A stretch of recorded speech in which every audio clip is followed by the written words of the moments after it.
When 6-year-old Kyle met the man in the straw hat on the beach, he never expected it to be the beginning of a legend. Young Gol D. Roger extended his right hand to the child. Would you like to go see the sea together? Although he later became a witness to both the old and new eras, Kyle always remembered that afternoon invitation from the Pirate King was like a spell, and no one in the world could refuse Roger's temptation, just as no one could resist the tide of the times. Chapter 1. 3 years old, the wild king of the deserted island. Gia. I am the brain fruit user. Obediently hand over your brain. His consciousness finally froze. In front of the cold front of the 100-ton King ice truck. Boom. Who understands the family? He seemed to hear the unique electronic sound of Cybertronian, grandma, or lowly voice. I thought it was a speed bump. Tell my insurance about it. We are all trying hard to live. Damn, so unwilling. My 512G learning materials on the USB drive have it. Then, there was boundless darkness and a bone-deep tearing sensation. When he opened his eyes again, it was a completely unfamiliar world. The salty sea breeze, carrying the wild breath of the primitive jungle, violently rushed into his nostrils. Huge trees he had never seen before blocked out the sky, and strange bird calls and beast roars echoed. He was lying on rough gravel, which hurt him. Damn it, where the hell am I? Is this still the country? A tender and weak childish voice came out as Kyle panicked and sat up, feeling around his body. Thankfully, his little arms, legs, and waist were all intact. What a big-head ghost. A little kid about 3 years old, stranded on a deserted island, doesn't sound good at all. The memories of his past life were like shattered glass, unable to piece together a complete picture, and the memories of the original body were also chaotic, only vaguely. Recalling that he had encountered a shipwreck, amidst the chaotic thoughts, hunger first sounded the alarm. Next came the cold, as the sea breeze penetrated through his thin, ragged clothes made of unknown material, and those sounds coming from the forest that made his scalp tingle. Kyle shivered, his survival instinct overpowered all confusion and unwillingness. He rolled and crawled to find a low cave that had been half eroded by the waves, barely able to shield him from the wind and rain. The cave emitted a foul smell and a damp odor, but Kyle didn't care. He curled up in the deepest part of the cave, listening to the roaring of the waves crashing against the rocks outside and the faint sounds of chewing coming from the jungle. System? Old man with the ring? His tentative inquiries drowned in the sound of the waves, and Kyle completely calmed down. Good news. He had crossed over. Bad news. Hellish start. I am Kyle Greernot, and I will show you how to survive in some of the most extreme and dangerous places. Dang. As a little lung fog in a peaceful era, Kyle could at most talk big under wilderness survival videos. I can do it too. But now, Kyle only had a tough mouth. Using the puddle in the cave, Kyle examined himself. Black hair, golden eyes. Although his face was thin and childlike, it vaguely hinted at a handsome appearance that would rival. The readers in the future, avoid an early tragic ending. He had only one goal now: to survive. 3 years. For a full 3 years. Do you know how I got through it? His body grew at an incredible speed, becoming stronger and more agile. It even far exceeded the physical qualities that children should have in his past life, which made Kyle realize that this world was not ordinary. Years of running, climbing, and fighting made his muscles smooth and firm, full of explosive power. Hey, got food again, brothers. Kyle quickly handled the wild rabbit in his hands while talking to himself, occasionally letting out a strange laugh. Today's lunch is roasted rabbit, unfamiliar little fruits. Pa tired. Let's eat, brothers. Ah, see what eat. Burp after wolfing down the cute rabbit. Kyle sat on a stone, ready to enjoy an unknown fruit he picked from the island. This fruit was entirely white, with layers of concentric circular patterns on its surface. Feels like I've seen this somewhere. What is this? Forget it, whether it's good or bad. Kyle will know after one bite. As soon as the first bite of the fruit entered his stomach, Kyle's face turned blue and white, his stomach churning as if 10,000 goblins were having an impact. Ugh! Even though Kyle had seen and eaten many things, he had never tasted something so awful. He spat out a few mouthfuls of saliva, trying to dispel that desperate taste. The taste is like a month-old fermented stinky sock that hasn't been washed in summer, combined with a dead rat that has been stewing for 3 months, barely giving a quantum. Micro stink. Kyle grimaced, feeling his taste buds had been severely strengthened. He shook his head vigorously, trying to shake off that devilish taste along with the fruit's bizarre appearance from his mind. There were more important things waiting for him. The sun was still high, and the daily required course had not yet begun. For 3 whole years, he had lived like this. Now, 6-year-old Kyle, with a small body, contained strength and agility that were extremely disproportionate to his age. A beautiful day began with a fruit run on the beach. Kyle walked barefoot on the slightly damp sand, each step sinking deeply before powerfully bouncing back, moving astonishingly fast, leaving a trail of tiny footprints that were quickly smoothed by the incoming tide. Next was strength training. He had long figured out this jungle, finding an ideal gym where various rocks of different sizes and shapes were scattered. Lifting, moving, throwing, these monotonous actions were repeated day after day, and his muscles, far stronger than those of his peers, had long since become accustomed to this burning sensation of soreness. During training, he would occasionally curse the national essence of his past life, and when the mood struck, he would hum a few silly songs that he remembered from some corner of his mind. That day, squid, get up, he shouted, his arms bulging with veins, easily lifting a rock almost twice his height, then throwing it hard onto the sand, producing a dull thud. Agility training relied even more on the jungle itself. This perilous primitive jungle was his natural obstacle training ground. Kyle jumped between fallen giant trees, grabbed thick vines to swing through the forest, nimbly avoiding the small beasts that lurked in the dark, trying to ambush him. His senses had been sharpened to the point of being like the sharpest blade. The slightest rustle of grass or the subtle friction of branches could quickly form a judgment in his mind. At AS for fighting skills, there was nothing exquisite. They were simple, direct, and deadly survival skills honed at the edge of life and death. He practiced thrusts, slashes, and sweeps against sturdy tree trunks with a homemade spear, striving for speed, accuracy, and lethality in every move. Take this, monkey stealing peaches. What the heck am I practicing? Focus, Kyle, you're going to be the man who punches Bear Grylls and kicks the devil. He would occasionally stop, breathing heavily, wiping the sweat from his forehead, a glint of cunning flashing in his eyes that was inconsistent with his age. Then he would straighten his face and continue throwing himself into the tedious training. The sunset began to coat the sky and the sea with a layer of light and shadow. Kyle sat on his exclusive viewing platform, a high cliff overlooking the boundless azure waves. The fatigue from intense exercise came as expected, but amidst the soreness, there was a strange sense of satisfaction. This meant he had survived another day and pushed his limits forward a little further. Kyle instinctively bent his arm, puffing up a solid bicep that was completely at odds with his slender frame. This muscle was built from hard work, not something that a certain sharp-headed individual could just take advantage of. Countryman? No, I don't eat beef, Kyle muttered. Bad news from the fitness circle. A 6-year-old superhero is lifting weights online with the power of 9 dragons. These slightly darkly humorous fantasies were his remedy against loneliness in the monotonous existence day after day. One had to find a bit of fun for oneself, right? But beneath these jokes lay a confusion about his own body, his rate of development, his strength, his recovery abilities. None of it seemed like what a normal human child should possess. Even if the food on this island was unique and the environment was survival of the fittest, it shouldn't have catalyzed him into what he was now, right? The last ray of the setting sun completely sank below the horizon, and in the night sky, scattered cold stars began to twinkle.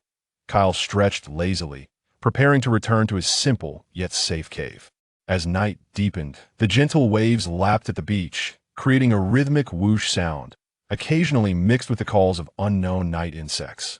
Kyle lay in the depths of a cave, on a makeshift bed made of several layers of dried large leaves. In the past, after a whole day of intense physical exertion, he could fall asleep as soon as his head hit the pillow. But tonight, something felt off. Chaotic thoughts flowed like a beach after the tide recedes, various jumbled ideas and images surging forth. Shadows of the jungle, the vast ocean, those bizarre yet real creatures, and that damned white fruit that tasted as bad as a horrible joke. Just thinking about that taste made Kyle shudder, and his stomach began to stir again. But what tormented him was not just the torturous taste, but also the patterns on the fruit's skin.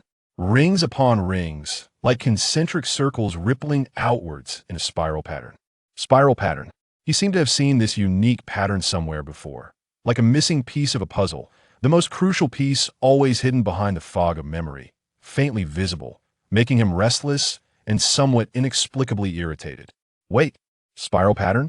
Tasted horrifically bad?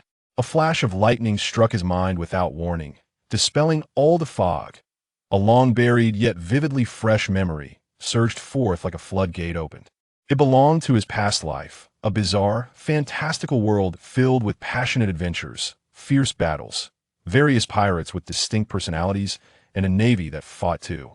The death for justice, as well as that of fruit with incredible powers. These fruits usually bore unique spiral patterns and could grant the eater all sorts of unbelievable superpowers, but the cost of being rejected by the sea, turning into a landlubber, and most notoriously, they tasted like a mixture of the worst things in the world, condensed 100 times over.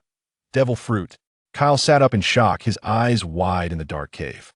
The spiral pattern, the abhorrent taste, and his own body, which had already displayed strength and recovery speed far exceeding that of normal humans, even before eating that suspected devil fruit. All of it seemed so reasonable, yet so unbelievable under the concept of devil fruit. Countless clues were strung together like scattered pearls. The large, bizarre creatures on this island, the vast, seemingly endless ocean, and the sense of incongruity he had always felt in this world, which seemed to follow a set of physical laws and power systems completely different from what he understood. He recalled the scene when he first crossed over, the sudden shipwreck, the blurry fragments of the original's memories. A world filled with endless oceans and countless islands. Damn, it's the devil fruit. The words almost squeezed out through his teeth, trembling with an uncontrollable excitement that even he hadn't noticed. This place. His voice was as faint as a mosquito, yet it carried an absurd sense of fate. This place is the world of One Piece, Chapter 2, Nature-type Bobo fruit. The next day, the dawn broke. Kyle woke up with an indescribable excitement. He, Kyle, an ordinary person in his past life, had actually set foot on this land full of miracles and adventures. I can't believe it. I've actually become a devil fruit user. He pinched his thigh hard. The sharp pain made him wince, but he was grinning like a 300-pound child. After the excitement, a more urgent thought occupied his mindset sail.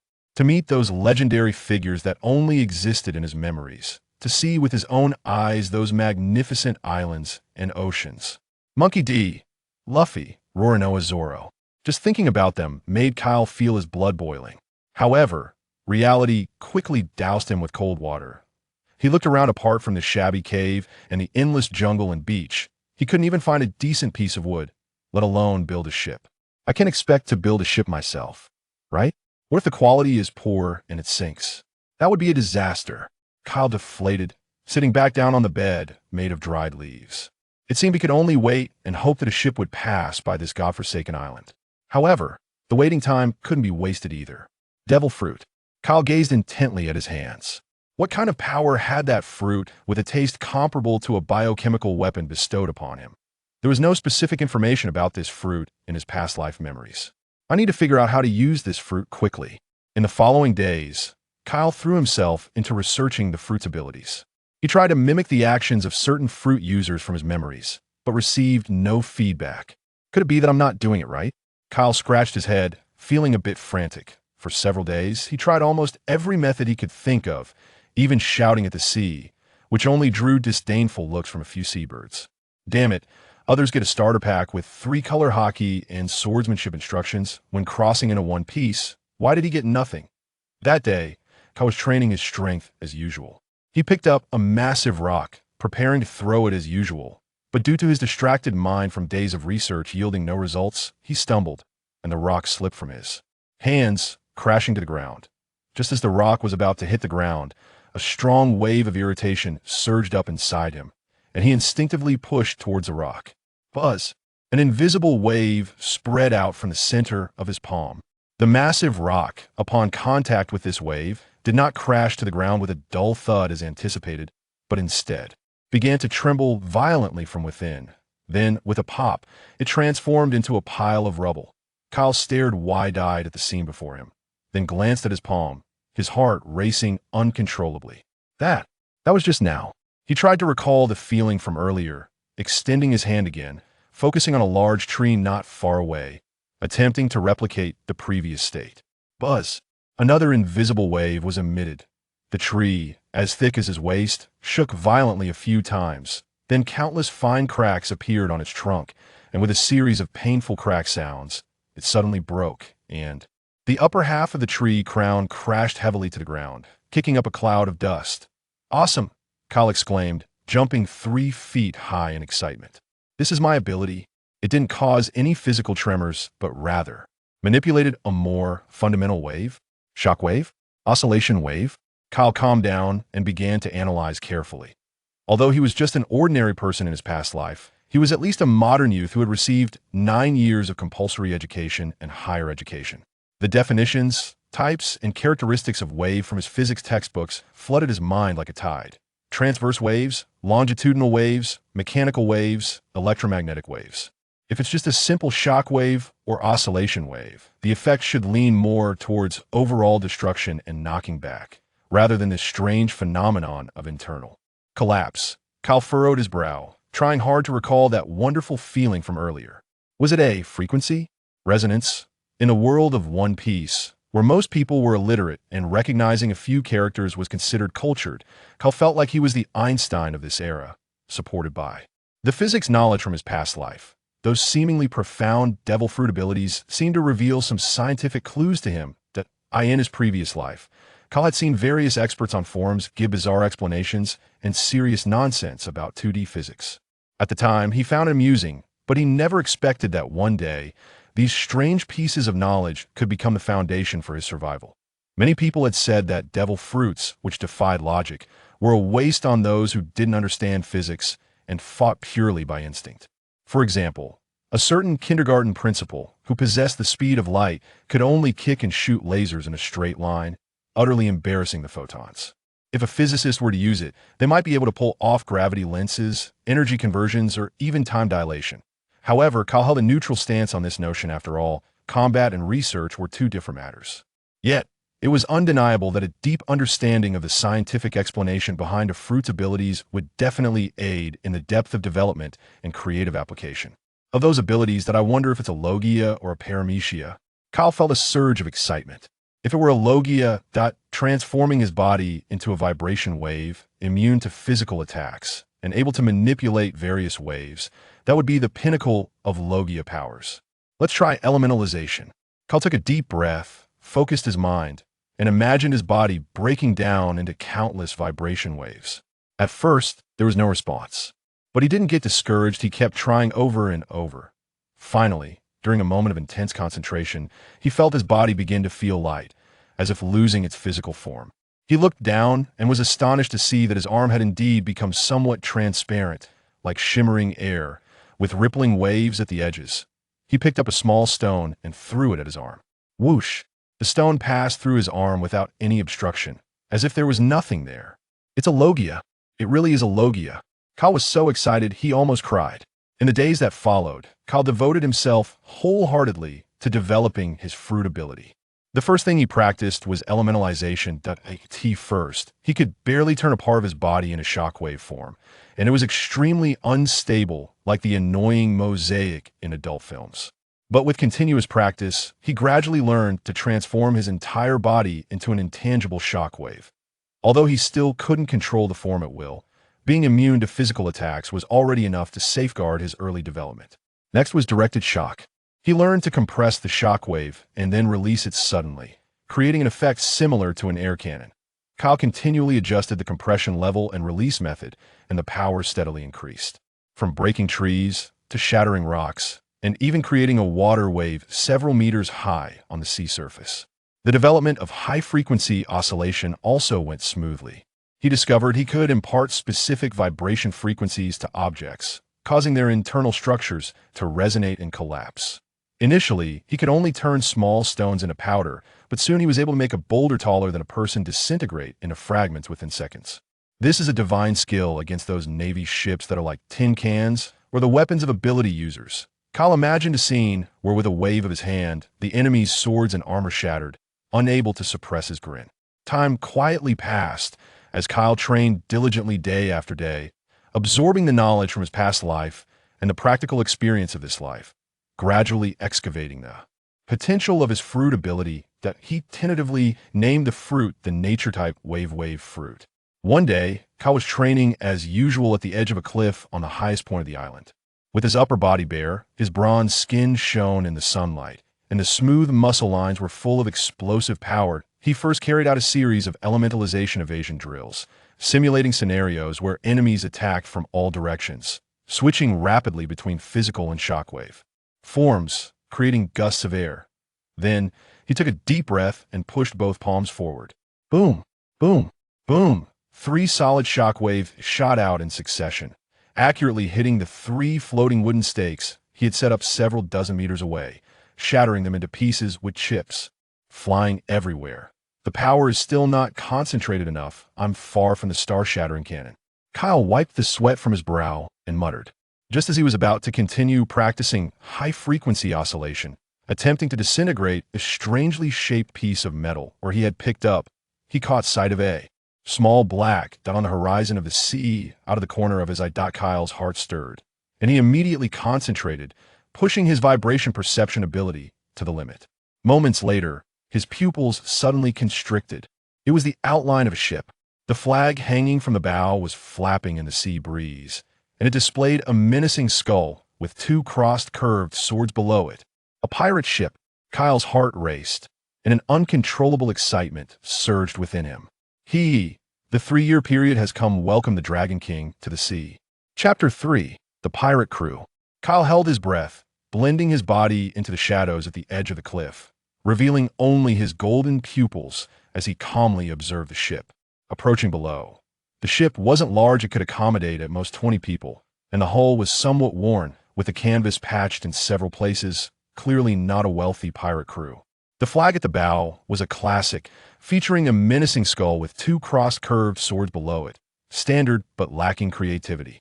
They're finally here. Kyle muttered himself. 3 years, a full 3 years. He had lived like a wild man on this island for so long and had finally waited for the chance to leave. Excited as he was, he didn't rush out to put on a Dragon King's return show. Caution was the first essential for survival for transmigrator, especially in this chaotic and dangerous world. The pirate ship dropped anchor not far from the shore, and several figures jumped off the ship, wading through knee-deep water towards the beach. There were a total of 12 people, all looking rough and untidy, with scimitars or flintlocks at their waists, clearly long-time, desperate outlaws. Leading them was a relatively burly man with a beard, wearing a red cloth belt around his waist and carrying a spiked club larger than his head, shouting and directing his subordinates. You guys move faster, find some fresh water and food, and see if there's anything valuable on this broken island. Yes, Captain. Several pirates responded with laughter, scattering in different directions. Kyle concealed his presence to the utmost, silently activating the abilities of the wave fruit, sending out an invisible wave of vibration perception that spread out from him, like radar, scanning these unexpected guests. Well, that their strength is just mediocre. Compared to those monsters in the first half of the Grand Line with bounties in the tens of millions, or even billions, they're just a bunch of small fry, Kyle silently assessed in his heart. Although these people were fierce, they did not have the suffocating aura of a powerful warrior, nor did he sense the presence of hockey. Dealing with them should not be a problem.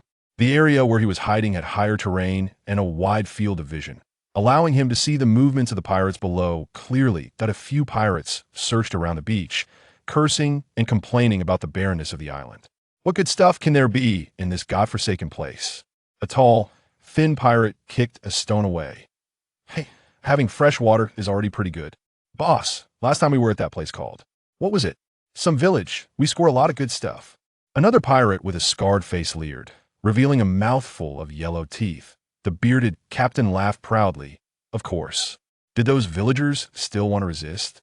With one swing of my wolf-tooth club, I crushed their brains out. And those girls, TSK, they were really something. What a pity, Captain. You were too rough after playing with 2. You ended up killing them. The brothers didn't have enough fun yet. A nearby skinny pirate chimed in, his tone full of lewdness and regret. What are you afraid of? Once we resupply, we'll go to nearby islands and make sure you all have enough fun. Those who don't listen, the men will be fed to the fish and the women. The bearded captain let out a nauseating laugh, and the surrounding pirates burst into uproarious laughter, filled with filthy language. They talked recklessly about the recent plunder and slaughter of a certain village, Their tone is relaxed, as if discussing today's weather. The last trace of mockery on Kyle's face vanished, replaced by a dark cloud. He had held onto a glimmer of hope, thinking perhaps he could negotiate with these pirates and use some special skills to have them take him along. But now it seemed these guys were nothing but complete scum, deserving of death. The world of One Piece is not always about sunny adventures and passionate friendships. The cruelty and darkness hidden in the pages of the manga, or briefly mentioned, were now laid bare before him. Violence, crime, bloodshed, this is one of the more genuine colors of this sea.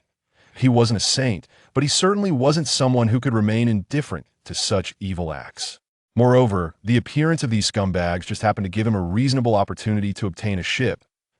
"It seems my first real battle is going to be with you bunch of trash." Kyle slowly stood up, a cold, killing intent flashing in his eyes. He took a deep breath and did not choose to jump down from the cliff to deliver justice while shouting, "You guys are surrounded." Instead, he silently circled to the edge of the jungle where the pirates were scattered in search. A lone pirate was cursing and hacking at the vines blocking his path with a curved knife, completely unaware of the impending danger. Kyle appeared behind him like a ghost, his right hand clenched, and an invisible shockwave silently coalesced. The pirate's movements suddenly froze. He wanted to call for help, but couldn't make a sound. In the next second, the curved knife in his hand fell to the ground with a clatter, and he collapsed as if his bones had been drawn out, a faint crackling sound coming from within. His body, dark red blood slowly oozing from his 7 orifices. One hit, and he was dead without making much noise. Kyle looked at the scene before him, his stomach churning. Though he had been mentally prepared, the feeling of ending a life with his own hands was far more uncomfortable than he had imagined. He suppressed the discomfort in his heart and turned his gaze to another target not far away. Who? Another pirate seemed to hear something and turned around warily.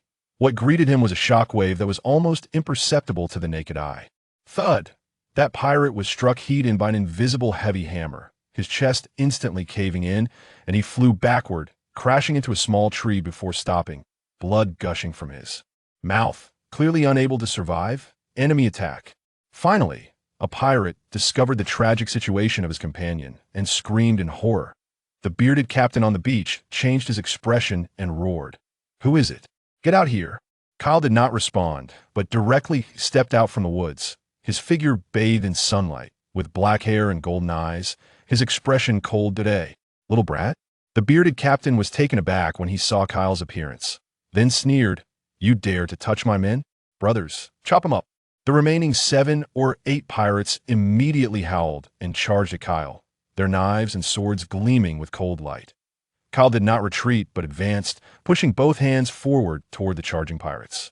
Buzz, buzz, buzz. 3 solid shockwaves fanned out in a cone shape, accurately covering all the enemies in front.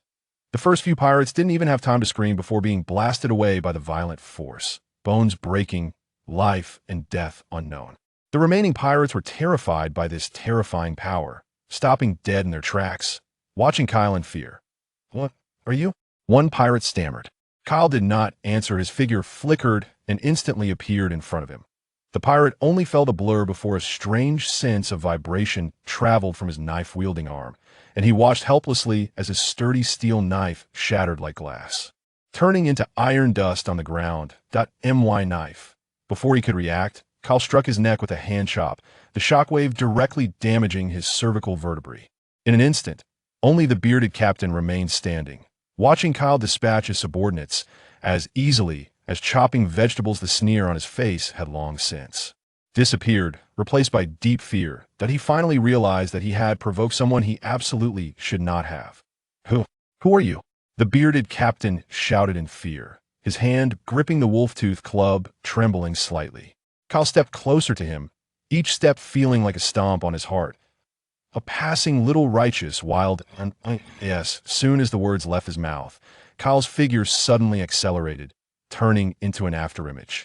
The bearded captain shouted in anger, swinging the wolf-tooth club down fiercely, creating a gust of foul wind. However, the wolf-tooth club struck nothing but air. At the moment of contact, Kyle's body became somewhat transparent, like shimmering air, and the club passed through his body without any obstruction. Elementalization. The bearded captain's pupils constricted. What kind of ability was this? In the next moment, Kyle's body solidified again, one hand already pressed against his chest. Sending you on your way, go repent in hell. Shockwave. Disintegration. Thud.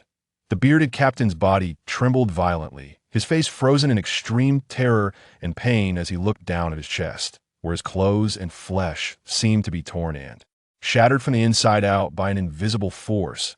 He opened his mouth to say something, but only spewed a mouthful of blood mixed with bits of internal organs before collapsing straight down, completely silent. The battle was over. Kyle stood on the ravaged beach, the sea breeze blowing, bringing a heavy smell of blood. He looked at the bodies strewn all over the ground, his face slightly pale, his stomach churning, and ultimately couldn't hold back, vomiting up the roasted fish he had eaten that morning. It was his first time killing someone, and he had killed so many in succession, even though they were heinous pirates. The intense physiological and psychological shock was still hard for him to bear.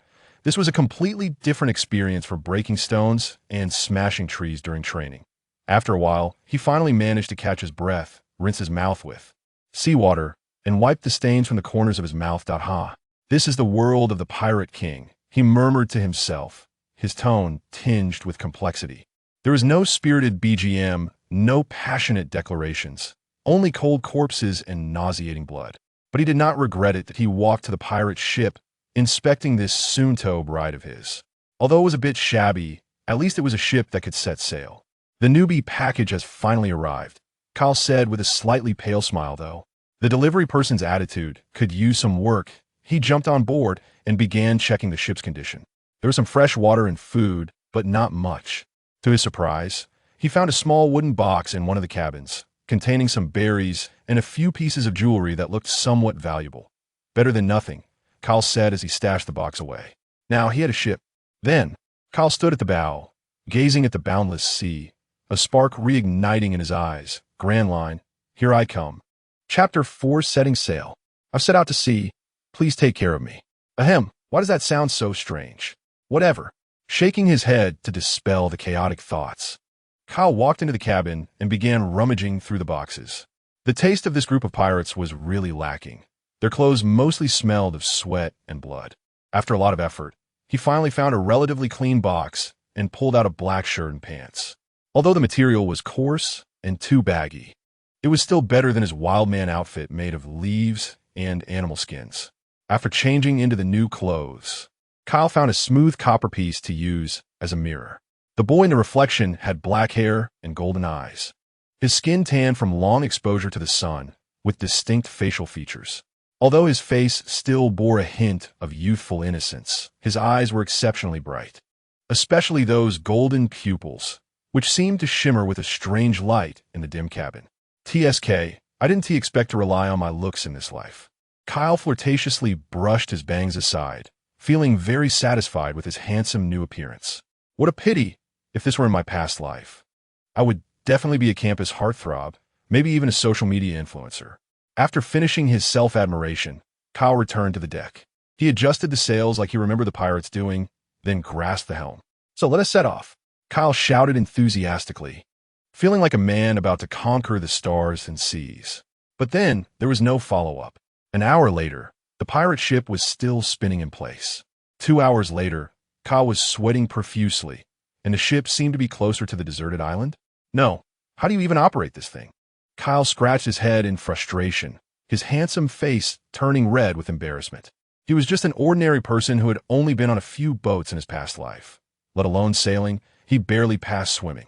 He had learned quite a bit from various films and shows, like how to sail with the wind and how to steer against it, but once he actually tried it, he realized it was completely different from driving a car. I remember when Luffy and the others set sail, it didn't seem this hard, right? How did they sail before Nami? Kyle fell into deep self-doubt. He tried to use the power of the Bobo fruit to push the ship with shockwaves.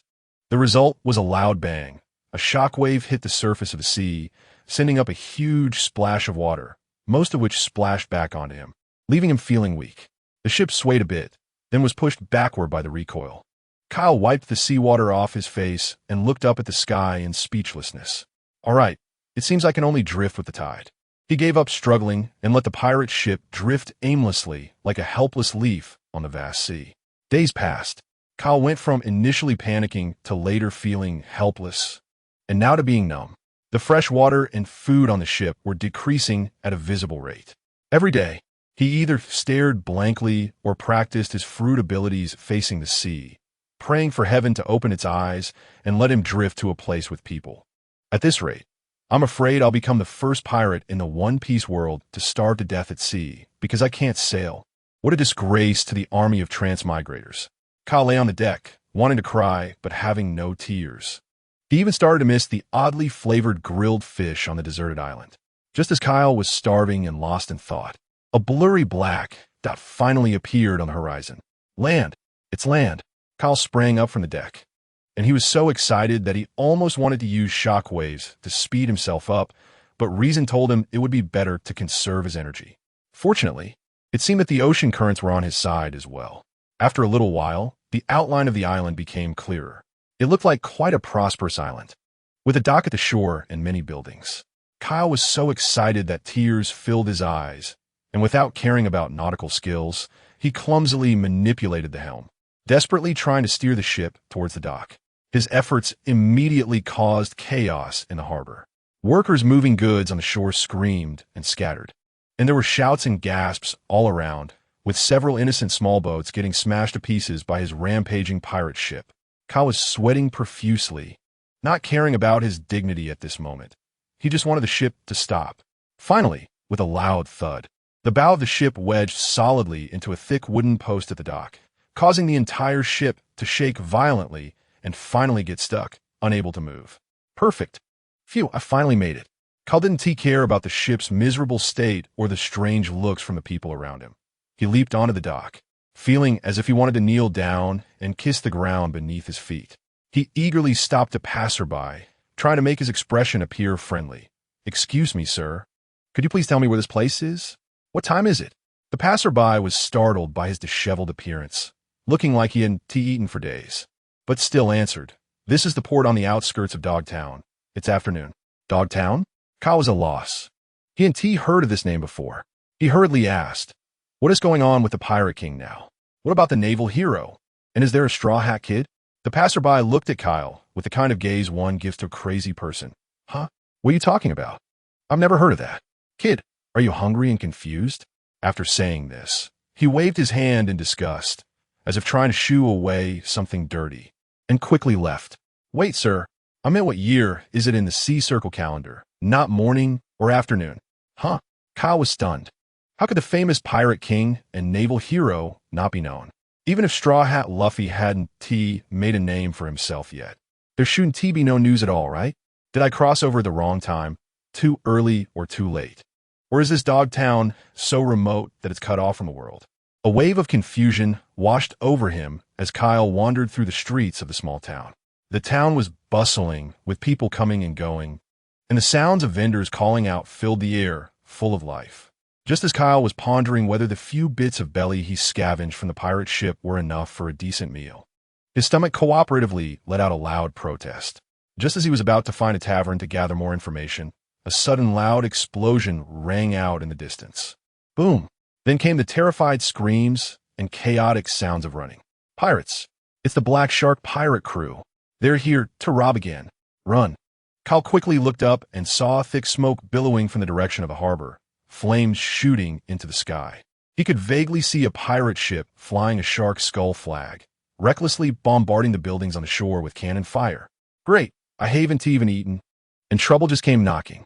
Kyle's mouth twitched, but a hint of excitement quietly flashed in his golden pupils. "Just right. Let us see how I can unleash the pin-up frustration I've been holding back, and maybe I can borrow some money for food." Chapter 5 Ace? Kyle no longer cared about the panic of the townspeople and walked straight toward the harbor. The deafening sounds of cannon fire and the horrific screams did not deter him. Instead, they ignited an uncontrollable excitement in his golden pupils. The frustration of drifting for days and the confusion of arriving in a different world seemed to need an outlet. And this group of clueless pirates had arrived just in time. "Hey guys, this store looks like it has a lot of loot." A wooden door of a shop near the harbor was violently kicked open, and several lackeys of the Black Shark pirate crew rushed in with grinning faces, ready to loot. Kyle's figure silently appeared behind them, his gaze sweeping over the group, an invisible wave of perception radiating out like ripples in water, precisely locking onto their weapons at their waists and the weak points in their bodies. Almost a moment Kyle's thoughts stirred. The pirates who were about to make a move suddenly froze. The leader, who had just raised his curved sword to hack open a locked box, felt his steel blade hum and violently tremble from within, then, with a series of sickening cracks, it shattered into a pile of tiny metal shards that clattered to the ground. "What's wrong with my sword?" The pirate stared in shock at his empty hands, completely bewildered by what had happened. Before he could react, a strange, tingling sensation surged from his insides, followed by excruciating, cramping pain, as if an invisible hand had tightly grasped his organs and was ruthlessly squeezing. He opened his mouth but couldn't make a sound, helplessly watching as his companions fell one after another to the ground, clutching their stomachs and convulsing in agony, blood frothing from their mouths and noses. The entire process was silent, with only the sound of metal shattering and bodies hitting the ground. Kyle didn't even glance at them again and walked straight toward the next target. That little brat. It was him. Fire. Kill him. Finally, a pirate noticed the boy, who seemed like a ghost reaping the lives of his companions, and shouted in terror. Under the threat of death, the other pirates snapped back to reality, turning their weapons toward this sudden menace. In an instant, several firearms were aimed at Kyle, unleashing deadly lead bullets, while blades sliced through the air from all directions. Faced with this barrage of attacks, Kyle did not flinch or evade. Just as the bullets and blades were about to hit him, Kyle's form twisted unpredictably, becoming ethereal and unstable, like the air shimmering under the scorching heat of a summer afternoon, with edges rippling subtly. Swish! The bullets passed through his body without obstruction, hitting the wall behind him. The slashing swords and knives found no purchase either, as if striking a mirage, only causing a few ripples to spread. Missed. What? A ghost. P.S. A ghost. The pirates were terrified by this bizarre scene, their attacks momentarily faltering. Kyle smirked coldly. This was the first time he had used elemental transformation so fluidly in actual combat, and it felt pretty good. He danced like a blade on the edge, his figure rapidly switching between solid and wave forms, each flicker accompanied by the collapse of a pirate.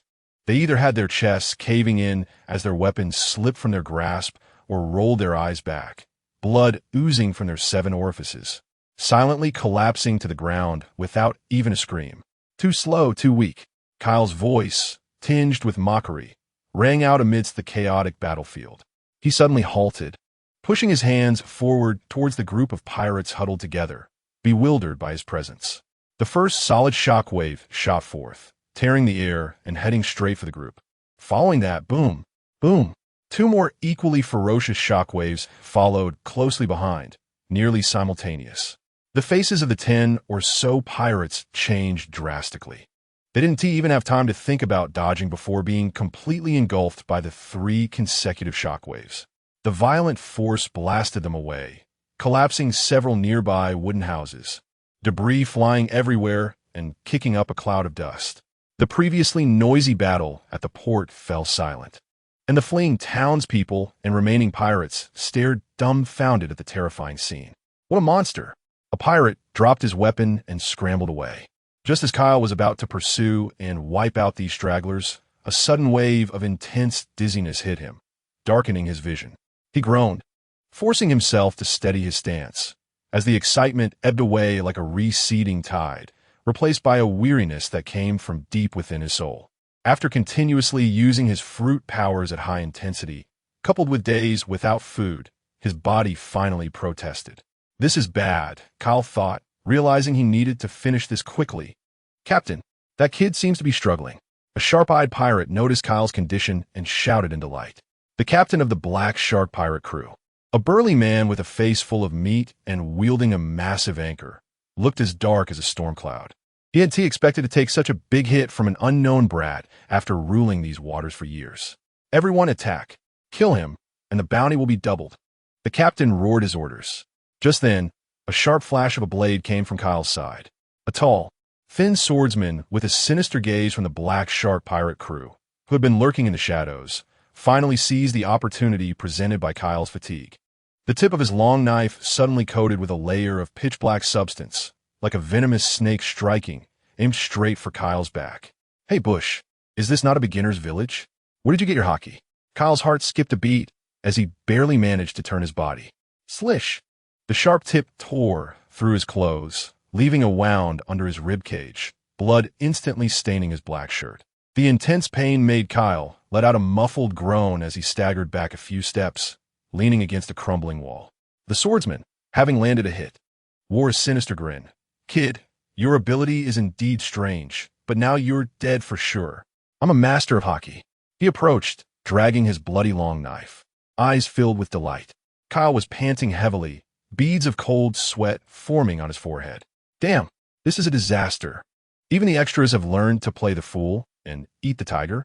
Am I really going to die here just after leaving the beginner's village? This is too frustrating. Mom, I'm going to become a starving ghost. Just kidding, I'm joking. A fierce glint flashed in Kyle's eyes as he moved, creating two shadow clones that flanked the swordsman from three directions.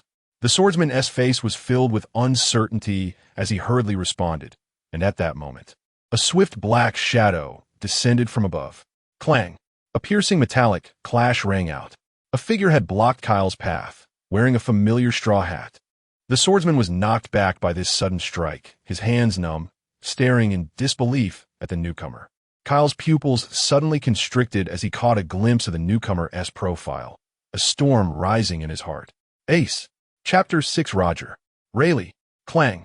The sharp sound of metal clashing exploded in Kyle's ears, causing his eardrums to ache. The glinting long knife was forcibly deflected, mere inches from his face. Kyle barely managed to open his hazy eyes, blurred from blood loss and fatigue, and what came into view was the back of a young man wearing a straw hat. The style and color of the hat, coupled with that familiar profile, instantly flashed a name in his mind. Ace. Kyle's dry and hoarse whisper was filled with disbelief. How would he be here? The timeline doesn't match. The straw hat youth didn't turn around, merely flicking his wrist, sending immense force through his weapon. The swordsman from the Black Shark pirate crew, already on the back foot, felt an irresistible power surge toward him, his grip on the knife fractured. The long knife flew from his hands, clattering to the ground, while he was sent staggering back with a look of horror on his face. Hey, are you okay? The straw hat man turned around, grinning and revealing a set of perfectly white teeth. In the sunlight, his young, chiseled face radiated confidence and vitality. But his eyes were sharp as a hawk, as if they could pierce through one's heart. That smile, that gaze, Kyle's pupils suddenly shrank. Sorry, officer. I didn't recognize you just now. Not Ace. It's Ace's dad, Gol D, the pirate king of his youth. An invisible momentum quietly radiated from Roger. Not an intentional pressure, but it made the surrounding fierce pirates shudder as if they were being targeted by some primordial beast, instinctively taking a few steps back, their eyes revealing fear. Who the hell are you? The captain of the Black Shark pirate crew, a burly man wielding an anchor, shouted harshly.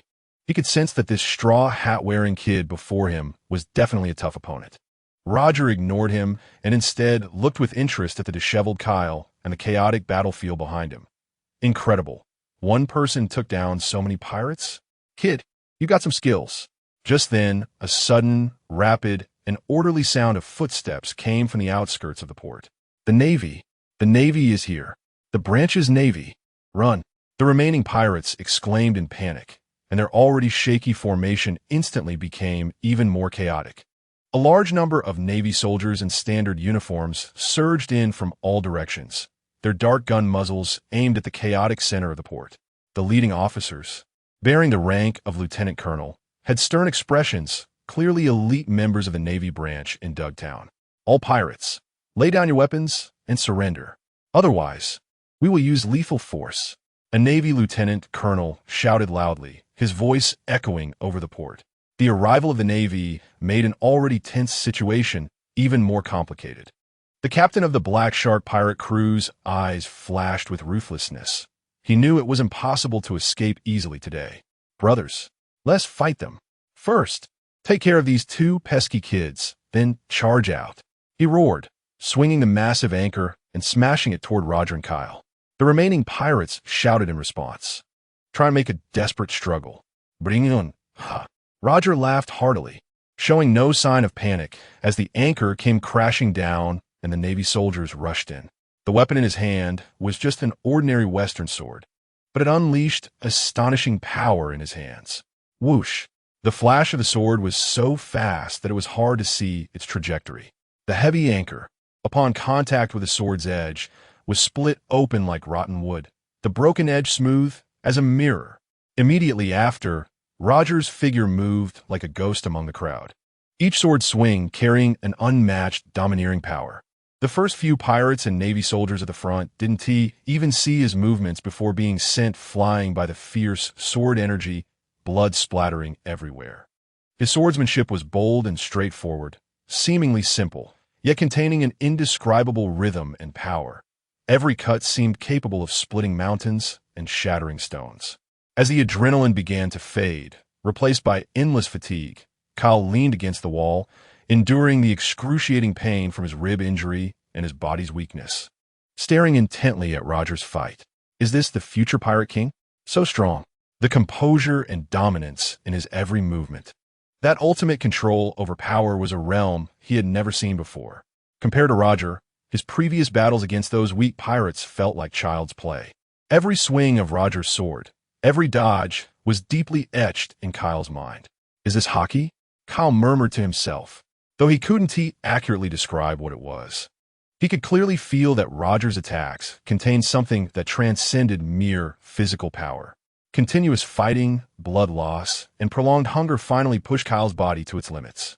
A strong wave of dizziness hit him like a tide. The scene before his eyes began to spin and blur, and the sounds of Roger's battle, the Navy's shouts, and the pirate screams seemed to come from a distant place, becoming increasingly unreal. Damn it, I can't move my body. Kyle gritted his teeth, trying to stay awake, but his eyelids grew heavier. Just as the Navy soldiers regrouped, tightening the space around Roger and attempting to encircle him, a golden figure like a flash of lightning suddenly cut into the chaotic battlefield. Clang, clang, clang. The crisp sound of swords ringing out was followed by the screams of several Navy soldiers. That figure moved as fast as light, wielding a Western sword that created a dazzling golden light curtain. Each flicker precisely and gracefully took the life of an enemy. His swordsmanship, unlike Roger's unmatched dominance, leaned more towards agility and technique. It was equally deadly. Rayleigh, Roger laughed heartily upon seeing the newcomer, and his attacks grew even fiercer. The newcomer was none other than the young, dark King Silver's Rayleigh. He had medium-length golden hair, wore small round glasses, and had a calm demeanor, but his eyes sparkled with a sharp light. Rayleigh's arrival instantly changed the battlefield's situation. He and Roger stood back to back, like two invincible blades, easily tearing through the Navy's encirclement. Really, Roger, you always make such a big fuss. Rayleigh effortlessly blocked a slash from a Navy lieutenant colonel while also having the energy to jest. Ha ha ha, isn't it just on the way? Roger replied nonchalantly, swinging his sword to send several pirates flying. Kyle's consciousness was teetering on the edge of wakefulness and unconsciousness. He vaguely saw Rayleigh's figure, and the last bit of strength in his heart seemed to be drained away. The young Roger and Rayleigh were the main line from 50 or 60 years ago. The remaining black shark pirate lackeys had long been frightened out of their wits by this sudden turn of events, either being easily dealt with by Roger and Rayleigh or dropping their weapons and fleeing in all directions. Although the soldiers of the Navy branch were well trained, they appeared outmatched in front of the two future legendary pirates, with casualties continuously rising. Roger and Rayleigh, one in front and one behind, shielded the almost unconscious Kyle in the middle, back to back, bracing for the enemies surging in from all sides. The sunset's afterglow stretched their shadows long. Smoke filled the port, and the smell of blood was pungent. This was a chaotic slaughter, and also the prologue of a legend. An era belonging to the Pirate King seemed to quietly unfold its grand curtain at this inconspicuous port in Dugtown, accompanied by a soul that had accidentally crossed over. Kyle's eyelids finally closed completely, his last consciousness frozen in Roger's hearty laughter and the shining light of Rayleigh's sword. Chapter 7. A tribute to the legendary demon king, Gol D. Roger, the commotion at the port gradually subsided. The remaining black shark pirate lackeys and some Navy soldiers scattered in disarray, the air thick with the smell of blood and gunpowder. Roger kicked away a pirate who was still trying to sneak attack, shook the blood off his sword, and grinned, revealing 2 rows of white teeth. Ha ha! That was really not enough fun, Rayleigh. Rayleigh sheathed his sword, his gaze sweeping over the ravaged battlefield before finally landing on the unconscious Kyle leaning against the wall. His tone calm. Are you planning to pick someone up? This kid is quite impressive. Roger strode over to Kyle's side, unceremoniously picking him up with one hand. That devil fruit ability and that reckless determination really suits my taste. Rayleigh looked at Roger's eager expression, helplessly rubbing his forehead and sighing, but said nothing more. He understood his captain too well. Once he made a decision, even 10 Sea Kings couldn't pull him back. Just like when he had easily swindled Rayleigh and his ship with just a few words back then. The Navy reinforcements are probably on their way. We shouldn't stay here long. Roger carried Kyle, called out to Rayleigh, and the 2 of them nimbly leaped onto a sailing ship docked at the edge of the pier, which was not much better than the Black Shark pirate crew's battered ship. It was unclear how much time passed, but Kyle slowly woke up amidst a gentle rocking motion. Blinding sunlight streamed through the porthole of the cabin, somewhat dazzling. He moved slightly, a tearing pain shot through his side, making him gasp. Survived? Kyle looked around and found himself lying on a simple hammock. The cabin was small, but fairly tidy. Oh, you're awake, kid. A hearty voice rang out from above him. Kyle quickly lifted his head and saw a large smiling face. It was the young Roger.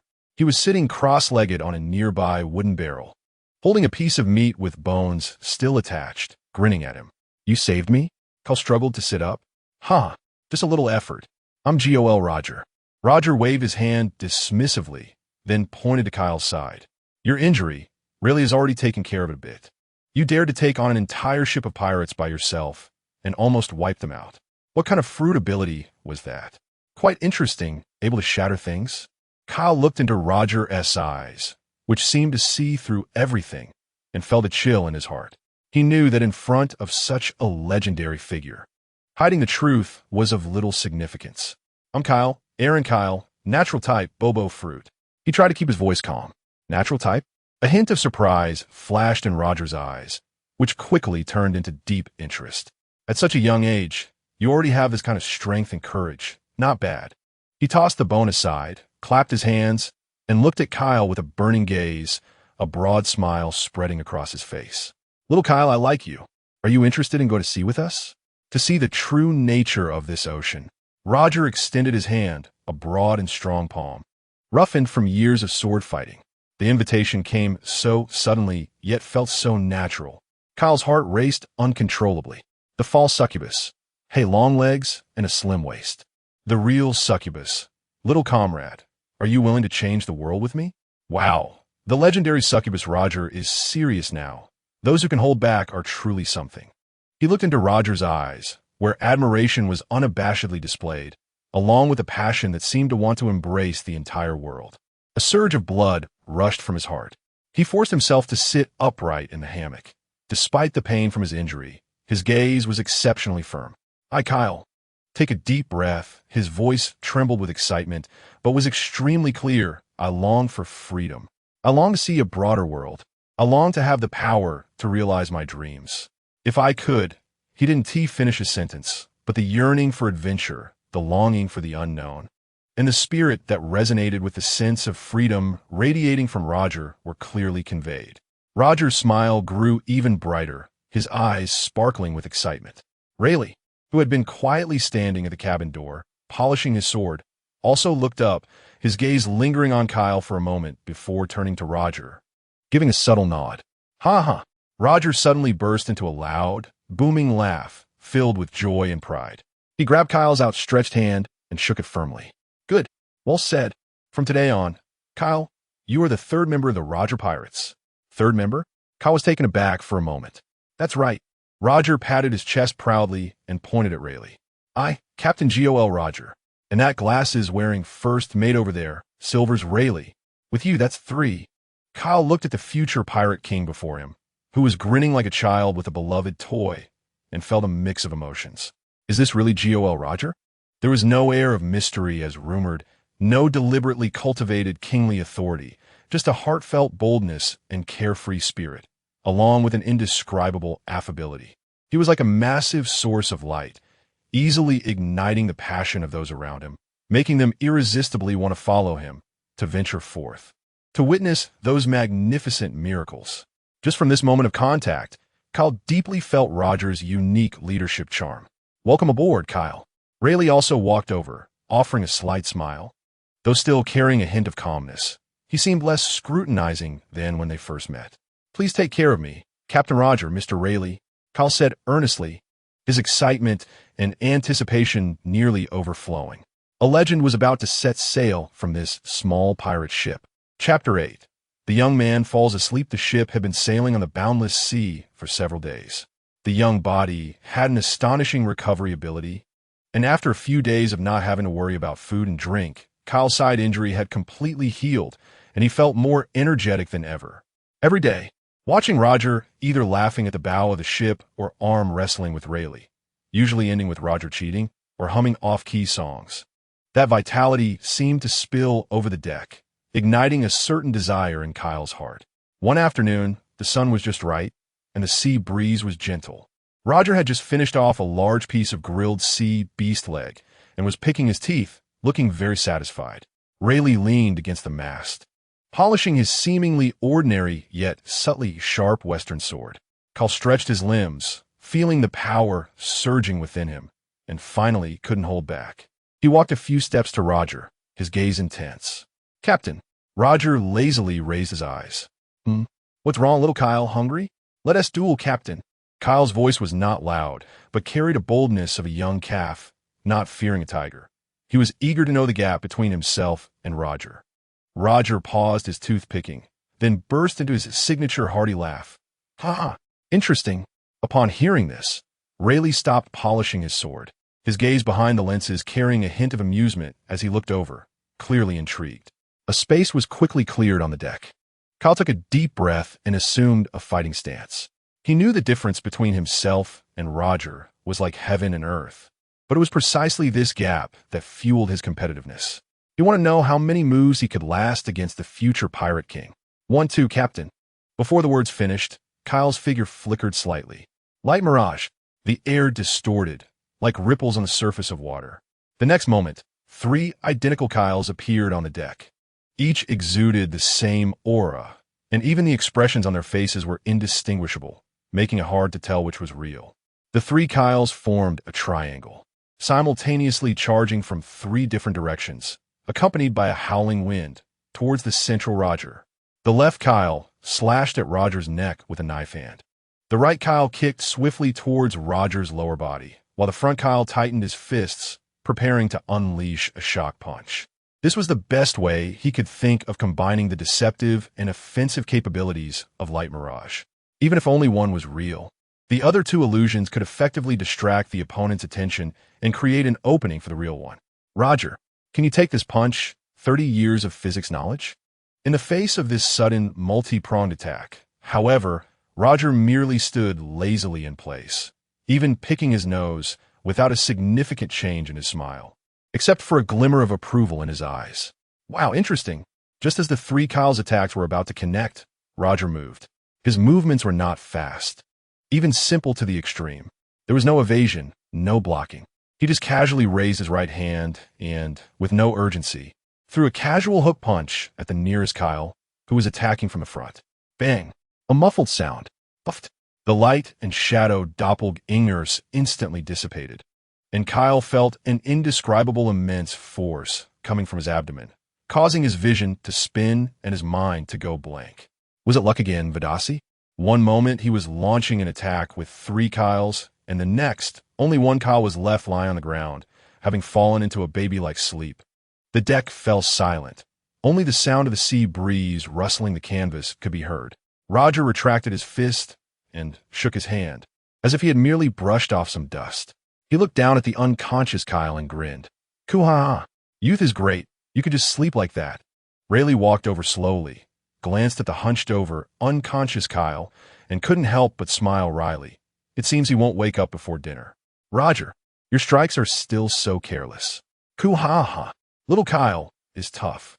Roger laughed heartily, bending down to pick Kyle up as if he were a small chicken, tossing him casually over his shoulder. Let's go, Rayleigh, and see if we can catch something big for dinner today. The rich aroma of meat acted like an invisible hook, slowly pulling Kyle out of his stupor. He opened his eyes to see the orange-red glow of the setting sun streaming through the porthole, casting warm hues in the swaying cabin. His stomach was empty, rumbling, and he could still feel the dull pain from Roger's punch on his ribs and belly, reminding him of the humiliating duel that afternoon.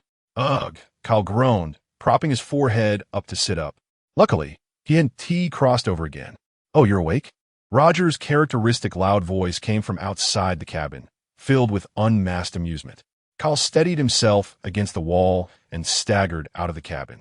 On the deck, a bonfire was roaring, with an unknown seabird roasted to a golden brown and oozing with juices over the flames, releasing an enticing aroma.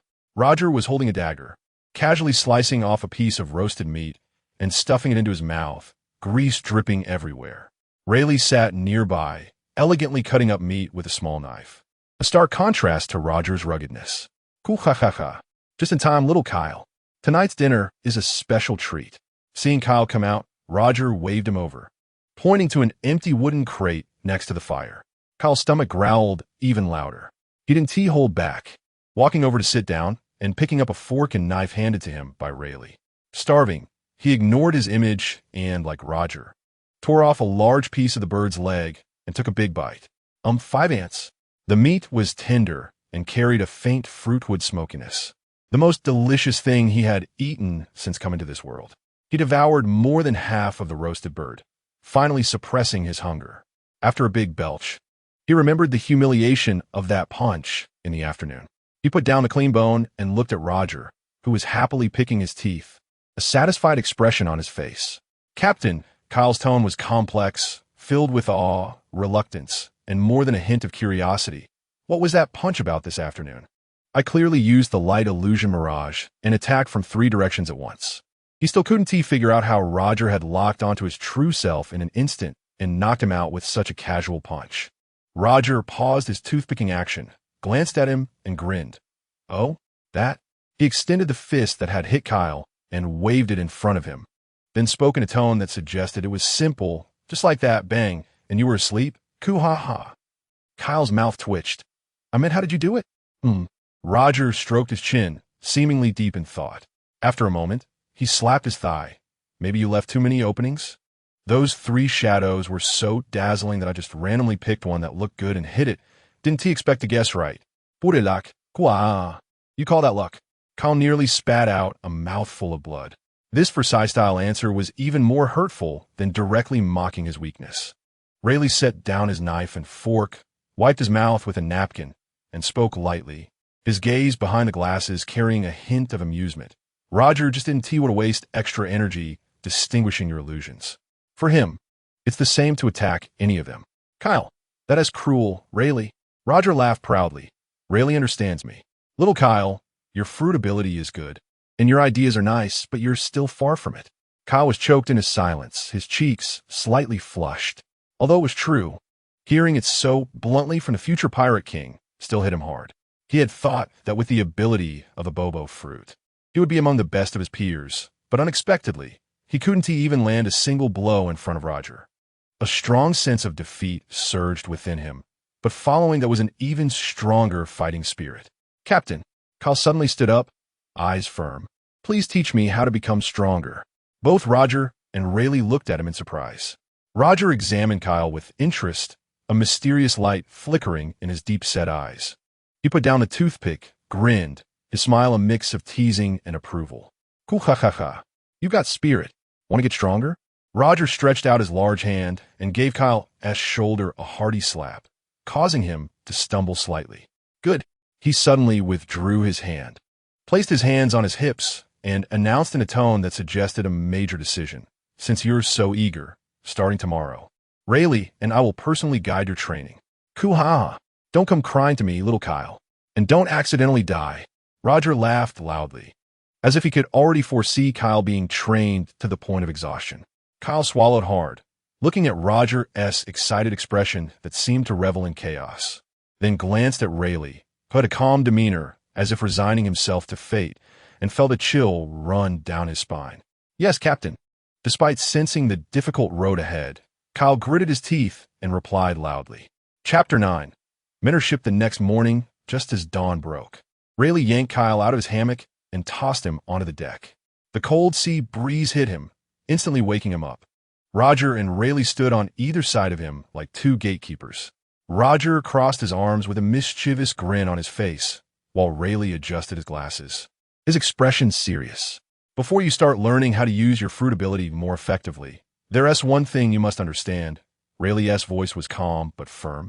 "The devil fruit grants you power, but it is your own body that bears this power.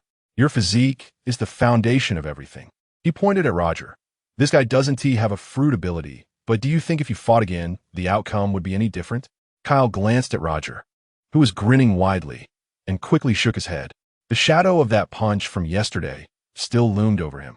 "So, your first training is physical combat," Rayleigh continued, "including enhancing your physical fitness and weapon usage. What weapon do you plan to use?"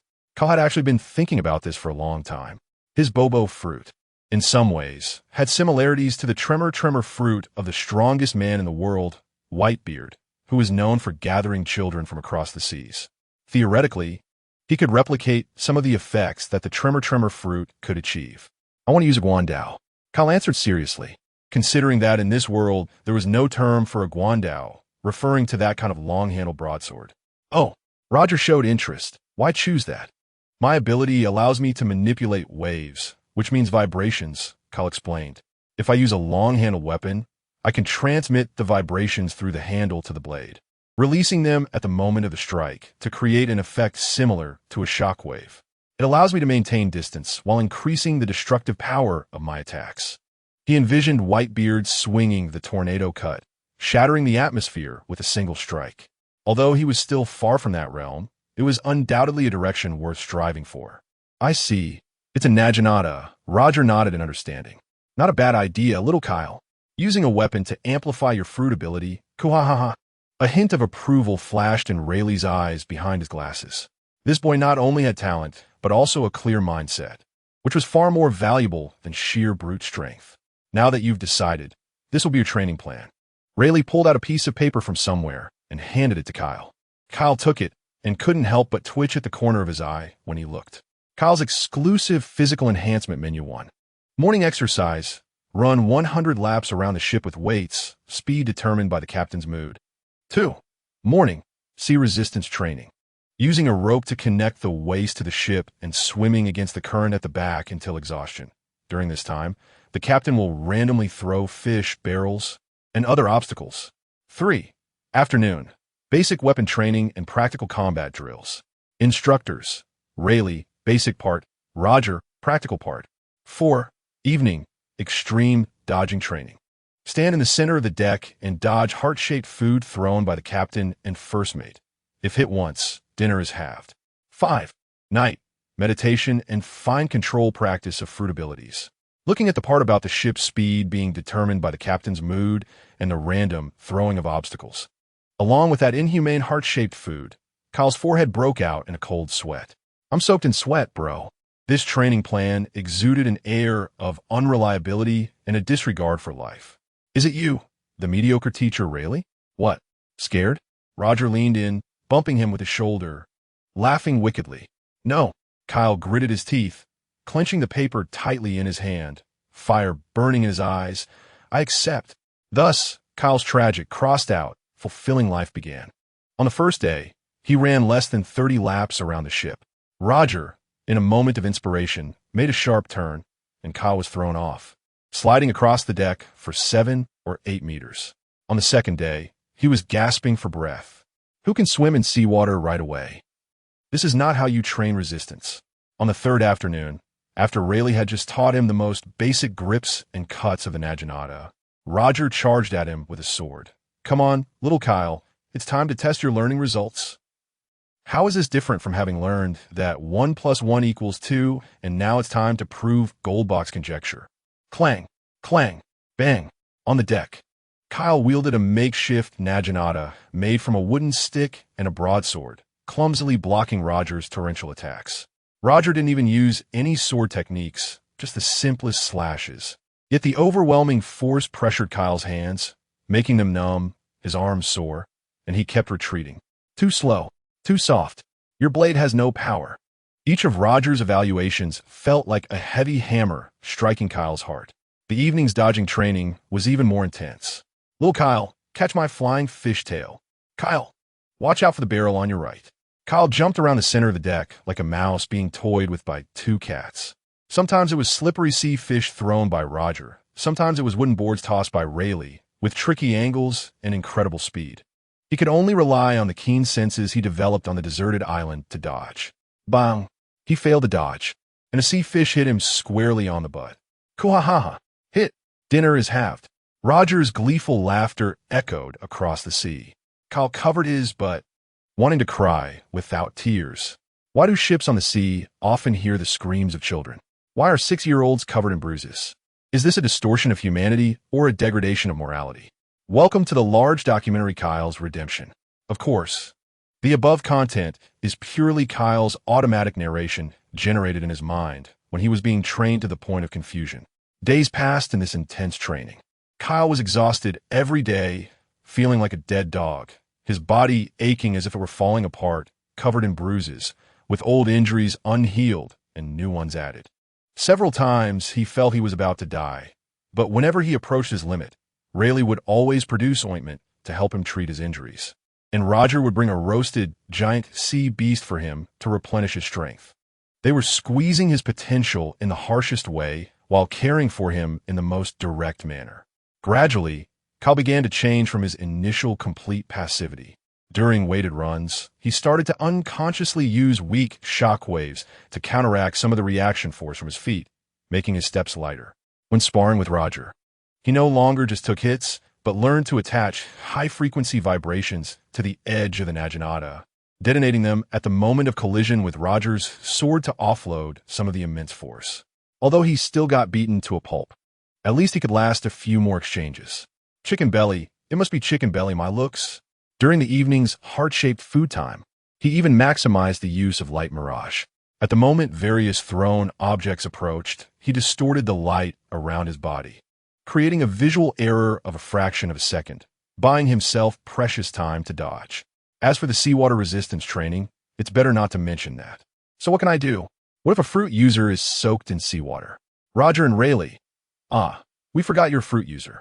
Unperturbed, a month later, under the setting sun, Kyle was bare-chested, his bronze skin covered in fine scars, but his muscle definition was much smoother and firmer than when they first met. He held that simple naginata, breathing steadily, eyes focused on Roger in front of him. "Are you ready, soul-destroying captain?" "Koahaha! Bring it on, little Kyle." Before the words even finished, Kyle moved. He stomped hard, not charging forward, but sending a shockwave into the deck. Shock step. The deck trembled slightly, and a reaction force propelled his body forward at high speed, several times faster than before. The blade of the naginata traced a sharp arc in the air, a visible layer of white energy buzzing on the blade. A flash of surprise crossed Roger's eyes, but his smile grew even brighter. He remained in a casual stance, sword held in one hand, facing Kyle's attack without flinching, striking down with a single sword. Clang! In the harsh sound of metal clashing, a powerful shockwave exploded from the two of them. Kyle was knocked back repeatedly, leaving 7 or 8 deep footprints on the deck before stabilizing himself. Blood oozing from his hands, his chest surging with energy. And Roger, for the first time, took half a step back. Although it was only half a step, the smile on Roger's face was happier than finding a treasure of unmatched value. Kuahaha! Well done, Kyle. Kyle leaned on the naginata, breathing heavily, but a smile of pure joy appeared on his face for the first time in over a month. Beside him, Rayleigh leaned against the mast, a look of satisfaction curling at the corner of his mouth. Chapter 10. The unpretentious pirate life. As night fell, the waves continued ceaselessly. Inside the cabin, Kyle lay sprawled on the hammock, his face still bearing a few faint bruises, his body wrapped in several bandages, but the corners of his mouth were uncontrollably curling upward. In his dream, he stood atop a palace built of gold, wielding a black gold scythe, its blade rippling with energy. In front of him was a dense naval fleet, and the commanding general looked grave as he stared at him. He merely waved his knife lightly, and the entire sea was torn apart like fabric, colossal waves rising, annihilating the fleet. Countless treasures and beautiful women surged towards him as he sat on a golden throne, receiving the kneeling homage of numerous strong figures. Hee. A strange and arrogant cackle erupted from Kyle's throat, sounding particularly jarring in the quiet cabin. Rayleigh, who was leaning against the door, cleaning his sword, paused momentarily, helplessly raising a hand to his forehead. This kid, even in his dreams, can't find peace. He tiptoed out of the cabin, leaving this realm belonging to dreamers for Kyle. On the deck, the moonlight poured like water, casting shimmering silver spots on the sparkling sea. Roger sat alone at the bow of the ship, leaning against the figurehead, taking a large swig of rum. "Did I disturb you?" Roger didn't turn around, his voice laced with amusement. "Not really," Rayleigh replied as he sat down beside him, resting his sword on his lap. "Just some kid cackling away." "Ha ha ha, must be an interesting dream." Roger took another sip of his drink, turning to look at Rayleigh. "By the way, you saw that strike this afternoon, right?" "Yes." Rayleigh adjusted his glasses. The idea was good, and the timing was well executed. "Not just good." Roger's eyes lit up, his fingers pinching together. "That power is already starting to feel a bit threatening." "About this much." "Ha ha." At Roger's words, Rayleigh's gaze behind his glasses grew deeper. He pondered for a moment before speaking. "It's not just about power. Roger, have you noticed that Kyle's performance in the heart-feeding training over the past month has been somewhat off?" "Oh." Roger became intrigued. "What's off?" At first, he relied on his eyes and ears, responding instinctively. But in the past week, Rayleigh recalled the evening's scene, his tone carrying a hint of inquiry. His evasive movements have become increasingly bizarre. Several times, the wooden planks I threw and the fish you tossed came close to hitting him simultaneously. Yet he always managed to dodge using the most extreme and effortless methods. Could it be? Roger's smile faded slightly as he fell silent for a moment, then suddenly slapped his thigh and burst into a thunderous laugh. "Ha ha ha. So that's it. Observation hockey." He had certainly sensed it too. However, unlike Rayleigh, he preferred to trust his instincts rather than analyze. In Kyle, he felt a budding presence, a nascent power that could momentarily foresee the future. This kid, he probably doesn't even realize it himself. Rayleigh looked towards the cabin, a playful smile curling at the corner of his mouth. "It's more fun not knowing." "Ha ha." Roger downed the last sip of rum from the bottle, casually tossing the empty bottle into the sea, creating a small splash. He stood up, spreading his arms against the sea breeze, as if to embrace the starry ocean. Rayleigh watched his eternally energetic captain and couldn't help but chuckle softly. He adjusted his glasses, his gaze returning to the profound night sky, quietly remarking, "What an incredible monster we've picked up." "Ha ha ha." Roger's bold and carefree laughter echoed across the silent sea, startling a few circling seabirds. Thud! A dull thump came from the cabin as Kyle fell out of bed, immediately cursing, "Damn, Captain, stop laughing. I was in the middle of an important moment in my dream." "Ha ha ha. I'm Kyle's student." False mentoring. Rayleigh leads students astray. Real mentoring. Adorable multi-stick cherry. 2 sticks of domination, 3 sticks of fruit awakening for Emperor's fast track. In Kyle's memories from his past life, the sea fans had evaluated it this way, and it didn't seem entirely wrong. At least the young Rayleigh was a good teacher. Should be probably, maybe cough, holding on to Roger and Rayleigh's coattails. Kyle felt no shame in being a strong second generation. Now he felt terrifyingly strong. Tactical leaning back, Kyle eagerly wished for some reckless pirates to come and rob them, so he could properly test his training results. However, the ship they were on was in such terrible condition that even if pirates came, they would have to shed tears to offer 100 berries. No time to mourn for the broken ship. Next up was Roger, who started as a vice captain in the novice village, and Rayleigh, pirate lackey. This is high-end. Family who understands. The novice village mob encounters the victorious hero returning from the Demon King's defeat. It's not salty at all. Bang! Roger's plain, yet powerful punch interrupted Kyle's daydreaming. visibly swelling a bump on his head. "Damn, Captain, what are you doing?" "Wah, I'm going to report you for child abuse." "Ha ha, come chase me." Roger laughed heartily and ran off without a care. Kyle's eyes nearly spewed fire as he immediately got up to chase him, the two of them running around the cabin. Watching the two childish fellows chasing each other on the ship, Rayleigh helplessly rubbed his forehead, feeling exhausted, and thought the future looked dim. Sailing is eternal romance, but also long loneliness. Kyle had summarized this a week ago while staring blankly at the unchanging horizon of the sea and sky. Adventure? Fortuity? Non-existent. The life of a pirate is always plain and tedious. Since leaving that nameless island, they had been drifting at sea for almost 2 months. Other than the occasional foolish sea king trying to treat their broken ship as dessert, only to be put to sleep by Roger's sword, life had been as bland as a cup of plain water. The sea, it's all water. Kyle felt like he was about to sprout mushrooms. He sat cross-legged at the bow, bored, extending a finger. The air in front of his fingertip vibrated slightly, a gentle breeze appearing out of nowhere, swirling around the canvas on the mast, playfully tousling Rayleigh's golden hair. Rayleigh lifted his head, giving Kyle a look that said if you mess around one more time, there will be no dinner tonight. The mischievous child, Kyle awkwardly smiled, retracting his hand. For the past month, aside from the hellish physical training, he had spent most of his time practicing fine control over the Bobo fruit.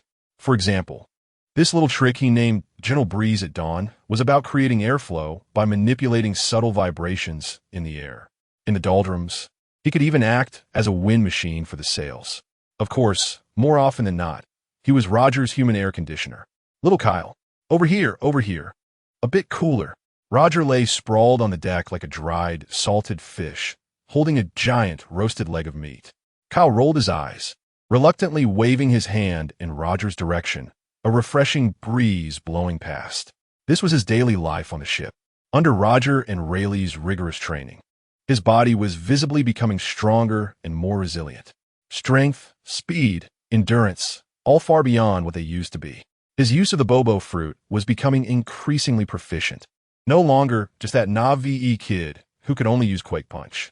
He could feel himself getting stronger, but he still lacked an outlet to release it. Kyle felt like a blade that had been tempered but had yet to be sharpened, eagerly yearning for a thrilling battle to test his edge. Deeping soy sauce, refreshing. Practicing with Roger every day, that wasn't called fighting. That was called one-sided beatings. So boring. Kyle howled to the sky, collapsing onto the deck. Anything would be fine. Navy, pirates, even a meteorite would do. Ha ha ha. This kid is full of energy. Roger finished the last bite of meat and casually tossed the bone into the sea. A carp sprang up. "Should we have another round of love feeding training?" Kyle jolted, instantly bouncing up from the ground, watching Roger and Rayleigh, who had put down his book at some point with vigilance. "No, please don't." He now flinched at the sight of sea fish and barrels of wine. And that damn Roger-esque supreme sea fish was specifically targeting his backside. Just then, Rayleigh, who had been reading beside them, suddenly spoke. "You two," his voice calm. "A guest is coming." "Huh?" Roger and Kyle both looked up at the same time. To the northeast, at 3 o'clock, a 3-masted sailing ship is coming towards us. Rayleigh set down his book, moving quickly, noting that the flag was that of a pirate. Chapter 11. The First Battle Debut. Pirates. The word hit Kyle like a bolt of lightning. It felt as if all the blood in his body ignited at that moment, transforming all the boredom, frustration, and restlessness into a soaring battle spirit. Kyle rushed to the ship's edge, squinting towards the direction Rayleigh pointed out. Sure enough, against the backdrop of the blue sea and sky, a black that was rapidly enlarging. Soon, the outline of the ship became clear. Its hull was several times larger than their little boat, and on the sail, a grinning skull crossed by 2 battle axes appeared, flamboyant and fierce. The pirates on board had evidently spotted them, bursting into boisterous laughter, with some even waving weapons in a provocative manner. "Ha ha, looks like someone brings a pillow when I'm sleepy." Roger grinned, flexing his wrists with a crackling sound, just as his hands were itching for action. "Captain," a voice interrupted Roger. Both Roger and Rayleigh looked at Kyle in surprise. The boy stood at the ship's edge, the sea breeze tousling his black short hair, his eyes burning with an unprecedented light. like two flames ready to erupt. This ship is mine.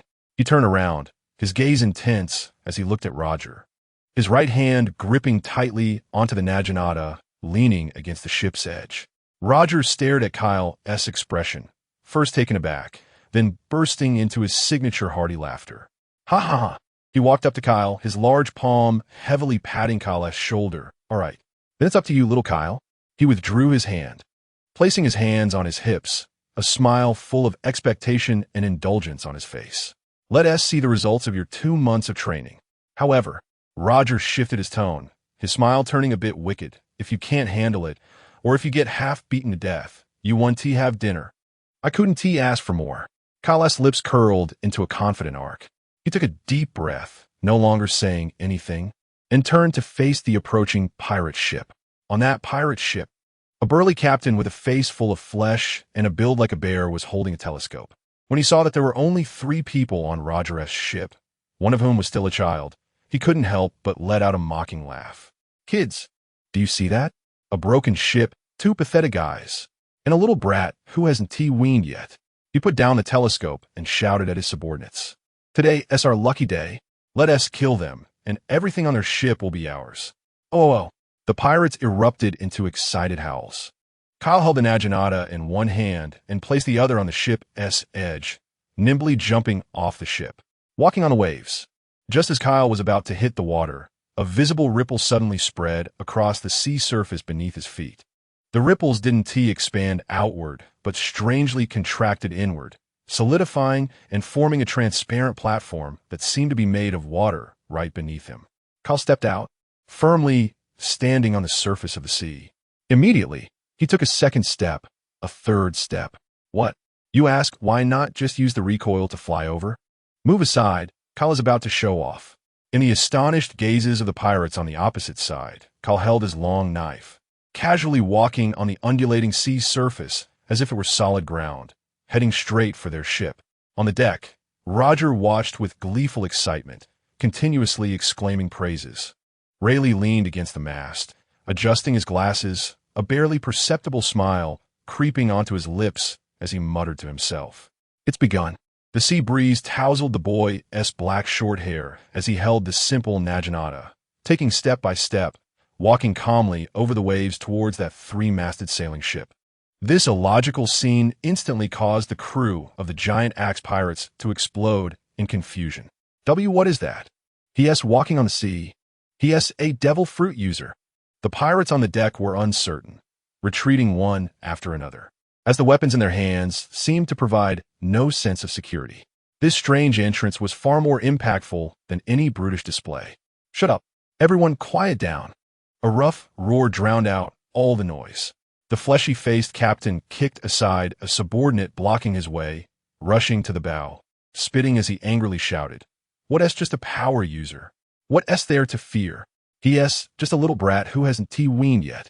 He stared at Kyle, who was walking slowly, a look of extreme disdain on his face, and yelled mockingly, Hey, kid, this isn't your backyard swimming pool.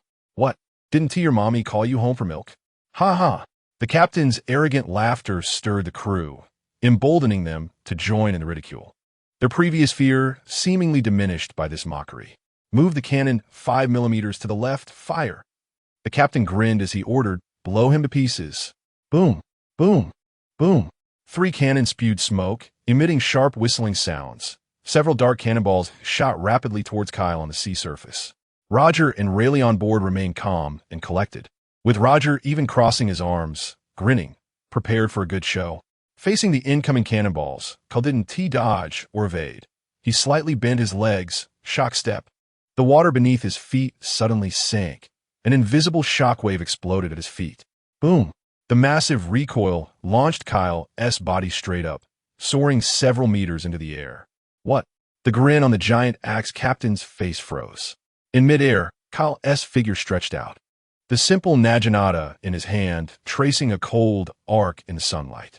He didn't use any flashy techniques. He simply infused all the power accumulated over the past 2 months into the blade, slashing towards the flying cannonballs. A solid white energy wave detached from the blade, arriving ahead of the attack, precisely slicing through the middle cannonball. Boom! The struck cannonball seemed to be crushed by an invisible giant hand, along with the adjacent cannonballs, exploding into a shower of shrapnel. The smoke and mist from the cannonball explosion instantly enveloped that area of the sea. How is this possible? A pirate's voice trembled. The next second, Kal's figure emerged from the swirling smoke and mist, slowly lifting his head in midair, his golden eyes ablaze with battle intent. The game is over. Kal positioned the Naginata in front of him, the blade beginning to emit a buzzing sound. He poured his ability to control waves into it without holding back, the air around the blade starting to distort violently, producing a series of piercing shrieks. Listen well. This is a requiem for you. He gripped the hilt tightly, leaning backward, channeling all his strength into this strike. Sound slash, exploding phoenix. With a single swing, time seemed to freeze at that moment. A visible, phoenix-shaped, massive shockwave erupted fiercely from the edge of the Naginata. With a shockwave passed, the air let out a mournful cry under the unbearable pressure, like shattered glass, revealing spiderweb-like cracks. The phoenix made of high-pressure sound waves let out a piercing cry that split the clouds and shattered the stones.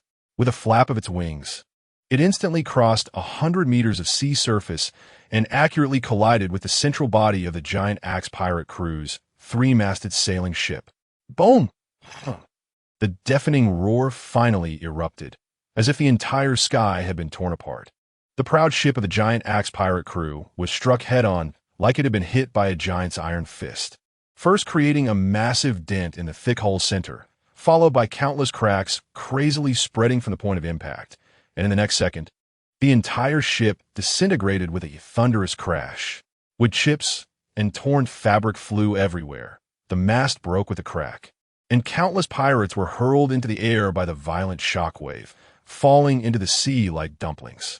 The captain, who had been laughing arrogantly just a second ago, now had his eyes wide open, his face filled with disbelief and terror.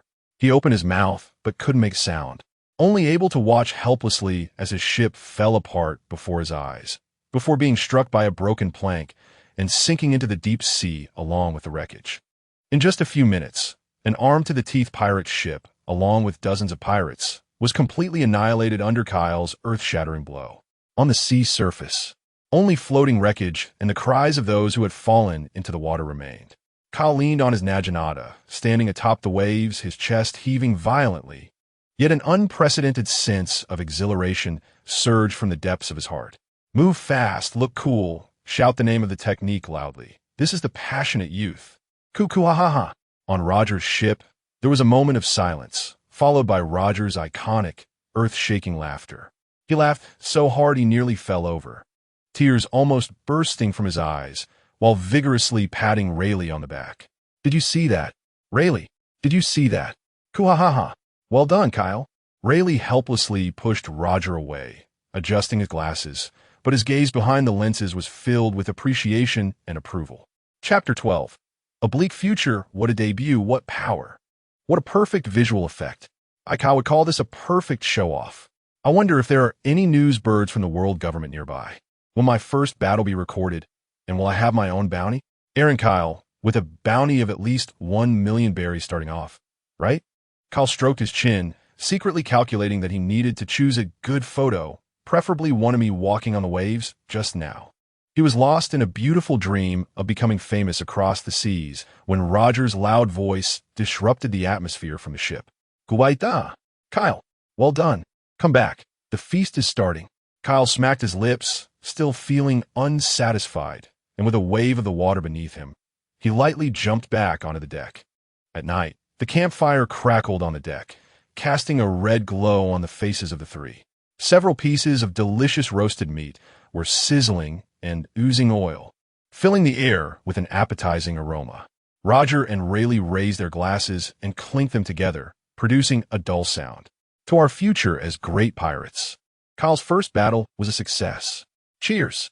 Roger laughed heartily and downed his rum in one gulp. Kyle excitedly raised his own cup, just about to clink it with Roger's, but was subtly blocked by Rayleigh. He looked down to see that his wooden cup was filled with sweet-smelling orange juice.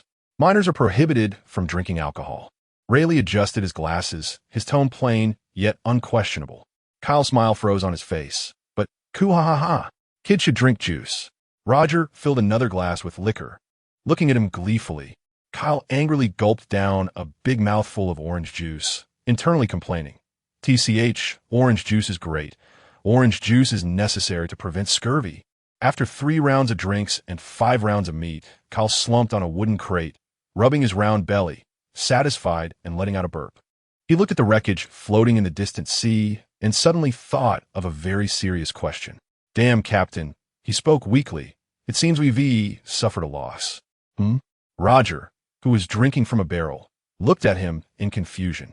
I shattered their ship, Kyle said, feeling pained. Wouldn't all the berries, treasures, and food on board sink to the sea?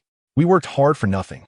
Roger paused his toothpicking, then suddenly realized and slapped his thigh. You're right. Rayleigh beside them facepalmed, helplessly thinking how these two always had such peculiar thoughts. Gol D, little Kyle, you have some ideas? Roger, his face flushed from drinking, stood up excitedly and walked over to Kyle. But treasure is a minor issue. Although your performance today was good, there is still a lot of room for improvement. He raised a finger and waved it in front of Kyle. Your attack is flashy, but the power isn't refined enough. If he could add that, the power could double. That? Kyle was a bit confused. Hockey.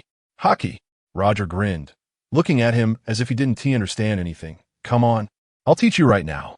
Let you experience what true power is. Kyle instantly perked up, leaping from the ground, his eyes shining. Armament hockey. This was the standard for strong people in the New World. Rayleigh looked at Roger, who was drunkenly enthusiastic, his gaze behind the lenses filled with warnings. He opened his mouth as if to say something, but ultimately sighed and wisely stepped back, keeping his distance from the teaching scene. Watch closely, little Kyle.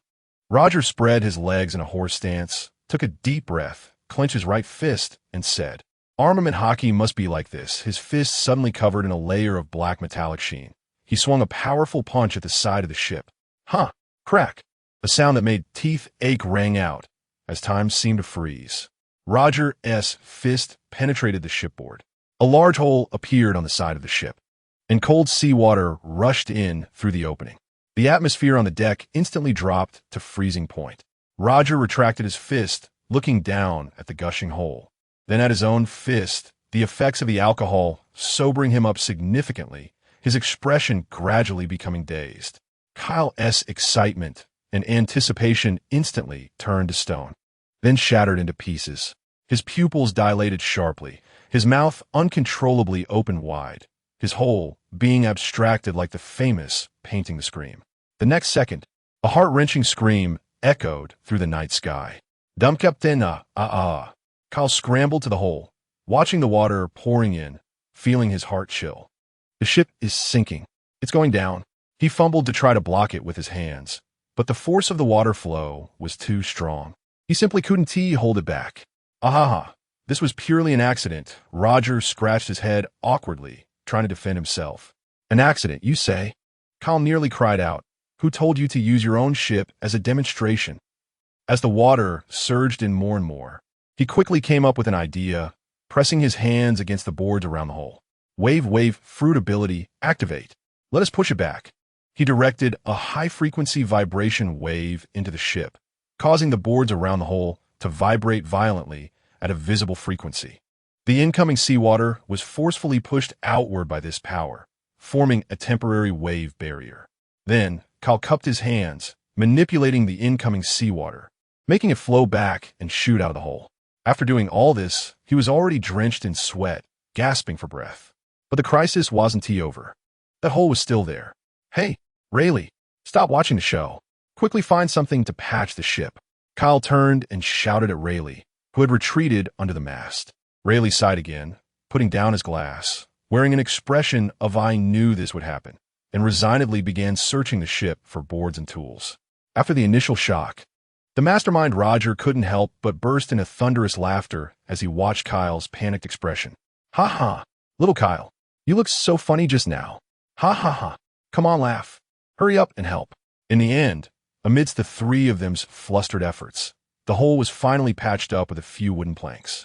Kyle lay sprawled on the damp deck like a dead fish, staring blankly at the stars above, feeling that the future was bleak. Is it still too late to get off the ship? Chapter 13. The joys and sorrows between people are not communicable. Navy Branch 5, Conference Room. The atmosphere was as oppressive as the sea before a storm, and the projection phone bug faithfully displayed a segment of footage on the wall. In the image, a young figure emerged from the swirling smoke and mist, and in mid-air, the naginata in his hand erupted with blinding light. Exploding phoenix. Accompanied by a roar that pierced through the image, a massive shockwave in the shape of a phoenix violently shot out, hitting a three-masted sailing ship with precision. In the next second, the sturdy hull collapsed silently in the footage, splintering wood and shadows scattering everywhere. With a loud bang, a file filled with documents was slammed down on the conference table, creating a tremendous noise. Colonel Bryan's face turned ashen, his thick fingers nearly piercing through the tabletop. Giant Axe pirate crew. Captain's bounty of 600,000. Total crew bounty over 1 million berries. His voice echoed in the quiet conference room, filled with uncontrollable rage. Now, can anyone tell me why they were wiped out in minutes by some unknown brat? No one answered. The naval officers present stared at the frozen image on the wall, the young man's defiant expression as he executed his slash, sending a chill down their spines. An intelligence officer struggled to speak. According to the testimonies of the surviving pirates and image analysis, the target is a devil fruit user, initially judged to be capable of manipulating shock waves or sound waves, possibly a superhuman type or some special natural type. I don't care what type he is, Colonel Bryan bellowed. All I know is that a rookie destroyed an armed pirate ship with just one strike. This kind of destructive power, this potential, if not contained, will become a huge threat to us in the future. The conference room fell into heated discussion. His appearance was also very strange. Being able to walk on water is not a normal ability. The attack range exceeds 100 meters, and it's instantaneous. This brat has a very high level of development with his fruit abilities. The key point is, he appeared on Roger and Rayleigh's ship, a bespectacled major said solemnly, causing the entire conference room to fall silent. Gol D, Roger, Silvers Rayleigh. These two names have already started to stand out on the seas, although they rarely show up. Every time they take action, they shock the world. Is this newly emerged monstrous rookie their companion? Colonel Bryan's expression grew heavier. He remained silent for a long time before finally picking up a pen and writing a few words on a blank draft of a bounty notice. Draft a wanted notice, and distribute it immediately to all major branches and news agencies. His voice was unquestionable. The whole world must know about this dangerous brat. A few days later, a brand new bounty notice flew to every corner of the Grand Line with the newsbird. On the wanted poster, a black-haired boy held a naginata, his body stretching into a perfect arc in midair. The sea breeze tousled his short hair, and in his golden eyes there was not a trace of fear, only a fighting spirit that seemed ready to burn everything in defiance. It was the expression captured by the image phone bug when he executed the sound slash, exploding phoenix. Ha ha, we finally made it to the island. Supplies. Let us throw a banquet, Roger exclaimed as he stepped onto solid ground, arms wide open in cheer. The ship, which he had personally put a hole in, was finally held together by Rayleigh and Kyle's relentless efforts just enough to reach the next island. This was a bustling commercial island, with a busy port full of life. I'm going to buy some rum and meat, Roger said eagerly, rushing towards the town center. I'll go check out nautical charts and daily necessities. Rayleigh adjusted his glasses and walked toward another shop. Kyle looked around and finally focused on a stall selling newspapers and bounty notices. He was purely curious, wanting to see which celebrities had emerged on the seas recently. He strolled over, scanning the rows of bounty notices hanging on the wall. Most were mediocre, with ordinary bounties. Just as he was about to leave, a brand new wanted notice, the ink seemingly still wet, caught his attention. Why does that face look so familiar? Kyle leaned in closer, and when he saw the person in the photo, his pupils suddenly constricted. In the picture, a black-haired boy with golden eyes looked defiant, striking a cool pose with a sword. Who is this? So handsome. Oh, it's me. Well, that's fine then. Kyle ripped the wanted notice off the wall, his heart racing uncontrollably. He looked at his name, at the string of zeros, and an uncontrollable radiant smile spread across his face. Not bad, not bad. This candid shot is pretty good. Kyle stroked his chin, his inner monologue rich enough for a one-man show, perfectly capturing his defiant, kingly aura. The only problem was that this photo was chosen too well. What if it caught the attention of lovesick girls who would chase after me every day? Just a day in the life of the readers. Oh dear, being handsome is also a kind of trouble. He happily admired his handsome face. Then his gaze fell down to the bounty amount. 1,500,000 berries? Kyle's smile instantly froze. 1,500,000? Just 1,500,000? He internally complained frantically. What a joke. Who do they think they're looking down on? My explosive move that could destroy everything. Just the special effects alone are worth more than this. And my unparalleled grace while walking on the waves, does it not count for anything? Shouldn't the Navy's price evaluation department be replaced? While he was fuming, the vendor next to him hung up a few new bounty notices. Kyle casually glanced over. Bounty, 15,500,000 berries. In the picture, Roger was grinning, looking like the village fool next door. Kyle's gaze then shifted to another one. Bounty, 13,000,000 berries. In the picture, Rayleigh leaned against the ship's railing, looking calm, with light reflecting off his glasses. Kyle silently lowered his head, looking at the bounty notice in his hand. That was a mere 1,500,000.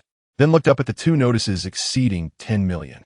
Suddenly, he felt like the paper in his hand was no longer appealing, especially considering that Roger and Rayleigh were only in their 20s and the pirate crew had just been established for a short time. And in this era, there was no inflation. The value of these bounties was shockingly high. Ha ha ha. Kyle, what are you looking at so intently? Roger's loud voice rang out from behind, as he approached with a few barrels of rum in one hand and a large piece of raw meat in the other. When he saw the notice in Kyle's hand, his eyes lit up. Oh, isn't this your bounty notice? Roger snatched it away, holding it up to his eyes and laughing. Ha ha, not bad, Kyle. You got a bounty notice so quickly. 1,500,000. That's impressive. Rayleigh also walked over, and when he saw the bounty notice, a barely perceptible smile appeared on his lips as he adjusted his glasses. Looks like the Navy has taken notice of your first battle. Kyle looked at his two guardians, who had expressions that seemed to say my child has succeeded, and then glanced at the ridiculously high bounty on their heads, feeling a cold wind of disparity sweep over him. He pouted and muttered under his breath, TCH, what's so impressive about adding another zero to their bounty? The joys and sorrows between people really don't connect. Chapter 14. The majestic guidance of a great teacher on the third day after setting sail. Kyle was still preoccupied with his bounty notice. He was carefully polishing the crude naginata with a piece of deer hide, muttering, 1,500,000. 1,500,000. I'm not even worth as much as a nearshore sea king. Do those Navy guys think my move, the exploding phoenix cry, is just rented special effects? No aesthetic sense, completely blind. Still worried about that? Rayleigh's voice came from beside him. He was leaning against the mast, holding a book, but his gaze was clearly not on the pages. I'm not, Kyle instinctively retorted, then deflated. I just feel that my worth doesn't match my handsomeness. Huh. So how much do you think you deserve? Roger, carrying a huge fishbone, just came over from the kitchen, evidently having resolved today as breakfast. Kyle puffed out his chest and held up 3 fingers. Starting price, 30 million berries. Roger and Rayleigh exchanged glances and then burst into laughter simultaneously. Roger's laughter was bold and uninhibited, while Rayleigh's carried a hint of helplessness and a smile. Kid, you have quite the ambition. Rayleigh closed the book, adjusted his glasses, and his expression became a bit more serious. However, the bounty is merely an estimate of how much of a threat you pose to the world government. It does not entirely represent your strength. Your strike is indeed flashy, and it has enough power to intimidate ordinary pirates.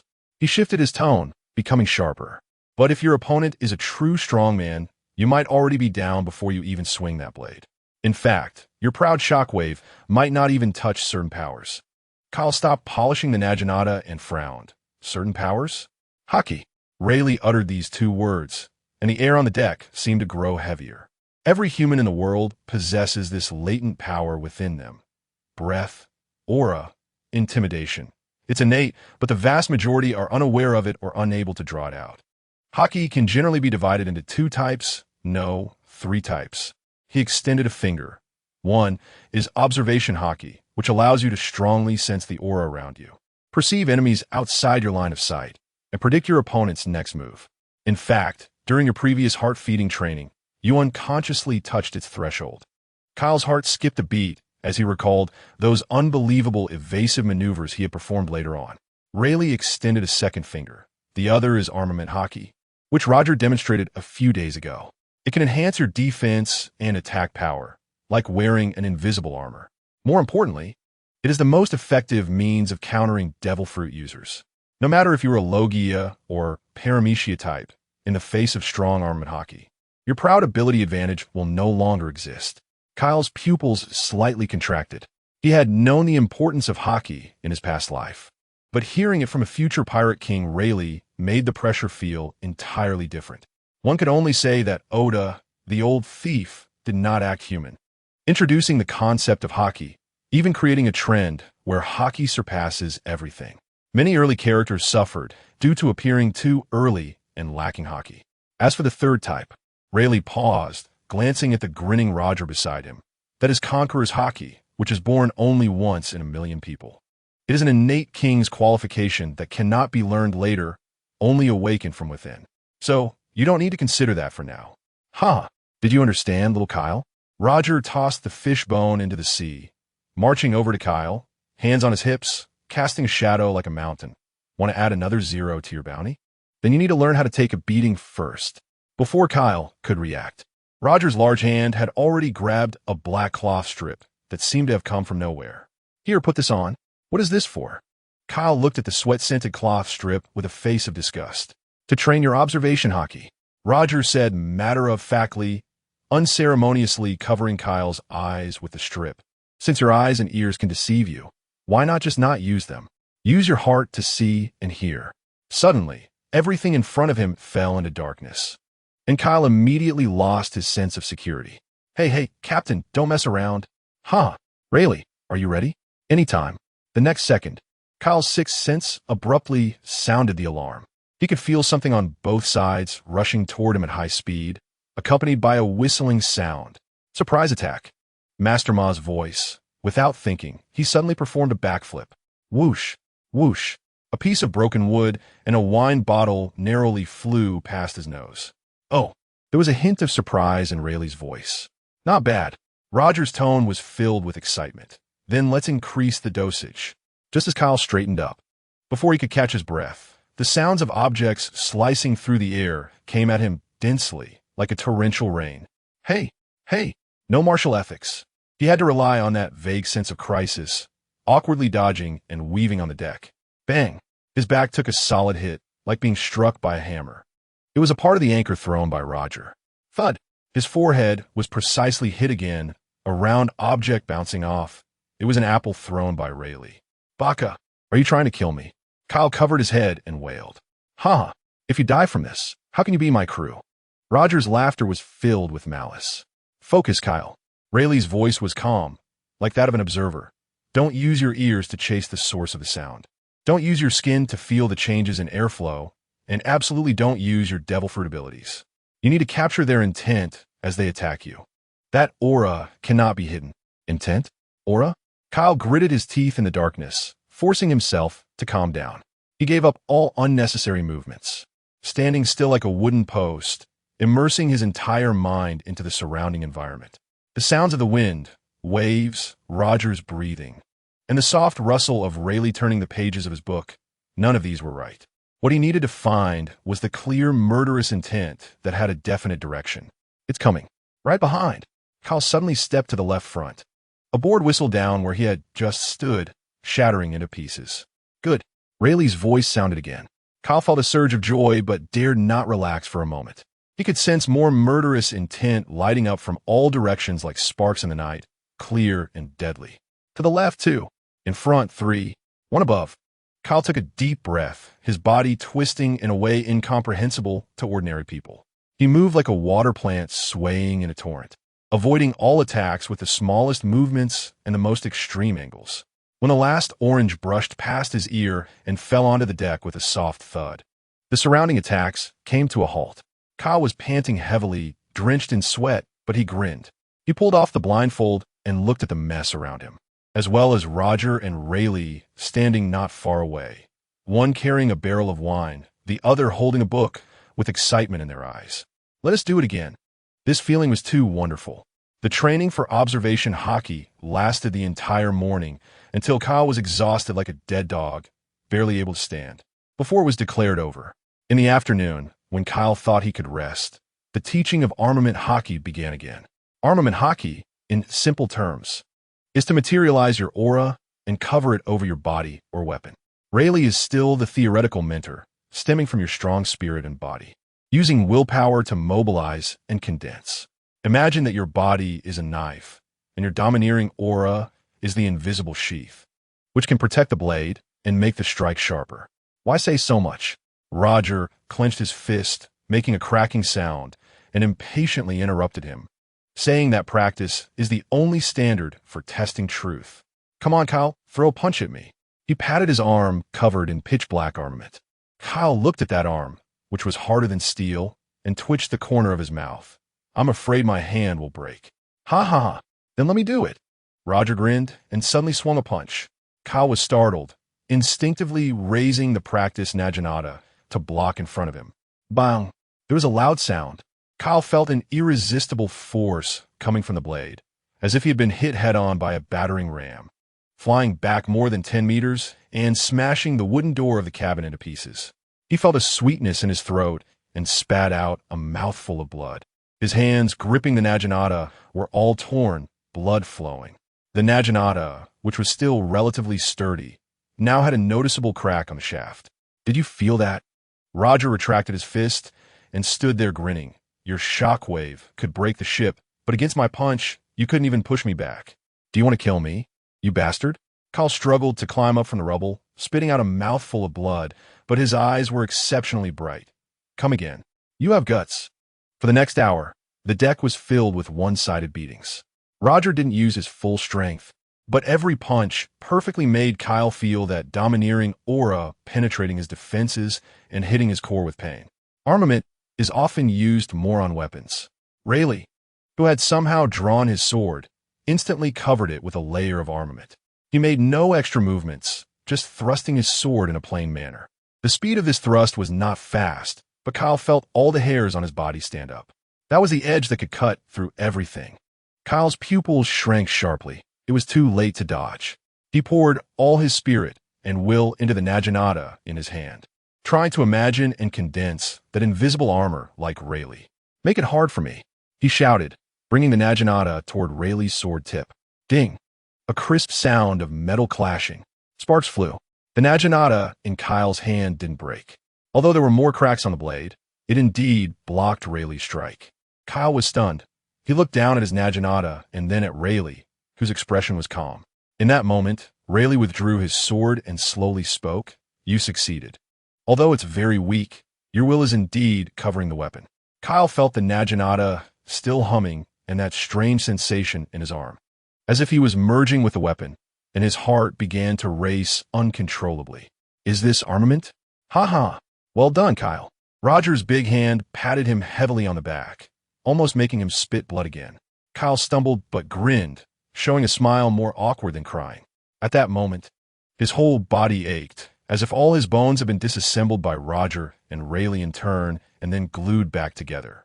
Just touching them would cause them to fall apart. When their little broken ship finally docked at a deserted island that looked like no one had ever set foot on it, Kyle crawled onto the beach, facing the sand, with his left hand forward. Captain, don't stop. Ha ha ha. Adventure. Adventure. As soon as Roger's feet touched solid ground, he became like a wild dog that broke free, eyes shining, letting out an incomprehensible cheer, and dashed into the dense primitive jungle, disappearing in the blink of an eye. This behavior is very Roger-like. Kyle weakly complained. Is he not afraid of poisonous snakes and beasts in the woods? He probably expected those things more. Rayleigh jumped off the ship and landed lightly next to Kyle. Not bad, he said. I sense something interesting. Interesting? I think he is feeling bored and desperately needs something to break. Kyle rolled his eyes, struggling to sit up from the sand and patting the sand off his body. Rayleigh didn't respond, but slowly strolled along the coastline, observing the vegetation and tides of the island. Kyle could only follow, stretching his sore muscles while surveying his surroundings. This island was indeed full of primitive vitality, with tall trees blocking out the sun, and the air was filled with a fresh scent of mixed soil and plants. Speaking of which, Rayleigh, Kyle kicked a stone. How did you meet that bastard Roger? Rayleigh adjusted his glasses, gazing at the distant horizon as if lost in brief memories. My house was burned down, and I lived on a boat. I met Roger. Our encounter was destined, Rayleigh. Do you want to join me in overturning this world? Kyle stroked his chin, not focusing on the legendary encounter. Stolen a ship? You didn't happen to steal Roger's ship, did you? Did Roger burn your house? Rayleigh, separator line, boom. At that moment, a deafening roar came from the center of the island, interrupting their conversation. Immediately after, the ground trembled violently, as if some enormous creature was rolling underground. In the distance, hundreds of birds cried out in alarm and scattered. A massive cloud of dust shot into the sky, mixed with the sound of trees breaking.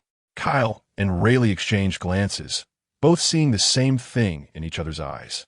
I knew it, Kyle sighed, looking despondent. Rayleigh sighed as well, but his gaze behind the lenses sharpened. Let's go see what trouble Roger has caused. The two no longer hesitated, their figures turning into two afterimages, rushing toward the source of the chaos. When they reached the center of the island, the scene before them made them stop in their tracks. The originally dense jungle had turned into a messy clearing, the ground covered in crisscrossing slashes and massive pits, fallen trees scattered everywhere, still emitting wisps of smoke. In the center of the clearing, two figures were engaged in a fierce clash like a storm. Ha ha ha. Not bad. Really not bad. Roger laughed heartily, wielding a long knife, each slash carrying the momentum of splitting mountains and breaking stones. Opposite him stood a young man of similar age, tall and with long hair, wielding two massive battle axes, attacking fiercely. Oh, the plain and unadorned supreme great axe. Every clash of the axe and knife erupted with dazzling sparks and deafening metallic booms, the shockwaves stripping away a layer of the surrounding ground. Kyle's pupils shrank sharply. Two axes, a tall figure, black sunglasses, and that indomitable wild battle intent. This person is the legendary cave explorer, the inspiring model who can attend university from a vocational school. The strongest man in the true world. The third second has grown up. Scuba Jabba, Kyle exclaimed inwardly, recognizing him as the future third member of Roger's Pirates, known as the Copper among the legendary trio of gold, silver, and bronze. Roger and Jabba in the field clearly noticed the two approaching. Oh, you're here. Roger grinned, and his eyes instantly changed. Then we can't delay any longer. His aura suddenly changed, no longer exuding the enjoyment of battle, but instead unleashing an overwhelming pressure that seemed to rule the world. Dark red, lightning-like energy began to swirl wildly around his blade, emitting a terrifying crackling sound. Jabba's expression changed drastically. The aura Roger exuded at this moment was as different from before as night and day. However, he did not retreat. Instead, he let out an angry roar and poured all his strength into his double axes, charging towards Roger. Good eyes. Roger laughed approvingly, raising his long knife high and aiming at Jabba's figure. Divine avoidance. There were no flashy effects, no unnecessary movements, just a simple horizontal slash. That strike, wrapped in the Conqueror's hockey, seemed to disregard the distance between them, instantly crossing the gap and accurately smashing against Jabba's crossed axes. Time seemed to freeze for a moment. The astonishment on Jabba's face had not fully dissipated when an irresistible, incomprehensible, terrifying force surged through the axe, violently crashing into his body. Crack! His proud double axes let out a mournful cry, spiderweb-like cracks appearing on the axe faces. Immediately afterward, Jabba was hit as if by a high-speed train. His eyes rolled back, a mouthful of blood shot out, and he was sent flying, crashing through 7 or 8 large trees before stabilizing himself, fainting in the process. One strike, and the outcome was decided. The open space returned to calm, with only Roger standing there, holding his knife and grinning. Kyle silently swallowed, his eyes full of stars. Is this the power of the Conqueror's hockey? Coach, I want to learn this. Divine avoidance is amazing. I want to learn divine avoidance. Roger strode over to the unconscious Jabba, not delivering a finishing blow, but instead curiously examining him and glancing at the two axes now covered in cracks. Ha ha, what an interesting guy. He seemed to completely forget that he was the culprit, turning to Rayleigh and Kyle and shouting, "Hey, wake him up. I have questions for him." A few minutes later, Jabba, awakened by a small shockwave from Kyle, was cautiously leaning against a tree trunk, looking at the three strange guys in front of him. "You're strong." Roger squatted in front of him, offering a water pouch with a bright, unreserved smile on his face. "I'm Gol D, Roger. This is Rayleigh and Kyle. What's your name? What's your dream?" Jabba was taken aback, clearly not expecting such a reaction. After hesitating for a moment, he accepted the water pouch, took a few sips, and said in a deep voice, "Spark, Jabba. My dream is to travel the world and see all the scenery on this sea with my own eyes. Then marry a tall woman." "Oh." Roger's eyes lit up instantly. He slapped his thigh and stood up excitedly. "Traveling the world? That is a great dream. I acknowledge you." "Kyle, shouldn't the focus be on the latter part?" He extended his hand, revealing a smile bright enough to light up the entire forest. "Jabba, come aboard my ship. Let us go turn this world upside down together." Jabba looked into Roger's clear and sincere eyes, seeing the boldness and confidence on his face that seemed capable of infecting everything, and he stood there in a daze. After a moment, a relieved smile appeared on his tense face, and he nodded vigorously. "All right." Kyle, witnessing this nearly miraculous development, felt his inner critic burning fiercely. "Is this how it works? Fight, ask for a dream, and then say, 'I acknowledge you,' and you're on the ship?" The legendary charming Roger is still steaming. He looked at the cheerful Roger and Jabba, then glanced at Rayleigh, who seemed accustomed to it all, and felt that the world was a gigantic makeshift stage. "Hey, what about me?" Chapter 16. Dreams. It turns out that pirates possess a recovery ability proportional to their destructive desires, while the reasons for celebration are inversely proportional to their moral limits. 1 second, it's a life-and-death battlefield, and the next it can turn into a jovial gathering. On the beach, a huge bonfire crackled, roasting an unknown beast that Roger had cut in half.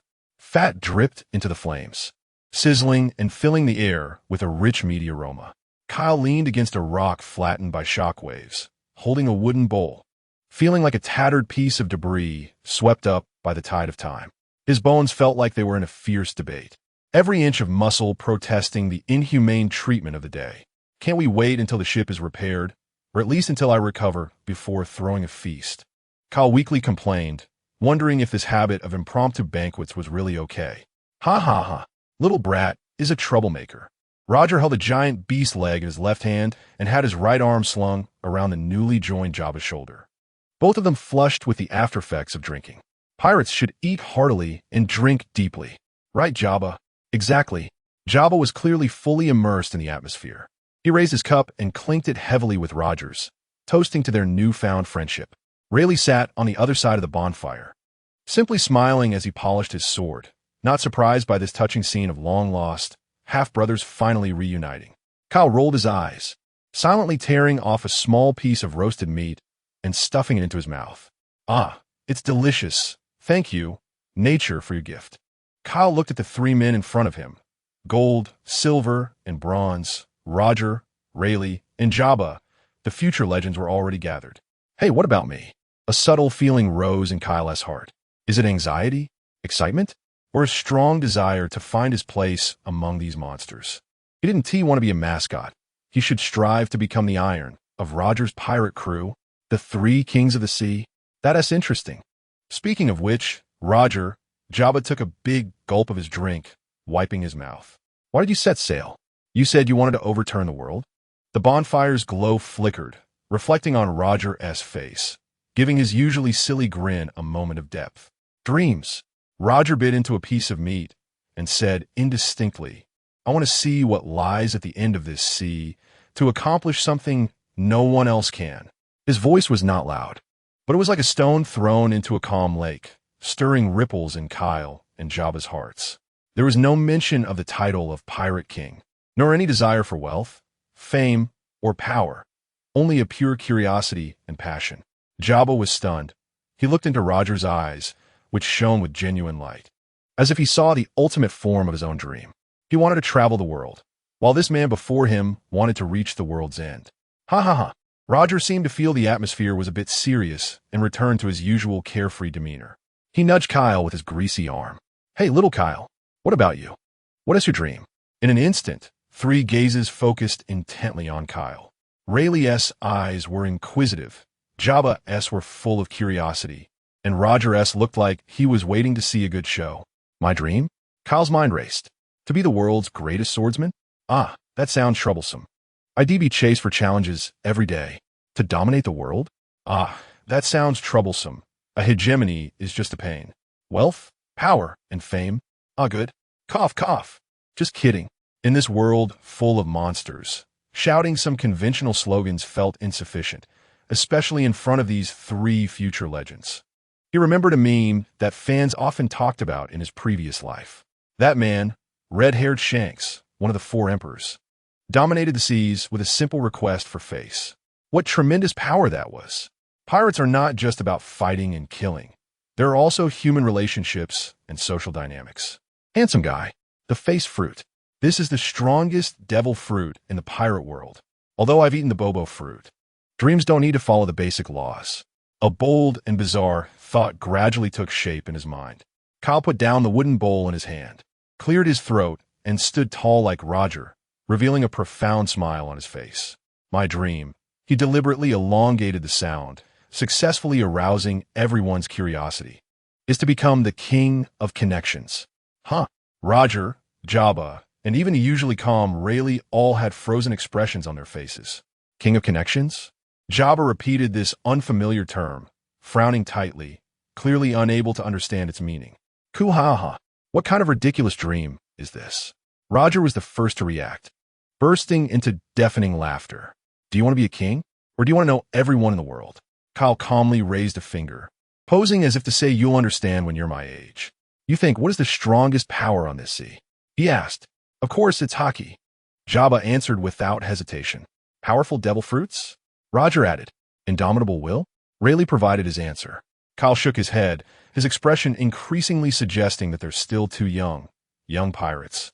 The strongest power on this sea is connections, it's relationships, it's what I call face. He stood up and paced back and forth in front of the campfire, his tone passionate. Imagine, when we encounter pirates, I make a call, and the Navy Admiral says, Kyle, my brother, I'll send a warship to help you right away. When we lack funds, I make another call, and the world's richest tycoon says, Brother Kyle, you don't need to worry about money. Spend freely. When we face a strong enemy, I walk up and pat the other person on the shoulder and say, give me some face, and they have to obediently back down.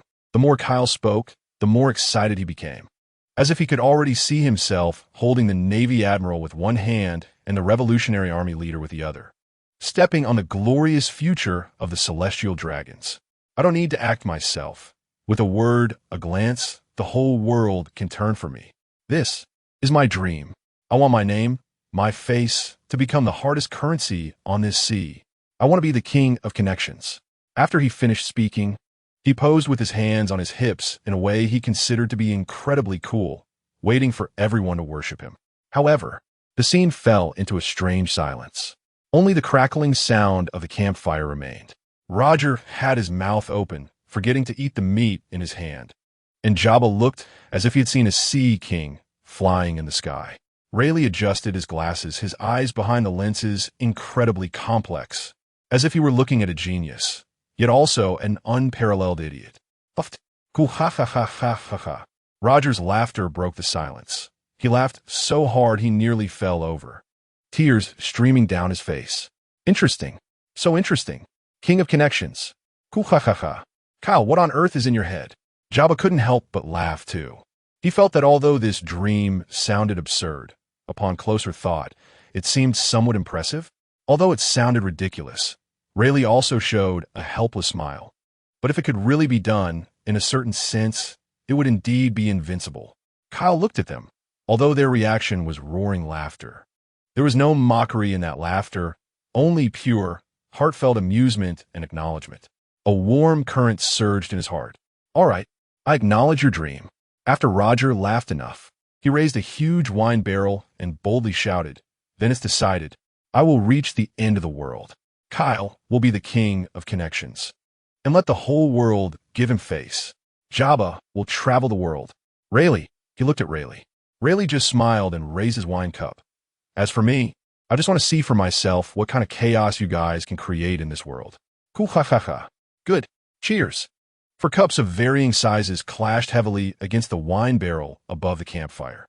Chapter 17. The asylum in the early morning, Kyle struggled to sit up from the beach. Everything in his vision was double. On the beach, two overly energetic monsters had already begun their morning exercises. Ora, ora, ora, ora. Muda, muda, muda, muda. Roger and Jabba were clashing swords and axes in a meaningless yet grandiose showdown. The clashing sounds of blades, their booming shouts, and the unabashed shockwaves were precisely tormenting Kyle's fragile nerves. Good morning, Kyle. Did you sleep well? Roger, in between clashes, could still spare a moment to grin at him. Good for you. Kyle covered his head, feeling like his brain was about to be turned into a bowl of tofu pudding. Haha, young people have too poor recovery. Jabba swung his axe to break Roger's strike and still had the energy to shake his head and comment. A rich aroma of coffee wafted over, becoming the only salvation amidst the chaos. Rayleigh was sitting beside the extinguished campfire, leisurely brewing coffee in a small pot, as if the surrounding noise had nothing to do with him. Want a cup? He handed Kyle a wooden cup. Kyle felt as if he had been granted a reprieve and scrambled over. The warm liquid slid down his throat, finally dispelling some of the chaos. Speaking of which, Kyle looked at the small dingy boat they had abandoned on the shore. We need to talk about transportation issues. If we stuff one more Mr. Jabba into that boat, I suspect it will immediately choose to sink in protest. You guys might be fine, but I definitely will not be. Rayleigh took a sip of coffee, looked at the boat, and nodded in agreement. It has already completed its mission. Hey, how can you say that? Roger and Jabba's morning practice had unknowingly ended, and they stood beside, with Roger patting the side of the small boat with a pained expression. It was our first partner at sea. How can you just say abandon it and abandon it? The boat let out a groan of unbearable burden, as if protesting Roger's iron grip. That's right, Jabba echoed with his booming voice. The value of a boat lies in the dreams it carries, not how new its boards are. Kyle looked at these two hot-blooded fools with a dumbfounded expression. Guys, Kyle pointed at the few cracks in the bottom of the boat that were barely blocked by seaweed and mud, and pointed at the mast that looked like it would bow down and die any moment. Its soul might be reporting to the next world soon. Moreover, Mr. Jabba, with your physique, plus those two axes that weigh at least 100 pounds each, are you sure it won't split in half the moment we step on it? Cool, ha ha ha. A small matter. Roger waved his hand, appearing magnanimous. A real pirate can cross the sea even standing on a piece of wood. This little problem is just right for training our survival skills. I don't want to train that kind of skill. Kyle's roar echoed on the beach. In the end, under the overwhelming vote of 2-1, Rayleigh abstained. Kyle's protest was ruthlessly rejected. The group reached a consensus to temporarily board the dangerous boat and quickly save money to replace it with a larger one. So, under Kyle's tragic gaze, Roger and Jabba gleefully loaded their luggage, mainly barrels of wine and jerky, onto the boat. With every item placed, the boat let out a painful groan, sinking a little more. When it was Kyle's turn to board the boat, he stood at the edge, took a deep breath, and wore a solemn expression, as if facing death. He reached out, gently patted the weathered side of the boat, and whispered in a tone of farewell, "Old buddy, I know you've done your best. If we really have to sink, please sink slowly. At least let me have a chance to grab a piece of wood." Kyle, what are you dawdling for? We're setting sail. Roger's urging voice came from the bow of the boat. Kyle took a deep breath, closed his eyes, and stepped onto the deck. Uncle, I need to send a tooth away. The wooden planks beneath his feet let out a long, piercing scream, and the entire ship tilted sharply towards him, nearly sending him straight into the sea. See, I told you. Kyle's face turned pale as he clutched the ship's railing tightly. Relax, it's just saying hello. Roger grinned, and the small boat swayed as it left the beach, drifting towards the azure sea. The moment they set sail, disaster followed. Bang! A muffled sound came from the cabin, and then a column of water erupted from a gap in the deck like a small fountain, drenching Kyle head to toe. The ship is leaking. It's the spot that Roger smashed when moving the barrels. Kyle wiped his face, his voice changing pitch. Oh, just a minor issue. Roger glanced over, casually grabbed a wooden cork from an empty barrel nearby, ran over to the hole, and stomped on it with his foot. Thud! The cork was tightly pressed in, and the fountain instantly disappeared. See, problem solved. Roger clapped his hands, wearing a look of triumph. Kyle's eye twitched. Are you serious? What's the difference between this and using a Band-Aid to stop arterial bleeding? Before he could finish his complaint, Rayleigh's calm voice rang out. Roger, the sail won't go up. Everyone turned to see Rayleigh tugging on the sail-raising rope, but the other end was empty. The severely worn hemp rope snapped cleanly under the strain, and the huge sail came crashing down, enveloping Jabba, who was standing under the mast, like a net. Ugh! Jabba let out a muffled grunt from under the canvas. Jabba-san, you silly glue, Kyle exclaimed. The canvas formed a large bulge, and then a thick arm poked out, giving a thumbs up. It's fine. This canvas is very resilient. It's good material. Ha ha ha. Jabba, you can help hold the sail up. Roger laughed nonchalantly. So, during the ensuing voyage, Jabba became a human mast, using his sturdy body and arms to hold the sail open at an angle to catch the wind. Kyle was too tired to complain. He was numb. Rayleigh, who was steering, suddenly let out a light gasp. Kyle's heart sank, a sense of foreboding washing over him. He stiffly turned his head to see Rayleigh holding up his right hand, and it was a lonely wooden shaft with a broken end. That was the ship's rudder handle. It was broken. The ship's steering wheel, now only half of it was left in the first mate's hand. A strange silence fell over the ship, leaving only the sounds of the wind and waves. Kyle's mouth slowly dropped open, and he froze in place. Oh no, Rayleigh said, looking at the broken rudder handle with a slightly troubled expression. This is a bit of a problem. Ha ha ha. Roger's booming laughter broke the frozen air. How interesting. Even the rudder is broken. This voyage certainly won to be boring. He turned to Jabba, his eyes sparkling with excitement. Jabba, lend me your axe. Jabba's eyes lit up at the words, instantly understanding Roger's intent. Good idea. If we stick the axe blade in the water, we can control the direction, right? Exactly. The two of them high-fived, as if they had found a solution to a world problem. No way. Kyle cried out in despair. Are you going to dismantle the ship for parts? But no one paid attention to his breakdown. Jabba quickly handed Roger a battle axe, and Roger eagerly ran to the ship's stern, plunging the massive axe blade into the water and swinging it left and right like paddling a kayak. The small boat began to move in an extremely bizarre zigzag pattern under his control. Kyle completely gave up struggling. He slumped on the deck, the cold seawater splashing haphazardly on his face.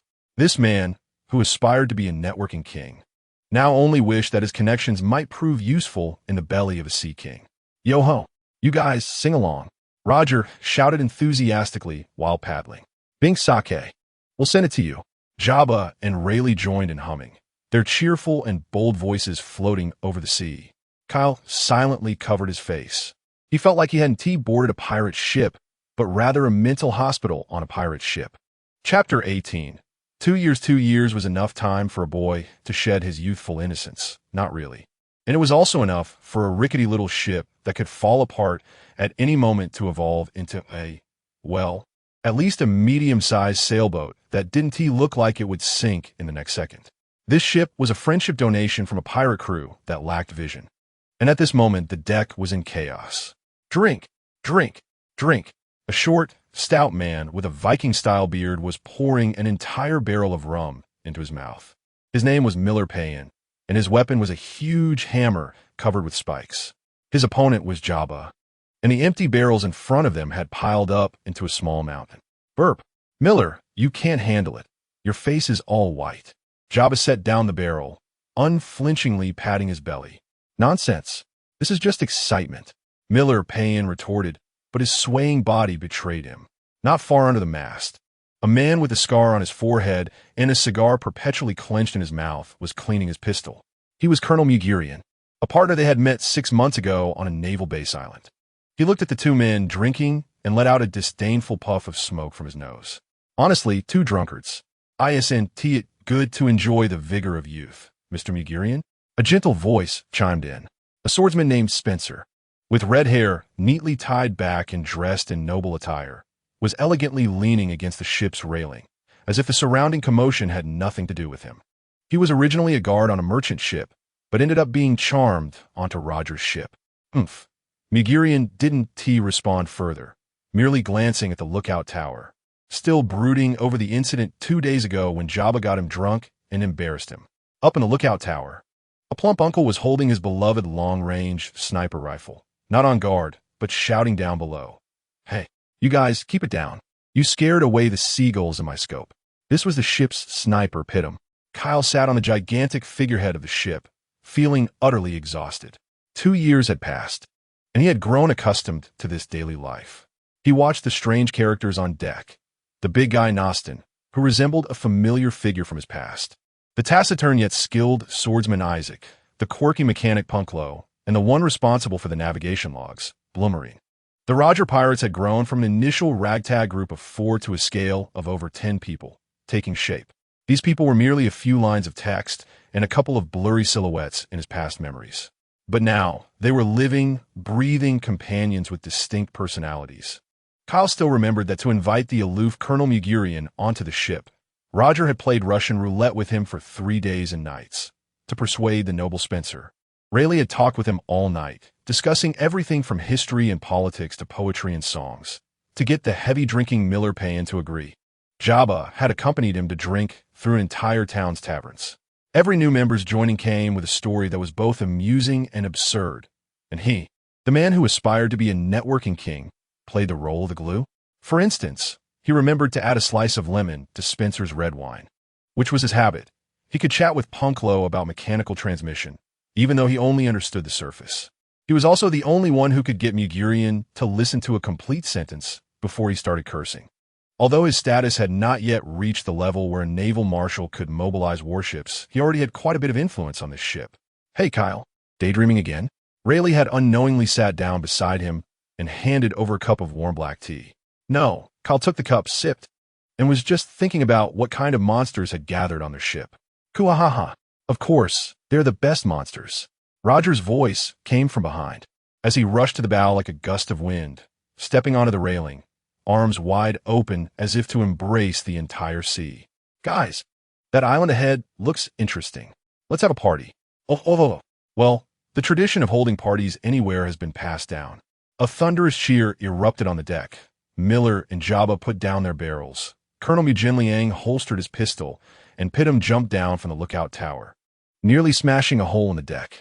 Everyone's face was filled with the same expression of genuine excitement and anticipation.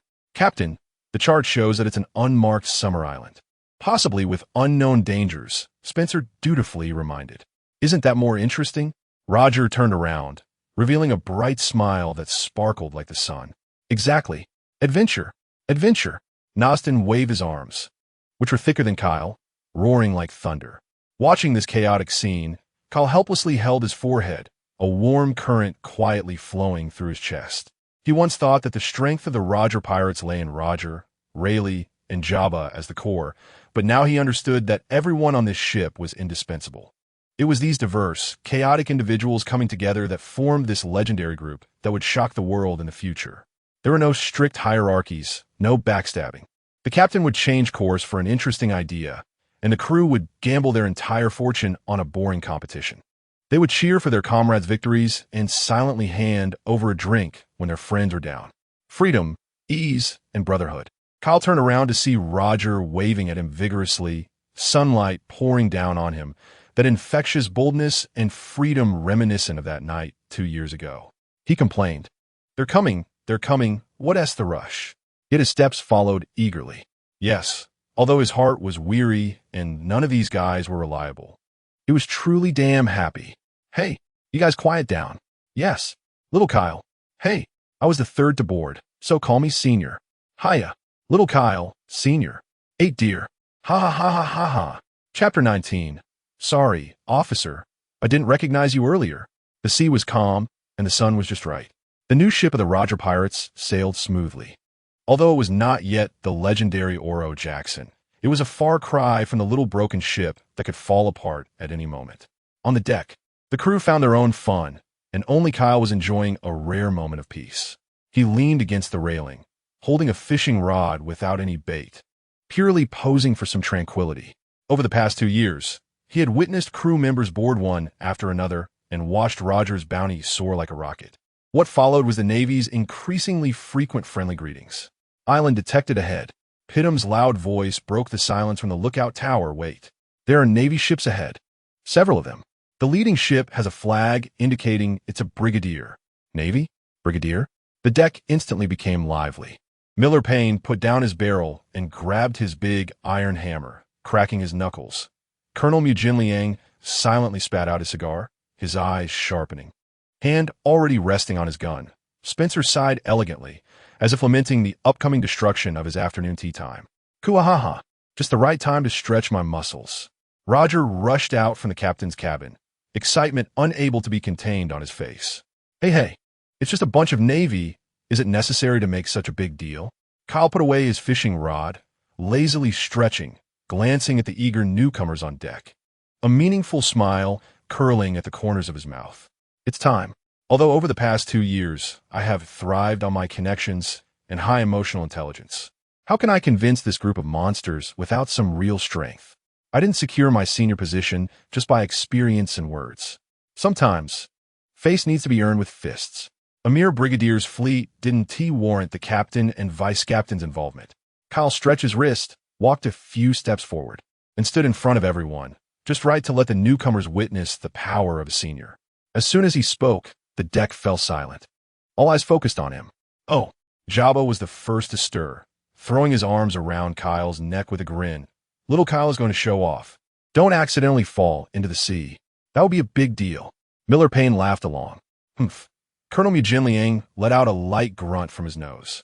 He had heard from the earlier crew members that Kyle was extraordinary, but he hadn't really seen his strength. Guaita. Interesting. I'll leave it to you, Kyle. Quick and decisive. The party is important. Rayleigh just smiled and pushed up his glasses, looking at Kyle's back with approval and anticipation.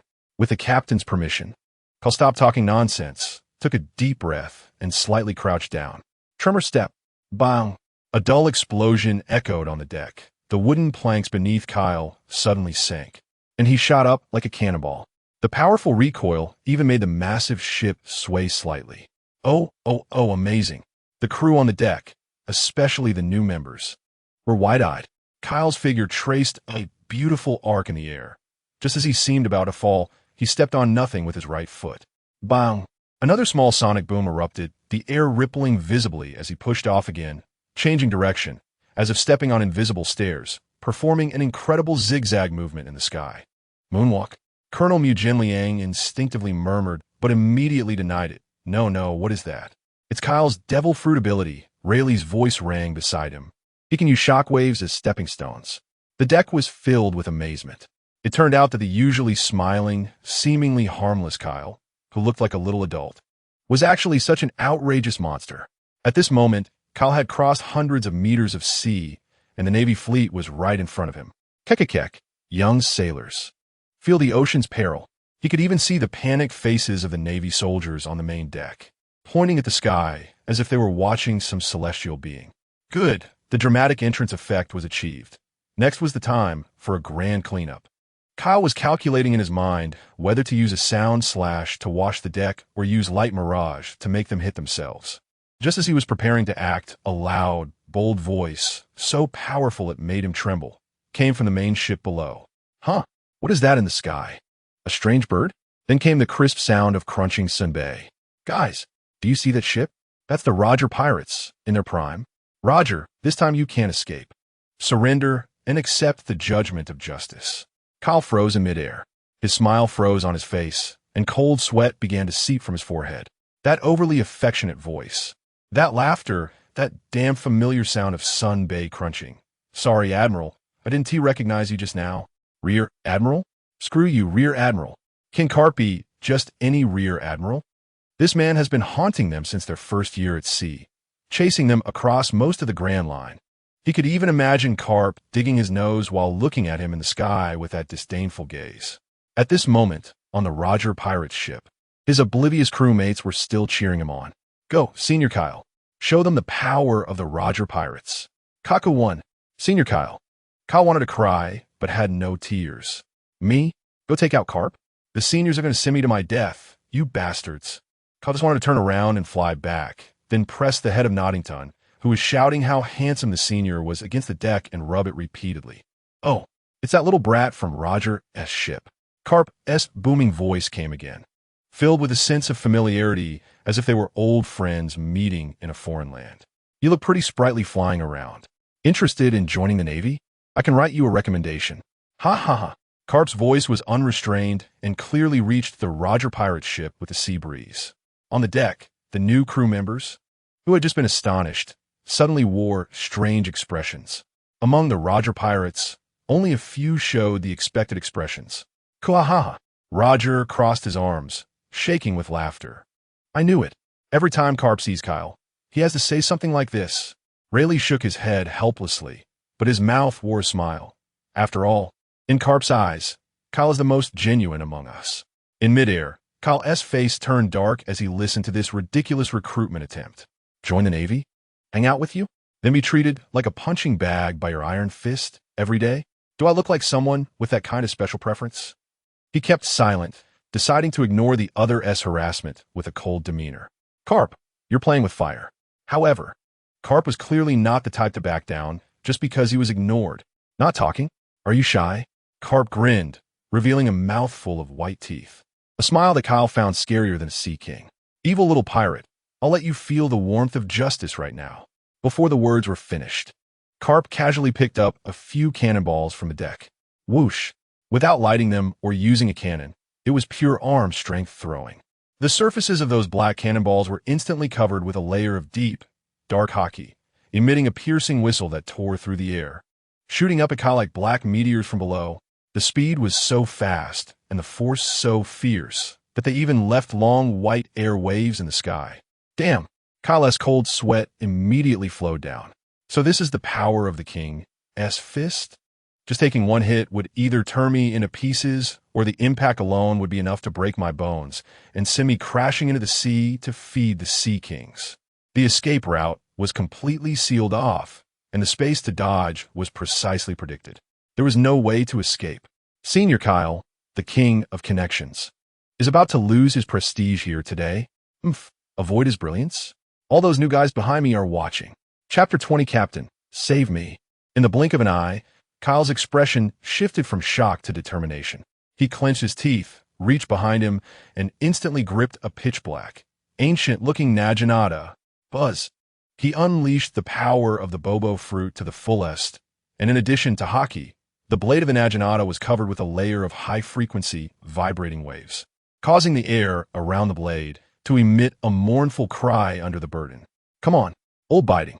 Kyle let out a furious roar, gripping the handle of the Naginata with both hands as he faced the deadly black meteors, advancing instead of retreating. Sound/explosion phoenix cry. Instead of choosing the conventional slash, he unleashed this sword technique in a continuous manner. Clang, clang, clang, clang.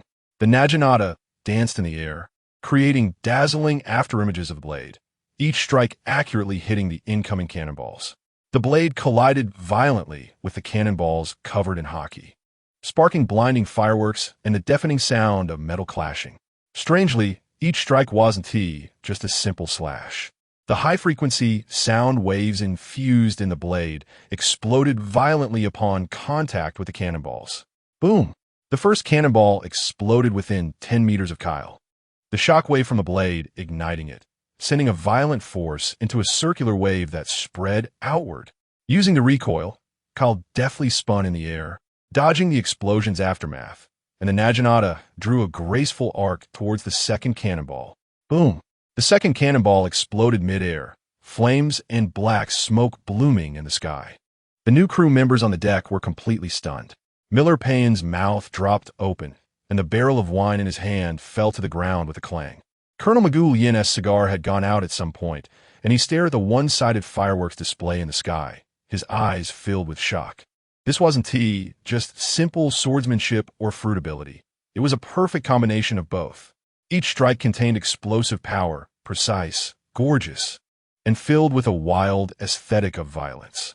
Spencer's earlier elegance had vanished, replaced by a dazed expression as if witnessing something beyond comprehension. "Is this our senior?" Noddington muttered, shaking his pointed head like a rattle. "SS so cool." In the sky, Kyle had already exploded the third and fourth cannonballs. The shockwaves and airwaves from the explosions became his new foothold. Each explosion propelled him to a new position, allowing him to strike the next cannonball from an even more cunning angle. The combination of shock steps and slashes was perfect, offense and defense integrated. Boom! The last cannonball exploded right next to him, the massive explosion nearly engulfing his figure entirely. Kyle. The crew members of the Roger Pirates couldn't help but feel a tightness in their chests. Only Roger, Rayleigh, and other seasoned veterans remained with their arms crossed, their smiles even more radiant, excitement flashing in their eyes. Kuahaha. Not bad. As the flames dissipated, Kyle's figure reappeared in the sky, his hand gripping the Naginata, trembling slightly, his clothes torn in several places from the explosion's aftermath, looking somewhat disheveled. But his eyes remained fixed on the Navy's flagship below, filled with unyielding defiance. At that moment, the deck fell silent. All the new crew members looked at the figure suspended in midair, not tall, yet seemingly capable of holding up the sky, and no longer held any contempt. It turned out that the little Kyle, who always handled the ship's trivial matters with a smile and had high emotional intelligence, looked more like a steward than a fighter, was truly a monster. A true monster, one that could stand shoulder to shoulder with the captain and vice captain. 8 years old? As soon as the words left old Biting's mouth, the atmosphere on the Navy's flagship suddenly tensed. Meanwhile, on the Roger Pirates side, the newcomer's jaws were nearly unhinged. Carp himself was taken aback for a moment, then grinned, his smile becoming even more dangerous. "Damn little brat. I'm only in my 20s. Looks like my iron fist of love still hasn't taught you a lesson." Kyle certainly knew he was playing with fire, but he had already acted so boldly. He couldn't back down now. He took a deep breath, firmly holding down his trembling right hand, the power of the Bobo fruit surging within him once more. "Now it's my turn." He spun the Naginata rapidly in front of him, the swirling airflow producing a sharp whistling sound that extended along the blade and delved into the sea below. The vortex Blue Dragon tornado, above the surface of the sea. A massive water column was forcefully extracted by an invisible power, entwining around Kyle's rotating Naginata. The vibrations of the air and the swirling water waves perfectly combined to form a terrifying tornado that connected the sky and the sea, resembling a giant blue dragon coiling. Inside the tornado, high-frequency sound waves and water flows violently rubbed against each other, producing a piercing dragon's roar that swept toward the naval fleet. Kyle deliberately controlled the power. The core destructive force of the tornado was not strong, but its immense pulling and impact force was unparalleled. Help! I'm falling. Not good. The ship is capsizing. The naval fleet was instantly thrown into chaos, and the sailors swept by the edge of the tornado were flung into the sea like dumplings, screaming in terror. The ships rocked violently, masts shattered, and formations collapsed. "You little brat." Carp, seeing his subordinates being toyed with like this, could no longer stand by. He pushed off with his legs, the deck beneath him cracking and sinking with a loud noise, and his whole being transformed into a bullet that the naked eye could not capture, shooting into the sky. Fistbone meteor. In midair, Carp's right fist was completely covered in a layer of pitch-black armament hockey, the condensed power even distorting the light around it. His fist seemed to transform into a black meteor falling from the sky, crashing down with an oppressive force that could destroy everything, heading straight for Kyle. In that moment, every hair on Kyle's body stood on end. The only thought left in his mind was, "I'm going to die. I really will die." Just a second ago, the defiant young Kyle, trying to clash head-on with the future naval hero, decisively abandoned all pretense at this moment and shouted with all his might, a heart-wrenching cry, "Captain, save me!" This scream was full of strength, emotion, and a desperate desire for life, echoing clearly across the entire sea. On the Roger Pirates ship, the expressions of the newcomers shifted from shock to daze, then from daze to confusion. Where did that handsome monster, who had just single-handedly challenged the naval fleet, go? Gwa! In response to Kyle, Roger's iconic, grand laughter seemed capable of scattering the clouds. Just as Carp's iron fist was about to hit Kyle, A figure appeared like a ghost between the two. The red captain's coat billowed in the wind. Roger pressed his straw hat down with one hand while gripping the sword ace at his waist with the other. Got avoidance, with no unnecessary movements. Just a simple horizontal slash. The deep red conqueror's hockey wrapped around the blade like lightning, not touching Carp's fist, but slicing through the air. Buzz. The shockwave generated by Carp's fist-bone meteor and Roger's god avoidance annihilated each other silently. Following that, an indescribable, terrifying wind pressure erupted, forcibly creating a massive depression in the sea with a diameter of hundreds of meters, while the clouds in the sky were instantly torn open, creating a huge hole. My brother Roger has the demeanor of an emperor. Yo, Carp, long time no see, still so spirited. Roger smiled widely, revealing a row of white teeth. Roger. Carp landed steadily on the mast of another warship, clenched his fist, and also laughed unabashedly. You bastard. Where do you think you're running off to again? The moment their eyes met, no words were needed. A battle that would sweep across the sea was about to begin. You little ones, it's time for battle. Roger shouted loudly. Oh.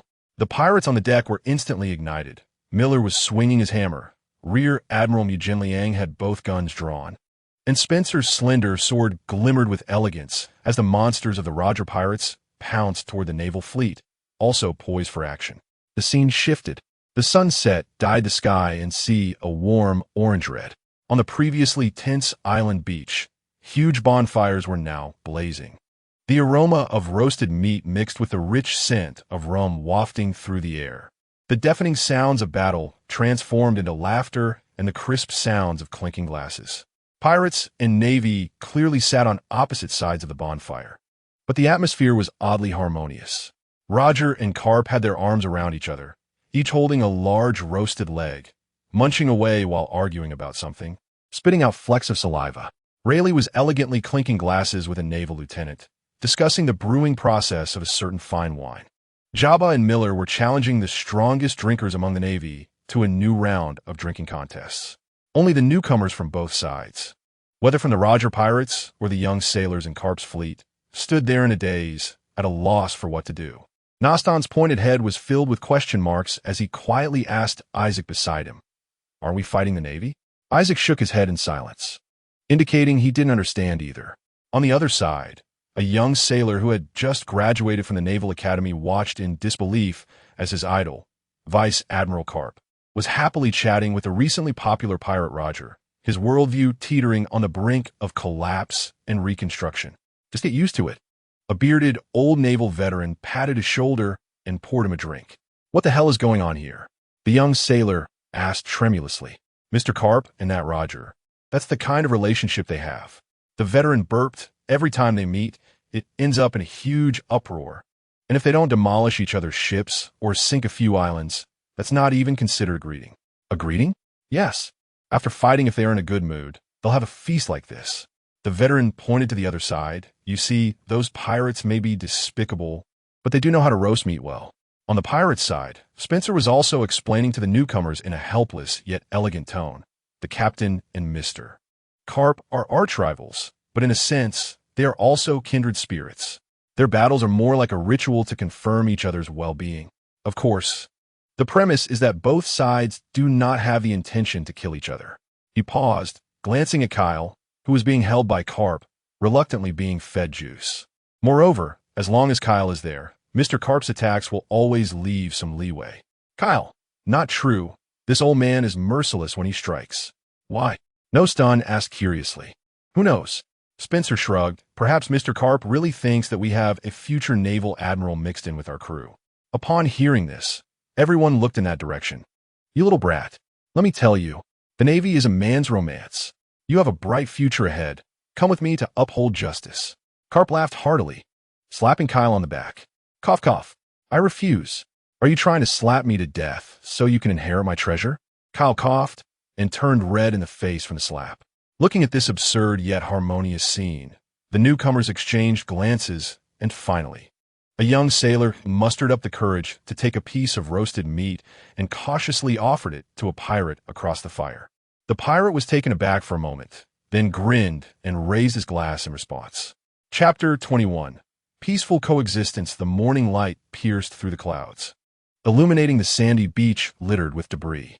The pirates and the Navy achieved an unprecedented peace on this small beach. Miller's beard had a half-eaten roasted fish hanging from it, while his fearsome hammer was being used as a pillow by a young sailor, both of them snoring in astonishing harmony. Rear Admiral Mugenliang's cigar fell into the sand, his sidearm neatly placed aside, and he himself was leaning against a Navy barrel, sound asleep. Not far away, Spencer's aristocratic attire was crumpled together, with several naval officers lying beside him, seemingly having discussed poetry and philosophy last night, ultimately getting drunk in a sea of knowledge. The entire beach was filled with the remnants of barbecue, the sour stench of rum, and a strong, distinctly masculine smell of sweat. Kyle was one of the few who remained sober, sitting at the bow with 2 dark circles under his eyes, expressionlessly watching this scene that could be described as a wonder of the world. Kyle gradually came to understand everything. The so-called adventure was just a group of muscular men filled with camaraderie. His Bobo fruit ability had a clever use during non-combat situations, stimulating the brain with specific sound wave frequencies to keep him awake. The cost was that he was forced to fully appreciate the entire process, from shouting and fighting to hugging and finally lying in a collective stupor. His gaze swept across the scene, eventually settling in the center of the bonfire. There, the future pirate king Gol D, Roger, and the future Navy hero Monkey D. Garp were sleeping side by side in an extremely undignified position, drooling. Kyle felt his temples pounding. Rivals? They were clearly long-lost brothers. Ugh! Jabba's mumbling broke the morning's tranquility. He struggled to sit up, rubbing his disheveled hair, and looked around in confusion, when he spotted a Navy giant nearby. Soundly asleep while hugging his barrel of rum, his eyes instantly turned red. "Bastard! Give me back my rum!" This roar sounded like a war horn. "Who is making noise? My head is about to split. Ah, my leg is numb." Pirates and Navy personnel stood up like zombies pressed by a start button, swaying unsteadily. They stared blankly at the enemy in different uniforms beside them, the memories of calling each other brothers from the previous night still fuzzy, but the hostility carved into their muscles was beginning to awaken. The atmosphere shifted from a hangover-induced confusion to a tense standoff in just a few seconds. "Kwaha! I slept so well." Roger stretched widely, slapping Garp on the back, producing a dull thud. "Oh, it's you, kid." Garp suddenly jolted awake, rubbing his eyes, and upon seeing Roger, broke into a gunpowder-smelling grin.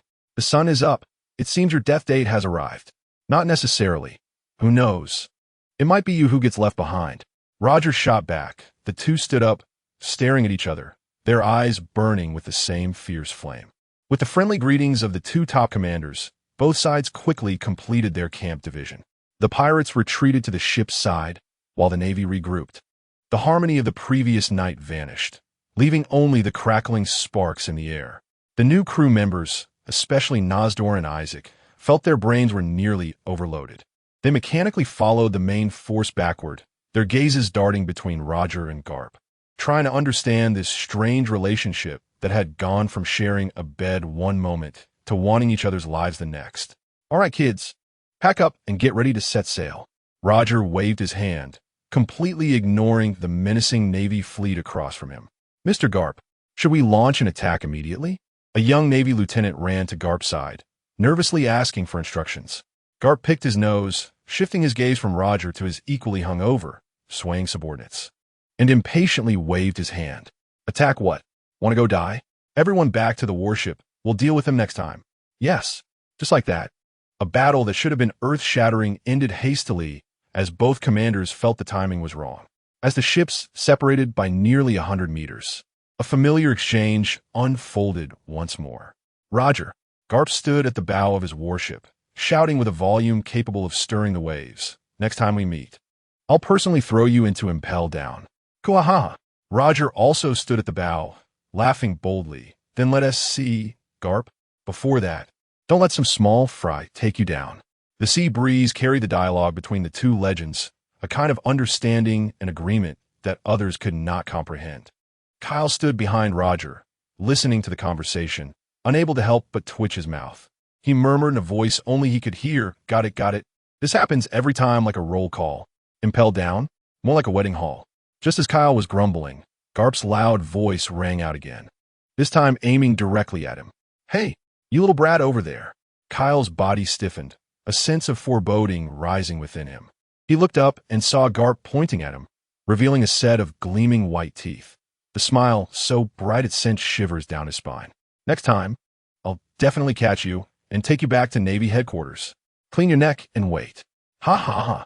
The ship of Roger's crew instantly fell into an eerie silence. All eyes suddenly focused on Kyle.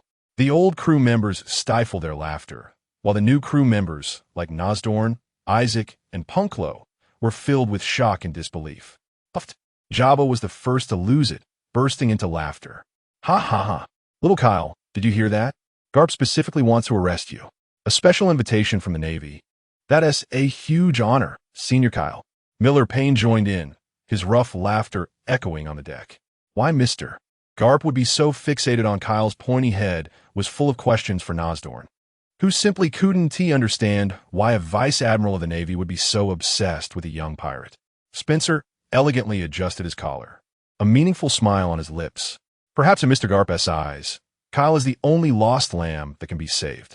Kyle's face was as dark as the bottom of a pot. Lost lamb? Old Dang should worry about his own son. The legendary sweaty King Long is about to make his appearance. Moreover, what does clean your neck and wait even mean? That sounded so strange. Facing the teasing, curious, and shocked gazes of the entire ship, Kyle felt his seniority was being solidified in an unprecedented way, but it also felt more bizarre. He took a deep breath and shouted back with all his might at the departing warship, I refuse. Go eat your sunbae. The voice carried far on the wind, and whether Garp heard or not, Roger's crew was already laughing like a sea of joy. Kuahaha. Well said, Kyle. Roger patted Kyle's shoulder hard, laughing until tears almost came out. Rayleigh smiled and shook his head, walking over to Kyle and handing him a glass of orange juice. Good job. It's not easy dealing with Garp's cannonballs in his recruitment attempts. Kyle took the orange juice, gulping down a big mouthful, feeling some of his pent-up frustration finally dissipate. He looked at his companions on the deck, who were laughing so hard they were swaying, and sighed helplessly. In yesterday's battle, he had faced Garp's cannonballs with his sound slash, exploding phoenix, and used the whirlpool, Green Dragon to disrupt the Navy fleet, indeed showing all the new crew members his strength. And now, Garp's shout from afar had solidified his position as a senior in another way. Although the process was a bit embarrassing. Hey Kyle, the quiet swordsman Isaac had somehow walked up beside him, handing him a clean cloth. You were strong yesterday. Isaac's words were concise, his eyes purely reflecting a swordsman's recognition of strength. Skivvy, Senior, let me join the fights next time. The big eye Nosdorn also came over, his face full of admiration, looking at his partners, who no longer held any disdain, only trust and recognition. Kyle felt that all the hard work and embarrassment had been worth it. He took the cloth from Isaac, wiped the sweat off his face, and put on that signature. Slightly sly, smile reminiscent of a little fox. Although the process was twisted, at least he had regained his face. Let us start the feast. Roger's shout rang out again. Captain, we just finished. Celebrate our escape from Garp once again. Isn't this worth celebrating? Well, the tradition of spontaneous feasts is indeed an inseparable part of this pirate crew. Kyle helplessly held his forehead, but the corners of his mouth couldn't help but rise. Damn, I'm so happy. Chapter 22. Water 7. After a friendly meeting with Garp, the days of the Roger pirates returned to their usual hustle and bustle. However, as the number of crew members increased, a practical problem gradually surfaced and became increasingly severe. Hey, Nostin, move your foot. You're stepping on my navigation log. Brew Marlin's voice came from the corner of the deck, filled with resentment. Huh, sorry. The big-headed Nostin hurriedly moved his foot, only to bump his back against Miller Payne, who was polishing his hammer. You idiot. Do you want to die? Miller Payne glared, his massive hammer taking up nearly a third of the passageway on the deck. It's all Punkro's fault. His junk is everywhere. What did you say? This is my latest invention, the portable, fully automatic barbecue machine number 3. By the side of the ship, Kyle was practicing swordsmanship with Isaac. The space for their movements was pitifully small, and several times Kyle almost tripped over clothes hanging nearby. He took a step back to create some distance, looking at the chaos on the deck caused by the lack of space, and sighed helplessly. This ship, donated from elsewhere, felt like a sardine can for a dozen tall pirates. Sleeping had to be on shifts, meals had to be queued, and even banquets couldn't be properly held. It seemed that it was time to get a bigger ship. Rayleigh's voice sounded beside Kyle. He had stopped polishing his sword at some point, his gaze sweeping across the crowded deck. Kuhaha! I was just thinking the same. Roger emerged from the captain's cabin, stepping on the railing. Kids, this ship is no longer worthy of us. Let's go build the best ship in the world. Oh. The complaints on the deck were instantly replaced by cheers. Build a ship? Where to build it? Jabba took a sip of alcohol and asked, when it comes to shipbuilding, there's south no place more famous in the Grand Line than Water 7. Spencer stroked his chin and gave a timely professional suggestion. Kyle's eyes lit up instantly. Water 7, the birthplace of legendary pirate ships, the city with the world's best shipwrights. The name of Master Fisher Tom immediately flashed in his mind. Good, it's decided then. Roger waved his hand, pointing to the distance. Our destination, Water 7. Let's go. Days later, when a massive city built on water appeared on the horizon, the deck of the Roger Pirates was filled with exclamations of awe. A huge fountain shot up into the sky at the center of the city. Countless canals crisscrossed like a spider web throughout the city, and a creature called Blue that looked like a seahorse pulled small boats through the waterways, creating a unique transportation scene. The city itself was layered, its architectural style peculiar and grand, filled with vitality and a sense of creativity. Wow, what a big city. Nostin gaped. The city on the water is truly a marvel. Even the well-traveled Spencer had admiration in his eyes. The ship slowly docked, and Roger looked at the curious faces of the crew, grinning. All right, kids, disperse. Go enjoy the charm of this city before we find the shipwright. Let's gather at the port in the evening. Oh. The crew scattered. Miller Payne headed straight for the tavern, and Colonel Mio Gulien walked towards what seemed to be a weapons shop, while others formed small groups and went their separate ways. Soon, only Roger, Rayleigh, Jabba, and Kyle remained on the deck. All right, we should get down to business. Roger clapped his hands. Let's find out who the best shipwright here is. It might not be that easy, Rayleigh analyzed. The top shipwrights often have peculiar tempers and may not be willing to build for pirates. That is a problem. Roger stroked his chin, falling into thought. I might have heard a name. Kyle spoke up at just the right moment. The three men's gazes turned to him in unison. Oh, tell us, little Kyle. Jabba leaned in with interest. Master Tom, Kyle pretended to recall. I think that's his name. He is said to be a fisherman, but his shipbuilding skills are the best in the world. However, rumors say he has a bold personality and a bad temper, only taking jobs he finds worthy. A fisherman shipwright? The best in the world? Roger's eyes lit up instantly. Kuahaha. Interesting. That's the one. Let's go find this guy named Tom. With Kyle's unintentional guidance and some inquiries, they quickly found Tom's shipyard. It was a huge dock located on the outskirts of the city, with the scent of wood shavings and oil filling the air. Even before approaching, they could hear the sound of clanging and hearty laughter coming from inside. As the four entered the shipyard, a large, stout fisherman in a blue shirt immediately caught their attention.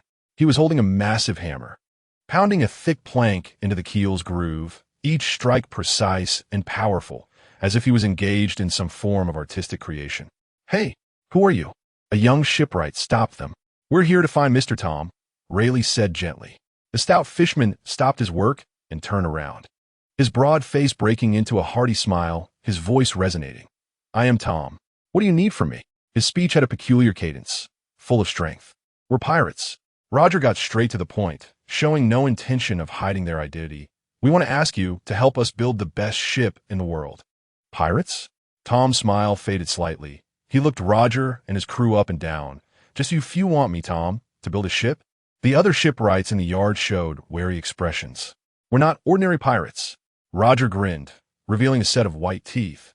We're not building just any ship. We want a ship that can carry us around the world, a ship that can conquer these seas. Roger's voice wasn't loud, but the undeniable aura and the dream that seemed to ignite the air made the entire shipyard fall silent. Tom's disdain slowly faded, replaced by a keen interest. His large eyes fixed on Roger, as if trying to see through the man's soul. Around the world? Tom repeated, then burst into a thunderous laugh. Wahahaha! What a bold little guy. He walked up to Roger, his enormous figure casting a heavy shadow. An invisible pressure hit them. If you want me to build a ship, fine. But why do you think you deserve a king's ship? Tom's gaze sharpened. This was a test, Kyle understood. Tom wasn't judging by identity or wealth, but whether this group had the character to handle the ship he crafted.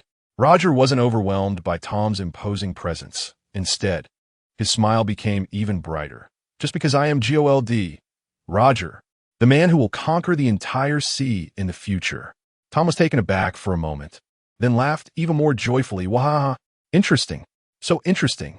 He turned around, grabbed a bottle of wine, took a big swig, and then tossed the bottle to Roger. Kid, I admire your spirit. However, just having spirit is not enough. How about this? He extended his massive palm. Let me see your current ship. A ship will carry its owner's soul. Let me see what your soul looks like. For the next hour, Tom carefully inspected the Roger pirate ship with 2 shipwrights. He occasionally knocked on the hull, looked at the scars on the mast, and his expression changed from initial amusement to surprise, finally transforming into an indescribable respect. These scars were left by Navy cannonballs. This crack here was from a collision with a giant sea king. And this area looked like it had been cleaved by some powerful strike, then roughly but effectively repaired. Tom stroked the ship's numerous wounds as if reading an epic tale. You sailed through so many storms on this small boat? Tom turned to Roger, his eyes no longer holding any contempt. Ha ha ha, it's our reliable partner. Roger proudly slapped the ship's side. Tom remained silent for a long time, and finally, he grinned widely, revealing an extremely bold smile, accompanied by a signature tone. All right, I'll take this job. Great. Roger excitedly raised a fist. But then Tom's tone shifted, his expression becoming unprecedentedly serious. If you want a ship that can conquer the world, ordinary wood won't do. He paused, speaking word by word, his voice filled with reverence for something sacred. To build the best ship in the world, you must use the strongest wood in the world, Adam wood. Chapter 23, Adam wood. Roger's eyes sparkled with a brilliance brighter than gold, as if he could already see the ship carrying his dreams riding the waves. Rayleigh and Jabba also showed looks of yearning. Ha ha ha. So what are we waiting for? Let's go buy it. How much does it cost? Roger pounded his chest boldly. Master Tom took a swig of drink and held up 3 thick fingers, indicating a price. Roger's smile instantly froze. He turned to Rayleigh, the first mate, his eyes filled with inquiry. Rayleigh silently shifted his gaze, focusing intently on the patterns on his sword's hilt. This sword is really something. Roger then looked to Jabba for help, but Jabba was gazing at the sky, as if pondering why the weather was so nice today. This weather's really something. The most valuable thing on the ship was probably their heads. Kyle shook his head at the side, realizing that the Roger pirate's traditional talent was always being broke at critical moments. Ahem, Roger awkwardly cleared his throat, trying to regain some dignity as captain. Master Tom, I've been a bit short on cash lately. Could you possibly extend credit? Ha ha ha. Tom erupted into a booming laugh that shook the sawdust in the shipyard. Kid, you're even more interesting than I imagined. Once he laughed enough, his gaze became serious. Adam wood is something that can't be bought with money.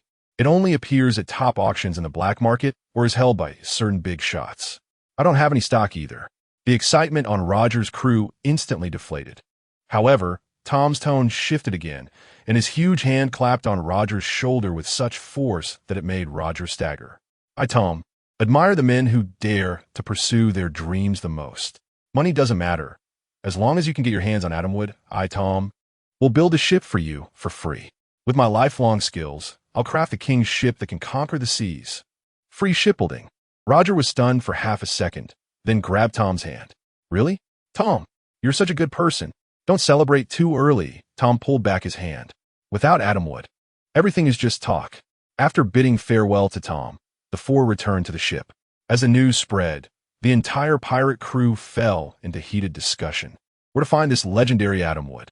Forget about the black market auction. We can't even afford an entrance ticket, Jabba pointed out sharply. That leaves only the big shot clue, Rayleigh analyzed. Speaking of the world's richest and most domineering big shots, Spencer elegantly wiped his wine glass. He only said half of it, but everyone understood who he was referring to. World nobles, celestial dragons. I have heard some rumors. Colonel Mygillion puffed out a smoke ring. his gaze sharpening. Recently, a fleet from the world government will pass through nearby waters, responsible for escorting a certain affiliated country's tribute of heavenly gold. It is said that besides gold and jewels, there is also a special building material prepared for a new palace of a celestial dragon. Everyone's gaze instantly focused on him. The air seemed to solidify. Robbing a celestial dragon's ship? That's crazier than bombarding a navy branch. That not only meant being enemies with the world government, but was also a direct provocation to the highest power in this world. The new crew members, especially Nostin, swallowed nervously. Ha ha ha. It was Roger's bold and carefree laughter that broke the silence. He stepped onto the ship's railing, facing the sea breeze, his eyes burning with fierce flames. So what are we waiting for? Atom, wood, heavenly gold, we want it all. Get ready to work, lads. Oh, the deck erupted with thunderous cheers. The previous hesitation and fear completely ignited by the captain's boldness. Kyle helplessly rubbed his forehead, but couldn't help the corners of his mouth from rising. He walked to the nautical chart, starting to plan the route and combat strategy with Rayleigh and Spencer. 3 days later, on the calm sea, a fleet flying the world government's flag appeared in the Roger Pirates site. 3 Navy warships escorted a huge and luxurious merchant ship, heavily guarded. All hands prepare. Roger drew his saber, grinning. Let's show the world government who the real main character on this sea is. The battle erupted in an instant. Tidal wave. Kyle pressed his hands against the ship's railing, an invisible wave instantly spreading across the sea surface. The calm ocean suddenly surged with 2 giant waves over 10 meters high, crashing violently against the 2 escort ships, disrupting their formation. Fire! The Navy commander's furious shout rang out. Dream on! Kyle sneered. Light mirage. Light distorted around the Roger pirate ship, instantly refracting another identical pirate ship's phantom not far away. A large portion of the dense cannon fire landed in empty space, erupting into towering water columns on the sea surface. Now's our chance. Charge! Roger shouted. The ship shot forward like an arrow, directly into the center of the fleet. Leave it to me. Isaac's eyes sharpened as he drew his sword. He pushed off the railing with his toes, leaping like a hawk onto the nearest warship, accurately severing its main mast.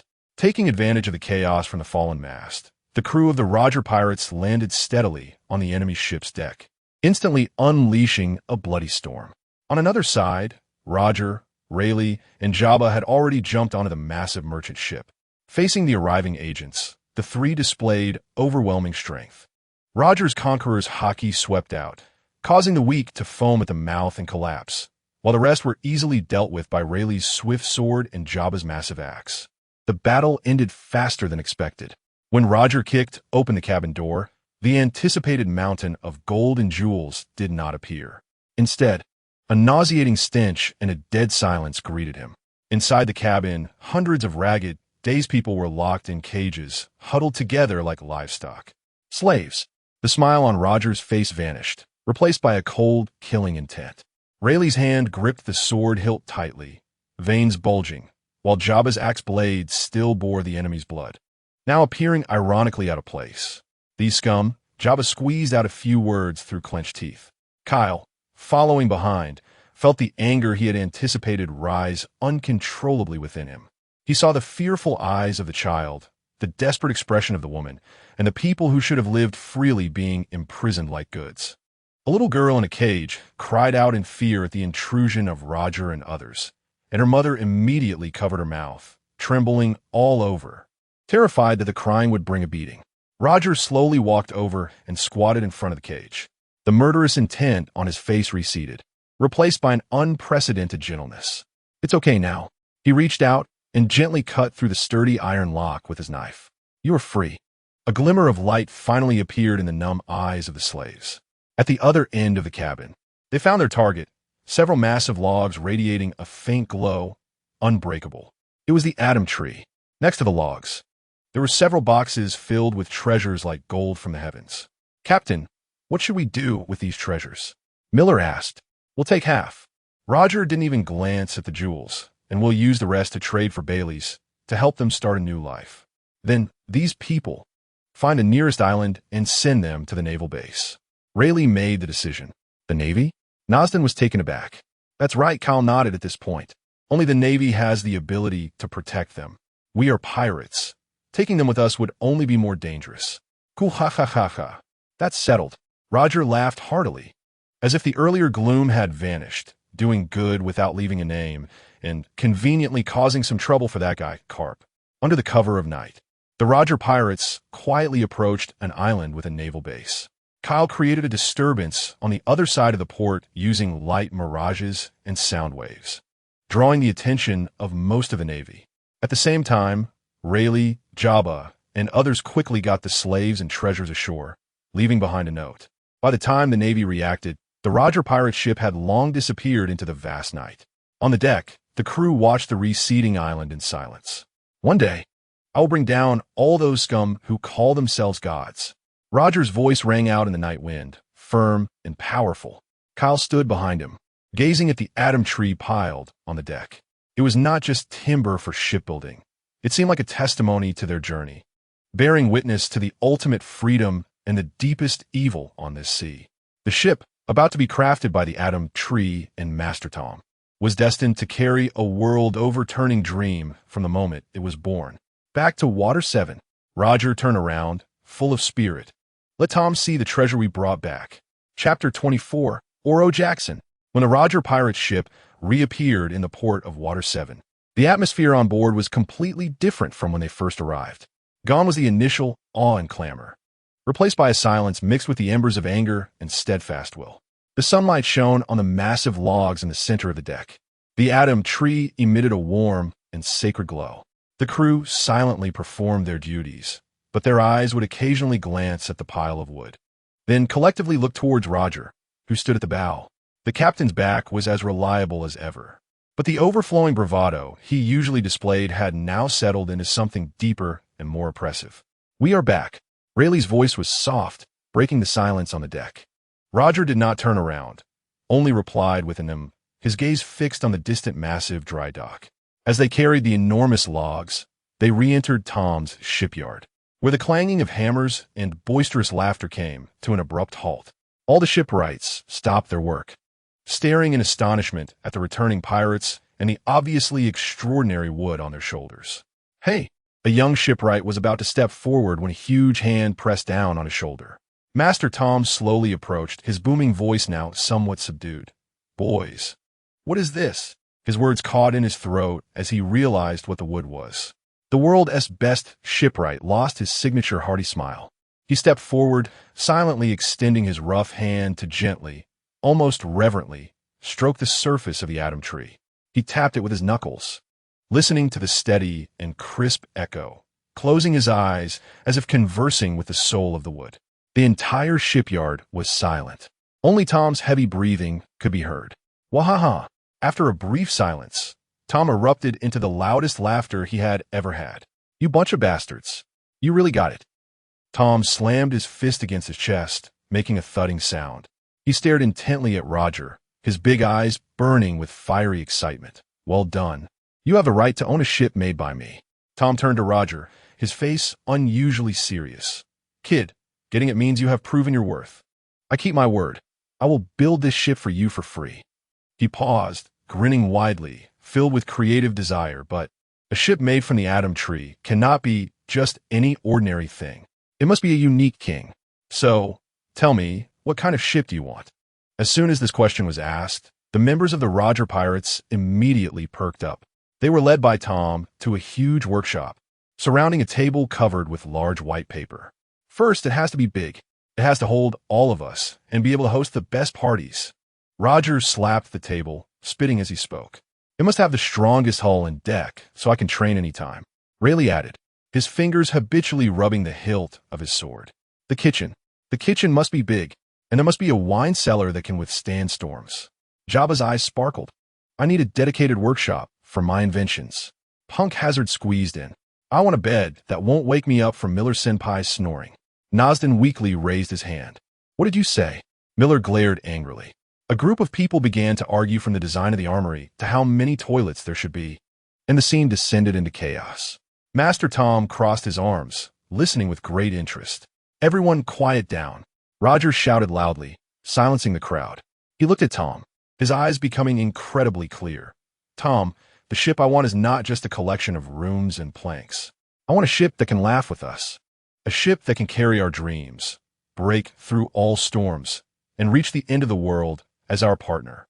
This statement did not mention any specific designs, yet it made everyone present quiet down. Tom's smile also faded as he looked at Roger, as if wanting to re-know this man. A ship that can laugh? Tom murmured, then his eyes burst with astonishing light. Interesting. So interesting. A ship that is to conquer the sea must first know how to dance with the sea. A clear voice rang out at this moment. Everyone turned to see Kyle. He walked to the table, dipped his finger in some water, and lightly traced it on the surface. The water stains on the table seemed to come alive, sometimes transforming into gentle waves, sometimes stirring up small whirlpools under his fingertip-esque guidance. The ship's keel is the spine, the hull is the muscle. If its lines can follow the flow of the waves instead of resisting them, then the sea will no longer be a hindrance, but a support. Kyle explained while sketching a smooth and graceful hull curve with the water stains, which would make us faster and steadier. He didn't mention any technical terms, but that intuitive demonstration made everyone understand. Tom's eyes suddenly lit up, and he slapped his thigh. Exactly. Kid, you hit the nail on the head. Using the power of the waves, wahahaha. Not just dancing together. Kyle smiled as he looked at Roger. What the captain wanted was a ship that could laugh. Laughter requires sound. A king's ship should roar differently. He pointed towards the bow of the ship. Why not integrate the main cannon with the figurehead? Let every shot fired be like this ship laughing boldly at the sea. Install the cannon at the bow. This whimsical idea instantly ignited everyone's imagination. Roger was taken aback for a moment, then burst into a thunderous laugh. Ha. Well said, Kyle. That's how it should be. A ship that laughs with cannons. It deserves us. Tom's breathing became heavy. His eyes filled with the flame of creation, as if all the blood in his body was burning. He suddenly grabbed a huge charcoal pencil and began to wildly sketch on the unfolded white paper. Smooth lines, bold concepts, Roger's dreams, Kyle's inspiration, and the crew's wishes all merged under his pencil. The prototype of an unprecedented pirate ship sprang to life on the paper, with a broad deck capable of carrying giants. An elegant and agile, streamlined hull, and a majestic golden figurehead adorned with graceful twin maiden carvings. It looked as if it were alive, Nodston muttered. Everyone was deeply shocked by the vitality and kingly aura emanating from the ship on the drawing. Roger looked at the blueprint, his eyes sparkling with an unprecedented light. He caressed the gently glowing atom tree beside him, as if he could already see it sailing through the waves. Let's call it. Roger's voice was filled with power and joy, and he announced slowly the Oro Jackson, the golden ship that carries all of us. Oro Jackson. Rayleigh repeated the name, a smile appearing at the corners of his mouth. Oh, the crew erupted in thunderous cheers. Good name. Tom slammed the charcoal pencil onto the table, making a loud sound. That's settled then. Tom, bet my title is the world's best shipwright to build this king's ship for you. He turned and picked up a huge hammer and a long nail from the tool rack, walking to the central area of the shipyard reserved for laying the keel. Everyone, watch closely, Tom shouted, raising the hammer high. This is the first heartbeat of the king. Clang. The crisp and prolonged sound of the hammer echoed throughout Water 7, announcing to the world that a new legend was about to unfold. Kyle stood at the back of the crowd, watching this historic scene unfold before him. His heart stirred.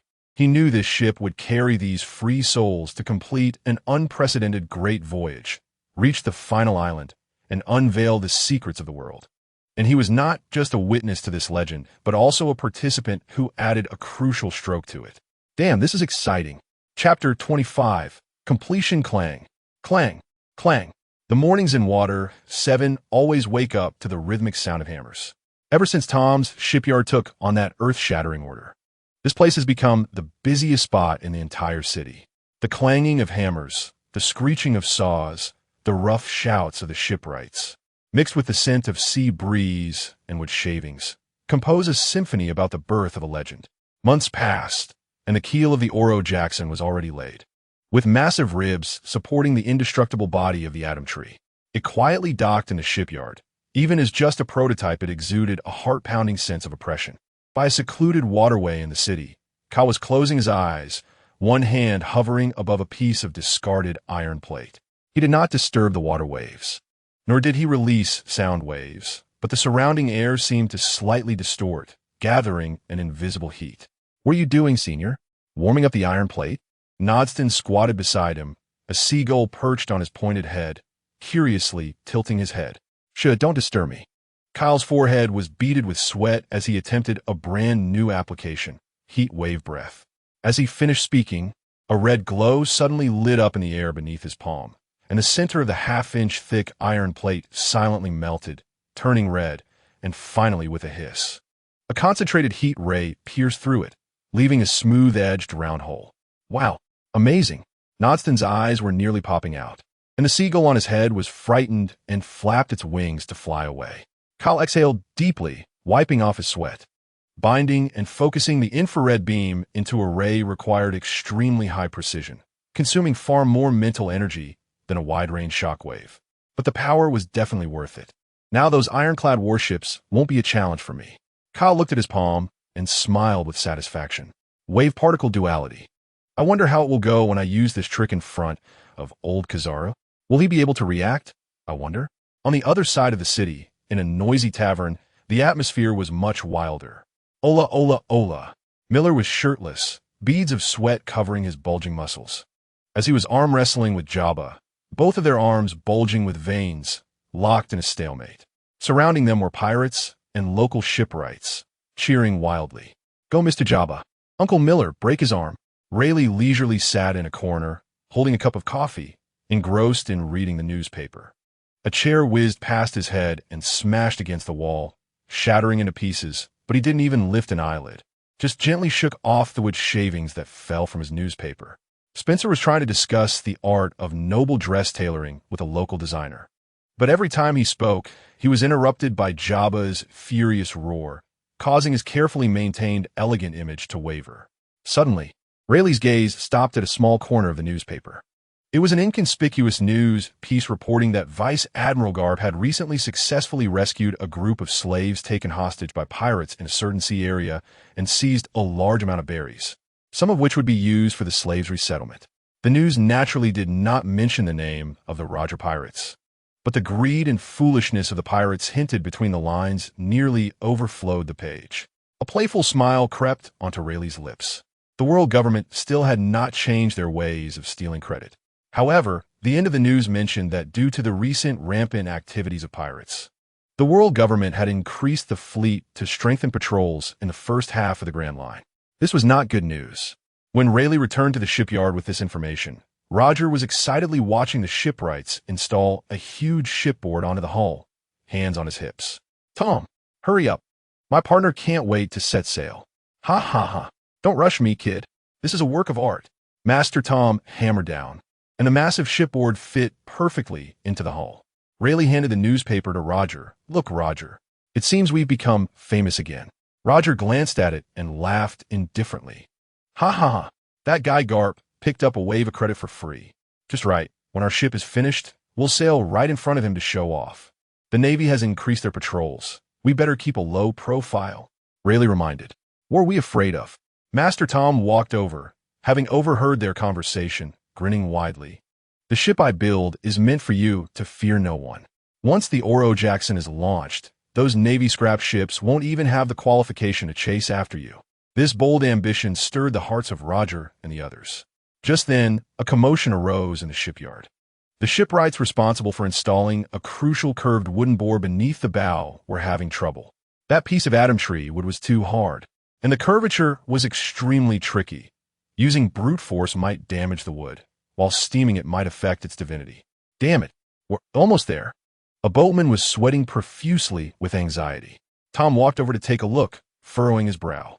This was the key to the entire boat's streamlined design, determining whether it could dance with the waves, as Kyle had said.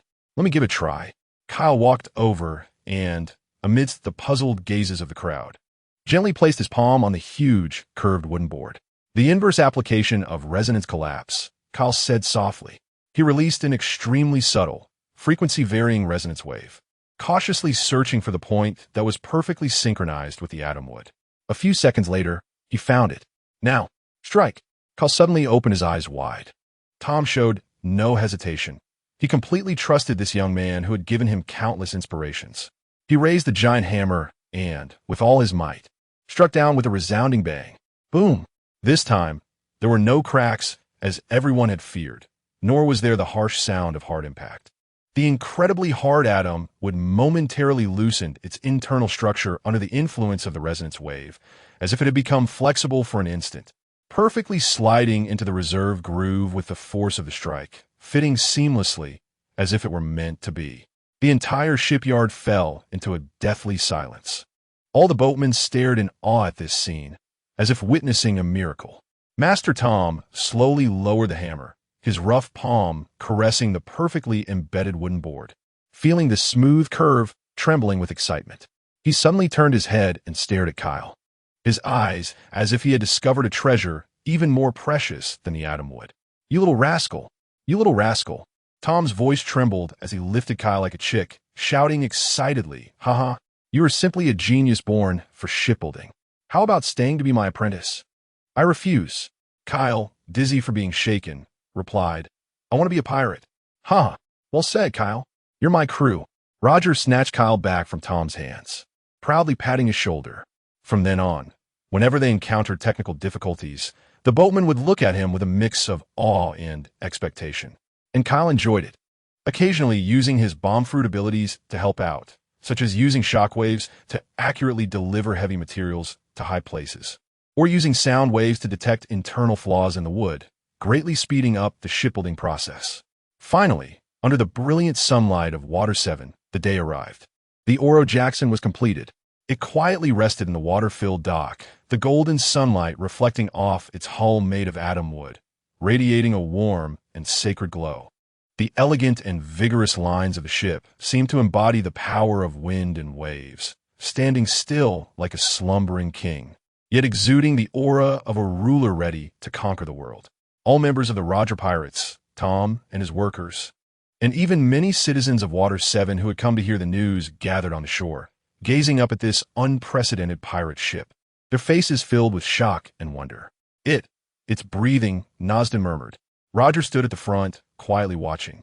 This ship carried all his dreams, condensed the hopes of his companions, and fused the genius's inspiration, crafted by the world's best shipwright. It was not just a ship, it was their new partner, the soul of their impending conquest of the sea.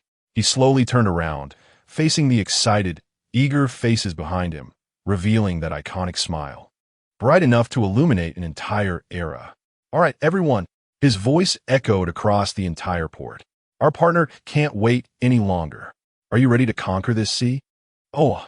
The thunderous cheers resounded throughout Water 7. Chapter 26. "General, the ship must be able to set sail."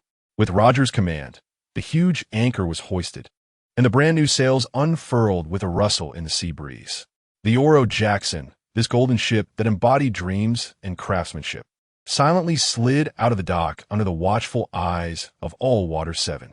It sailed so smoothly, cutting through the water surface, hardly making a sound, only the pleasant sound of flowing water, as if the sea was gently kissing its hull. "General, the ship must be able to set sail." This ship was truly dancing with the sea. Brumelin touched the railing, feeling the slight yet vibrant rhythm with fascination in his eyes. "Tom." Roger stood at the bow, turned back, and waved vigorously at the giant figure on the shore. "Thank you. This ship is the best in the world." Master Tom stood on the shore, his robust body like a small mountain. He didn't wave, but simply opened his mouth wide, revealing his iconic hearty smile, and with all his strength, shouted the loudest farewell. Go turn this world upside down." His voice boomed like cannon fire, echoing across the port. The speed of the Oro Jackson increased, and the majestic outline of Water 7 gradually turned into a dot on the horizon. The crew leaned against the railing in pairs, their faces brimming with uncontainable excitement. "It feels completely different." Nosden ran around on the spacious deck, shouting excitedly, "So spacious. This is how a pirate ship should look." Isaac leaned against the mainmast, hand resting on the hilt of his sword, his sharp gaze scanning the distant horizon. Even this usually taciturn person had a hint of a smile at the corners of his mouth. Kyle walked over to the specially designed main cannon that seemed to merge with the bow of the ship, gently stroking its cold surface. He could feel that every inch of wood on this ship was filled with power and soul. "What is wrong, Kyle?" Rayleigh approached with a glass in hand. "I was thinking, what will its first laugh sound like?" Kyle smiled. Rayleigh chuckled too, raising his glass and looking into the distance. "I think we'll have a chance to find out soon." As if to confirm Rayleigh's words, Miller on the lookout suddenly rang the alarm bell, the sound urgent and loud. Enemy attack. Ahead, a large naval fleet detected. The relaxed atmosphere on the deck instantly froze. Everyone rushed to the bow, only to see a dense line of black dots appearing on the distant sea surface.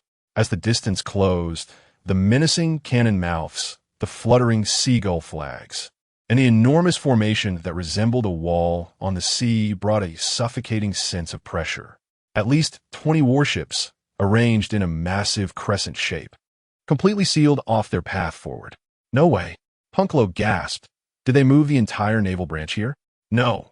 Colonel Mulcrian, with a cigar in his mouth, had an unusually serious expression. "This is not a branch-level force. Look at the flagship model. That's a new battleship only the Navy headquarters would deploy." Just then, Kyle's pupils slightly constricted. He released subtle electromagnetic waves for long-distance detection, and figures on the deck of the enemy flagship appeared in his mind. A man laughing and picking his nose. A man with round glasses, serious-faced, radiating authority. A tall woman with a calm demeanor. And a burly man with purple hair. "This is bad," Kyle whispered. "What?" Roger turned to look at him, his face showing no fear, but rather excitement. "Kapu is there." Kyle paused and continued. "Also Sengoku, and Zephyr. The most renowned monsters of the new generation in the Navy have all come out, just to encircle our pirate ship that has just set sail." However, what rang out on the deck the next second was a hearty, extreme laughter. "Ha ha ha." Roger stepped on the ship's railing, drew his cutlass, and pointed it straight at the naval fleet ahead, his eyes burning with a flame hotter than the sun. "Sparalasi, this is simply the best welcome ceremony prepared for the Oro Jackson. Boys." Oh. Inspired by Roger's grand ambition, the crew's fighting spirit was instantly ignited. Finally, they could match wits with true masters. Isaac's body trembled slightly with excitement. "Let them see our might." Nostin shouted as well. "Boys." Roger raised his cutlass high. "Kyle." Let our new partner let out the first big laugh at them. Just as intended, Kyle grinned, placing his hands on the main cannon. The compressed shockwave surged into the cannon's chamber, and the twin maiden figurehead at the cannon's mouth seemed to come alive, a flash of light appearing in its golden pupils. Boom! There were no cannonballs, only a perfectly condensed white shockwave that burst forth at supersonic speed. The air was torn apart inch by inch, forming huge circular sonic boom clouds. In the distance, Karp seemed to have anticipated this, laughing heartily as he stepped forward, his hockey-covered fist crashing against the shockwave. The fist collided. Two destructive forces clashed above the sea, creating a loud explosion that instantly created a massive circular pit on the sea surface, with towering waves crashing violently against the surrounding warships. "All ships fire." Sengoku calmly issued the order. In an instant, hundreds of cannons roared simultaneously, and the dense barrage of cannonballs rained down like a devastating storm of steel, obscuring the sky as they bombarded the Oro Jackson. "Light mirage." Kyle clapped his hands together, causing the light around the Oro Jackson to warp, instantly refracting 3 identical phantoms on the sea surface. Most of the cannonballs fell into empty space, creating soaring water columns, but a few stray shots accurately locked onto the real ship. "I'm coming," Jabba shouted, swinging his massive double axes in a whirlwind, deflecting all the incoming cannonballs. "Break into the enemy formation." Rayleigh's gaze sharpened. "Isaac, the left flank is yours." "Yes." The two jumped off the ship's railing simultaneously, rushing towards the 2 nearest warships amidst the splashes caused by the cannonballs. Rayleigh's sword light was as fast as lightning, and wherever he passed, the Marine soldiers fell one after another. Isaac was even more direct. His sword was quick and brutal, specifically severing the enemy ship's rudders and masts, causing the vessels to instantly lose combat effectiveness. What a bunch of energetic bastards. On the flagship, Zephyr watched the chaotic battlefield, flexing his dark arm. "Sengoku, I'm going to meet that Rayleigh. Be careful. His sword is very fast," Sengoku warned. Ah, this is giving me a headache. He looked at the Oro Jackson, which was nimbly weaving through the cannon fire, and slowly spoke, "We can't let them get any closer." As her voice fell, the formation of several warships quietly changed, forming a more impenetrable web of firepower. "They're going to surround us," Spencer shouted. "Then let's pierce through it before they close in." Roger laughed heartily, releasing his conqueror's hockey without reservation. The invisible pressure swept across the sea, causing the weaker Navy soldiers to foam at the mouth and faint instantly. Seizing the opportunity, the Oro Jackson accelerated, fiercely piercing into the Navy's formation. Tight sound waves. Kyle faced the sea. Two giant waves rose violently, crashing against the two side warships, clearing a path for the Oro Jackson.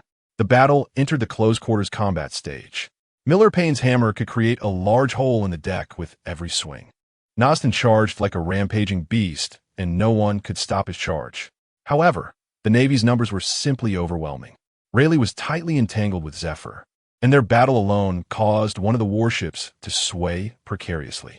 Roger faced his lifelong rival, his good friend Carp, once again.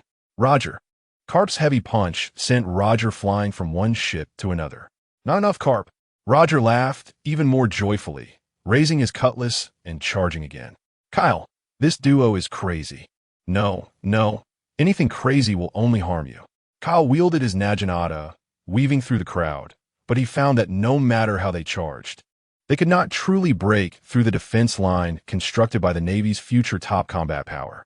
Sengoku's command was flawless, and Ahi's tactics were vicious and cunning, with the Navy forming an increasingly tighter giant net. If this continued, everyone would be exhausted here. "Roger, we must retreat," Kyle shouted at Roger in the distance. Roger pushed Carp back with his sword, glanced at the battlefield, and knew he could no longer linger in battle.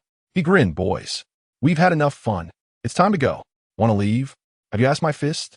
Carp chased after him like a shadow. "Kyle," Roger shouted. Kyle took a deep breath, firmly planting his feet on the deck, raising his Naginata high above his head. Endless ripples spread out from him. The sea began to boil violently, and the winds in the sky turned tumultuous. "What is that?" Sengoku's pupils constricted, an ominous premonition rising in his heart. "Vortex Green Dragon." Kyle suddenly swung down the Naginata, driving it hard into the deck. A hurricane entwined with sound waves and water waves abruptly formed around the Oro Jackson.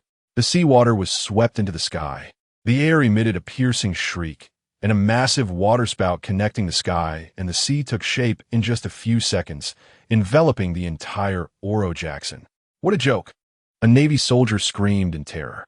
Under the incredulous gazes of everyone, the giant waterspout slowly lifted the Oro Jackson off the sea. "Get out of the way. Want to run?" Carp roared, about to leap up to pursue. "Don't go, Carp." Zephyr grabbed him. "You'll be torn apart." The waterspout carried the Oro Jackson in a reckless manner over the Navy's encirclement, moving rapidly towards the distance. On the deck, the crew held on tightly to anything they could secure, feeling the entire ship tilt and rise in the storm. "Wow, we're flying," Nostin shouted excitedly with his face pressed against the deck. When the waterspout dissipated and the Oro Jackson landed steadily back on the sea several dozen miles away, the Navy fleet had long been left far behind. The deck was in disarray. The crew members were all injured but were laughing heartily. So refreshing. Truly exhilarating. Roger wiped the seawater off his face, laughing until tears streamed down. They tested the new ship's performance in this grand and almost exaggerated welcome ceremony and also saw the strength of the Navy. Kyle put away his Naginata, sitting heavily on the ground, gasping for breath. Rayleigh walked over, handed him a jug of water, and patted his shoulder. His approving gaze said it all.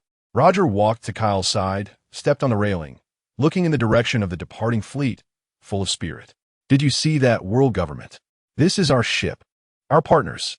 The sea breeze blew against the brim of Roger's straw hat, also blowing against the sails of the Oro Jackson, sending this group of pirates, free to the point of lawlessness, towards the deeper, more dangerous Grand Line.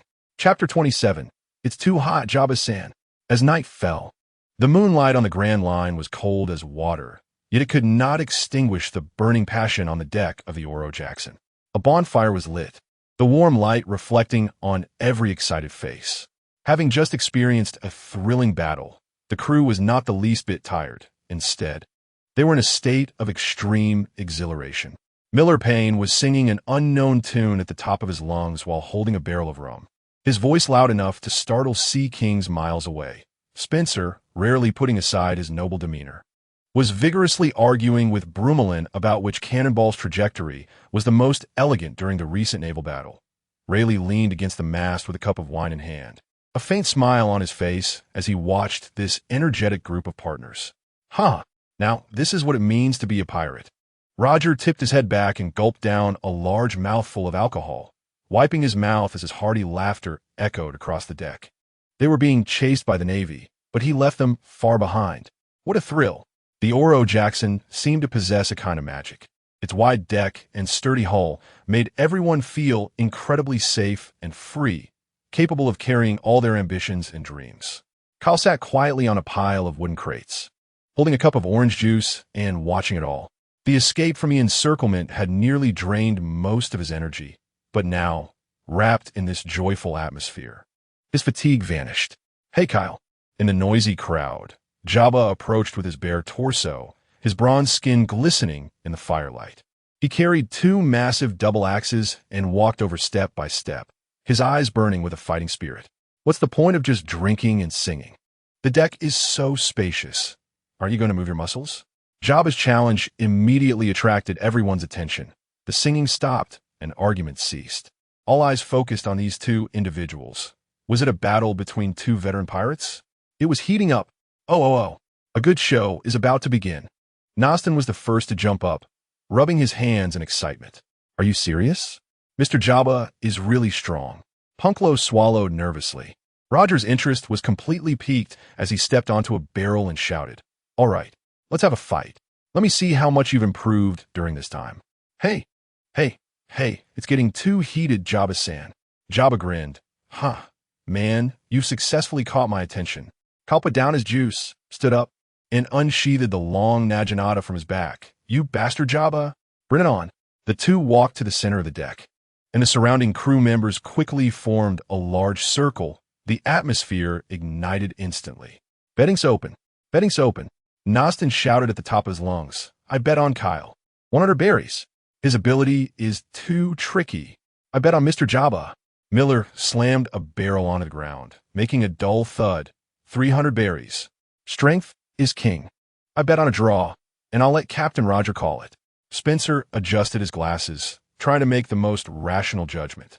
Rayleigh watched the two in the center, a playful smile at the corner of his mouth, and whispered to Colonel Myagulian next to him, "I bet Jabba will win, but he will struggle." Thud, thud, thud, 3 beats. Jabba crossed his axes in front of his chest, assuming a steady stance without immediately charging in. Kyle was not an ordinary kid. Underestimating him because of his age would lead to a big loss. Kyle also didn't team move. He simply tapped the end of his naginata gently on the deck. An invisible ripple quietly spread from him, sensing the flow of air around him, Jabba's muscle state, and even the rhythm of his every breath. With the fruit ability and observation hockey as double insurance, I can see through everything. Can others do that? Here we go. "Kid," Jabba shouted lowly, suddenly launching forward. He didn't choose a straight charge, but instead approached with a bizarre zigzag pattern, each step leaving a shallow footprint on the hard deck. This irregular movement was meant to disrupt Kyle's predictions. Shockwave blast. Kyle did not back down, advancing instead, his left fist thrusting forward through the air.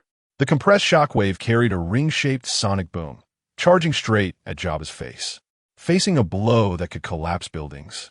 Jabba stood firm, his right hand's giant axe sweeping upward with a sudden motion. The axe blade was covered in pitch-black hockey, slicing precisely at the core of the shockwave. Clang! It was as if he struck invisible steel. The violent shockwave was forcibly split in two, turning into two chaotic streams that howled past Jabba's body, shattering 2 rows of railings behind him. "Hey, gimme peanuts! Hey, gimme peanuts!" Truly, he was a man who could take down giant women. Such strong hockey and skill. Kyle's heart trembled. Jabba was already charging in front of him. Too slow. Jabba's other axe came down like a black flash of lightning, slicing through the air with a terrifying shriek. Kyle's pupils contracted, and the shock wave beneath him propelled him backward, narrowly avoiding this deadly strike. Light mirage. As he retreated, Kyle waved one hand, and the light around him warped, instantly creating 3 identical images of himself on the deck, each attacking Jabba from different angles with the Naginata. This little trick, Jabba snorted coldly, unleashing his observation haki without reservation. He ignored the 2 phantoms charging at him, twisting his body sharply, and slammed his axes down hard toward the empty space to his left and rear. There was Kyle's true self. Light blade rainbow slash. With his true self exposed, Kyle remained calm. The blade of his Naginata shimmered with a rainbow of light waves. At the moment the axes converged, he cut through with a brilliant rainbow sword aura, aiming for Jabba's waist. Trade injury for injury? A hint of surprise flashed in Jabba's eyes. But his battle experience was extensive. He forcibly halted the convergence of his axes, twisting his body to block Kyle's rainbow blade with one of the axe handles. Sizzle.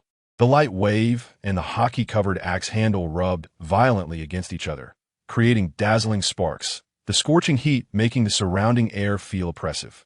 With one failed strike, the 2 quickly separated, re-establishing distance. Oh. The onlookers erupted in thunderous cheers. In just a few exchanges, the danger and skill were exhilarating, stirring their blood. Kyle, your ability is indeed troublesome. Jabba shook his slightly numb arm and grinned.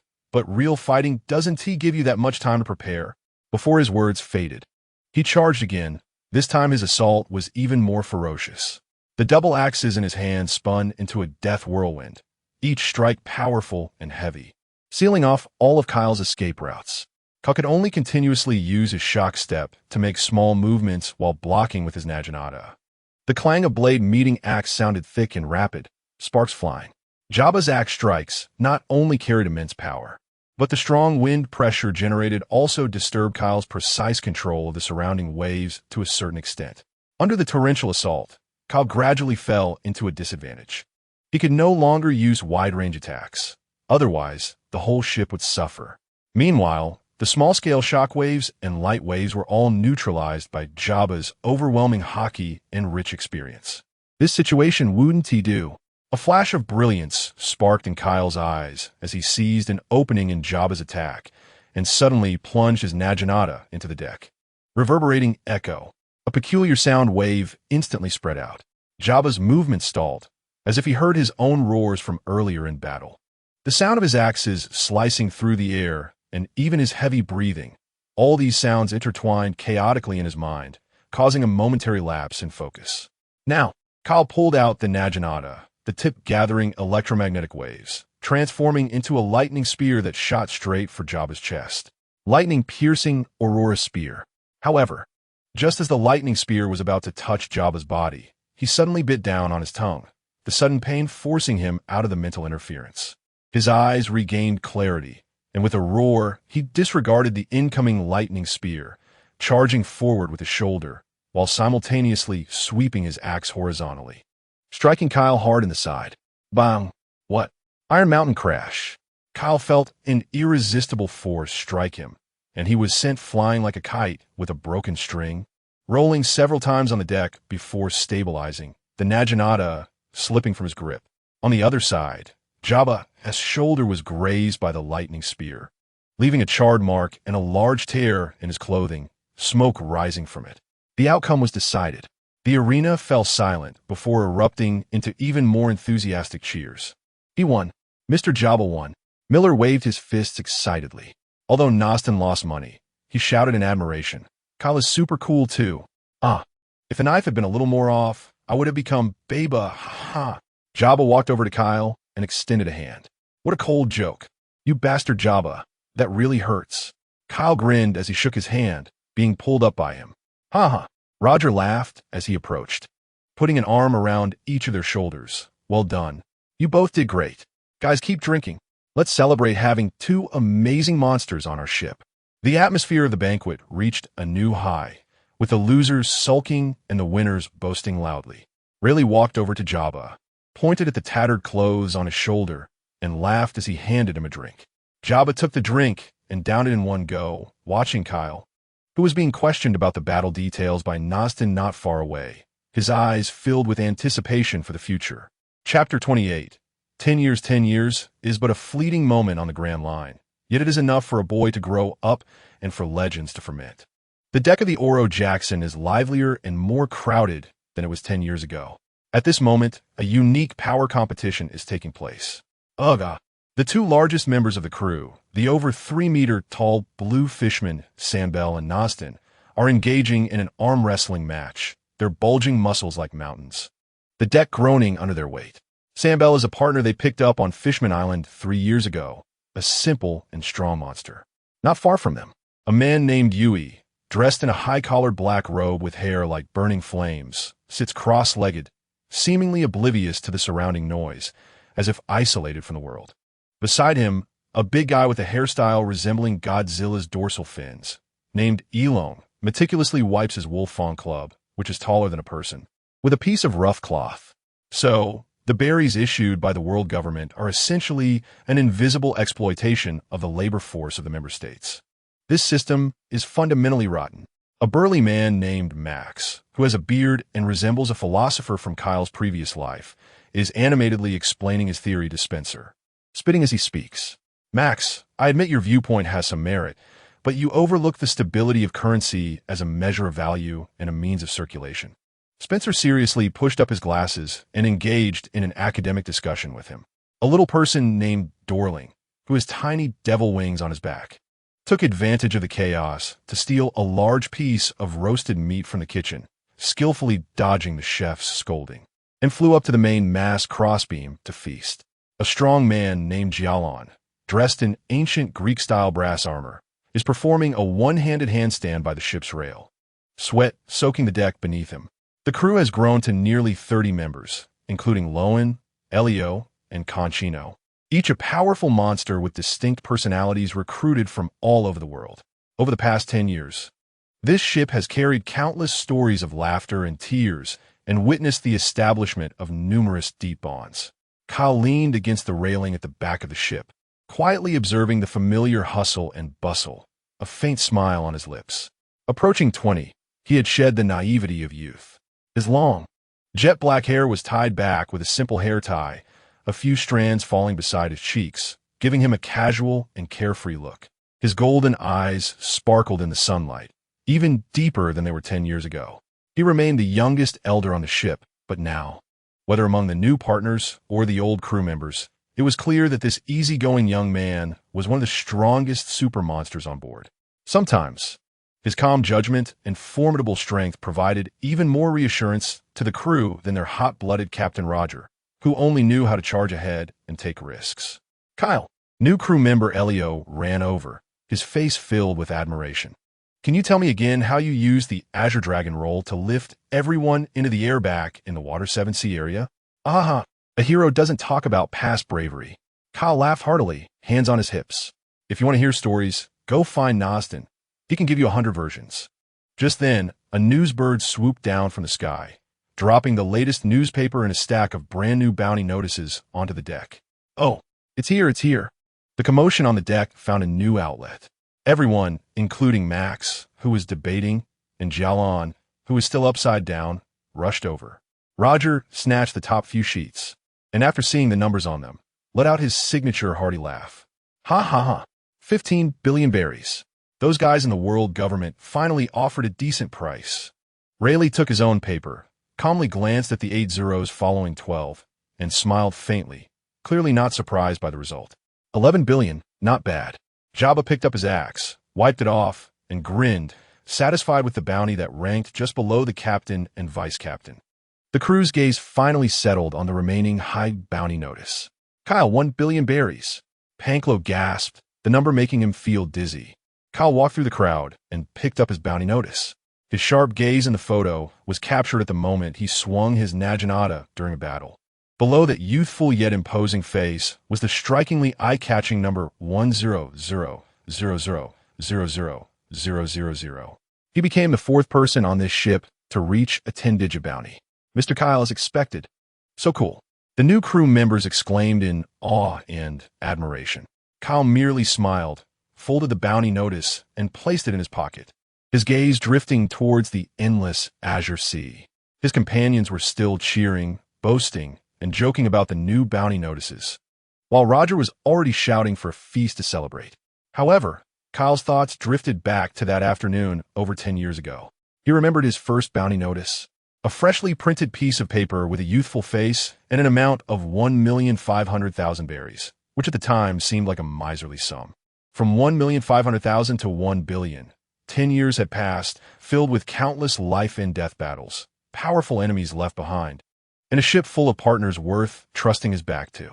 A sea breeze blew by, stirring the hair tie at the back of his head. Kyle exhaled softly, and in his golden eyes, there was a mix of nostalgia for the past and endless anticipation for the future. The Roger Pirates had already become one of the strongest pirate crews on these seas. The true journey was just beginning. Chapter 29. Old Friends Under the Azure Sky. An unnamed deserted island is lush and green, with a clear stream winding out from the depths of the jungle and merging into the white sandy beach. The Oro Jackson is quietly docked in the bay, and the crew is busy carrying barrels of fresh water onto the ship in groups. Hey, you guys hurry up. Otherwise, Roger will start shouting about not having any booze to drink. Jabba, carrying 2 huge water barrels, rushed forward with a loud voice. Got it, mister. Jabba is the most anxious one, right? Nostin teased as he and Sandbell struggled to lift an extra-large water barrel, swaying as they walked. Kyle did not join in the carrying. Instead, he walked alone to a high rock on the island, closed his eyes, and let the sea breeze tousle his hair. His waves silently spread out, sensing the pulse of the island, the direction of the wind, the whispers of the water, and the breath of the creatures in the forest. However, this tranquility was quickly shattered by a familiar, headache-inducing wave. Kyle abruptly opened his golden eyes, gazing towards the horizon where the sea met the sky. A black that was rapidly magnifying, that iconic dog-headed figure at the bow of the ship, clearly discernible even from several miles away. It was truly haunting. Kyle sighed helplessly, but the corners of his mouth involuntarily curled up. Almost simultaneously, Rayleigh on the deck put down his wine glass, his gaze sharpening. Everyone pay attention. An old friend is coming. The crew instantly stopped their work, looking towards the direction Rayleigh indicated. The newly joined crew member, Elio, and others turned serious upon seeing the warship. It's the Navy, and that ship's bow is Admiral Carp's. What a joke, to run into him here. Unlike the newcomer's tension, seasoned crew members like Jabba and Spencer wore a subtle expression of awe. Here we go again. Before anyone could react further, a figure from the dog-headed battleship shot into the sky, breaking through the air with an unmatched momentum straight towards the island. Before he even arrived, a booming roar swept through the area like rolling thunder. Roger, you bastard, I finally caught you. Roger, who was standing on a water barrel, directing everyone, showed no signs of tension at the sound. Instead, he grinned, revealing his signature bold smile. Kuahaha, Carp, you guy, your way of greeting is always so unique. Just as his words fell, Carp in midair clenched his fist, the dark-armed color spreading like ink, a terrifying power gathering in his fist. Clenching his fist was not an apology, but rather a 5-finger fist heart sword, crossed out, Galaxy Impact. Kyle calmly ate his melon seeds. Is he starting with a big move to show respect? Hockey Carp, you bastard. Stop talking. Today, I'm definitely taking you back to Impel Down. Galaxy Impact. A gigantic spherical shockwave shot out, compressing and tearing the air along the way, as if an invisible meteor was about to wipe the entire island and the Roger Pirates off the map. Oh, truly ruthless. Roger laughed heartily, showing no signs of panic. He casually drew his saber ace, with surging Conqueror's hockey entwined around it, black-red, lightning crackling on the blade. Want to catch me? Wait another 100 years. Shinto. The moment their two extreme powers collided, the surrounding space seemed to freeze for an instant. Then a silent, destructive force spread outwards.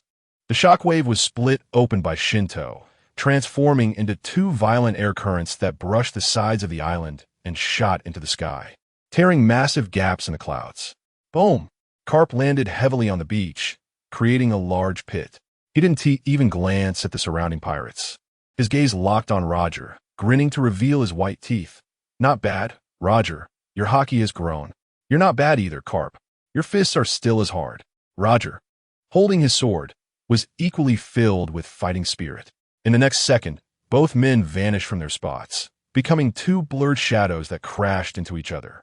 A terrifying impact erupted with them at the center, shaking the entire island violently, sending countless birds flying and trees collapsing in clusters. Their battlefield quickly shifted deeper into the island, leaving only a series of deafening booms and their intermittent laughter. On the beach, the pirates and the Navy soldiers who had just landed looked at each other, the atmosphere becoming somewhat awkward, especially the new crew members and young sailors. All at a loss, not knowing whether to draw their swords or stand by. Mr. Rayleigh, Elio swallowed nervously. Aren't we going to help? The captain. Rayleigh calmly withdrew his gaze, dusted off his clothes, and said to Spencer beside him, "All right, stop watching. They won't stop for at least 3 days and nights. Spencer, go bring down the best rum from the ship." Huh? Elio and several other newcomers were collectively stunned. On the other side, a seemingly experienced Navy officer with a rank insignia on his shoulder gave similar orders to his subordinates. "Everyone disembark. Bring down the spare food, grill, and medical kits from the ship. Move quickly. Don't wait for those two idiots to destroy all the places where we can start a fire." "Yes," the veterans responded loudly, moving swiftly. Meanwhile, the young sailors who had just come out of the recruit camp were completely dumbfounded, their faces filled with the philosophical questions of who am I? Where am I? What am I doing? Their sense of justice facing a tremendous test. Thus, an absurd scene unfolded on the beach that the world government would never publish in the newspapers. On the other side of the island, the earth shook and the sky split. Mountains roared and the sea surged. The battle between Roger and Carp had nearly transformed half the island's terrain, with black-red lightning and pure violent impacts colliding continuously. Yet on this side of the beach, a bonfire was lit, the aroma of grilled meat mingling with the scent of alcohol wafting through the air. Pirates and Navy sailors, two groups that were supposed to be irreconcilable, were now shoulder to shoulder, sitting around the bonfire. "So, you get used to it." Spencer adjusted his glasses, explaining to the gobsmacked newcomers as he had done for over a decade, the relationship between the captain and Admiral Carp is quite special. Their battle is both a duel between rivals and a greeting among friends. Our involvement would be inappropriate. Nearby, an old Navy soldier patted a new recruit on the shoulder. Slurring his words, "Listen up, kid," Admiral Carp said. "Before he personally catches Roger, he absolutely can't let that bastard starve to death on the way. So eat up. You need strength to catch pirates." "Yes, yes." The new recruit tremblingly picked up a piece of grilled meat, glancing at the notorious pirate beside him, with a bounty of 80 million berries, feeling as if his worldview was shattering. Jabba and a similarly burly Navy major were arm wrestling, while surrounding pirates and sailors cheered for their respective sides, the noise shaking the heavens. Max was arguing passionately with a Navy clerk about the relationship between hockey and the economic base, leaving the clerk dazed and almost fainting. Kyle found a quiet wooden crate to sit on, holding a glass of orange juice, watching the chaotic yet harmonious scene with great interest. "What mess, folks? The 5 elders set us up. After drinking orangeju for over a decade, I can't live without it." He raised his head, looking towards the distant sky, stained black and red by hockey, feeling the rhythmic vibrations from the earth beneath him. "Really?" he muttered to himself, his tone filled with helpless amusement. "Every time it gets this loud, who is going to reimburse the repair costs for this island?" Shaking his head, he turned his gaze back to the banquet, shouting at Nosden, who was contesting drinks with someone. "Hey, Nosden, don't drink all my orange juice. Leave me some." Chapter 30. Edward Newgate. 3 days later, this earth-shattering duel finally came to an end. The conclusion was that the other half of the island was completely sunk by the aftermath of their battle, becoming a handful of dust on the seabed of the Grand Line. Meanwhile, the instigators, Carp and Roger, sat on the beach like two exhausted bulls, panting and collapsed, having fought to a standstill. Then, under the resigned yet familiar gazes of their respective crews, the two of them ravenously stuffed their stomachs, almost simultaneously tilting their heads and snoring loudly, falling into a deep sleep. "All right, that's a wrap." Rayleigh clapped his hands. "Here we go again," Spencer sighed, skillfully directing the newcomers to lift the captain onto the ship, being careful not to let him roll into the sea. On the other side, the Navy also skillfully lifted their Admiral Carp onto the dog-headed warship. The two ships parted ways in the bay, and the crew members stood on the deck, silently waving goodbye. Between the pirates and the Navy, a strange atmosphere reminiscent of bidding farewell to an old friend lingered. "The next time we meet, we will be enemies," Jabba shouted towards the departing warship. "Next time, I will definitely capture all of you." A naval rear admiral shouted back in the same spirit. After sending off the Navy, the deck of the Oro Jackson finally regained a moment of tranquility. However, this calm did not last long. As the sunset cast a golden-red hue over the sea, a small boat appeared on the horizon, and a tall figure stood alone at the bow, exuding a suffocating sense of oppression just by standing there. From his stance, it was clear that this man was terrifyingly strong. He had a head of brilliant golden hair and a distinctive white mustache that resembled a crescent moon. Edward Newgate, the future strongest man in the world, Whitebeard. "Not Goman. Aren't you only in your 30s now? What else with that mustache?" He single-handedly jumped onto the deck of the Oro Jackson, the heavy landing causing the entire ship to tremble. "Where's Roger?" Newgate's voice was deep and resonant. He scanned the deck, his gaze finally landing on the calmest presence among them, Rayleigh, Jabba, and Kale. "I heard he is here, and I have come to seek a challenge." This man before him was a notorious pirate on par with Roger and the Golden Lion, and some crew members instantly became tense, gripping their weapons. "Sorry, Newgate." Kale stepped forward calmly, arms crossed, even wearing a hint of an apologetic smile. "Our captain has just undergone an intense pre-meal workout and is currently replenishing his sleep. I'm afraid he cannot respond to your challenge for now." Newgate raised an eyebrow, clearly taken aback by this answer. Kale pointed to the Naginata on his back, a pure fighting spirit igniting in his golden pupils. "However, since you're here, it would be too boring to go back empty-handed. We both use Naginatas. Why don't I be your opponent?" At this, everyone was stunned. "Be careful, Kale-san." Elio frowned. Hey, that's Newgate." Nosden gasped in a low voice. Newgate stared at the young man before him, whose momentum was not at all inferior to his own, and suddenly broke into a smile filled with the confidence and grandeur of a strong man. "Gwahaha, fine. Let me see just how strong the monster on Roger's ship truly is." He drew out the massive Naginata, the Tsumajikiri, from his back. Kale also unsheathed his long Naginata, and the two faced each other in the center of the deck. There were no devil fruit powers colliding, no flashy moves. This was a pure duel between Naginata users. In the next moment, the two figures simultaneously vanished from their spots. Clang! The sound of metal clashing erupted as their Naginatas collided fiercely, sparks flying like brilliant fireworks. The invisible hockey clashed against each other, the turbulent air causing nearby crew members to struggle to maintain their balance. Fast, too fast. The long weapons in their hands seemed to become extensions of their arms. Every swing, block, and thrust was so swift that only afterimages remained. The blades sliced through the air, producing sharp whistles, and the deck beneath them cracked inch by inch. Newgate's power was overwhelmingly domineering. Every strike felt as if it could split mountains and shatter stones, showcasing the grandeur of a king. Kale, however, was more agile. He integrated his understanding of the Bomu fruit's vibrations into his footwork and techniques, moving erratically and always managing to deflect Newgate's immense strength at the most cunning angles, launching rapid counterattacks. Seizing an opportunity, Kale suddenly exerted force, his black gold Naginata slashing upward, causing the air along its path to explode.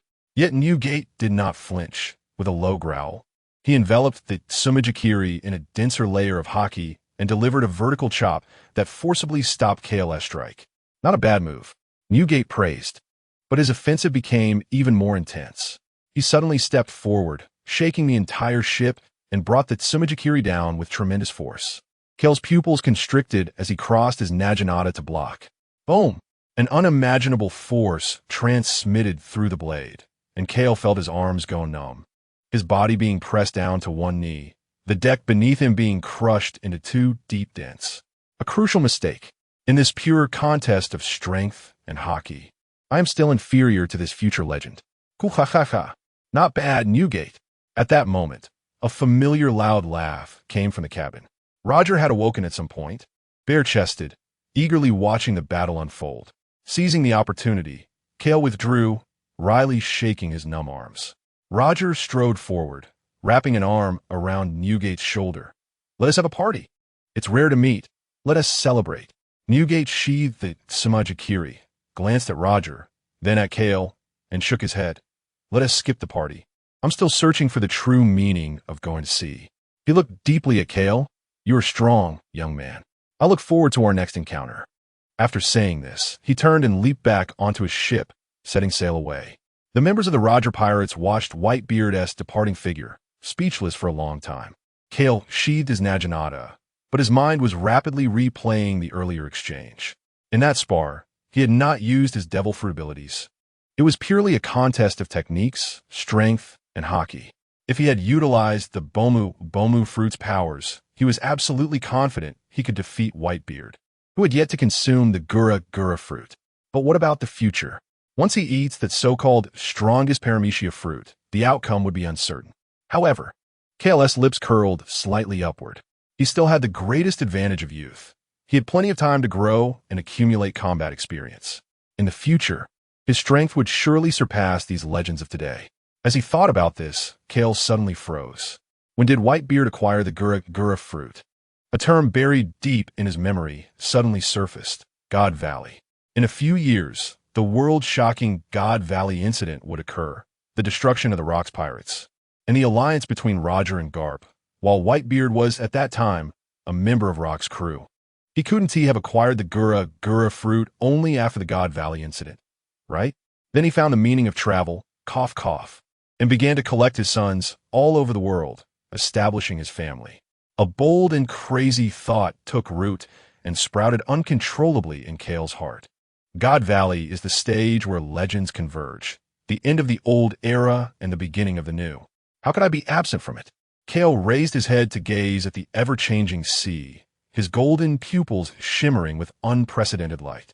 He licked his lips, murmuring to himself, his tone filled with anticipation and excitement. That day, it must be a tremendous upheaval. Chapter 31. Goldenhair defeated Hound. After the friendly spar with Garp and the polite greeting with Newgate, the Oro Jackson finally welcomed a few days of true peaceful sailing. The aftershocks of the battle with Whitebeard continued to ferment aboard the Oro Jackson for several days. The crew, especially newcomers like Elio, still sparkled with shock and awe when discussing the thrilling duel. Cale, in his room, meticulously polished the black gold naginata that had accompanied him for many years, constantly replaying every detail of his encounter with Newgate in his mind. Pure hockey and strength that was a kind of power entirely different from devil fruit abilities, direct and straightforward. Not enough. Cale gently caressed the cold blade, speaking to himself. On this day, the sky was clear, and the sea and sky blended perfectly. A rare good weather in the Grand Line. Ahead, a fleet was spotted. 5 ships. They are rapidly approaching us. The lookout tower's alarm rang out urgently. 5 ships. Jabba put down the dumbbells he was holding, walked to the ship's edge, squinted, wondering who had such a grand entrance. Rayleigh walked to the bow and raised his binoculars. A moment later, his expression turned somewhat playful. It turned out to be him. Everyone stopped what they were doing and looked toward the 5 black dots appearing at the horizon. As the distance closed, the appearance of the fleet became clearer. 5 massive pirate ships surrounded them, with a conspicuous flag depicting an angry lion's head. On the foremost ship's bow stood a figure, exuding an unrestrained arrogance and ambition that could be felt even from afar. He had wild golden hair that flowed like a lion's mane, holding 2 famous swords, Sakura tin and dry wood, with a mouth curved into an aggressive grin. Gold Lion, Shiki, another maritime overlord of this era, a legend on par with Roger and Whitebeard. Cal crossed his arms, internally mocking. Here he comes, the Pirate King's most famous #1 fan, the golden-haired loser, shouting for blood now, but in a few years, he'll be crying and begging Roger to join him in ruling the world. After Roger's execution, he charged into the Navy headquarters alone, demanding answers, leaving listeners heartbroken and in tears. What a touching friendship. Haughty and never backing down. Shiki, your current murderous look is such a stark contrast to your future image of losing your beloved, isn't it? If this were made into a movie, It would definitely be the best tragic romance of the year. Oh, more guests? Roger stumbled out of the cabin, half a bottle of wine in hand. Seeing the imposing fleet, his smile grew even brighter. What a show. Before Roger could finish his sentence, Shiki's roar rolled in like thunder. Ha ha, Roger. Finally found you. Shiki's voice was wild and arrogant, full of domineering pride. Stop your boring adventure games. Your crew and your treasure will become the cornerstone of my world domination. Stepping over your corpse, I will become the only king of these seas. Ha ha. What's wrong, Roger? Are you stunned by my fleet? Seeing no response, Shiki laughed even more wildly. Roger took a big swig of wine, casually tossed the bottle into the sea, and drew his sword ace. What noisy guy you are. Lionhead. He grinned, his hearty laughter matching Shiki's. Want to be king? Then come and see if you're worthy. Everyone, prepare for battle. Rayleigh unsheathed his sword and ordered in a deep voice. The Roger pirates drew their weapons, filled with fighting spirit, even when facing 5 times their enemies. The word retreat had never existed in the Roger Pirates dictionary. Just what I wanted. Shiki laughed maniacally, plunging his twin swords into the deck, pressing down hard. Lion's might. In an instant, an invisible force radiated from Shiki, causing the surrounding seawater to churn violently, as if stirred by an invisible giant hand. The next second, the water around Shiki's fleet was forcibly torn apart, rising up to form 5 gigantic lions made of seawater, roaring as they charged toward the Oro Jackson. That's a devil fruit ability, Elio exclaimed. Are you kidding? He can control the sea? Don't panic, Kyle snapped, stepping forward with his hands outstretched toward the 5 roaring sea lions. Tide surge. An invisible wave spread out and collided head-on with the 5 sea lions. There was no earth-shattering explosion. The sea only rippled with strange circles. Then, the 5 ferocious seawater lions seemed to have their bones pulled out, collapsing in midair and transforming back into a massive amount of seawater, crashing down into the sea with a huge wave. Little lions, practice more if you're weak. Oh. Shiki's smile faltered for a moment as he looked with interest at the black-haired youth who had easily neutralized his attack. Interesting, but the game has just begun. He pressed his hands on the deck again, this time causing the entire space to tremble. Ha ha, let you see what true hegemony is. Float. Under everyone's incredulous gaze, the 5 massive ships of the Gold Line fleet, along with several small islands affected by his ability, began to slowly rise off the surface of the sea. Floating into the air, the 5 sky battleships cast shadows over the sky, and the oppressive feeling descending from above was 100 times more terrifying than confronting them on the sea. Roger, do you see this? Shiki stood at the bow of the flagship, looking down at the Oro Jackson, arms wide open like a deity embracing the sky. This sky will also be my territory. The floating fleet cast a shadow over the small Oro Jackson below. The ships are flying. Elio's voice trembled, and the newcomers on the deck looked grave. Such unreasonable power was simply unheard of. Kuhahaha, this guy still loves to play these flashy tricks. Roger laughed back at the sky, showing no fear, his eyes igniting with even fiercer flames. What a hassle, it's hard to fight up there. Jabba moved his wrists, his massive double axes resting on his shoulders, brow furrowed. Then let's go up. A calm voice spoke. Kal stepped forward, standing at the very front of the bow, facing the 5 ships suspended like mountains in the air. He closed his eyes, the golden pupils fading, replaced by a deeper perception, waves penetrating downward, reaching into the boundless blue beneath his feet. The sea responded to him. Rayleigh's eyes flashed with understanding, immediately grasping Kyle's intention. Everyone, hold onto the ship's railings and ropes. Seeing this, Shiki thought the opponents had given up resistance, and his smile grew even more arrogant. What? Ready to surrender? Roger? Kneel now, and I might let you. His words were cut off, because the sea beneath him began to rise in a very unnatural manner. Not waves, not tides, but the entire sea area, as if lifted by an invisible giant hand from beneath, formed a slanted, ever-rising blue wall. Tide surge, sky tilt. Kyle suddenly opened his eyes, pushing his hands forward. Boom! Accompanied by a deafening roar, the massive wall of water transformed into an unprecedented colossal wave. The height of this wave even exceeded the altitude of Shiki's fleet, its crest sharp as a divine blade descending. And the Oro Jackson, propelled by this wave, surged upward in a cataclysmic manner toward the floating fleet. What? Shiki's maniacal laughter froze. He could never have imagined that the opponent could attack the enemies in the sky this way, using the sea to attack the sky. Dodge! Shiki roared, pushing the ability of the float fruit to its limit. The 5 floating ships immediately began to ascend urgently, trying to avoid the tsunami rising against them. However, the wave Kyle had summoned was simply too swift and massive, and the last 2 ships in the fleet formation ultimately lagged behind. Crash! The wave crashed violently against the hulls of the 2 ships, the raging waters instantly engulfing them. Countless members of the Gold Lion pirates screamed in terror, swept into the whirlpool below like dumplings. The ships groaned under the impact of the massive wave, masts breaking, sails tearing. Although they did not immediately sink, they were severely damaged and teetering.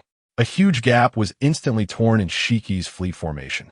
The Oro Jackson has climbed to the highest point of the waves, with its hull almost on the same level as the 3 remaining ships of Shiki.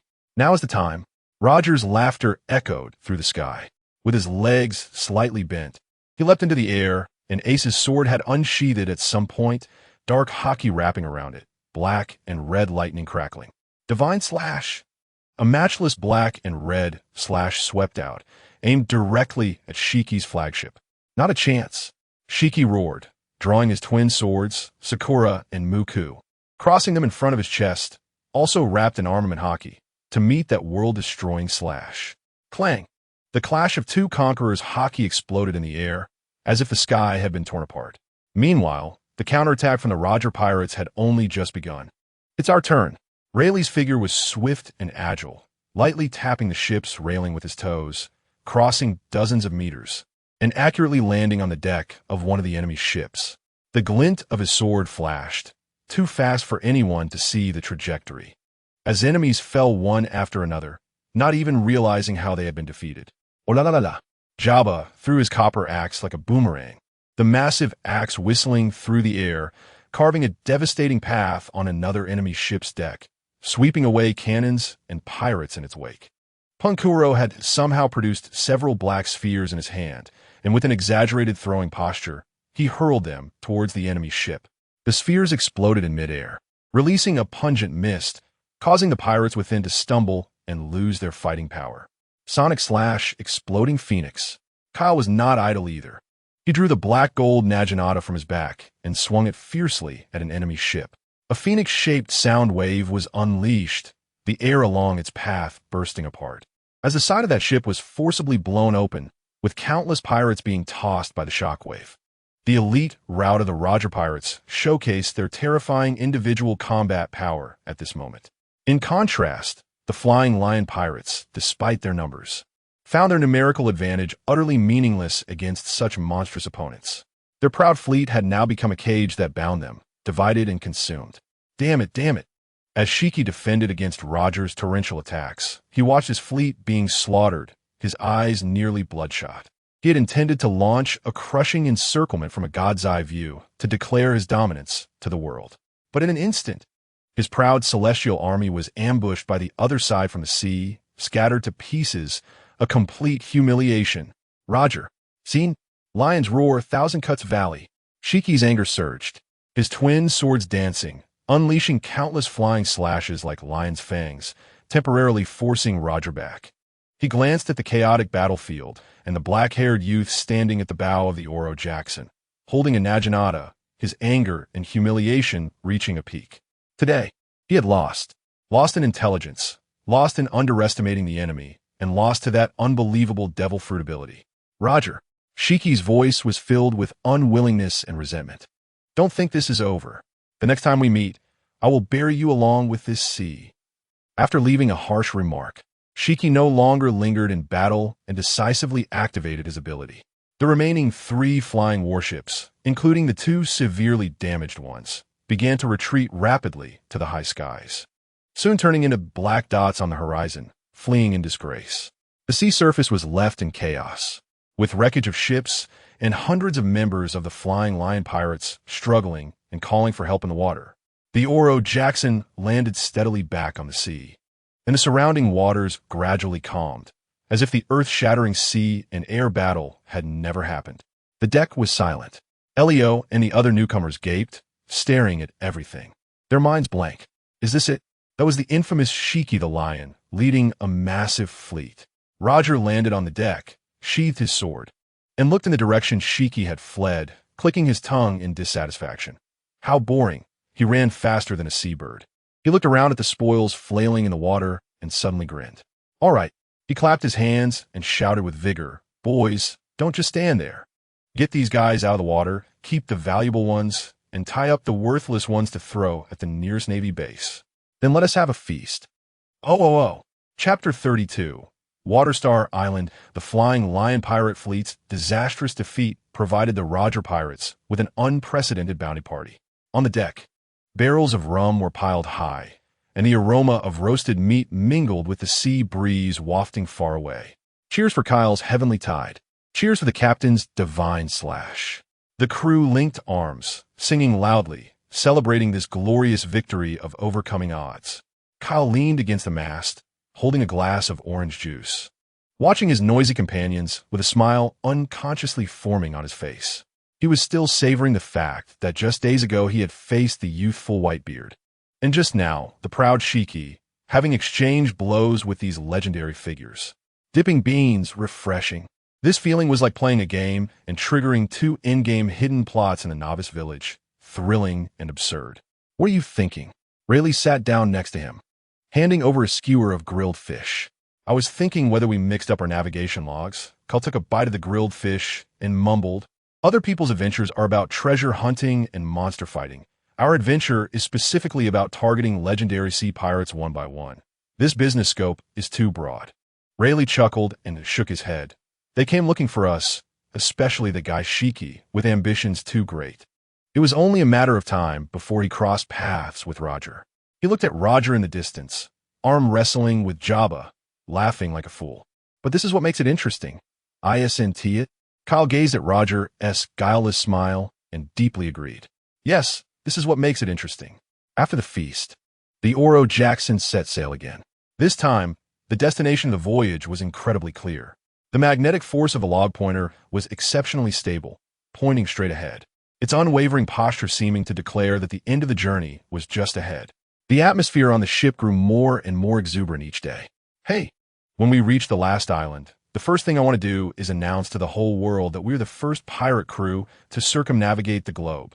Nosden stood at the bow, arms wide open as if embracing the glory of the future.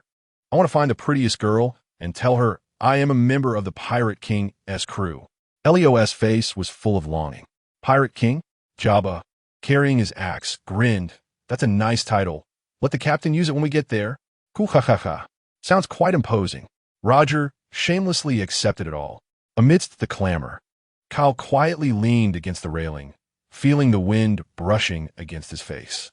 He knew that the destination indicated by the pointer was not the real end, but he did not reveal it, simply allowing himself to be infected by the pure, heartfelt joy of his companions. Witnessing this historic moment firsthand was one of the greatest pleasures of this new life, wasn't it? Weeks later, when Doran on the lookout tower let out a nearly hoarse shout, the whole ship erupted. We see it. An island. The island at the end of the log pointer.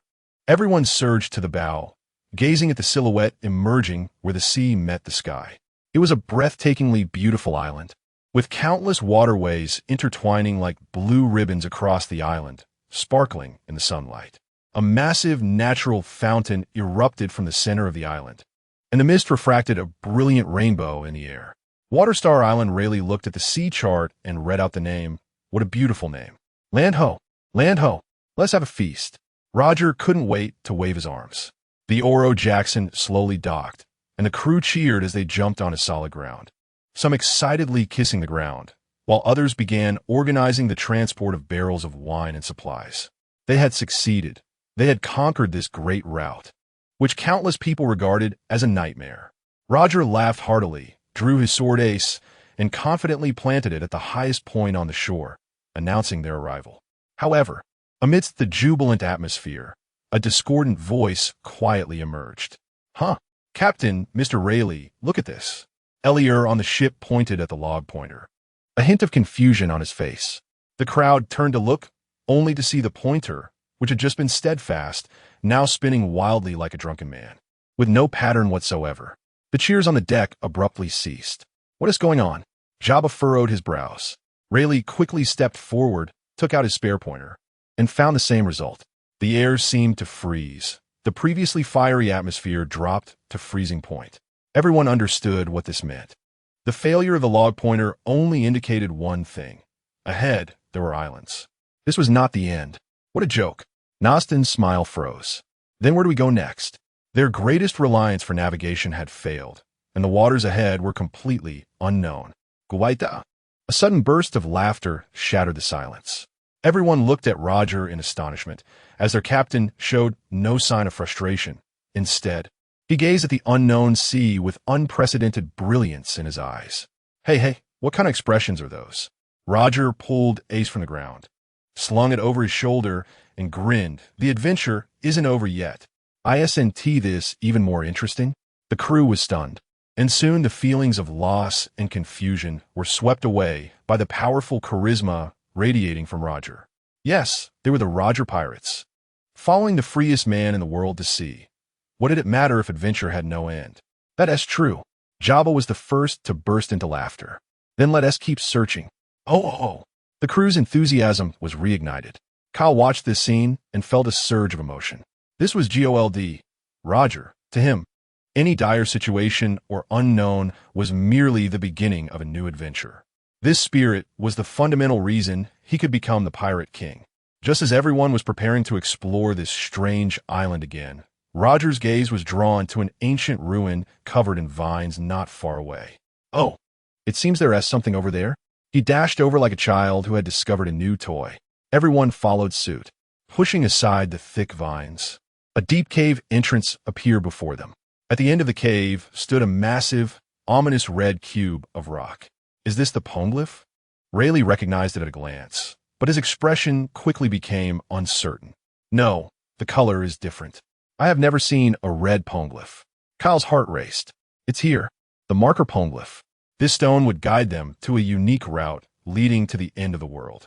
The crew curiously surrounded the giant red stone tablet, its ancient script resembling a foreign language to them. However, when Roger stepped forward and gently touched the cold, rough stone surface, he froze. His expression became unusually serious. His eyes slightly closed, as if he were listening to something. Roger? Jabba noticed his odd behavior. Roger did not answer. After a long while, he slowly opened his eyes, filled with shock and ecstasy. I heard it, he murmured, his voice trembling. This stone is speaking. Speaking? It tells me that this island is indeed the end of the log pointer, but not the end of the Grand Line. Roger's voice gradually rose in pitch as he looked around at his companions, enunciating each word, to reach the true final island. We need to find 4 such red marker Poneglyphs. Each one records a location, and connecting these 4 locations will reveal the center point, which is where the final island, that no one has ever reached, is located. The cave fell silent. Everyone was astounded by this astonishing fact. It turned out that conquering the Grand Line was not as simple as sailing with a pointer. It also required interpreting these ancient markers. This was a grander and more difficult treasure hunt. After a brief silence, Roger laughed heartily, the sound echoing in the cave, filled with uncontainable passion and joy. Gol D? So that's it. He drew Ace from his waist, pointed towards the deep sea, and exclaimed, "This world still hides such a huge secret waiting for us. Listen up, everyone." Roger turned around, looking at each person with eyes that seemed to ignite their souls. The adventure has just begun. Our goal is to find the remaining 4 marker Poneglyphs and reach that final island. Are you willing to accompany me to witness the end of this world? Oh. A deafening cheer responded to his declaration. Flames burned brighter in everyone's eyes than ever before. Confusion and uncertainty vanished, replaced by a clearer and greater goal. Kyle stood in the crowd, watching Roger, who was surrounded by his companions, smiling brilliantly, and couldn't he help but smile as well. He looked up at the blue sky and the boundless sea outside the cave. Let us go find a final island. Let us witness the birth of. This grand era of sea exploration would truly begin with their own hands. Chapter 33. Storm on the horizon after leaving Water 7 Island. The crew no longer had the confusion of reaching the end. Instead, they were filled with a desire to uncover the world's greatest secrets. The deck of the Oro Jackson was filled with renewed vitality. Newcomers like Noston and Eliur were no longer satisfied with basic physical training. They began pestering Jabba and Rayleigh for more advanced combat techniques. Even the ship's cook was researching how to make lucky treasure bento, although the taste was questionable. Kyle also did not stand still. His battle with Whitebeard made him realize the terror of pure hockey and strength. His fight with the Golden Lion made him aware of the importance of top-tier devil fruit abilities in turning the tide of battle. Only kids make choices. I want both. Hockey and devil fruit abilities. Let us master them both. However, this calm and positive atmosphere was shattered one morning by the wings of a messenger seagull. It's the news. Today's newspaper is here. Eliur excitedly took the newspaper from the seagull's feet. This had become the newcomer's most anticipated daily entertainment. However, when he unfolded the newspaper and saw the shocking headline on the front page, his smile instantly froze. Wah, how is this possible? His voice was filled with astonishment, drawing the attention of his companions nearby. What is wrong, Elliot? Did the world government announce their surrender and ask our captain to become the king of the world? Noston leaned in, making a poorly timed joke. When he saw the content of the newspaper, he also stood there dumbfounded. The noise on the deck gradually subsided, and everyone gathered around, their eyes focused on the thin newspaper. The front page headline was printed in the largest font, filled with incitement and fear. The sea tyrant Gol D. Xebec gains new wings. Whitebeard Edward Newgate, Golden Lion Shiki, and many legendary pirates announced their joining of the Rocks Pirates. Under the title is a huge photo, at the center of which a figure is shrouded in shadow. Only a blurry and menacing silhouette can be seen, and that is Rocks. Below Rocks' photo, a series of illustrious faces are lined up. The iconic crescent-shaped white beard, the flamboyant golden hair like a lion's mane, and many notorious faces that can only be seen on black market bounty notices. Silver Axe, Captain John. The main text of the newspaper goes to great lengths to depict Gol D. Xebec as an embodiment of evil, brutality, and ambition, claiming that he intends to overthrow the world government and become the king of the world. The article describes his pirate crew as the most evil terrorist organization in human history and warns the whole world that an unprecedented dark era is about to arrive. Newgate and that lion-headed one have also joined someone else's banner. Jabba's voice was low, tightly gripping his battle axe. What a joke. Each of these people is a monster that can dominate a region. How could they possibly be willing to be subordinate to others? The crew was in a heated discussion. Each of these names represented the pinnacle of a sea area, and now they had all gathered in the same pirate crew. Just thinking about it was suffocating. Kyle crossed his arms, looking at the newspaper, while his mind was frantically mocking. The charm of journalism at its finest. If those latecomers can obediently listen to Rocks. I'll eat my words. Oh, Newgate Big Mom Kaido Shiki. Rocks is just lying back and winning. What a joke. After the God Valley incident, each of them has a slightly dirty hem. Only Rocks is still clean. Have you all been slacking off? It seems the sea is about to become unprecedentedly lively. Rayleigh had somehow walked up to Kyle's side to temporarily make those unruly guys bow their heads. The man named Rocks must be a true monster. Kyle nodded. Rock's strength was undeniable. Otherwise, it wouldn't require Roger and Garp to team up to defeat him. He was a pure, ambitious man and a tyrant who could suppress all the troublemakers on the ship with absolute power. Just then, a hearty laugh broke the heavy atmosphere on the deck. Kuahaha. Interesting. Roger walked out from the cabin, his face not showing any worry, but rather radiating an excitement of meeting a worthy opponent. Captain? Elio looked at him in confusion. What are you all looking like this for? Roger surveyed his crew, each with different expressions, and grinned. Isn't this great? We no longer need to go looking for trouble one by one. Now they've gathered together. How convenient. He tilted his head and took a big gulp of alcohol, wiping the corner of his mouth with his thumb, his gaze burning as he looked toward the distant, ever-changing sea.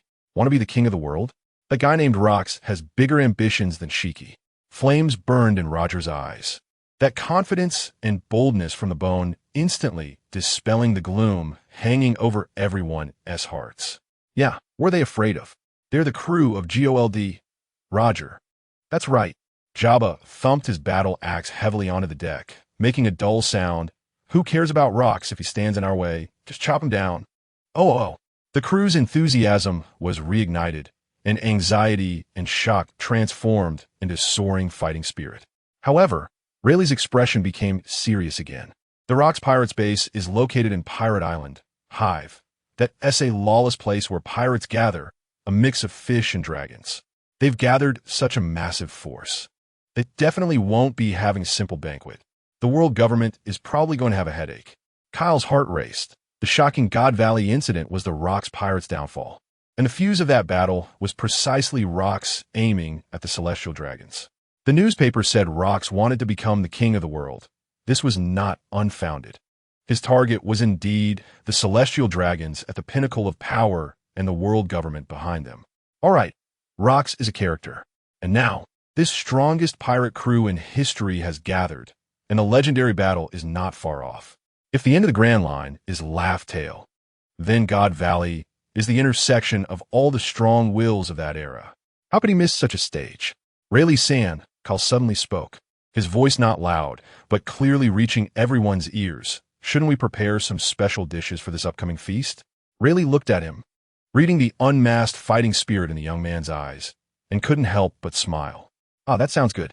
Roger laughed heartily as he walked over, giving Kyle a slap on the back that almost knocked him over. Kuahaha. Well said, Kyle. Let the whole world see who is truly the freest person on this sea. Chapter 34. Recruitment news of the growing strength of the Rocks Pirates hit the sea like a boulder, with the ripples lasting for a long time. But for the Oro Jackson, life seemed to have returned to normal. Sailing, training, feasting composed their own simple trilogy. One day, the sea was calm, and the sun was warm, as if even the ocean was dozing off. Fleet spotted ahead. Dorling on the lookout suddenly sounded the alarm. The leisurely atmosphere on the deck was instantly shattered, and everyone immediately entered battle mode. Kyle squinted and looked out at the horizon. A massive fleet was cutting through the waves. Those ships varied in shape, but all exuded a fierce aura. With a menacing skull flag flying high on their sails, the Rocks Pirates. The fleet did not surround them, nor did they open fire. The leading giant ship sailed straight toward them, stopping about 100 meters away from the Oro Jackson. On the deck stood the old friend, Shiki the Golden Lion. Beside him was a tall woman with pink long hair and a beautiful face, impatiently stuffing a huge piece of cake in her mouth.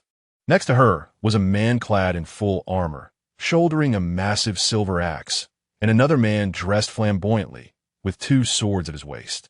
Shiki the Golden Lion, Charlotte Linlin, Silver Axe, Captain John. Each was a legend that could make the Navy tremble at the sight of their bounty notices. Gigi. Roger, long time no see. Shiki spread his arms in a flamboyant manner, as if he hadn't just escaped in a mess last time. Looks like your little ship hasn't fallen apart yet. Roger, carrying his sword, grinned. Shiki, your head still looks like a pineapple. What's the matter? Didn't learn your lesson last time. So you brought some helpers to settle the score? Charlotte Linlin swallowed the last bite of cake, licked her lips, and greedily scanned Roger's ship. Stop the nonsense, Shiki. Shiki ignored her, staring directly at Roger with a condescending arrogance. Roger, Rocks has taken a liking to you. He admires your strength and has decided to offer you a chance to join us, to become a cornerstone of his world domination. The entire deck fell silent. Roger seemed to have heard the funniest joke in the world, first holding back, then bursting into thunderous laughter. Kuahaha. Become someone else's subordinate? Me? What a joke. I'm not setting sail to follow orders. The smile on Shiki's face instantly vanished, replaced by a gloomy expression. So, you're refusing? What do you think? Roger drew his sword ace from his shoulder, the blade pointing at the opponent. It won't be up to you. Before his voice fell, Shiki drew his twin swords, Sakura Ten and Moku Kaze, and from beneath his feet, 2 massive lion heads rose from the sea, roaring as they lunged at the Oro Jackson. Want to fight? I'll accompany you to the end. Roger let out a great laugh, his figure suddenly disappearing, and the next second he appeared in midair, swinging ace. Imbued with Conqueror's haki, down fiercely toward Shiki's blades. God's avoidance. Boom! A black and red lightning exploded in the air, and a terrifying shockwave pressed the sea surface into a huge depression. Little ones, Come and search. Jabba lifted his battle axe, roaring as he jumped towards the opposing ship. Meeting the silent silver axe, Rayleigh drew his sword, gliding over the sea surface, precisely intercepting Captain John, who was about to draw his twin blades. The sword lights of the two intertwined, moving so fast that only afterimages remained. In front of Kyle stood the future Emperor, Charlotte Lingling. How dare a little punk block my way?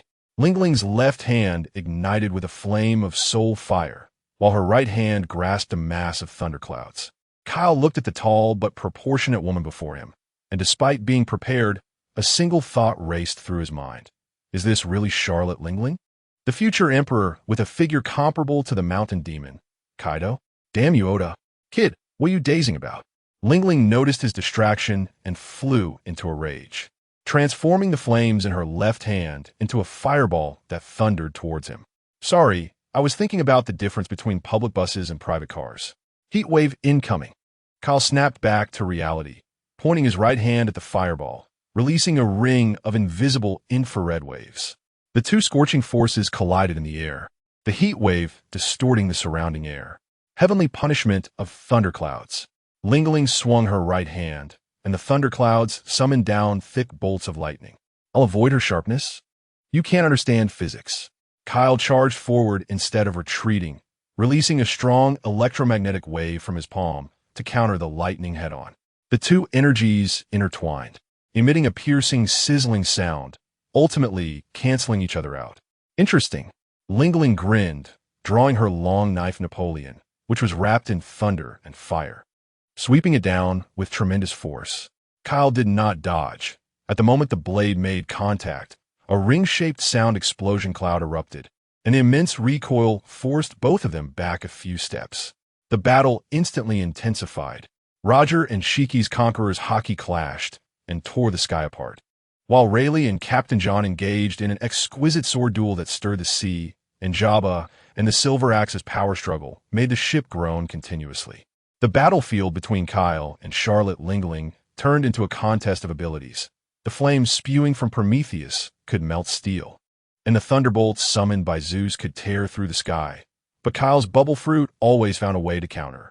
However, with each collision, Kyle felt as if he were crashing into a mountain wrapped in Conqueror's haki.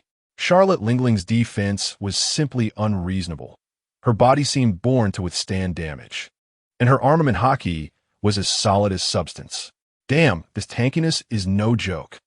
Kyle's sonic punch crashed against her, only pushing her back half a step, and the ring-shaped sound explosion cloud couldn't even dishevel her flamboyant pink hair. Kid, your abilities are quite varied, but unfortunately, they're just scratching my itch. Lingling sneered, wielding her long knife Napoleon, the blade entwined with thunder and fire, each slash carrying a destructive momentum. Kyle continuously used light mirage to evade, his figure darting left and right on the deck, leaving behind trails of afterimages. Is the code grown on Sea Prism Stone? Going head-to-head with her is just going against my own bones. Kyle's gaze swept across the chaotic battlefield. Roger and Shiki were battling fiercely in the air, with black and red conquerors haki exploding intermittently. Rayleigh was engaged in an exquisite sword duel with Captain John, the sword lights moving so fast they were dazzling. On the other side, Jabba was locked in a manly duel with a man called Silver Axe. Jabba's massive axe struck with great force, capable of splitting mountains. But the Silver Axe was entirely wrapped in heavy armor, like an airtight iron can. A flash of inspiration struck Kyle, and he formulated a plan. While awkwardly dodging Lingling's heavy blow, he shouted towards Jabba, Jabba, Jabba, who was struggling against the iron can, turned his head amidst the chaos and saw Kyle being chased by Lingling, bursting into loud laughter. Huh, Kyle, can you handle it? You can't even deal with a woman? His laughter was booming, filled with unreserved mockery. Yes, you're right. Kyle retorted defiantly. Why don't you give it a try? Just don't throw out your back. Interesting. I'll give her a try. Jabba's fighting spirit was ignited, and he suddenly forced back the Silver Axe, his massive body charging towards Charlotte Lingling like a cannonball. Another one coming to die. Seeing this, Lingling immediately shifted her focus from Kyle, excitedly meeting Jabba head-on. Boom! The massive axe collided violently with the long knife, wrapped in thunder and fire. The impact creating a shockwave several times greater than what Kyle had caused earlier. Jabba's explosive muscles clashed with Lingling's monstrous frame, and for a moment, neither side gained the upper hand.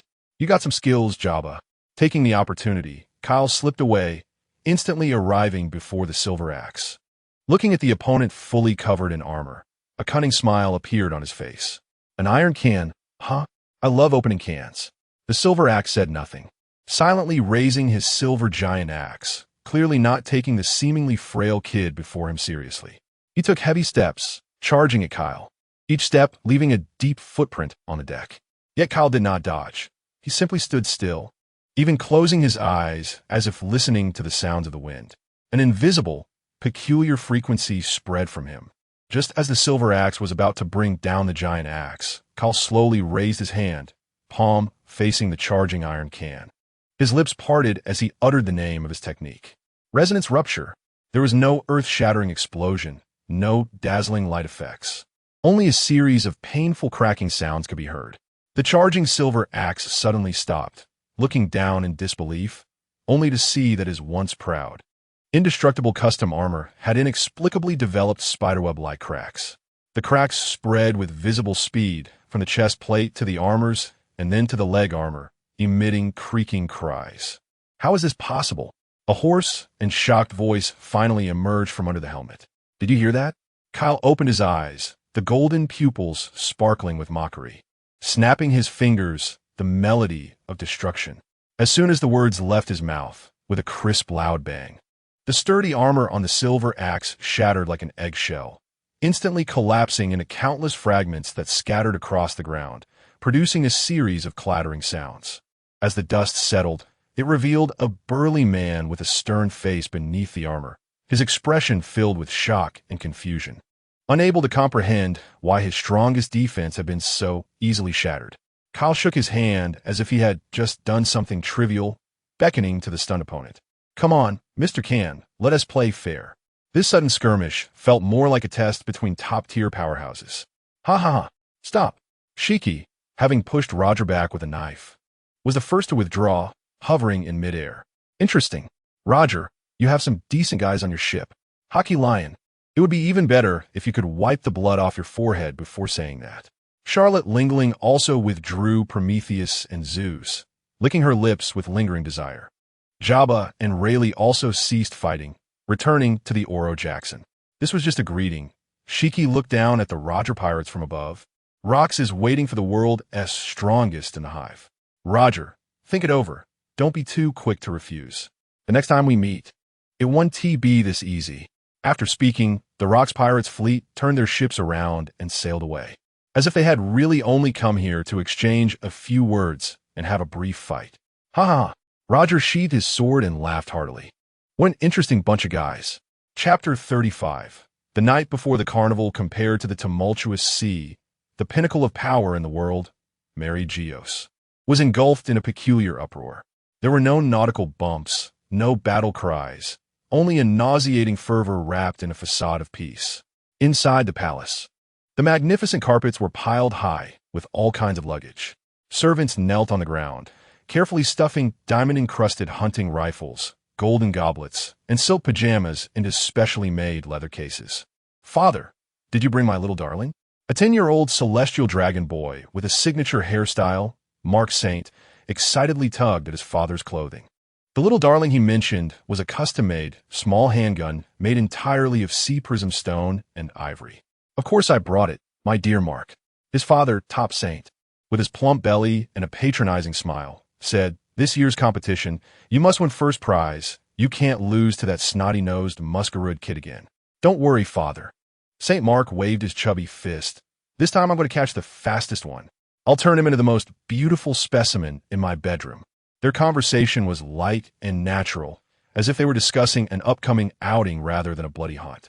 The surrounding servants and slaves lowered their heads even further, their bodies trembling with fear, yet not daring to make a sound. For them, the competition spoken of by the celestial dragons was a term more terrifying than hell itself. This was the triennial grand event of the world's aristocracy, the celestial dragons. They would randomly select a lucky country from the unaligned nations of the world government to serve as the venue for their entertainment competition. This year's lucky winner was a country located in the West Sea named God Valley. Soon, an unprecedented fleet slowly departed from the port of the Red Land. Dozens of the Navy's elite warships formed a steel barrier, surrounding a fleet of ships adorned in gold and glittering like moving palaces. On board, the celestial dragons isolated themselves from the filthy air with transparent bubble helmets, excitedly pointing at the sea below. The protective forces were extravagantly luxurious. Elite agents of the organization spread out like shadows in every corner, their eyes sharp as blades. Leading the fleet was a formidable unit, the Knights of God.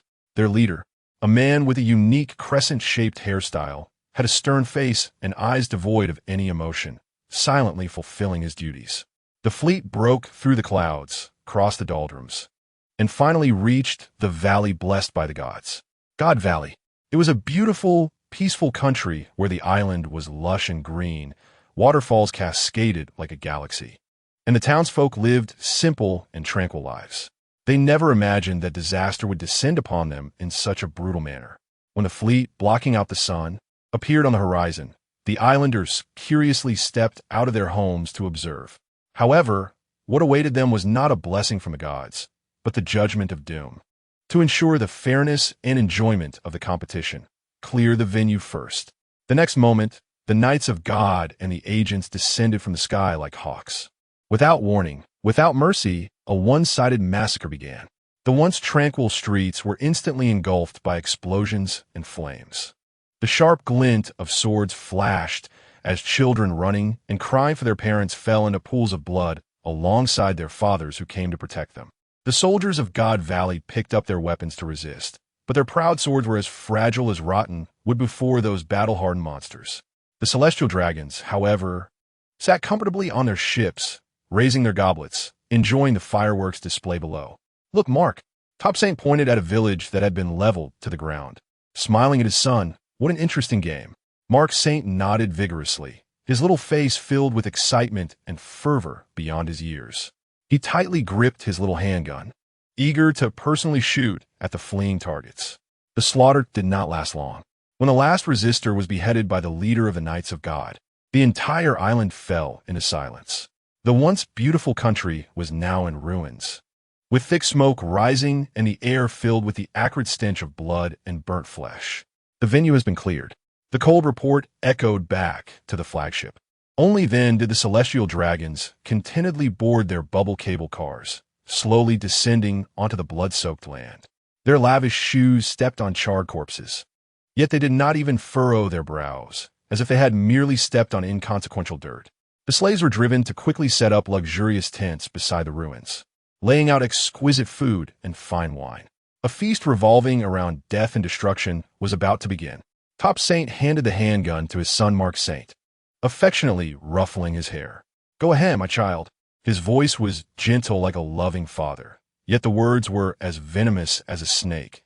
"The competition hasn't started yet, but you can practice a bit beforehand."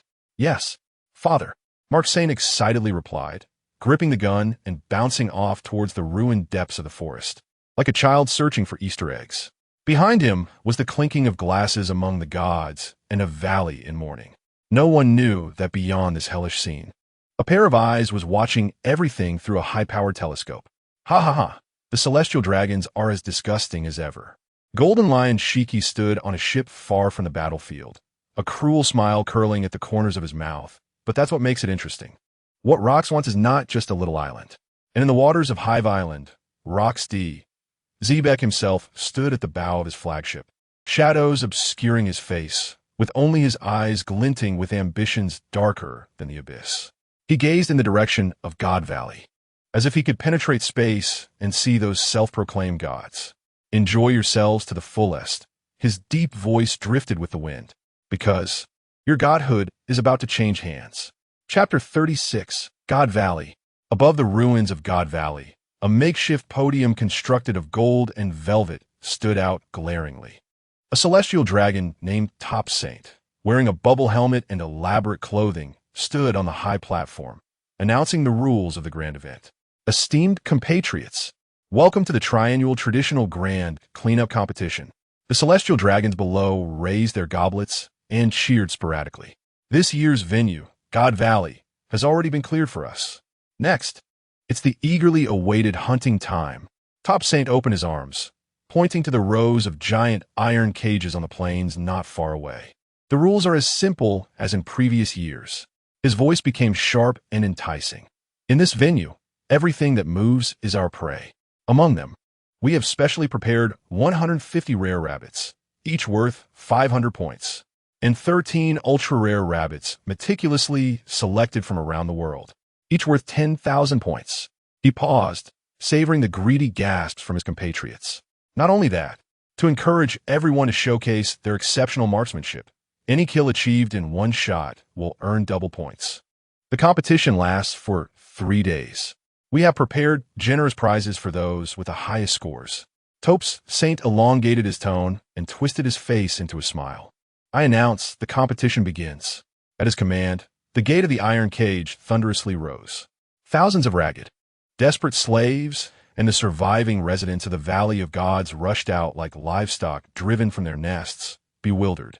It was unclear who reacted first, but a piercing scream broke the silence as someone desperately ran towards the distant forest and ruins. The crowd instantly erupted, panic spreading like a plague. Bang! The first gunshot came from the ecstatic Marcos Saint. The ivory pistol in his hand spat fire, and a slave running at the front fell to the ground. I hit him. Father, I hit him. He jumped up excitedly. Well done, my son. But aim for the head. That's double points. Top Saint kindly encouraged. The celestial dragons excitedly raised various weapons and shot randomly at the fleeing crowd. They didn't care about accuracy. They simply enjoyed the thrill of ending lives in their hands. Bullets whizzed through the crowd, blood splattered, and screams echoed. Unlike the celestial dragon's enthusiastic game, the members of the Knights of God became the most efficient killing machines. They glided through the crowd like phantoms, and with each swing of their blades, they precisely took one or several lives. Higher up on the cliff, one of the 5 elders, Jagor Lucius Satan Saint, sat in a chair, not participating in the revelry. He held no gun or wine glass, merely leaning on a cane, coldly observing everything below. His face bore no expression, neither joy nor pity, as if he were watching a colony of ants, analyzing their struggles and deaths, all seemingly futile. Deep in the chaotic forest, a group of slaves lay in a muddy ditch, desperately suppressing their breaths. An abnormally tall youth used his broad back to shield 2 others. He was the young Bartholomew Bear. This mud is deadly. My meticulously styled hair is ruined, complained a boy with a huge head and plump lips. The future Revolutionary Army leader, Ivankov. Shut up, Ivank. Do you want to be discovered? A girl with pink short hair and glasses scolded in a low voice. She was Ginny, the backbone of this group of slaves. Ginny's gaze went over Bear's shoulder, looking towards the hell on earth filled with gunfire and screams. Her eyes burning with an indomitable flame. The plan must succeed. Are you sure the message got out, Ginny? Ivankov put away his nonchalance, his expression becoming serious. Will those guys really come for an elusive treasure? They will. Ginny's tone was resolute. For those desperate men, the combination of treasure and celestial dragons was the most irresistible bait. They will come. They must. This is their only chance for survival. Rather than being hunted down like rabbits, it's better to attract a pack of fiercer wolves to stir up this stagnant water completely. Bear nodded silently, wishing only to save more innocent people in this catastrophe. At the Navy headquarters, Marineford, Stede Bon Confroned, looking at the top secret intelligence about the Valley of Gods in his hand, his temples throbbing. The entire Rocks Pirates crew was mobilized, heading straight for the Valley of Gods. We must stop them. Kong set down the document, rubbed his brow, and picked up the emergency snail on the table.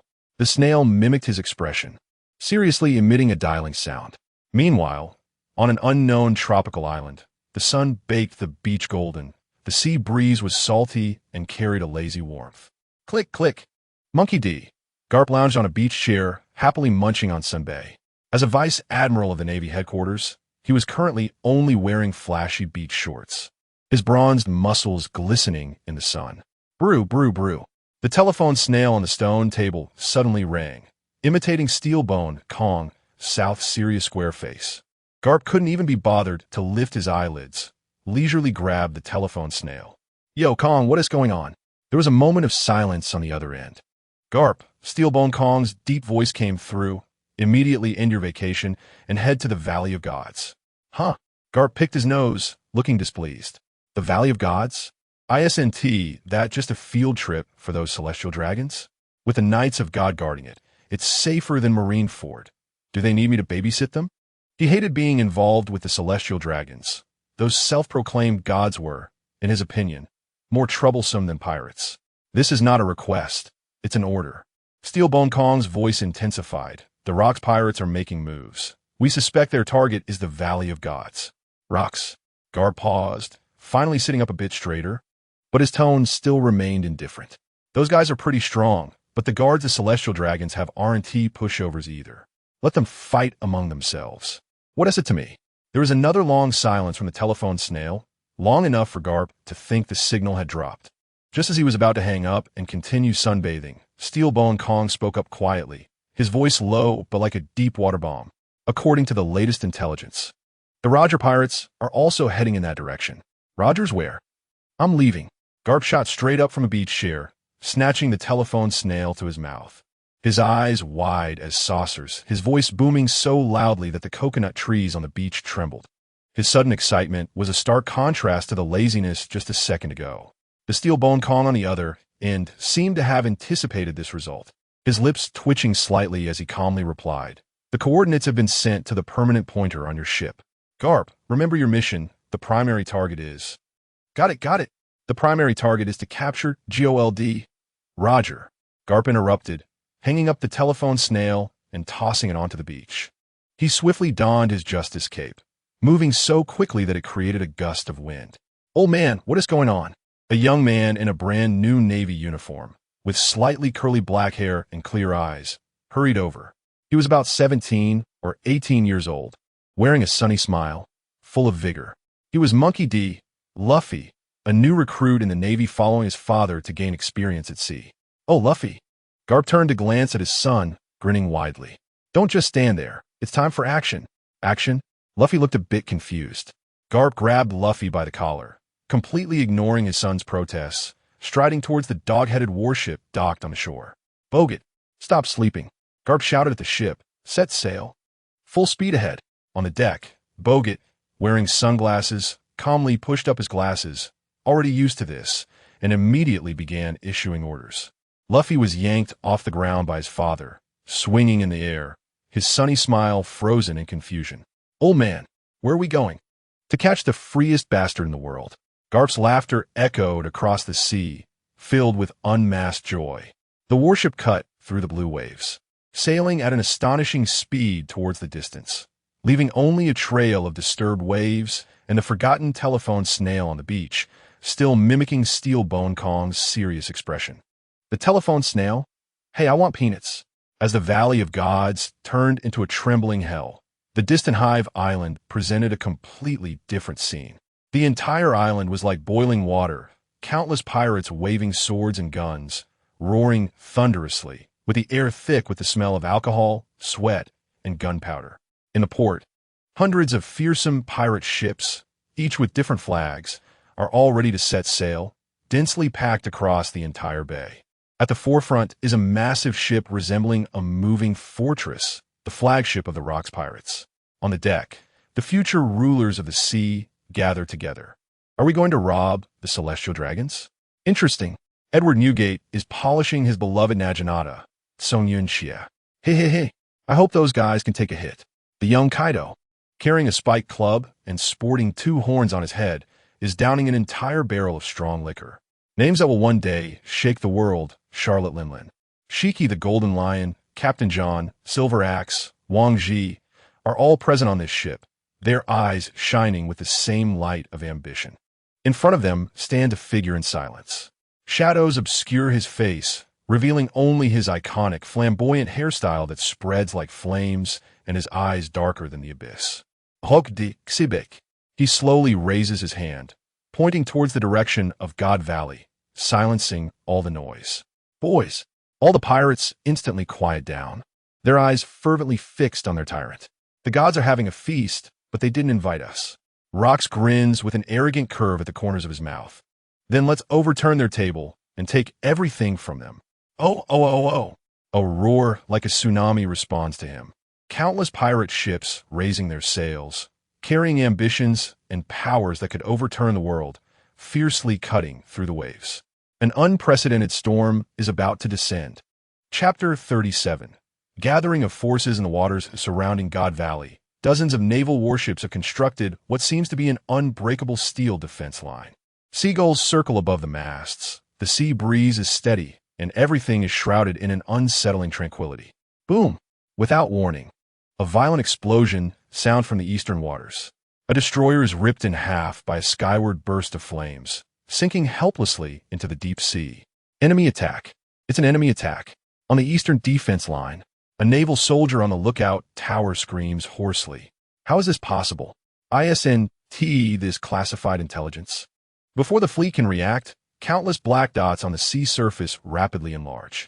There are countless pirate ships, each skull flag representing a notorious legend on the seas. Leading them is a terrifying giant ship that resembles a moving island, its wild emblem shocking all the naval soldiers who see it. The Rox Pirates. Report to headquarters. It's Rox. The entire Rox Pirates have appeared. Panic reports flood in through the Den Mushy. Not just that. There's Shiki the Golden Lion, Charlotte Linlin, Edward Newgate. Almost all the legendary pirates are here. On the deck, Rox D. Zebek declares with an air of supremacy. Rox Pirates, follow me. Edward Newgate, holding his naginata, lets out a hearty laugh, then smirks. Wait a minute. Who are your subordinates, idiot? Of course, I'll take all the treasure. Charlotte Linlin is licking her lips, her eyes filled with greed. Beside her, the young Kaido, carrying a spike club and sporting 2 horns, scoffs disdainfully. You don't have anything useful either, Linlin. What did you say, brat? Ha ha ha. Stop arguing. Getting the loot is winning. Shiki the Golden Lion laughs arrogantly while floating in the air. Among the crowd, 2 women with entirely different temperaments are also at odds. Really, a bunch of rude men. Can't you be a bit more elegant? Stussy complains lazily as she brushes her hair. Shut up, little girl. Just don't wet your pants from fear later, retorts the Amazon Lily Empress, Gloriosa, without holding back. Captain John, Wang Ji, and Silver Axe, names that could keep the world government awake at night, are all gathered here. They are a collection of monsters bound together by desire and ambition, likely to ignite conflict among themselves at any moment. Yet at this moment, they collectively set their fangs towards that God Valley. On the island, the revelry of the celestial dragons is abruptly interrupted by the sudden sound of cannon fire. They're not panicking, just angry. What is the Navy doing? How can there be pirates intruding here? Saint Top, in a fit of rage, shatters the golden goblet in his hand. These useless fools. Our game has been disturbed. The other celestial dragons begin to complain, their words filled with blame towards the Navy and dissatisfaction with the disruption of their divine rights. High on the cliff, Saint Satan remains seated, merely shifting his gaze from the hunting ground below to the distant sea, his eyes calm as a deep well. The leader of the Knights of God, the man with the crescent-shaped hairstyle, Figureland Garling, slowly rises. Have a Navy change defenses. His voice is not loud, yet carries an undeniable authority. He then draws his sword, the blade reflecting a cold light in the sun. The Knights of God, all members, attack. Meanwhile, on the west coast of God Valley, let us go. Brothers. Roger is the first to jump off the ship. Haha, today we can make a big scene. Following closely, Rayleigh pushes up his glasses, a hint of anticipation on his face. Roger, this treasure has no captain's privilege this time. Jabba jokes while carrying 2 large axes. The crew members successively land, each face beaming with excitement and confidence for the upcoming chaos, except for one person. Kai stands at the back of the crowd. Under his black hair, his golden pupils lack the joy of impending chaos, instead filled with a deep gloom that seems almost tangible. This is not war. It is a one-sided game enjoyed through slaughter. The fleeing civilians, the laughter of gunfire, lives counted as spoils. All of this reminds him of the darkest, most grotesque chapters in the history of his past life. That arrogance that treats the suffering of others as entertainment, that tramples on life as if it were a given. and that self-proclaimed divinity that naturally deprives others of everything strikes precisely at the string of hatred deep within Kai's heart. Fuck you, celestial dragons. I really want to kill now. Kai unconsciously tightens his grip on the black gold Naginata, his knuckles turning slightly white from the force. A cold fury silently ignites from his chest, hotter than any technique, deadlier than any wave. Roger senses the unusual atmosphere and turns back to look at Kai, grinning. What's wrong, Kai? Are you seasick? Kai raises his head, the gloom on his face vanishing, replaced by a similarly bright smile, though that smile doesn't reach his eyes. No, Roger. He gently twirls the Naginata in his hand, his golden pupils gazing into the depths of the island. I just feel like it's a bit too noisy here. The battlefield at God Valley has turned into a meat grinder, the Navy's defense line crumbling like paper before these legendary monsters. Hold the line. Hold the line for me. A naval colonel screams hoarsely, his face smeared with blood and sweat. Our mission is to protect the celestial dragons. We cannot retreat. Report to headquarters. Requesting reinforcements. The eastern defense line has collapsed. The Rocks pirates have advanced deep. Enemies have also appeared on the west coast. It's the Roger pirates. They've broken through the blockade. No, there are too many enemies. We can't hold on much longer. Despairing cries fills in mushi. We can't hold on. We really can't hold on.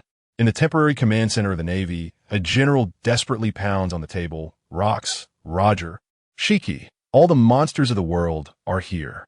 Our people are being slaughtered. Hold on. Reinforcements are on the way. A voice filled with urgency comes from the other end of the Den Mushi. Reinforcements? The commander let out a grim smile. Who can? A loud boom interrupted his words. In the distance, a doghead-shaped warship broke through the pirate fleet's flank, colliding with several pirate ships that hadn't managed to dodge in time. On the deck, a burly man draped in a justice cloak, Carp, couldn't wait for the warship to dock and leaped directly into the air. Carp's face was filled with impatient excitement as he bellowed. Where's Roger? Tell me where that bastard is. On the warship, Monkey D. Luffy, who had been dragged along by his father, silently covered his face with his hand as he watched the hellish scene before him and his completely oblivious father. Chapter 38. Cleaning up trash compared to the Navy's defeat. Another battle inside the island resembled a hunt in a dark forest. Members of the Knights of God moved between the ruins and the forest, their swords flashing, each strike accompanied by the extinguishing of a pirate's life. Their faces showed no expression, as if they were merely carrying out an ordinary task. The Roger pirates, like a sharp knife, plunged into the heart of the chaos. Kids, the treasure is right ahead. Roger took the lead, using a divine dodge to blast several agents out of his way along with the buildings behind them. Roger, be careful not to smash the treasure. Rayleigh reminded with a laugh, effortlessly deflecting an agent's slash with his longsword and countering with a deep gash across the opponent's chest. The group charged forward like a tide. But Kyle's steps grew heavier. His fluctuations had already covered the entire area, and the fragmented images reaching him fueled the anger in his chest. He saw the young St. Marcus teasingly chasing a slave girl about his age with his ivory pistol. The girl screamed in terror, desperately running, only to be shot in the leg the next second and fell to the ground, crying out in pain. St. Marcus excitedly clapped his hands, as if he had accomplished something remarkable, slowly walking up to point his gun at the girl's head. Too loud, Kyle murmured softly. Roger heard him and turned back to ask, but found an unfamiliar icy killing intent swirling in Kyle's golden eyes. Kyle? Kyle did not respond. He slowly raised his black gold Naginata, the tip angled toward the ground. The end of silence. In an instant, the world within 100 meters radius centered around Kyle suddenly fell silent. The sound of the wind disappeared. The booming of cannon fire vanished. The distant laughter of pirates, the roars of the Navy, the screams of slaves, all vanished. St. Marcus, poised to pull the trigger, found his excited smile frozen on his face. He realized that no matter how hard he tried, he couldn't make a sound. Even the gun in his hand only trembled slightly when it fired. The deafening crack of the gunfire was nowhere to be found. The battle between Roger's crew and the agents slowed involuntarily. Losing one of their 5 senses caused their predictions of each other's attacks to exhibit subtle deviations. The entire battlefield seemed to transform into a bizarre, silent play. The agent preparing to strike stared in shock at his own sword swinging through the air, cutting through without a whisper of sound. He opened his mouth to shout, his throat vibrating, but could not convey any sound. Absolute silence brought forth an unknown terror more frightening than any noise. Kyle's figure flashed before everyone's eyes. In the next moment, he appeared before St. Marcus. The Dragon Man boy's astonishment had yet to fade when a large hand gripped his throat, lifting him into the air. The golden pupils were mere inches away, devoid of anger or pity, only a chilling void, as if looking at a piece of trash. "You, St. Marcus." He struggled in terror, but found he couldn't even produce a syllable for help. "Kyle." Roger's lips formed the words, seemingly shocked. Kyle slowly turned his head, grinning at Roger. The smile bright as ever, yet chilling to the bone. "Don't worry, Captain Roger." He tightened his grip, and St. Marcus's head slumped weakly downward, regrettably, without the satisfying sound of cracking bones. "I'm just here to clean up the trash." He casually tossed the lifeless body to the ground, and Kyle's smile vanished in an instant, replaced by indifference. He surveyed the dragon people and agents, frozen in fear, and softly uttered a few words, clearly mouthing, "Next." "St. Marcus is dead." An agent pointed at the small corpse on the ground, his face drained of color. To them, a dragon man being killed was a far more severe matter than the collapse of the Navy's defenses. It was a direct desecration of the world's highest authority. A heinous crime that could provoke the world government's wrath. Kill him. At all costs, kill him. Capture him. He must suffer the most brutal punishments in the world. In the silent roar, all the remaining agents' eyes turned blood red as they surged toward Kyle from all directions. Amid the chaos, some pirates, who had yet to be affected, saw an opportunity. "That guy killed a dragon man. Ha. Take him down. He might have some good treasures. Go. It's time to fish in troubled waters." The pirates' logic was simple and pure. They only knew that this man had become the target of many, and chaos was the best soil for them to reap benefits. For a moment, the Navy's enemies and the pirates' enemies, forces that were supposed to fight to the death, suddenly had a common goal. Kyle stood at the center of the storm, quietly watching the enemies rushing in from all directions, dressed in black uniforms, with fierce faces and glinting weapons. His smile showed no signs of changing. Only the last hint of mockery in his golden pupils quietly faded, replaced by a regal indifference. Just as the first agent's gun was about to touch his body, Kyle's gaze suddenly sharpened. An invisible yet overwhelmingly domineering will erupted from him as the center. Buzz. The air seemed to freeze for a moment. Immediately after, black-red thunder appeared out of nowhere, like a furious thunder serpent, wrapping around Kyle's body and bursting forth, sweeping out in all directions. This was not the power of a paramecia fruit.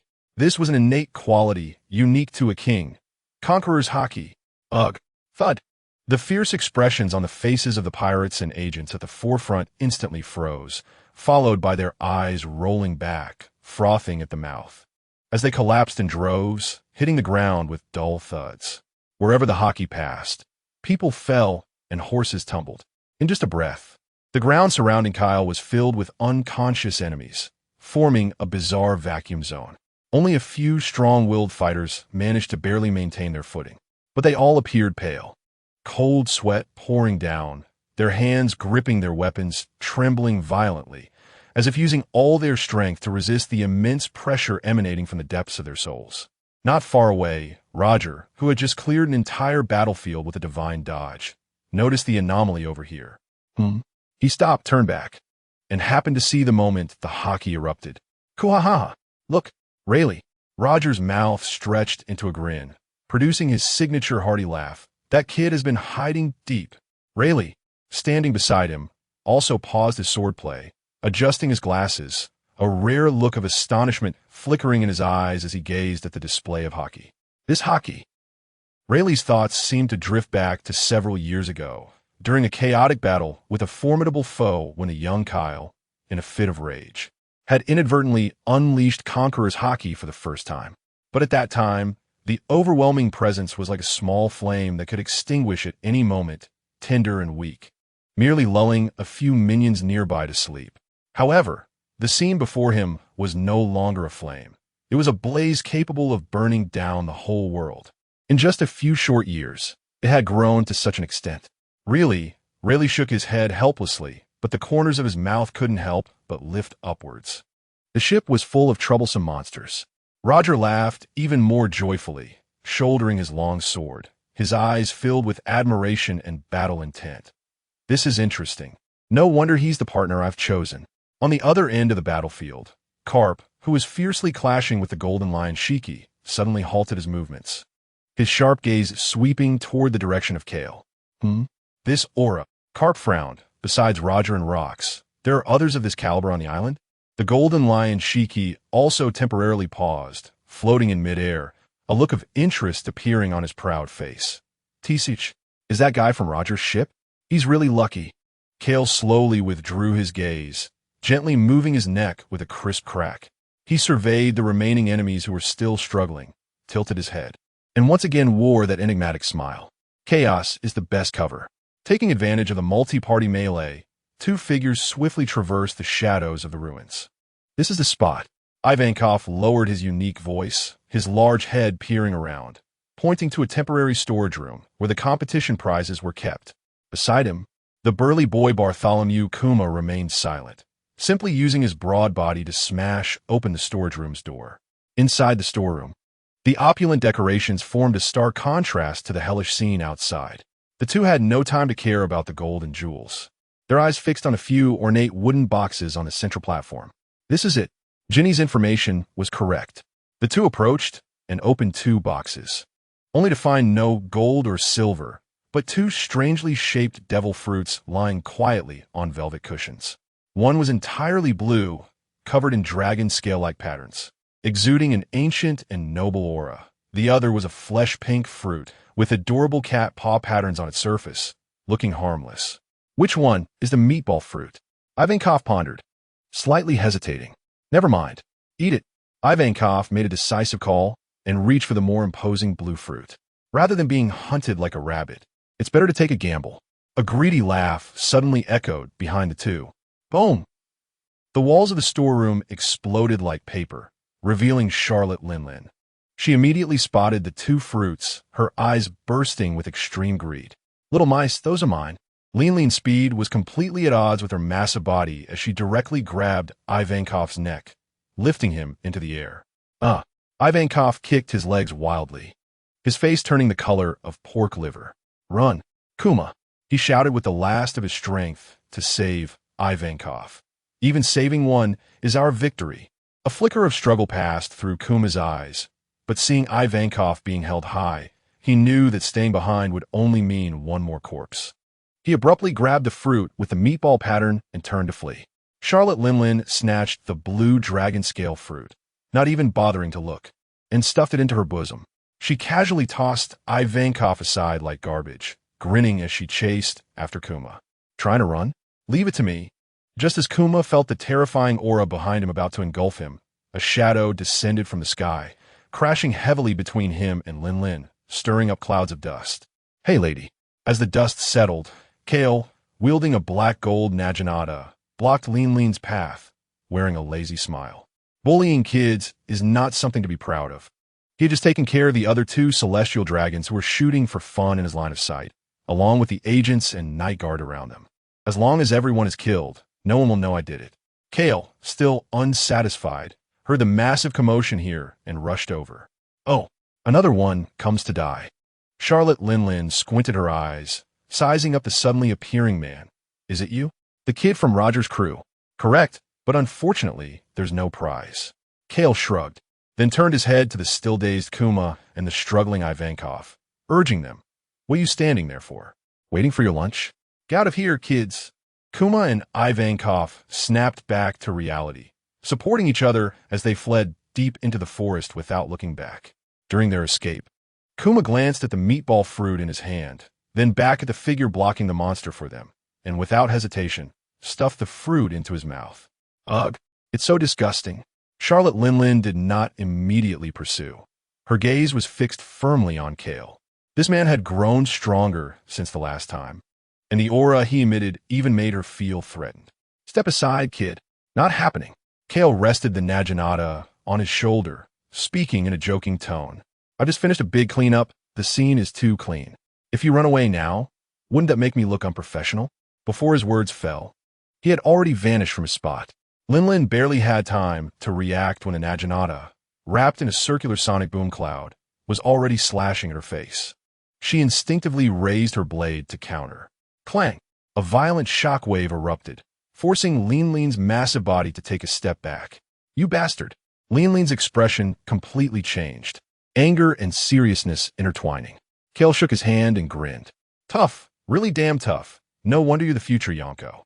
However, he could now sense several powerful auras rapidly approaching from a distance, one of which he was all too familiar with. "Roger?" "TSK." Charlotte Linlin had evidently noticed as well. She glanced at Kuma and Ivankov, who had already disappeared into the forest, then looked at the blue dragon fruit in her hand, finally taking a deep look at Kale. Weighing the pros and cons took only an instant. She suddenly laughed again. "Kid, you got lucky this time. I'll take this fruit." After saying that, she no longer lingered, her massive body turning into a whirlwind as she dashed in another direction. For her, since she had already obtained the top-tier spoils, there was no need to get entangled with another monster here and risk being caught by the Navy and Roger's crew. Seeing Linlin leave, Kale did not pursue. He turned his head, looking towards the chaotic center of the battlefield, the killing desire in his golden pupils gradually calming down, with reason reclaiming control. "All right, that's enough venting. Next, it's time to find some fun." Chapter 39. The bounty has no price. The five elders are under the knife. Deep in the forest, two figures stumbled through the underbrush and finally collapsed weakly beneath a giant tree. "Ha, we're saved." Ivankov gasped for breath, his huge head leaning weakly against the trunk. "That lady is truly a monster." Bartholomew Kuma said nothing, merely looking down at his palm. Just now, it was this hand that had stuffed the meatball fruit into his mouth. An indescribable taste still lingered in his mouth, but an unprecedented strange power surged within his body. "We survived, Kuma." Ivankov regained some strength, patting Kuma's shoulder, all thanks to that black-haired big brother, just now. Who is he? What a handsome guy. Kuma's mind conjured the image of the man wielding the Naginata, standing alone in front of Charlotte Linlin. Kuma responded softly, his eyes reflecting not only fear, but also a flicker of ignited flame. "We need to hurry and save Ginny and the others." Ivankov struggled to stand up, seizing the chaotic moment outside as a good opportunity. "With your power, we can definitely." His words abruptly cut off. The sky had darkened, unbeknownst to them.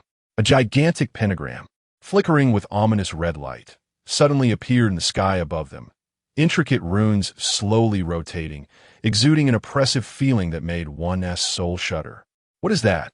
Ivankov's voice trembled with fear. In the next moment, at the center of the formation, a figure entwined with black lightning and sinister flames slowly descended. He wore a black suit, had a peculiar turban and a handlebar mustache. But what was most striking were his emotionless eyes that looked down upon all beings, and his lower body resembling a spider's limbs. Boom! At the moment the figure landed, an invisible shockwave erupted from him, cracking the earth, toppling trees, and even the air seemed to solidify into substance. Ivankov couldn't even scream. In the face of this overwhelming aura, his consciousness was instantly crushed, his eyes rolled back, and he fainted. Only Bear, thanks to the inherent toughness of the Bacchania bloodline and the recent transformation from consuming a devil fruit, barely managed to stay conscious. But every bone in his body was screaming in agony, his entire being pinned to the ground, unable to move. The newcomer was none other than one of the five elders, the god of scientific defense, Saturn. Saturn did not look at the unconscious Ivankov. His gaze was completely locked on Bear. "You little devil of the Bacchania tribe." He spoke, his voice low but chillingly cold. "From the moment your tribe was born, there have only been two choices." As Saturn approached slowly with his staff, he continued, "Become a slave or face death." These two words pierced Bear's mind like icy daggers. He recalled the story his father had told him with his life under chains, about the sun god Nika, the legend who brought laughter and liberation to everyone. He also thought of the black-haired man from earlier, a powerful pirate who was willing to confront monsters like Charlotte Linlin for the sake of strangers. Why? Why can some judge the lives and deaths of others like gods? Why are there those willing to save others like heroes? And why are we born only to be slaves? An unprecedented anger and unwillingness overwhelmed the physical pain and fear of his soul. Using all his strength, Bear pushed against the cracked ground, little by little trying to straighten his crushed body. Old man, his voice was hoarse from pain, but extraordinarily clear. Do you have any power? Bear struggled to lift his head. On his bloodied face, his eyes burned with an indomitable fire. If we are born to be slaves, then why are we born at all? This is utterly meaningless. He thought of those like him, fleeing in fear, shot down like prey. He thought of Ginny, of Ivankov, of the older brother who stood against the monster to save them. Bear's chest heaved violently, and he nearly roared, "If I had enough power right now, I want to save those who are as pitiful as I am, just like Nika." The declaration of the boy echoed through the silent forest, filled with naive audacity, but also heart-shaking determination. Saturn remained unmoved, coldly stating, "This is the reason why your tribe must disappear from history." As his words fell, he slowly raised his staff, a pitch-black energy gathering at its tip, aimed at Bear's head. In the face of absolute power, the will to resist itself is the greatest original sin. Just as that destructive energy was about to be unleashed, a shadow appeared without warning behind Saturn. The tip of a black gold naginata transformed into a striking black line, silently piercing towards Saturn's neck. The bounty had no price. The 5 elders were under the blade. Face to face. Let us go all out. Silent piercing through the clouds. Clang. The harsh sound of metal clashing echoed, strikingly loud in the absolute silence of the ambush. Kyle's pupils constricted sharply.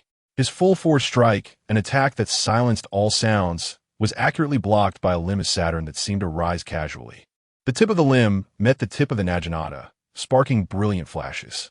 A tremendous force surged from the blade, and Kyle felt his arm go numb. His whole body pushed back, sliding several dozen meters and carving deep grooves into the ground before he barely stabilized himself. That old wall lamp is tough. Tougher than that old hag Linlin. Kyle shook his numb wrist. The carefree smile on his face vanished, replaced by seriousness. Saturn slowly turned around, his emotionless eyes finally leaving Bear and landing on Kyle's face. He glanced at the nearly negligible white point at the tip of his limb, his tone finally showing a hint of fluctuation. Strange, this devil fruit has this level of hockey. It was as if he were stating a fact. You're a pirate? No way. Saturn's eyes showed no anger, only a lofty indifference. It doesn't matter, he said softly. Clearing one bug is no different from clearing 2. Kyle made an international friendly gesture. Ha! Foolish. Chapter 40, Bartholomew Bear. Meanwhile, Saturn's figure vanished from his spot. No way, is he really getting anxious? In the next moment, the spider-like tip of his limb was already shooting toward Kyle's brow with a shriek.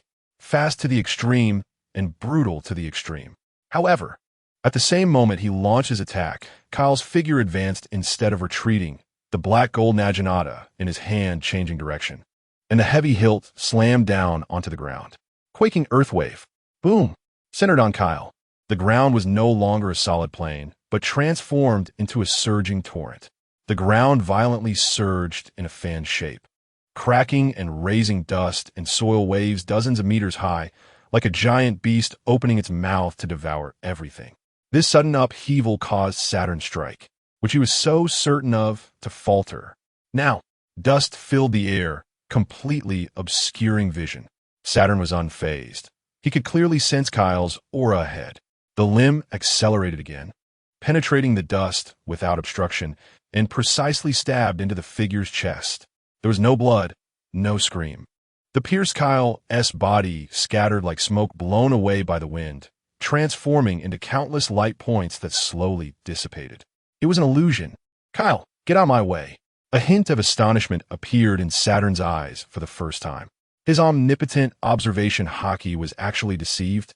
Was it interfered with by the momentary earthquake? Or did the opponent's devil fruit ability inherently possess the characteristic of deceiving perception? He slowly withdrew his limb and looked around. The dense dust gradually cleared, the forest returned to silence, and there was no trace of Kyle. Not just Kyle. Even Bartholomew Bear on the ground and the unconscious head were also completely gone without a trace. He ran away, in front of one of the 5 elders. Not only did he escape completely, but he also took the target with him.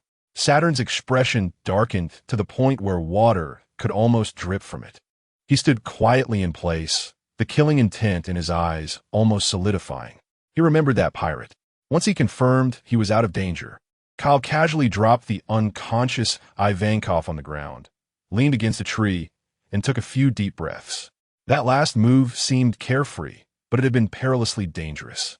The moment he saw the pentagram magic array of Satan, he knew that this old thing was absolutely not something he could confront head-on at this stage.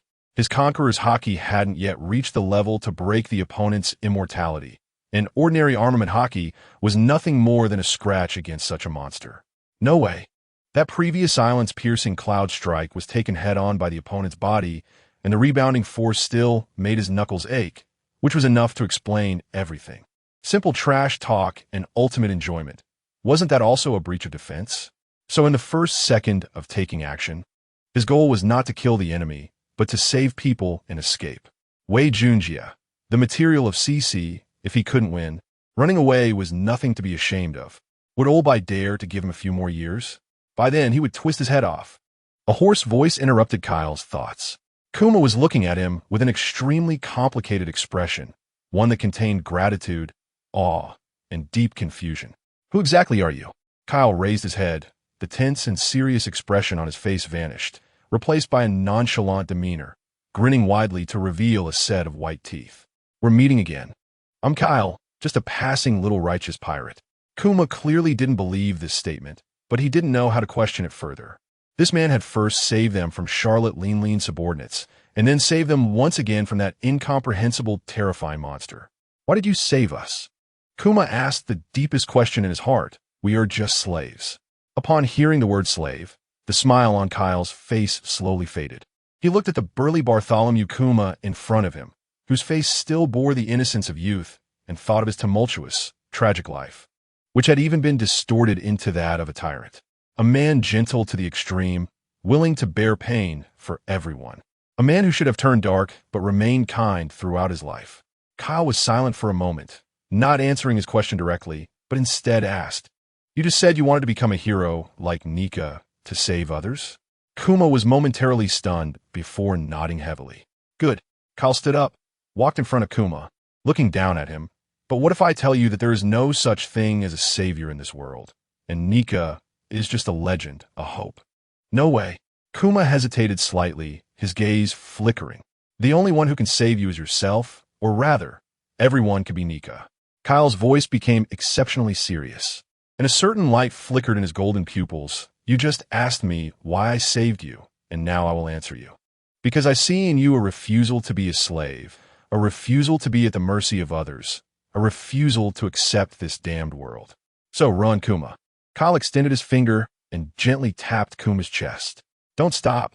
Use your feet to measure the earth. Use your eyes to see the world. Use your strength to sweep away all pain and sorrow. Run, go Tatar, resist. Fight for all the beauty and happiness in this world that is worth protecting. Kyle's words hit Kuma's heart like a heavy hammer. He remembered his father's last words, remembered Ginny's smile, remembered the pleading eyes of his companions in despair. It turned out that the meaning of resistance was not to become someone else, but to become oneself. It turned out that so-called strength was not for destruction, but for protection. Kuma slowly raised his head, and for the first time, the eyes that had always been shrouded in inferiority and fear ignited a flame called belief. I understand, he said softly, his voice not loud, but extremely firm. He stood up, walked over to the unconscious Ivankov, and lifted him up, mimicking Kyle's actions. Then, he extended his right hand, and a cute pink meatball appeared in his palm. A wonderful feeling surged from his palm. It seemed he could do many things. Big brother. Thank you. Kuma turned around and looked deeply at Kyle, as if wanting to engrave this face in his soul. I should go save my companions now. Kyle leaned against the wall, lazily waving his hand. Go. Remember to run fast. Kuma said no more. He aimed his palm at himself and Ivankov, and the meatball gently slapped. Whoosh! The figures of the two transformed into a streak of light and instantly disappeared from the cave. What a convenient ability. Kyle looked at the empty cave and smiled. He picked up the black gold scythe again, stretched lazily, and his joints made a series of crisp cracking sounds. Chapter 41. The Tribe's Party. He stood up, kicked aside 4 empty boxes, feeling a surge of irritation in his heart. According to the news, the treasure trove of God Valley hid countless rare treasures, including at least 6 devil fruits. Yet, after working hard for half a day, he could only watch the fish fruit and the meatball fruit being taken away, leaving him with nothing. Damn, what about the other 4 devil fruits? Are these 4 empty boxes playing with me? This business is a total loss. Just as he was contemplating where else to wander, an indescribable tremor surged from deep within the earth. Boom! It wasn't an earthquake, but it felt like one. The entire God Valley Island seemed to let out a painful groan. The ground beneath Kyle's feet shook violently, and he quickly steadied himself, his golden pupils narrowing sharply as he gazed at the distant sky. There was the eye of the storm. The originally clear weather had turned dark, with black and crimson lightning intertwining into a terrifying giant net, crazily striking the earth. That was not the thunder of nature, but the collision of pure will. The manifestation of Conqueror's Haki. 3 distinctly different yet equally terrifying auras clashed, tore, crushed, and stirred the heavens and the earth, changing the colors of the wind and clouds. Even from several kilometers away, Kyle could feel the pressure that made his soul tremble. Damn, this is tearing the sky apart. Kyle smacked his lips, and instead of fear, excitement appeared on his face. The only ones who could make such a big noise on the sea today were those few people. Rox D, Zebek, Gol D, Roger, Munki Didufi. Hey, guess what? The tribe's party has started. Hey, the real show is finally starting. Kyle hoisted the black gold scythe and strode out of the cave. Such a high-level divine battle without an entrance fee was simply a kind act. He had to go join the fun. Saying this, he felt a shockwave under his feet, and his whole person transformed into a shadow, rushing towards that battlefield of lightning and apocalyptic chaos. The closer he got to the center of the battlefield, the more terrifying the scene became. The once lush forest had long since vanished, replaced by a barren wasteland of charred earth and ruins. The ground was torn open with bottomless chasms, and massive rocks were forcibly uprooted from the ground by some great power, then smashed to pieces. Kyle found a relatively intact cliff top, carefully concealing his presence, and peered down. The moment he saw the scene below, he couldn't help but gasp. Within a radius of several thousand meters, it had turned into a hell on earth. In the center of the battlefield stood a tall man with a hairstyle as flamboyant as flames, exuding an aura more terrifying than that of a demon god. Holding an ancient-style longsword, he stood there, causing the surrounding space to seem to warp slightly. He was the overlord of these seas, the captain of the Rock's pirates. Gol D. Opposite him were 2 equally formidable figures. His own captain, Roger, was laughing heartily, wielding a long knife wrapped in dark armament haki. Each swing exuding the majesty of a king severing fate. The supreme straw hat remained completely unscathed. Another old acquaintance, Carp, stood bare-chested, his bronze muscles like iron, covered with crisscrossing scars. He had no weapons. His iron fists were his strongest weapons. Each punch he threw caused the air to emit a mournful cry under the strain, creating visible shockwaves. Damn it, Kyle thought as he watched the battle below, unable to restrain his expletive. This was no longer a fight. It was a natural disaster. Rox laughed loudly, smashing his fist into the ground. Abyssal tide, a pitch-black energy spread from his fist like a tidal wave, turning everything in its path, rocks and land alike, into nothingness. Don't get carried away, Rox. Carp roared, not dodging, but meeting it with a punch of his own. Meteor fist. Boom. The 2 fists, one devouring all, the other shattering stars, collided violently. After a moment of dead silence, a devastating shockwave erupted, centered on the 2. The cliff beneath Kyle crumbled halfway under the impact of the aftershock, scaring him to retreat several hundred meters. Hey, Carp, don't just show off for yourself. Roger's voice remained clear amidst the deafening roar. That guy's haki could pull people in. Before he finished speaking, he had already leaped high, his sword ace slicing downwards, creating a massive black-red slash that pierced the heavens. Divine avoidance. The black-red sword energy tore through Rock's dark domain, aimed directly at his head with an unmatched kingly aura. Faced with a slash capable of splitting an island in two, Rox merely grinned, advancing instead of retreating, raising his hand to meet it with a black slash. Overlord of the Sea. The Black Conqueror's haki and the black-red sword energy collided fiercely in midair, annihilating each other, creating an energy storm that churned the clouds above into a massive vortex. Kyle hid in the distance, watching with rapt attention, his heart racing. This is how a real man should be. This is the true pinnacle of the sea. One could take their place. Every movement contained earth-shattering power. They didn't even need to deliberately destroy the environment. The mere aftershocks of their battle were enough to alter the terrain and reshape the landscape. Compared to Karp's earth-shattering punches, his own tremors felt like a child playing in the mud. And the sword energy from his light blade rainbow slash was nothing but fireflies compared to the bright moon in front of Roger's divine avoidance. TSK.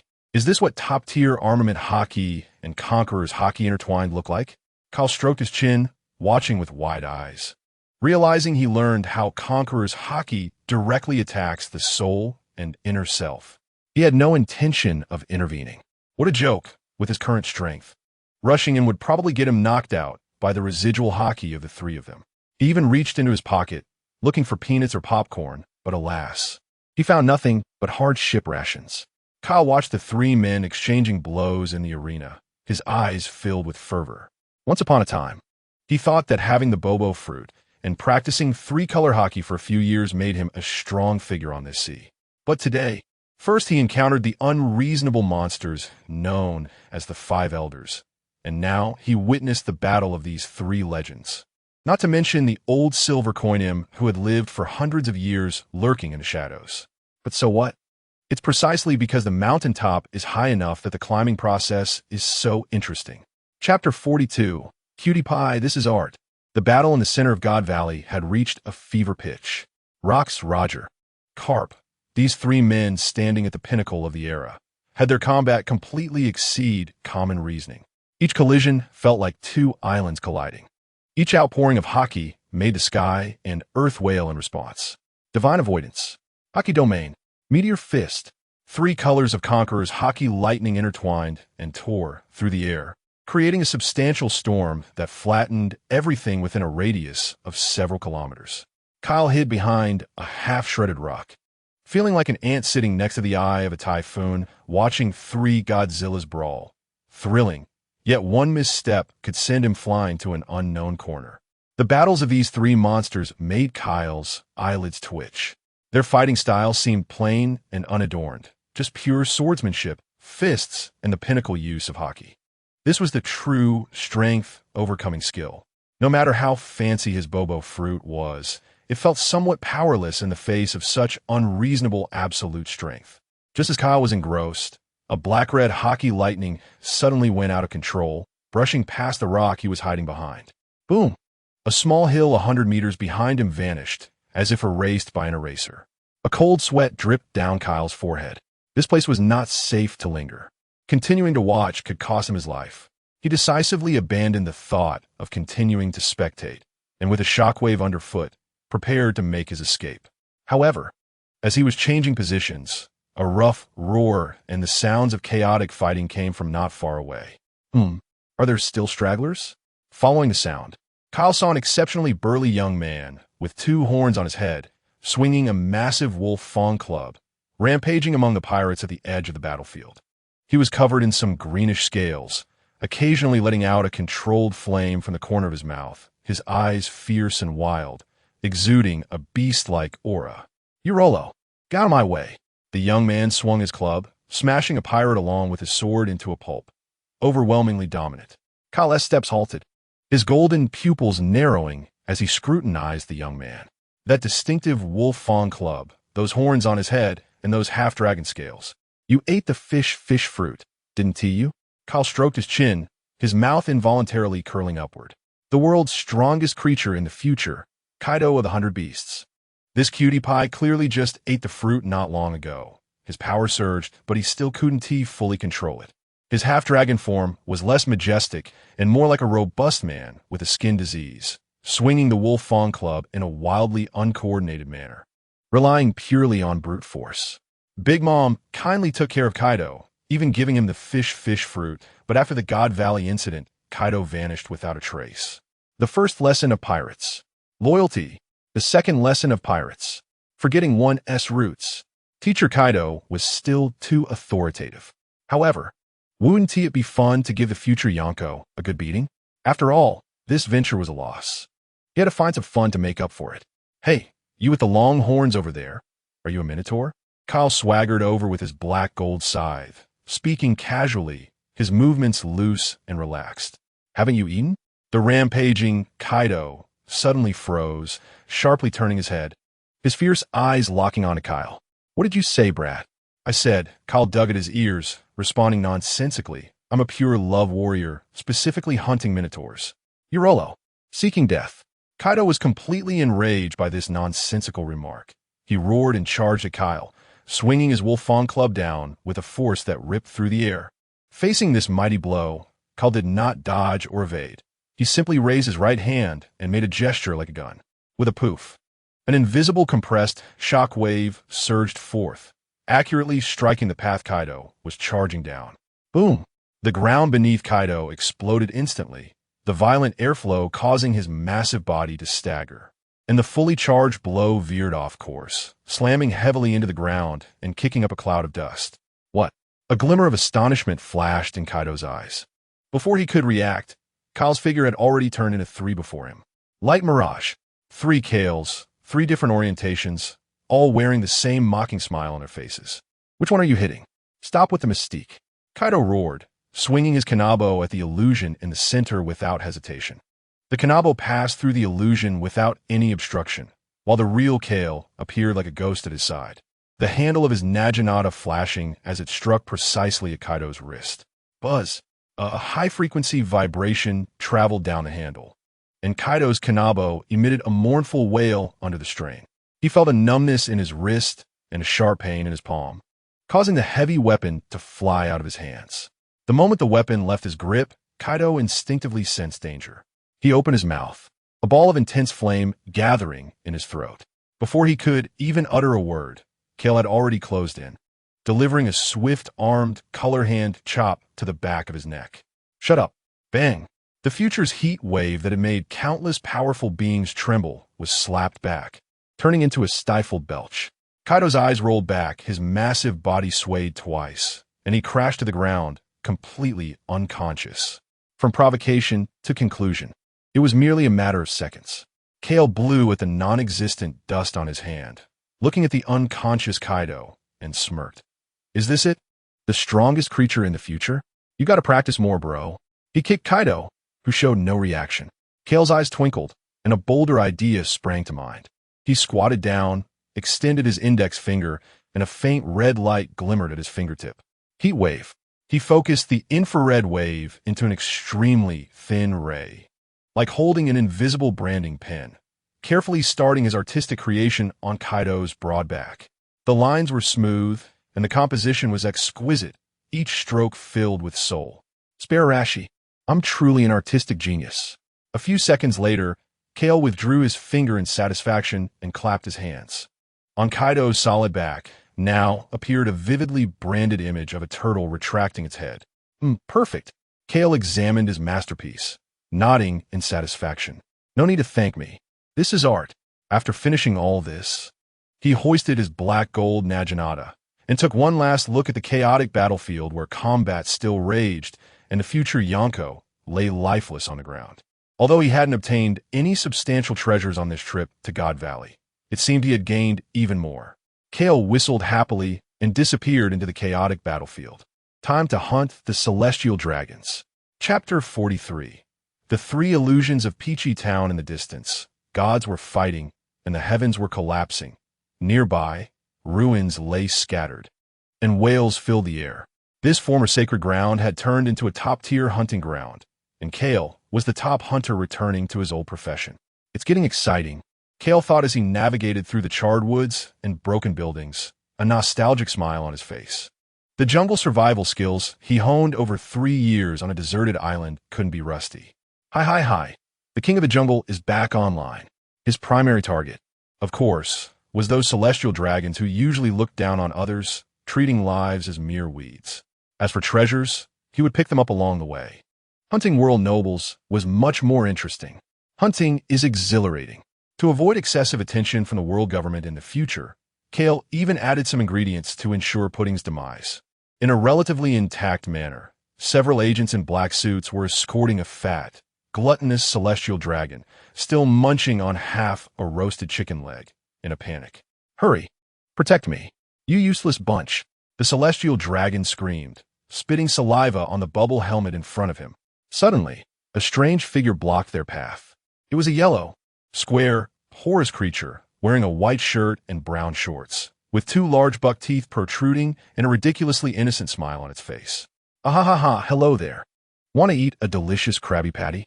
SpongeBob greeted them in a voice sharp enough to pierce the ears. The agents were instantly dumbfounded. What was this thing? A kind of unknown rare beast? Or a mascot of some pirate crew? "Block it!" The leading agent reacted first, drawing the long knife from his waist. However, before they could charge, SpongeBob merely puffed out his cheeks and gently blew out several colorful bubbles. Those bubbles looked light and airy, yet they approached with a speed that was difficult for the eye to catch.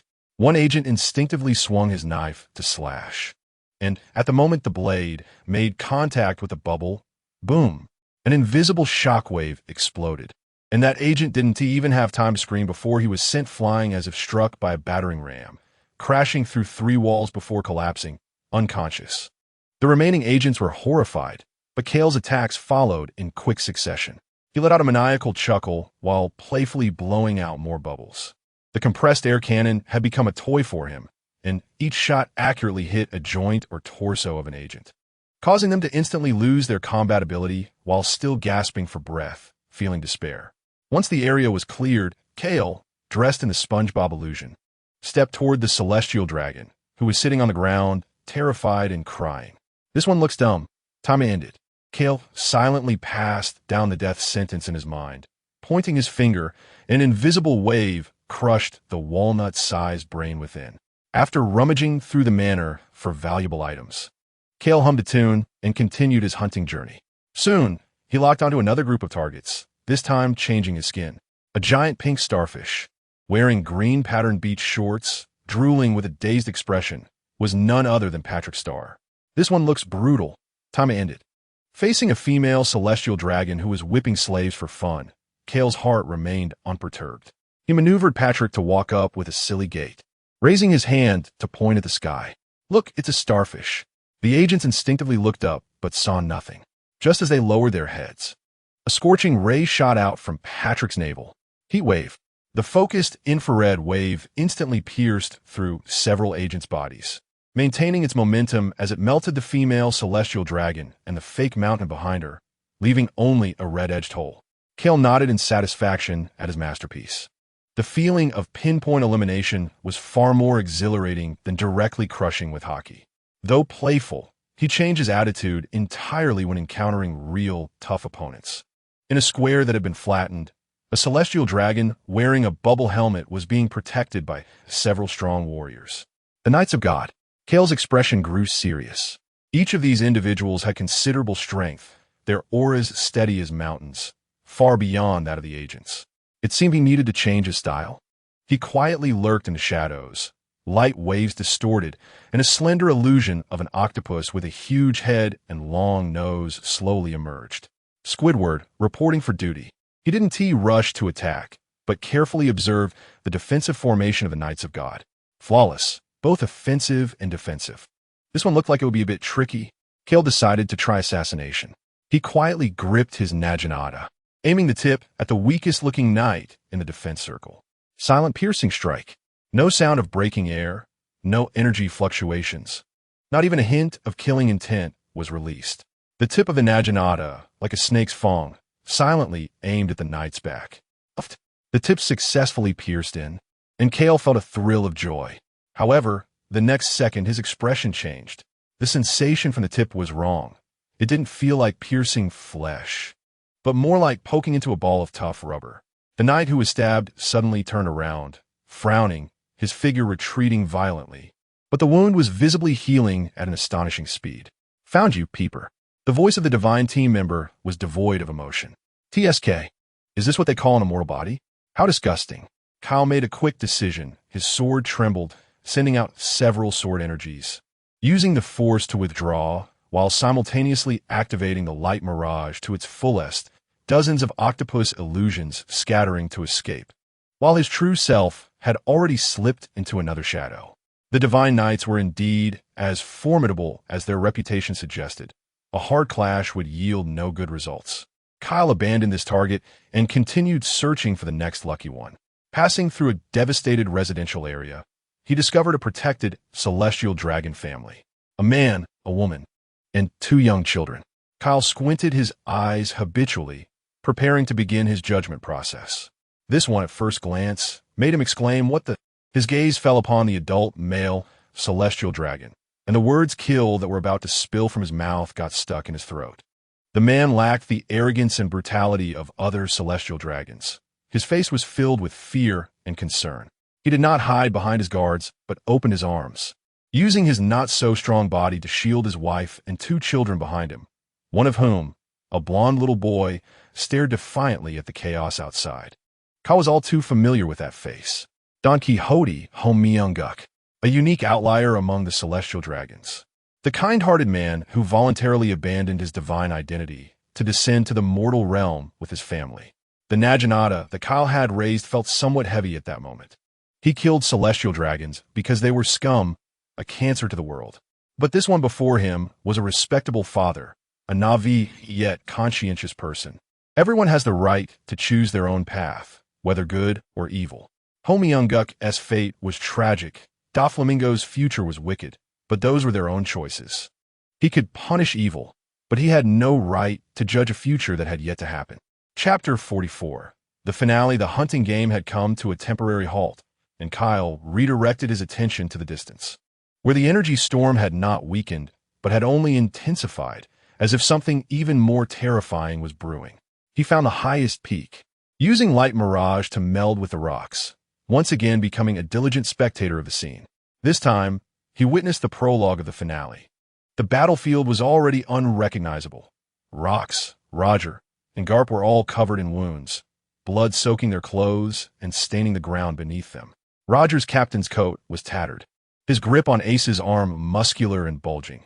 Garp's iron fists were bloody and mangled, even revealing his stark bones, each breath exhaling hot white vapor. Rox was in the worst shape, with wounds crisscrossing his body deep enough to see bone, his flamboyant hairstyle matted with blood. But his eyes shone bright, like 2 stars about to burn out. They had all reached their limits, but had also surpassed them. God avoid! Roger's roar was no longer loud, tinged with hoarseness, but that black-red slash was more condensed than before, as if all his will was concentrated in this one strike. Tearing through the sky, fist of the galaxy, Garp crushed the rock beneath his feet, transforming into a reverse-flying meteor. His scarred fist gathered unparalleled hockey, the dark energy even swallowing the surrounding light, and with one punch, the space trembled. Faced with the combined attack of the 2 who bet everything, Rox laughed. It was a mad, reckless laugh, filled with unwillingness, anger, and a hint of relief. "Ha, bring it on, Roger, Garp." He did not block or dodge, but opened his arms as if to embrace the world-destroying attack. Let all turn to nothing. He roared loudly, an unprecedented, pitch-black conqueror's hockey erupted from his body. The domain of the conqueror's end. The world froze at that moment. Sounds vanished. Light disappeared. The wind stopped flowing, and the clouds ceased churning. Kyle's pupils constricted. He felt he was not watching, but experiencing. His proud bubble fruit ability was completely suppressed in this instant. He could not perceive any form of waves, as if the entire world was grasped by an invisible giant hand, draining all energy and laws. Center on rocks. An absolute realm of nothingness began to expand wildly. The sky was no longer the sky, but transformed into a pure black curtain, devoid of stars, lightning. Only a deep void. The earth was no longer the earth. It silently crumbled and decomposed. Rocks, soil, trees, everything turned into the most primitive particles, swept into that darkness. Roger's God of Void and Garp's galaxy fist plunged into that dark realm, like 2 stones thrown into a black hole, merely stirring up a negligible ripple before being completely consumed and obliterated. The entire island of God Valley, this sacred land that had existed for countless ages, began to emit a mournful lament under the unbearable burden. Huge cracks spiderwebbed across the island. Bottomless gorges tore through the mountains, and murky seawater surged in, producing a deafening roar. Natural disaster. This was the true natural disaster. Rocks, at the cost of burning his life and hockey, aimed to bury this island along with all its enemies. On the 1,000-meter peak where Kyle stood, the doomsday catastrophe began to collapse like a sandcastle. The rocks beneath his feet shattered inch by inch. He didn't even have time to marvel as he transformed into a streak of light, fleeing towards the coastline. If he didn't leave now, he would truly be buried alongside the legends of this sea. In the center of the dark realm, Rock's figure had become blurry, as if he were about to merge with that void. His attack had destroyed everything, but it also exposed himself. When power expands to its utmost, its core inevitably becomes incredibly fragile. Now, Roger and Garp's voices echoed simultaneously, clearly reaching each other's ears amidst the colossal sound of the crumbling world. Roger's figure flashed through the darkness, the ace in his hand tracing a plain arc, all hockey concentrated on the blade's edge, targeting the densest core of that darkness. Garp poured all his strength into his right fist, stepping on the crumbling ground, charging toward the same point with an unstoppable posture. A sword, a punch. At the moment the blade and fist struck that point simultaneously, the wildly expanding domain of the conqueror suddenly stagnated. Crack! A sound resembling the shattering of the soul echoed. That all-consuming darkness shattered like a broken mirror, instantly covered in cracks. Then, light burst forth from the fissures, and sound returned to this world. Rock's tall body froze in place. He lowered his head, looking at the hollow in his chest that had been pierced by blade and fist, the madness on his face gradually fading, replaced by tranquility. He lost. One family is really interesting. He murmured softly. His body began to transform into specks of black light, dissipating in the wind. The reign of an era's overlord thus came to an end. Yet the consequences of his final strike were already irreversible. The collapse of God Valley continued, even accelerating. Huge land masses sank to the seabed, raising towering waves hundreds of meters high. The seawater surged in wildly, forming a massive whirlpool capable of swallowing everything. Kyle had already escaped to the coast. Without hesitation, he pushed a small boat that he had prepared into the sea and tossed several large sacks, filled to the brim with the spoils he had gathered along the way, onto it. Making money is nothing to be ashamed of. He jumped onto the small boat and looked back. The island he once knew had vanished, leaving only a bottomless, massive whirlpool that was crazily devouring the clouds in the sky and everything on the sea surface. Countless pirate ships were pulled into it, along with their whales, dragged into the abyss. This was the end of the Valley of Gods. Kyle manipulated the waves, skillfully avoiding the deadly undercurrents with his small boat, like a nimble leaf, heading towards the direction where the Oro Jackson was anchored. When he jumped onto the deck of the Oro Jackson, soaked to the skin, he was met with the tense and shocked gazes of the crew. Rayleigh, Jabba, and everyone stood at the rail, silently watching the sea that was slowly calming down, yet left with permanent scars. Kyle threw the heavy sacks onto the deck, producing a delightful sound of metal and gems clashing. "Hey, I'm back." He wiped the seawater from his face and grinned, having caught the final act and even grabbed some souvenirs. They witnessed the fall of one legend and the birth of another. Kyle didn't say much. He walked to the edge of the ship, leaned against the railing, and pulled out a cup to pour himself some orange juice. He looked at the enormous whirlpool, feeling the lingering, overwhelming aura in the air. An era had come to an end. Chapter 45. Wow, the Golden Legend. The massive whirlpool was slowly calming down. The dark clouds in the sky dispersed, and the long-awaited sunlight shone on the deck of the Oro Jackson. Yet it couldn't dispel the mingled scent of blood and gunpowder in the air. On the sea, the remaining ships were leaving in a disheveled manner, dragging their damaged bodies from all directions. Kyle leaned against the ship's side, observing from afar. He saw a gold lion Shiki standing on the bow of a floating ship, laughing maniacally at the empty sea, his laughter filled with madness and unwillingness. He saw Charlotte Linlin looking around, calling out Kaido's name, but receiving no response, her eyes fierce as if she wanted to devour someone. He also saw Edward Newgate silently standing at the bow of a small boat, his back like a mountain. The Rocks Pirates, a massive entity that once overwhelmed the entire world, had completely disintegrated today. Well, a glance is enough. They're all actors, whether human or ghost. Everyone is putting on a show. Only Rocks is taking the beating. Boys, I'm back. A powerful, sunny, and bold voice broke the silence on the deck. Everyone turned around abruptly, only to see Roger, covered in blood, climbing up onto the Oro Jackson from a plank. With a thud, Roger and his sword landed on the deck, but he didn't take care and got up, spreading his arms wide, revealing a smile brighter than the sun. Let us party. Captain, Roger. The crew rushed over, helping him up with a flurry of hands. Rayleigh frowned and pulled out a bandage from his pocket. You idiot. At least treat your wounds first, pretend I didn't say anything. He skillfully began to bandage Roger's wounds, while the latter eagerly grabbed a barrel of rum and started chugging it down. The fatigue and pain from the battle seemed to vanish in an instant, replaced by the joy of victory. The deck was soon filled with barrels of alcohol and roasted meat. Injured crew members found places to sit, tending to their wounds while loudly discussing the thrilling battle that had just occurred. Ha ha ha. You should have seen the look on Rock's face at the end. It was brilliant. That old man Carp's punch was really something. I felt the tremor of the island all the way on the ship. But if we're talking about who gained the most this time, Jabba, bandaging his arm, cast a sly glance at Kyle, who was leisurely drinking orange juice in the corner. I'm afraid it's our hunting expert here, right? Everyone's attention instantly focused on Kyle and the pile of sacks behind him that looked like a small mountain. Roger downed the last of the rum in the barrel, wiped his mouth, and laughed loudly. Koahaha. You're right. Kyle, you did great. While we were fighting for our lives here, you just went and took down the celestial dragons home in one go. Kyle shrugged, looking as if it was only natural. Leave the professional matters to the professionals. You handle the fighting, I handle the wealth.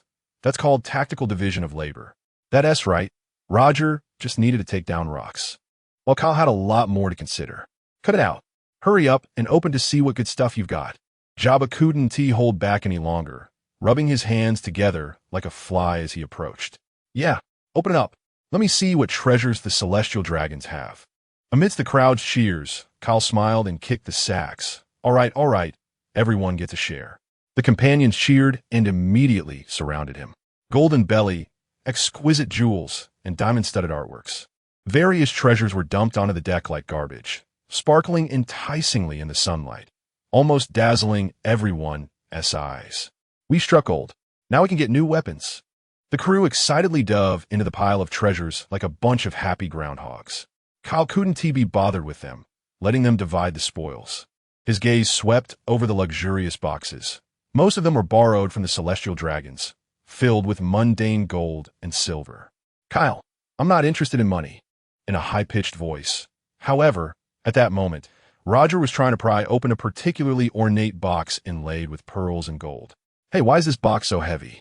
There must be something big inside, he shouted, attracting a few companions to help. 1, 2, 3, open. Together, they lifted the heavy lid of the box. Instead of the mountain of gold they had anticipated, the box was lined with soft velvet, and in the center of this luxurious fabric lay something quietly. It was not a jewel, not a devil fruit, nor a historical text. It was a sleeping baby.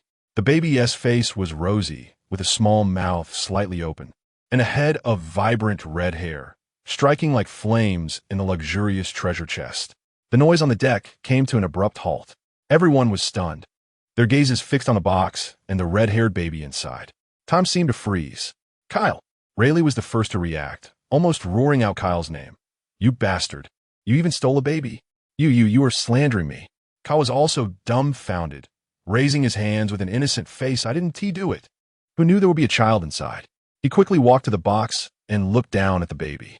When he saw the distinctive red hair, he felt as if he had been struck by lightning, his mind going blank in an instant.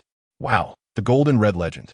He had scavenged the Valley of Gods, hunted down the celestial dragons, emptied their treasures, witnessed the fall of Rocks, and observed Roger's rise. Yet fate had told him in the most absurd way that he was not just a witness.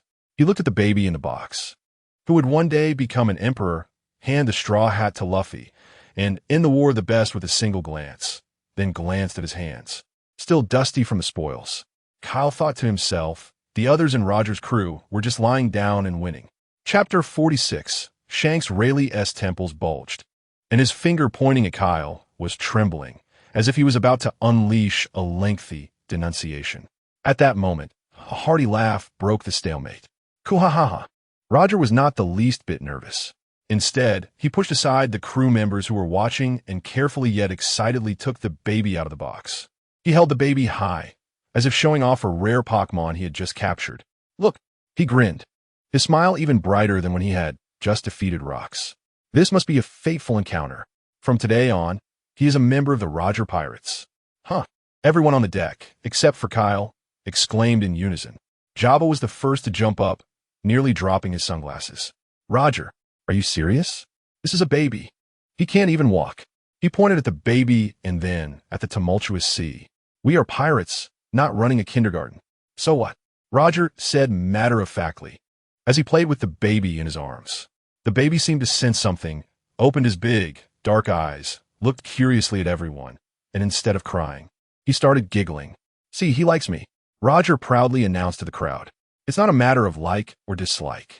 Rayleigh pressed his throbbing temples, feeling that this unreliable captain would eventually drive him to illness. Roger, this is a pirate ship. We fight and kill all day and have to avoid the Navy. How are you going to raise a child? What's so difficult about it? Roger waved his hand dismissively, pointing to Kyle, who was in the corner looking like he wanted to disappear. Kyle was just as small when he boarded, right? And look at him now. Hey.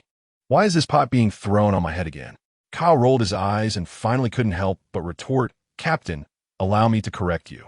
First, I was 6 years old when I boarded. I could eat and use the toilet by myself, and I could even help you clean the deck occasionally. Second, putting age aside, who do you think is more trouble, me or you? With that question, all the crew members, including Rayleigh, who had just been roaring, instinctively turned their gazes to Roger. Their eyes clearly said, is there even a question? Rayleigh didn't hesitate to stand on Kyle's side, nodding in agreement. Kyle is right. He knew to tidy his own bed on his first day on board, while Roger, you still need me to remind you not to throw your socks around. Hey, Rayleigh, Roger protested unhappily. Captain, you also used my navigation chart as a coaster last time. And my whetstone, you used it to scrape shoe soles. Amidst the crew's clamorous accusations and laughter, the tense atmosphere on the deck eased a lot. But the problem remained unsolved. Roger was determined to keep the child. Walking back and forth on the deck with the baby in his arms, muttering to himself, I need to give him a name. There seems to be a tag in the box. He rummaged through the box and pulled out a small cloth tag embroidered with golden thread, reading it aloud. Shanks. Good name. We'll call him Shanks. The crew had no choice but to reluctantly accept this fact. However, acceptance was one thing, and practice was another. The Oro Jackson, the strongest ship conquering the Grand Line, was thrown into unprecedented chaos due to the addition of small baby, who will change the diapers. What are diapers? Can we use this cloth for wiping the deck? Idiot. That will chafe the skin. Use my bandana. It's softer. He asked, crying. Quick. Who's going to make him laugh? A burly crew member approached Shanks, grinning and making a silly face, but Shanks cried even harder. Everyone step aside. Jabba, with a cigar in his mouth, looked experienced. Kids, just give them something tasty. Saying this, he pulled out a piece of hard jerky to shove into Shanks' mouth. Stop. Kyle reacted quickly, a gentle shockwave sending the jerky flying. Are you trying to choke him? He doesn't have teeth. The deck was in chaos until Rayleigh's furious shout rang out. Everyone, quiet down. Whoever is boiling water, go boil water. Find clean cloth quickly. Roger watched from the side, grinning, and winked at everyone. See, I told you it was easy. Everyone, including Kyle, cast him disdainful looks. Kyle leaned against the mast, looking at this group of legendary pirates with bounties over 100 million, being made a mess by a defenseless baby. He sighed and extended his finger. A faint light wave emanated from his fingertip, gathering and refracting in midair, transforming into colorful, gently fluttering butterflies of light, swirling above Shanks' little cradle. The baby, who had just been crying, was instantly captivated by the beautiful light butterflies, reaching out with his little hands, and soon fell back asleep, lips smacking. Oh, Kyle, you're really something. The crew members looked at him with admiration, and Kyle pulled a corner of his mouth, dismissively waving them away. He looked at the red-haired baby, still smacking his lips in his sleep, feeling a mix of emotions. Looking at the box, looking at the baby, then glancing at Roger, who was grinning foolishly while stealing glances at the sleeping baby's face. By this logic, it seemed he had become one of Shank's guardians. Wow, super bonus. Kyle pulled out a cup from his pocket and filled it with orange juice, downing it in one go. The cold sweetness slid down his throat, but couldn't suppress the absurd and wonderful feeling in his heart. The ship sailed through the waves toward the distance. On the deck, a group of legendary pirates surrounded a small cradle, quietly debating whether to feed goats milk or fish soup tomorrow. How about my treasure room? Are you an idiot? Chapter 47. 5 years passed, which on the sea was just a few tides. On the deck of the Oro Jackson, the sun was still shining brightly, but the source of a noise had changed. Idiot Shanks. I told you the north is the end of the Grand Line. You don't even know this? Buggy, you are the idiot. Captain Roger said that the end of an adventure can't be judged by common sense. It might be to the east. Two little kids, one with red hair and the other with blue, were arguing fiercely over a question that had no answer. Kyle leaned in the shadow of the main mast, slowly polishing his beloved sword, the blade reflecting a cold light in the sunlight. Listening to the two kids argue, a smile unconsciously crept onto his face. 5 years had passed. He was approaching 30, and Roger had grown a familiar mustache and donned classic attire. After the battle at God Valley, the world order had undergone a dramatic change. Garp became a legend after the battle, but stubbornly refused promotion to admiral, and the Navy headquarters ultimately awarded him the title of Navy Hero, a title that now carried more weight on the sea than an admiral himself. Meanwhile, those who had fled in disgrace from God Valley, the remnants of Rocks, had now become notorious monsters in the New World. Whitebeard, Golden Lion, they were frantically recruiting, and once defeated soldiers had transformed into new kings of their territories. The sea had become more chaotic and interesting than ever before. Rayleigh sat on a nearby step, holding a copy of the latest newspaper, his brow furrowed. Zifa actually retired to the background. He muttered to himself, a hint of regret in his tone. His family was killed by pirates. This blow was too much for him. Kyle's polishing motion paused. Former Navy Admiral, Black Arm Zephyr, a pure soldier, ultimately betrayed by the order he sought to protect. It was truly lamentable. He set down his naginata and leaned in to take a look at the corner of the newspaper. In a seemingly inconspicuous piece of news, two names were mentioned, Sikarsky and Borisolino, said to be the most outstanding monster newcomers in this naval training camp. ISNT, that red-haired Shanks, an old uncle. The wheels of history are rolling forward steadily along their predetermined path. Hey, Kyle, come mediate. The red-haired Shanks ran over, visibly upset, saying that Buggy claimed treasure was more important than the adventure itself. Following closely, the blue-haired brat Buggy also ran over, pointing at Shanks' nose and shouting, "What do you understand? Without treasure, how do we buy food? How do we buy weapons? You dreamer." Kyle looked down at these two future emperors, one hanging dreams on his lips, and the other considering treasure as life. My, what an idealist and a realist. He stretched out 2 fingers and gave each of the little brats a flick on the forehead. Thud, thud, with 2 muffled sounds. The 2 little brats immediately covered their heads and squatted down. If you have too much energy, go scrub the deck 100 times. 100 times? Buggy wailed. That would kill me. Then 200 times. Buggy immediately shut his mouth, reluctantly dragged Shanks, and obediently picked up a brush and bucket to start their hard labor. Watching them scrub east and west, and soon start arguing over who encroached on whose territory, the crew burst into laughter. Jabba leaned against Kyle, teasing, "You really know how to handle those two. I remember when you first boarded the ship, you could stir up more trouble than them combined." Ahem, did I? Kyle raised an eyebrow. I remember someone just got knocked away by Roger when we first met. Jabba's old face turned red. He coughed twice and changed the subject. Speaking of which, where did you pick up this little brat Buggy from? I remember 2 years ago, when we went to that abandoned port for supplies, you brought back this snot-nosed kid. Kyle's thoughts returned to 2 years ago. At that time, Buggy was just a homeless child rummaging through garbage for food, small and unremarkable. Kyle just felt sorry for the kid and casually brought him on board. He never connected this blue-haired brat, who always talked about treasure, with the future Lucky Clown Emperor, until a mishap shortly after boarding. That day, Roger brought back a large box of shiny treasures, and the crew was gathering around to divide the loot. Buggy naturally rushed up first, hugging a gold cup larger than himself, nearly drooling with joy. On the other hand, Shanks disdainfully ignored the gold and silver trinkets, more concerned about whether there were any weapons or clues for adventures under the box. One was hauling things out while the other was drilling in. Somehow, the heavy box cover came crashing down with a bang. On the deck, Buggy let out a heart-wrenching scream. When the crowd hurriedly lifted the box lid, they saw Buggy covering his nose, tears streaming down his face. His nose was pinched into a big round shape, red as a ripe cherry. At that moment, looking at that iconic red nose, Kyle's brain felt as if struck by lightning.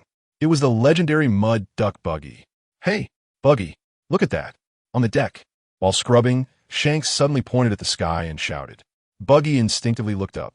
In that instant, Shanks swiftly splashed all the dirty water from his bucket onto Buggy. Splash! Buggy instantly became a drenched chicken, stunned for 2 seconds before letting out a thunderous roar. "Shanks, you bastard!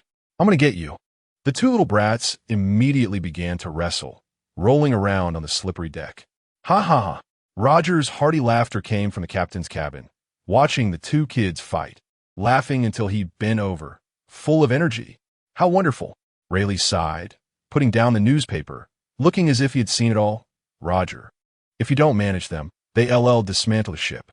Kids fighting is a way to strengthen their bond." Roger waved his hand dismissively. Then his gaze fell on Kyle, his eyes lighting up. "Right, Kyle. Come practice with me. I feel like my muscles are rusting. Are you a kid too?" Kyle helplessly stood up, picking up the naginata he had nurtured for many years. In these 5 years, aside from witnessing the changing world and taking care of kids, he hadn't been idle either. The ability of the Bobo fruit had become more and more handy for him, and his physical skills in hockey had improved tremendously through daily sparring with monsters like Roger and Rayleigh. He shouldered the naginata, looking at the battle-ready Roger, and said, "Roger, if you lose this time, that barrel of your treasured rum will be mine. Ha! Let us talk about it after you win. Besides, you don't even drink." The two walked to the center of the deck, and the fighting Shanks and Buggy also stopped, excitedly gathering with other crew members to watch. Roger drew the sword ace from his waist, waving it casually, the invisible conqueror's hockey spreading like ripples, making the surrounding air pause. Kyle slowly lowered the naginata, pointing the tip to the ground. He didn't T-release hockey, but infused a peculiar wave into the blade. Without any unnecessary movements, Kyle suddenly swung the blade down. Where the blade passed, the air was not torn apart, but produced a piercing buzz. Immediately afterward, along the path of the slash, the air vibrated violently, compressed, and finally exploded with a bang. A shockwave, composed purely of sound, resembling a phoenix spreading its wings, roared towards Roger.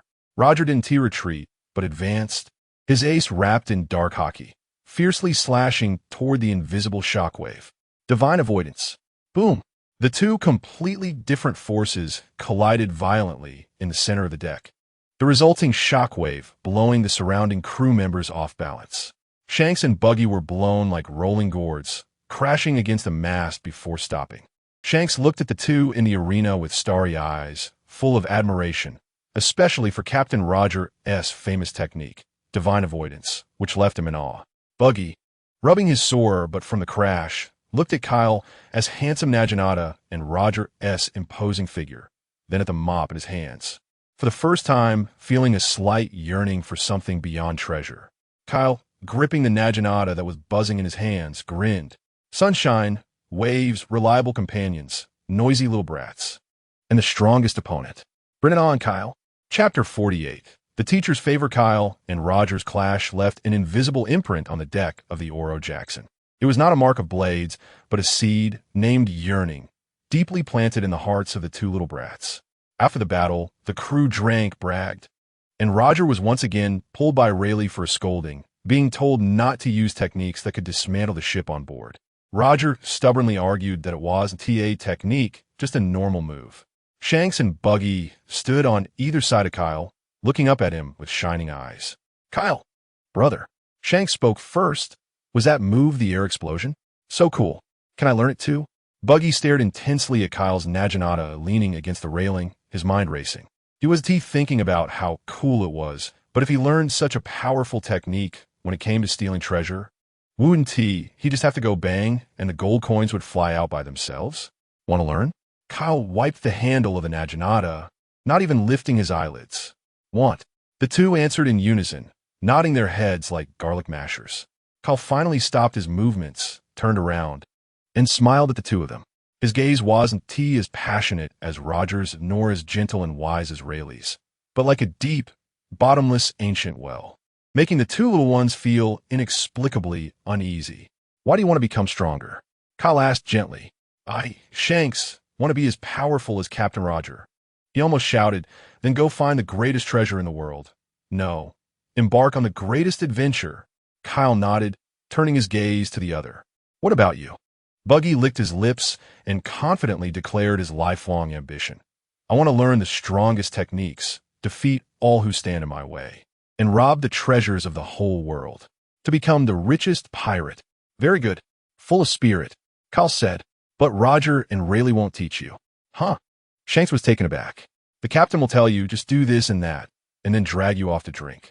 Rayleigh will lecture you with a bunch of theories that you won't understand. Kyle imitated their tones, perfectly capturing them. Shanks and Buggy exchanged glances, as Kyle's words were exactly the feedback they had received during their previous indirect inquiries. So, you want me to teach? The two nodded vigorously again. It's about time. Leave it to me. Kyle agreed readily, but this unexpected response made the two little guys feel a sudden chill. However, he changed his tone, a hint of danger in his smile. The way I teach is different from theirs. Kyle recalled how he looked when he first boarded the ship. It was a painful memory. Back then, he was very thin and unreliable, and Roger and Rayleigh had given him a brutal training plan, which he somehow managed to survive. Those were my lost youth. Having been through the rain, I must tear others' umbrellas to shreds. Follow me. Choose your weapons. Kyle led them into the ship's armory. Shanks, without any hesitation, walked straight to a row of Western-style swords hanging on the wall and picked up a dagger that was quite similar in length and style to Roger's ace. He swung it a couple of times, his face glowing with anticipation. The successor of Sasuke Roger.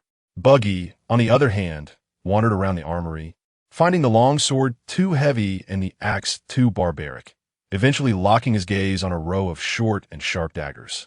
He picked up two, weighing them in his hands, and smiled with satisfaction. Daggers are easy to hide and quick to use, making them much more convenient than those big guys for ambushes or threatening hostages. Just as expected of the old sly one, cough, cough. Have you chosen? Kyle confirmed. Yes. Good. Kyle nodded. Starting tomorrow, your training officially begins. Shanks and Buggy exchanged glances, seeing the blazing fire in each other's eyes. They thought they would be welcomed with cool swordsmanship instructions and flashy technique teachings. However, reality slapped them in the face. Before dawn the next day, while the two little guys were dreaming of becoming unparalleled strongmen, a buzzing sound that made their teeth ache rang directly in their ears. It was just loud, but a resonance that shot straight to their brains. What? The left brain is attacking the right brain. Who is it? Buggy covered his head and angrily jumped out of bed. Shanks also groggily opened his eyes, only to see Kyle standing at the foot of their bed, looking at them ominously. 5 minutes to gather on deck. If you're late by a second, today's training will double.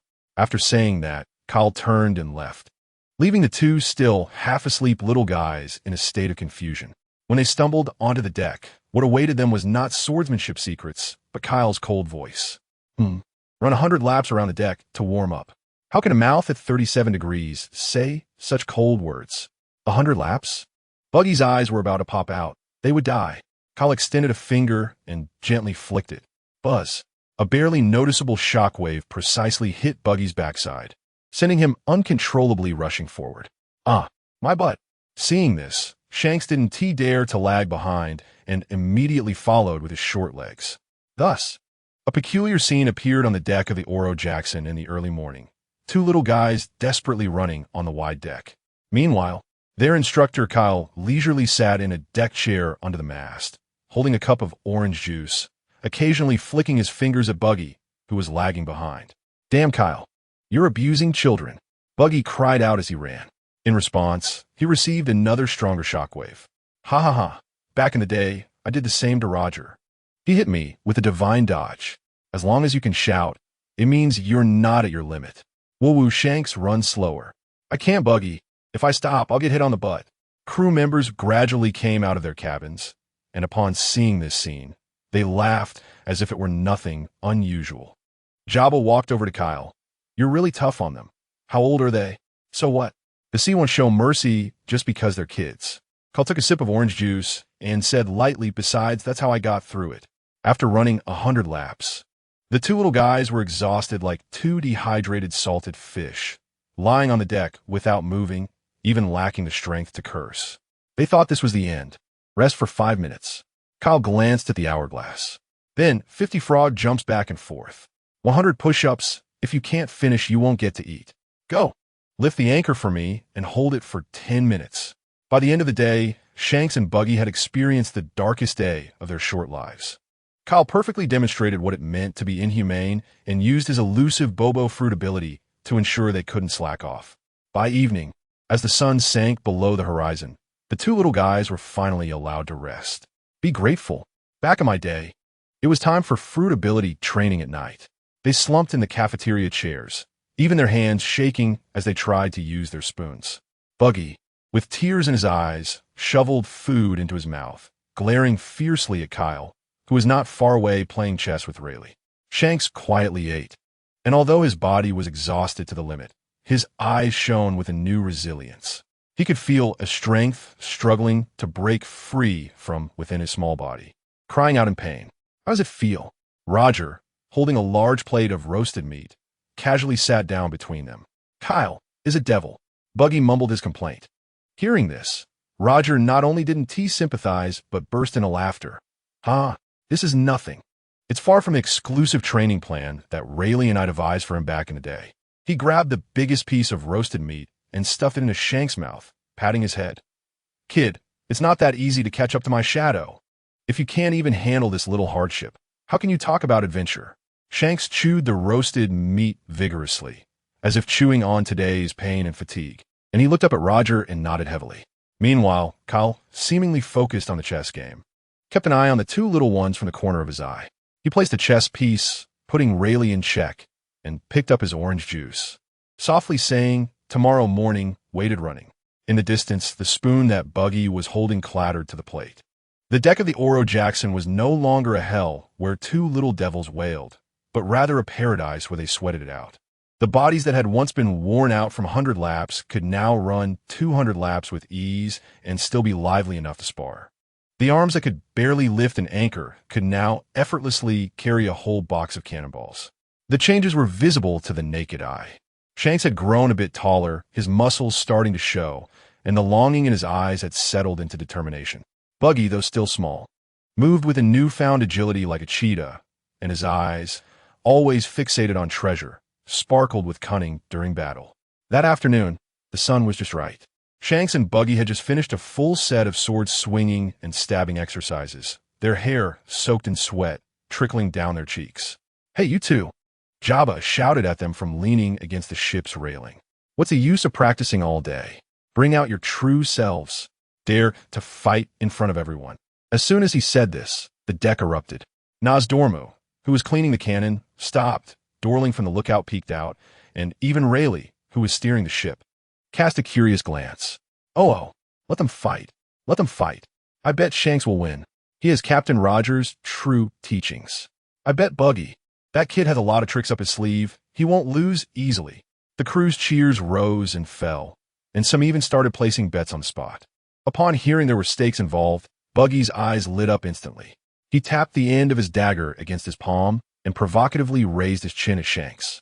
"Hey, red-haired, dare to play with me?" Loser gives their allowance to the winner for a month. Who is afraid of who? Red Nose. Shanks took down his saber from his shoulder, pointing the blade directly at Buggy, full of fighting spirit. "Let me show you the results of my training this past few months." The two little guys quickly took their stances, while the surrounding crew members instinctively stepped back, forming a natural arena. Roger appeared out of nowhere, holding a large barrel of liquor, excitedly sitting on a nearby wooden crate. Kuhaha! Let them fight! Let them fight! Kyle remained leaning in the shadow of the main mast, holding his eternally unchanged orange juice. The battle was about to begin. The first to attack was Shanks. He pushed off the ground, his figure shot out like an arrow, and his long sword drew a standard slashing trajectory aimed directly at Buggy's center. Each move carried the boldness and forward momentum reminiscent of Roger. Though still immature, it was already taking shape. Too naive, Buggy didn't choose to take it head-on. He lowered his body, sidestepping at a tricky angle, narrowly avoiding the slash. At the same time, his dagger struck out like a venomous snake, aiming for Shanks' wrist. Clang! Shanks reacted quickly, flipping his wrist, and the blade horizontally blocked that sneaky thrust. With the first strike missing, the two quickly separated. The crew erupted in cheers. Just one exchange had already exceeded their expectations for the two little guys' combat skills. Oh ho, Buggy is quite nimble. Shanks' swordsmanship is getting better. In the arena, the battle intensified. Shanks' attacks came like a tide. Although his swordplay was simple, each strike was powerful and filled with pressure. Buggy, on the other hand, was like a slippery fish, always managing to avoid direct confrontation at critical moments, using the agility of his dagger to constantly seek out openings. His fighting style was pragmatic, efficient, and even had a touch of unscrupulous cunning. In one exchange, Buggy deliberately left an opening, enticing Shanks to swing with all his might. Just as the blade was about to connect, he suddenly kicked up a cloud of dust from the deck, blinding Shanks. Despicable. Shanks instinctively closed his eyes and turned his head. It was in that moment. Buggy's eyes flashed with cunning. He crouched and charged in, crossing his daggers like scissors, targeting Shanks' neck. It's over. Your allowance is mine, Buggy silently shouted in his heart. However, Shanks made an unexpected move. Instead of retreating, he stepped forward with muscle memory, sinking his body down and crashing his shoulder directly into Buggy's chest. Boom! The impact was powerful and resulted in a mutually damaging exchange. Buggy staggered back a few steps, his throat-grabbing attack naturally falling apart, while Shanks also became unsteady from the shoulder collision. That idiot! Buggy rubbed his aching chest, cursing inwardly. But it wasn't over yet. Shanks steadied himself, his eyes burning with an unyielding fire. He took a deep breath and assumed a stance strikingly similar to Roger's. Seeing this, Roger laughed even louder. Kuha! Just like I was back in the day. Buggy's expression turned serious. This was the decisive blow. He slightly bent his legs, crossing his daggers in front of his chest, focusing intently on every move from his opponent. Here we go. This strike contained all of Shanks' belief and strength. Buggy dared not be careless, crossing his daggers in front of him, channeling all his power into that point, ready to meet this ultimate strike. Clang! The long sword and daggers clashed violently, sparking a blinding light. The stalemate lasted only a second. Buggy felt an overwhelming force coming from the daggers, his grip instantly shattered. The dagger he relied on for defense bent backward under the immense pressure, ultimately tearing through his defense. Shanks' long sword continued its momentum, finally stopping right in front of Buggy's nose, the fierce blade wind tousling his blue hair. Despair. The arena fell silent for a moment, then erupted into thunderous cheers. He won. Shanks won. Well done. Buggy stared blankly at the blade so close to him, then looked at his trembling hands, unwilling to admit defeat. He let out a reluctant grunt and plopped down on the ground, but his eyes held more annoyance than despair, a feeling of being so close yet so far. Shanks sheathed his sword, panting heavily, the joy of victory flushing his cheeks. Kyle leaned against the mast, watching the two little figures in the arena, typically with a hint of mockery at the corners of his mouth, now unconsciously tilting upward. Good. Shanks' strength is advancing rapidly, and Buggy isn't falling behind. I wonder if he can compare to that genius who worked 200 times harder under Master Kyle's guidance. If Buggy ends up doing those petty things in the East Blue, I am this orange juice in the sunlight, seemingly sweeter than usual. The rain I've endured wasn't in vain if these two little devils also had to go through it. Watching them grow from sniveling brats to now resembling proper warriors. This nurturing approach is great. Cool, ha ha ha. Well done. You two are great. Roger laughed heartily, walking over and lifting both Shanks and Buggy with one hand each. Hey, Captain, let me go. I lost, damn it. Buggy still tried to act tough. You both fought wonderfully. Rayleigh also came over, his eyes filled with pride. Soon after, the crew surged forward. Let's celebrate that we have 2 more qualified pirates on our ship, Jabba shouted. The next moment, Shanks and Buggy were tossed high into the air by the excited crew. Whoa, put me down. I'm afraid of heights. Under the blue sky, the 2 little devils' figures rose and fell in the air, and the deck was filled with the hearty laughter of legendary pirates. Kyle watched this scene, shaking his head with a smile, downing the last sip of his orange juice. Chapter 50. Underlying concerns. Days slipped by amid the clashing of swords, hearty laughter, and the endless sound of ocean waves. The Oro Jackson is sailing through the new world with this group of the freest guys in the world, braving the winds and waves. Each adventure is novel and exciting, and the crew's faces are always lit with curiosity about the unknown and the joy of conquering it. However, in this ocean of joy, only Kyle harbors a reef area in his heart that cannot be illuminated by sunlight. He stands at the bow of the ship, the sea breeze tousling his black hair, his golden eyes reflecting the magnificent sunset in the distance. Yet the cup of orange juice in his hand remains untouched. On the deck, Roger is bare-chested, wrestling with Jabba, while the surrounding crew members loudly place their bets, creating a ruckus. Roger's signature laugh pierces through the noise, clearly reaching Kyle's ears. Once upon a time, this laughter was the most reassuring background sound for Kyle on this sea. Nothing that a captain, save me, can't resolve. If that doesn't work, then two. But now it feels like an invisible needle, occasionally piercing Kyle's taut nerves. It has been nearly 30 years. From a well-informed pirate fan of the One Piece world to a real pirate living on this ocean, the relentless flow of time has washed away Kyle's memories. He has tried to meticulously record some future events, but no matter how he documented them, the records would unexpectedly disappear, as if corrected by a mysterious force. Those once crystal-clear plot details have now been reduced to a vague outline. He remembers that Roger would contract an incurable disease, that he would surrender, and that he would usher in the great pirate era. But the key details have long been obscured by the daily reality of adventure, becoming ambiguous. This uncertainty hangs over Kyle's heart like the sword of Damocles. Hey, Roger, are you slacking off? You're so weak. Jabba's face turns red, veins bulging on his arms. But his mouth doesn't relent. Kuahaha, maybe it's you who's getting old, Jabba.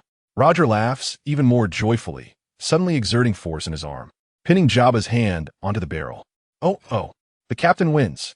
Amid the cheers, Kyle sets down his cup and walks over casually.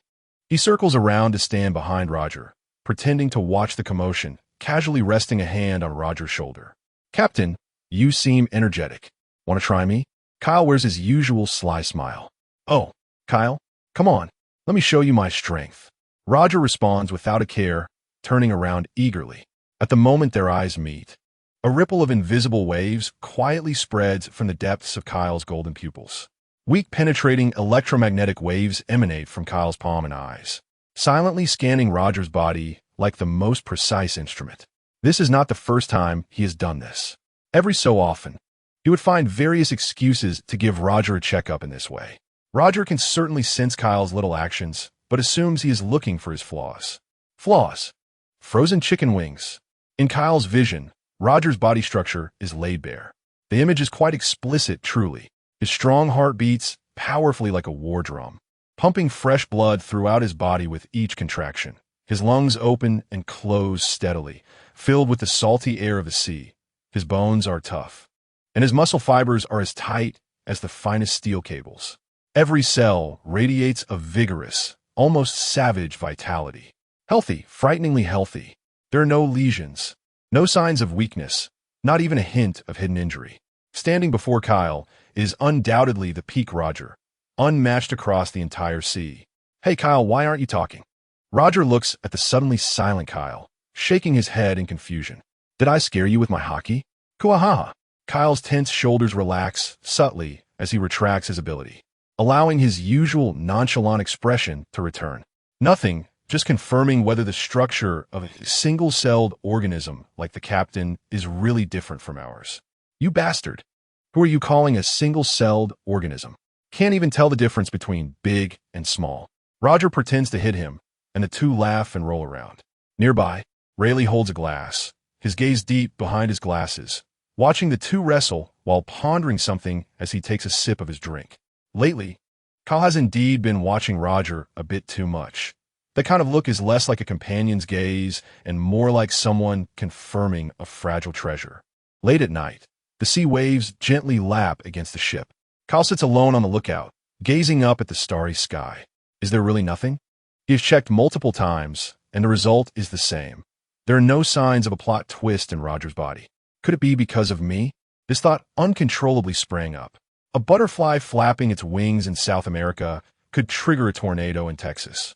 Could this huge variable, himself, who intruded into the world of One Piece, having lived and died alongside Roger's crew for 30 years, participating in countless battles and adventures where he should not have existed, truly have unknowingly altered Roger's fate?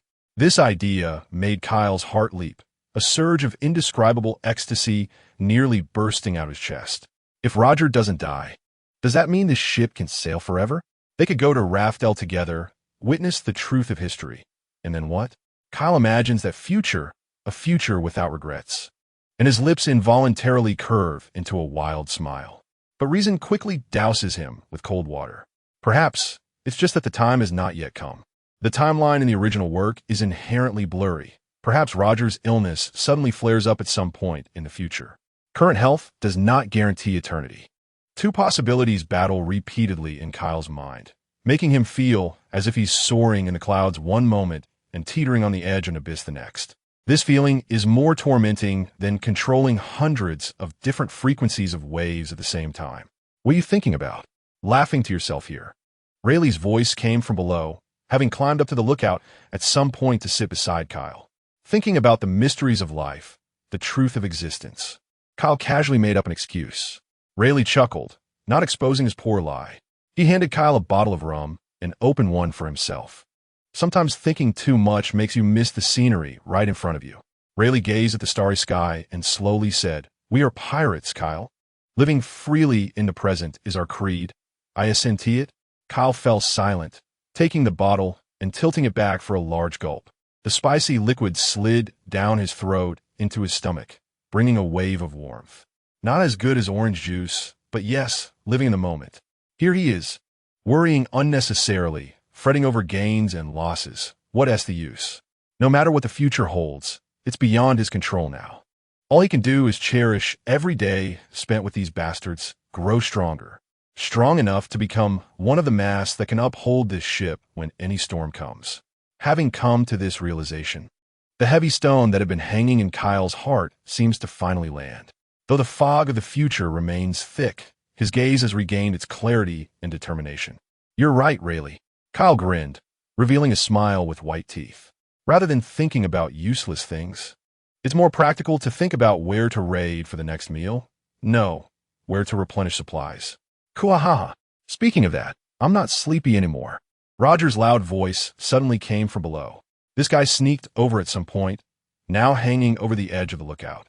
I heard there's a food island ahead, where the ingredients fight each other. Sounds fun, right? Hey, Captain, that kind of place sounds dangerous just from the name. Buggy's terrified voice followed. It's more fun when there's a fight. Shanks excitedly agreed. The deck became noisy again. Kyle looked down at the group of energetic companions, listening to their loud discussions about their next adventure, and a long-lost, heartfelt smile appeared on his face. Forget it, it doesn't matter. At least this troublemaking captain and this hopeless bunch of fools are still lively around him. That's enough. He raised his bottle, toasting to the night sky and to his own heart, a distant salute. Cheers to this damn freedom. Chapter 51. The Moby Dick, the boulder of fate named Roger in Kyle's heart, had just landed, and before he could enjoy a few days of peace, life came alive again. The Oro Jackson was sailing leisurely, and the atmosphere on the ship was as cheerful as ever. Shanks and Buggy were engaged in their daily sparring. But this time, they were no longer merely swinging swords and blocking. They began to try to incorporate the skills they learned from Roger, Kyle, and others into their fighting. "Take this, Red Nose!" Shanks shouted, suddenly stepping hard on the deck, his speed accelerating. Buggy was already on guard, letting out a strange cry as he dodged sideways, his dagger slicing through the air. "I won't fall for that trick again. Your move doesn't even have 1/10 of Kyle's power." The deck was bustling with sounds. Roger, wearing a flashy pink shirt, sat at the bow of the ship, drinking while loudly cheering for the two youngsters. Rayleigh leaned against the mast reading a book, a faint smile on his lips. Kyle reclined in a deck chair, gently swirling orange juice in his cup. Everything seemed so peaceful, tranquil as if it were an oil painting, until a hurried shout from the lookout tower shattered this tranquility. "Large ship sighted at 3 o'clock. It's approaching us at high speed." In an instant, the sounds of revelry on the deck came to an abrupt halt. All the crew's movements froze, their gazes directed toward the direction pointed out by the lookout.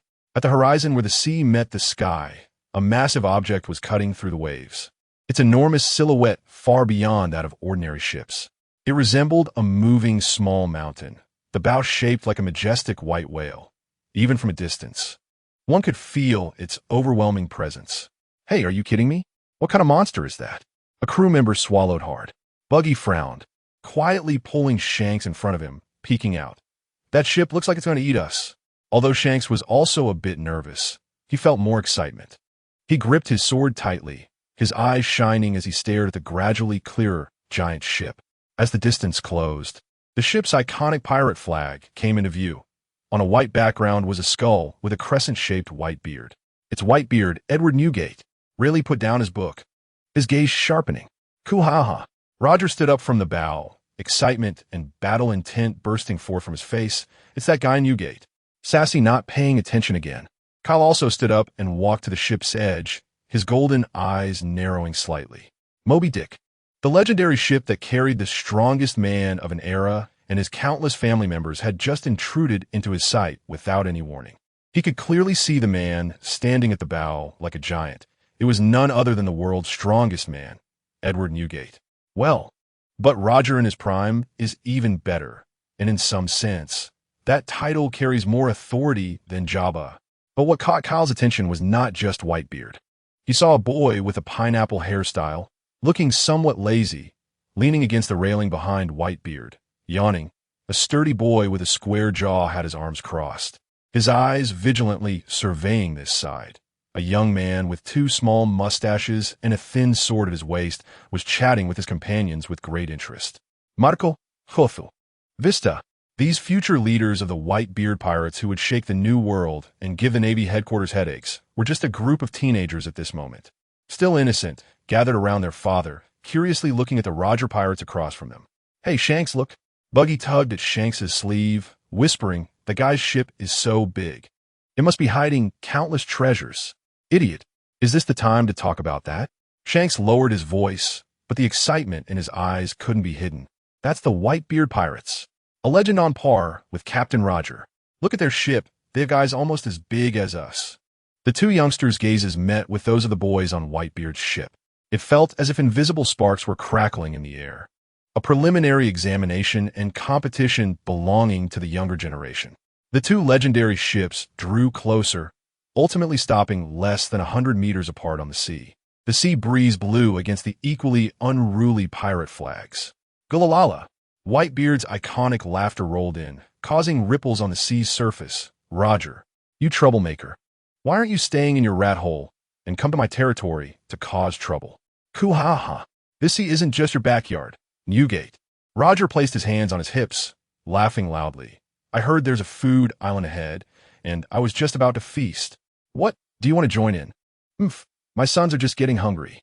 Whitebeard lightly thudded his supreme blade, the Tsong Yun Xia, on the deck, making a muffled sound. "But before that, shouldn't we loosen up a bit? The last fight isn't over yet." "Just what I wanted." As soon as the words fell, Roger drew his ace from his waist.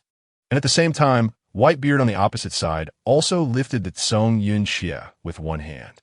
2 forces powerful enough to tear the sky collided with a thunderous crash. The sky transformed into a pigeon hairstyle at that moment. Dark clouds gathered, lightning flashed, and the air in the entire sea area became thick and heavy. Kyle stood at the edge of the ship, his golden pupils reflecting the black-red crack in the sky. He watched the two men standing off against each other like gods, then glanced at the battle-ready crew behind them, as well as the eager Shanks. This was the landscape of this era. No scheming, no conspiracy, just the purest greeting of let's fight first and talk later. Hey, Dad, let's join in too. The young Marco shouted at Whitebeard's back, his usually sleepy eyes filled with excitement. Newgate, your sons look quite spirited. Rayleigh smiled as he drew his sword. Jabba also hoisted his double axes, grinning. Just right, my axes and muscles have been rusty lately. The pirates on both ships brandished their weapons, and a top-level battle sweeping the sea was about to erupt. However, at this tense moment, Roger suddenly shouted at Whitebeard, "Hey, Newgate, just to be clear, after the fight, let's have a feast together. I brought the best rum from the East Blue." Whitebeard was taken aback for a moment, then laughed heartily. "Gulalala, that depends on whether you have the ability to snatch food from me. The chef on my ship is a famous gourmet." The tense atmosphere instantly dissipated, replaced by a more fervent, pirate-like festive air. "Kids, prepare to board. Let's grab some rum," Jabba shouted. "Sons, let them see who the strongest pirate crew on this sea is." Whitebeard raised his arm, shouting. The two giant ships began to slowly draw closer, and the crew members were eagerly preparing to jump aboard.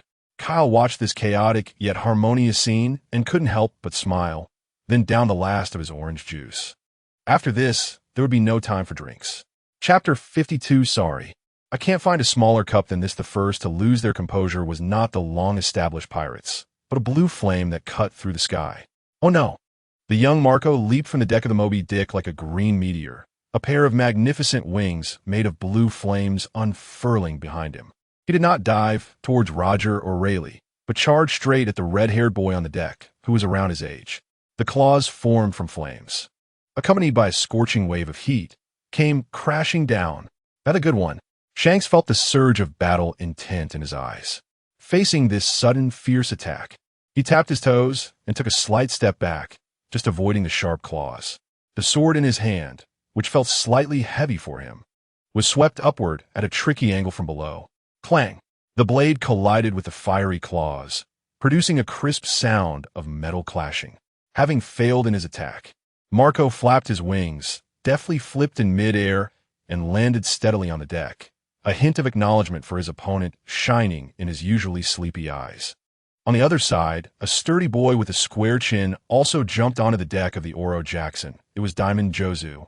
He did not rush to attack, but crossed his arms over his chest, his skin glimmering with a hard, translucent sheen under the sunlight. "Hey, Shanks, that guy looks like a stone man." Buggy, hiding behind Shanks, nervously swallowed. However, the next moment, when Jozu stretched his neck, a beam of sunlight hit his shoulder just right, refracting a dazzling rainbow of colors. Diamond. Buggy's eyes instantly widened. The thoughts of fear and danger were swept away, replaced by mountains of berries and endless treasures. "I'm going to get rich. Just need to pry off a small piece from that guy. Just a small piece." "Hey, you walking treasure chest."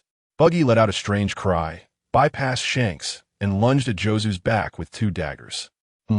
Jozu sensed the movement behind him. Without turning his head, he simply let his shoulders sink slightly. Clang! Clang! Two crisp sounds rang out, and Buggy fell as if his daggers had struck the hardest object in the world. The tremendous recoil left his arms numb, and he saw stars. So hard. Seeing his sneak attack fail, Buggy not only did not run away, but instead clung on with hands and feet, trying to bite and scratch, his greedy demeanor leaving the surrounding pirates dumbfounded. With these few youngsters taking the lead, the young blood on both ships boiled over completely. The Whitebeard Pirates' young team and Roger Pirates' apprentice crew roared as they charged at each other, the clashing of weapons mixed with the rough shouts of the boys, instantly echoing across the entire deck. Kyle leaned against the ship's railing, watching this kindergarten brawl with great interest, a playful smile on his lips. "Go for it, Shanks." Shanks uses a slash. It's effective. Marco uses claw attack. His gaze swept over the energetic little brats, finally landing on a young man with two small mustaches and a thin sword at his waist next to Whitebeard. It was the swordsman Vista. As if sensing Kyle's gaze, Vista looked over at him, his eyes sharp with the distinctive sharpness of a swordsman. Kyle grinned, and made a gesture inviting him for a graceful pre-dinner exercise. Oh dear, it's not that I'm bullying a little buddy, it's just that I can't find anyone to spar with. Just then, two overwhelming auras finally reached their limits. Kohaha! The warm-up is over, Newgate. Gururara. The main course is just beginning, Roger. Roger and Whitebeard simultaneously let out thunderous laughter, their figures disappearing from the bows of their respective ships. In the next moment, the two collided fiercely in mid-air between the two ships. Roger's sword ace was enveloped in a visibly dark red Conqueror's haki, roaring down. Whitebeard's supreme great blade, the Tsongyun cut, was wrapped in a layer of pure white halo. Swinging down, boom!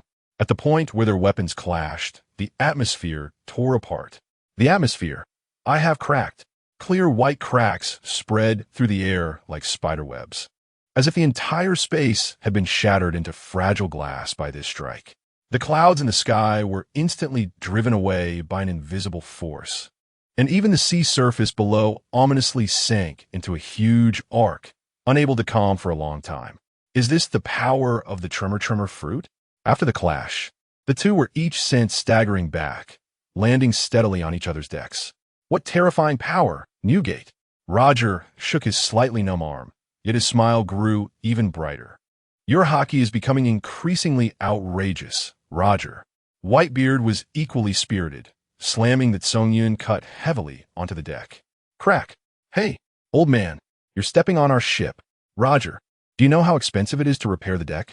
The crew on both sides simultaneously let out wails. Meanwhile, the little brats who had just been fiercely fighting had completely stopped their actions. Shanks, Buggy, Marco, Jozu, and the others all stood there dumbfounded, gazing up at the two figures that seemed to have descended from the heavens. What level of battle is that? Just the residual waves from the collision are enough to change the color of the world. In their eyes, the earlier competitive spirit was gone, replaced only by pure shock and admiration. Hey, little buddy over there.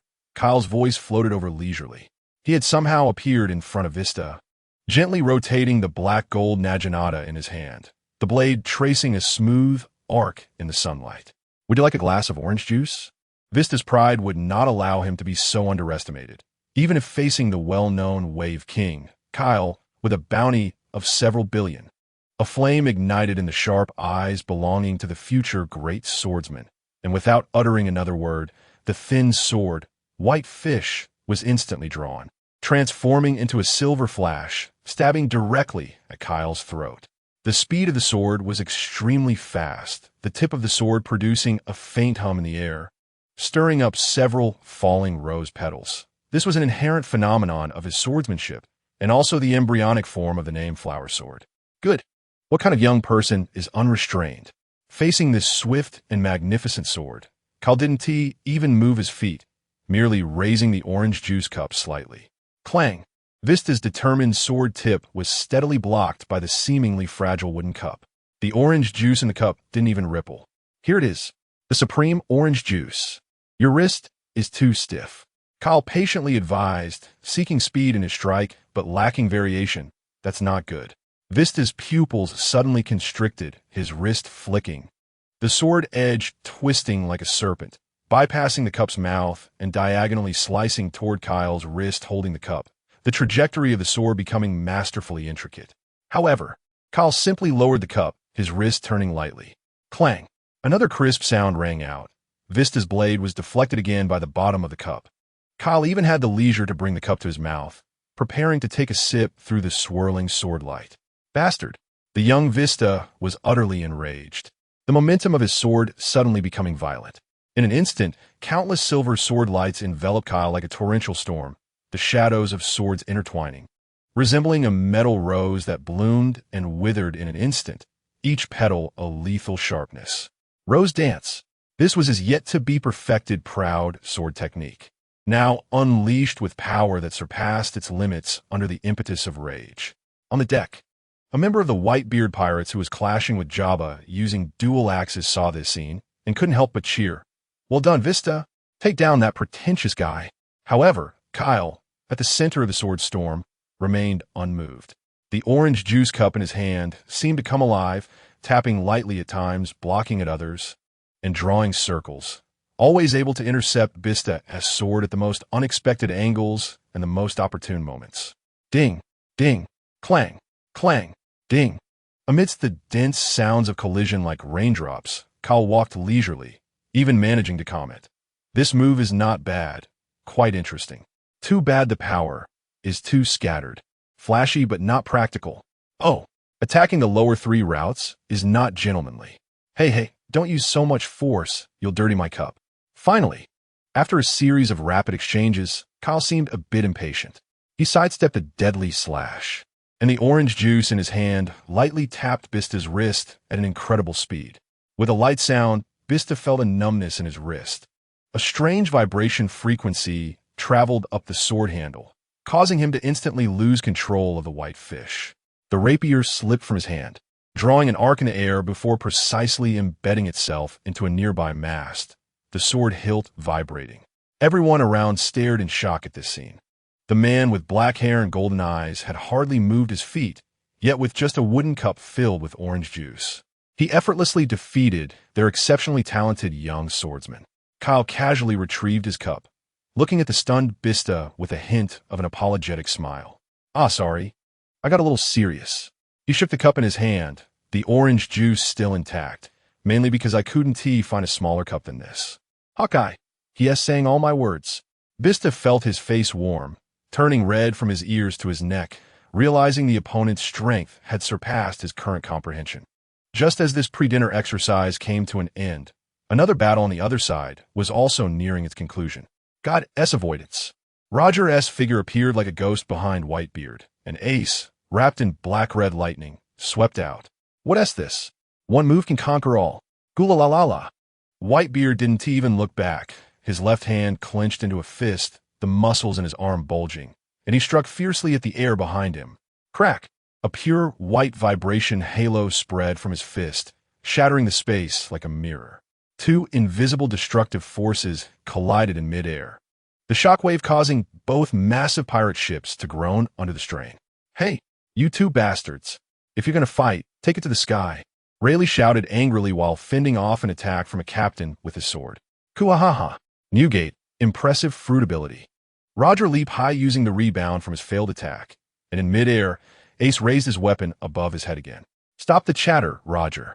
Your Conqueror's Haki is becoming more monstrous. Whitebeard was equally filled with fighting spirit, gripping the Tsongyun cutter with both hands.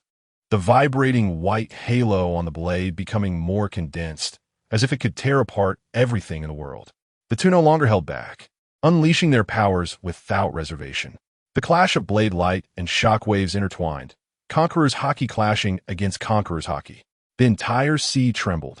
The cracks in the sky unable to heal for a long time, and the sea below was pushed aside by invisible forces. This was no longer a battle, but a natural disaster. In the end, the 2 figures separated again, landing on their respective ships. Roger's pink shirt had been torn in several places by the fierce wind, his breathing slightly hurried, but the light in his eyes was astonishingly bright. Opposite him, Whitebeard also bore some minor wounds on his robust body, and the veins on his arm gripping the Tsongyun cutter pulsed slightly. After a brief silence, Whitebeard suddenly broke into a wide grin, letting out his trademark laughter. Gula-la-la-la.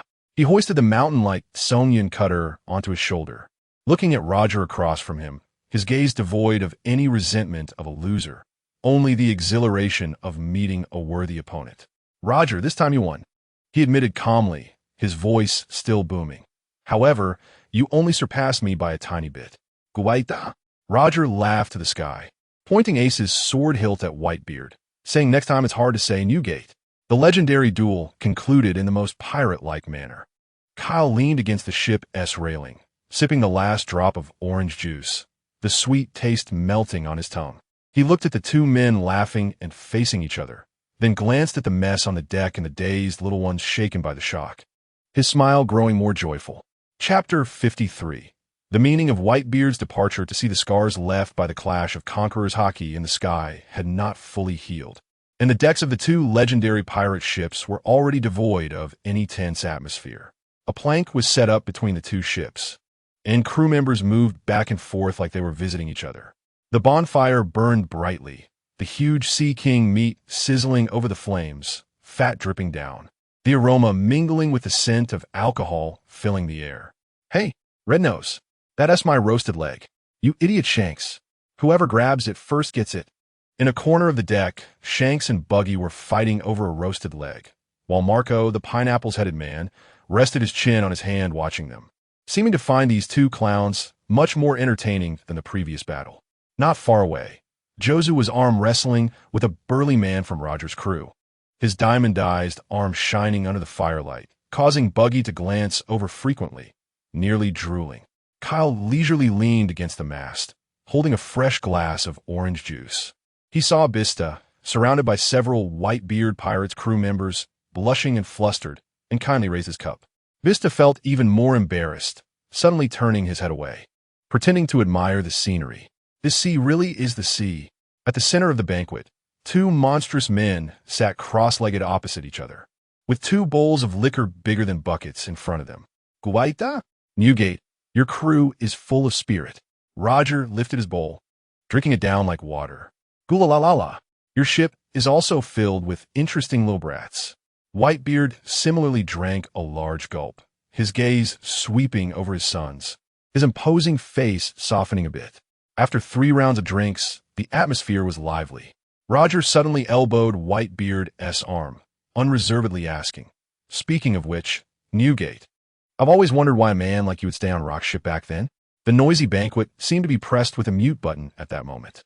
Although most crew members continued to shout, those nearby, including Rayleigh, Jabba, and several older captains by Whitebeard's side, instinctively stopped their actions and turned their gazes over.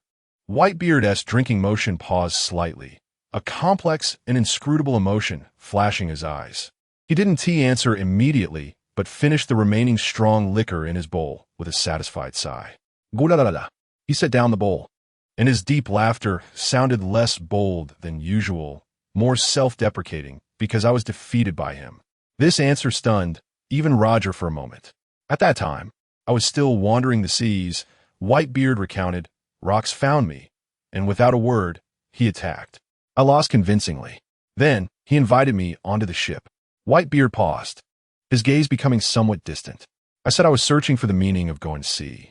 He laughed heartily, doubling over, saying that kind of thing is the most boring and fragile thing in the world. But he also said he could help me find something more valuable than that. Kyle silently drank his orange juice, his ears perked up. "So that is how it is, using an elusive meaning as bait to draw a big pie. The pyramid scheme leader Hikiro is quite something. Rock's ship gathered the most unruly monsters in the world." In Whitebeard's tone, there was no hint of nostalgia, only a sense of indifference born from experience.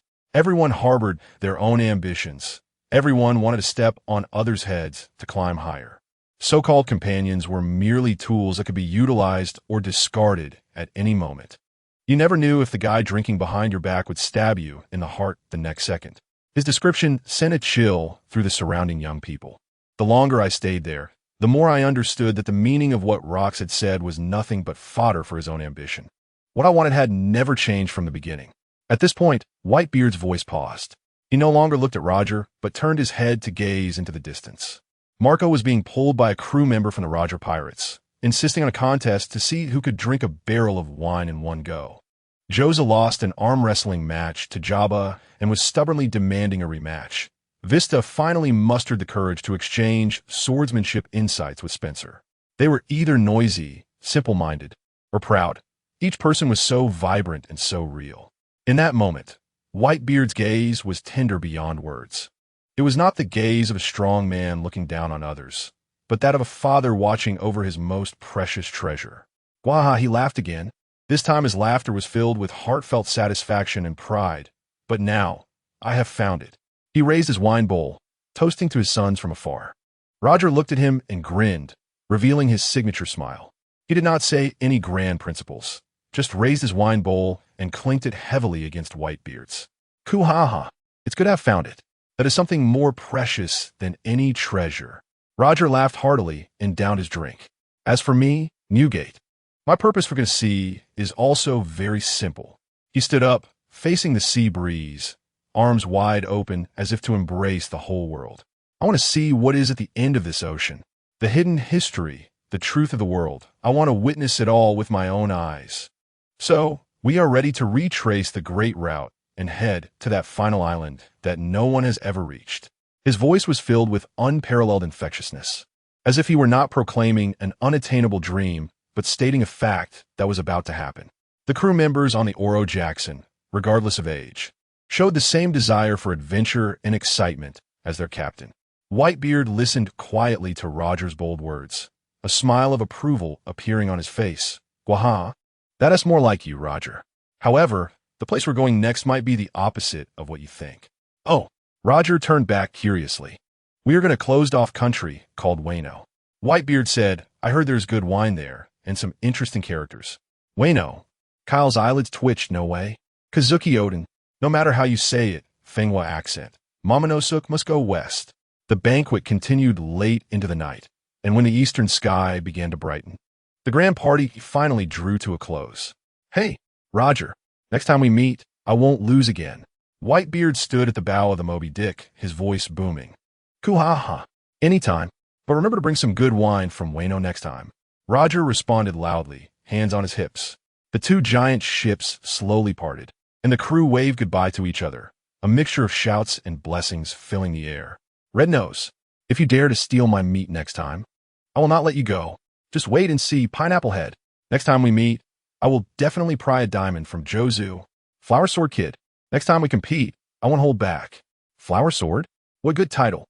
Anytime you want. Orange Juice Bastard. Kyle laughed and waved his empty glass at the distant, unwilling vista, then turned to watch the massive white whale bow of the Moby Dick gradually disappear into the morning light on the horizon. He turned around and saw Roger leaning against the ship's railing, gazing in the direction Whitebeard had left, the smile on his face lingering for a long time. Chapter 54. Little Baji, several days had passed since the earth-shattering party with the Whitebeard pirates, and the Oro Jackson had returned to its usual sailing rhythm. The sun was just right, the sea breeze gentle, and the crew members were performing their respective duties, either wiping the deck or repairing the damaged deck from Roger's stomping. Everything seemed so peaceful and harmonious. Kyle lay on his exclusive beach chair, propped up by an umbrella, wearing a pair of sunglasses borrowed from Jabba, leisurely swinging his legs and enjoying this rare moment of relaxation. When you get old, you just don't want to move anymore. Just then, a discordant voice broke the tranquility. Hey, where's Gol D, Roger? A rough teenage voice came from outside the ship's railing. Kyle frowned and lifted his sunglasses. No. Whose kid is this? So rude. Everyone turned to look, and there stood an exceptionally burly young man with a defiant look on his face, standing on a makeshift raft made of scrap metal, scanning the deck with a provocative gaze. He had a striking golden mohawk, muscular arms covered in scars, and a look of arrogance, as if he believed he was the strongest in the world. What do you want, kid? Roger, who was sitting at the bow, polishing his beloved sword, raised his head with interest and revealed a big smile. My name is Douglas Bullet, the young man announced loudly, pointing at himself with his thumb, his tone dripping with arrogance. I heard you were one of the strongest men in these seas, so I came to challenge you. As soon as he said this, the deck fell silent, followed by a burst of laughter. Ha ha! Another kid who doesn't know the heights of heaven or depths of the earth. Hey kid, do you know who you're talking to? Rayleigh and Jabba exchanged glances, shaking their heads helplessly. They had seen this kind of scene too many times. But Roger seemed to have heard something interesting and laughed heartily. Interesting? It's been a while since I've seen such a spirited kid. All right, I accept your challenge.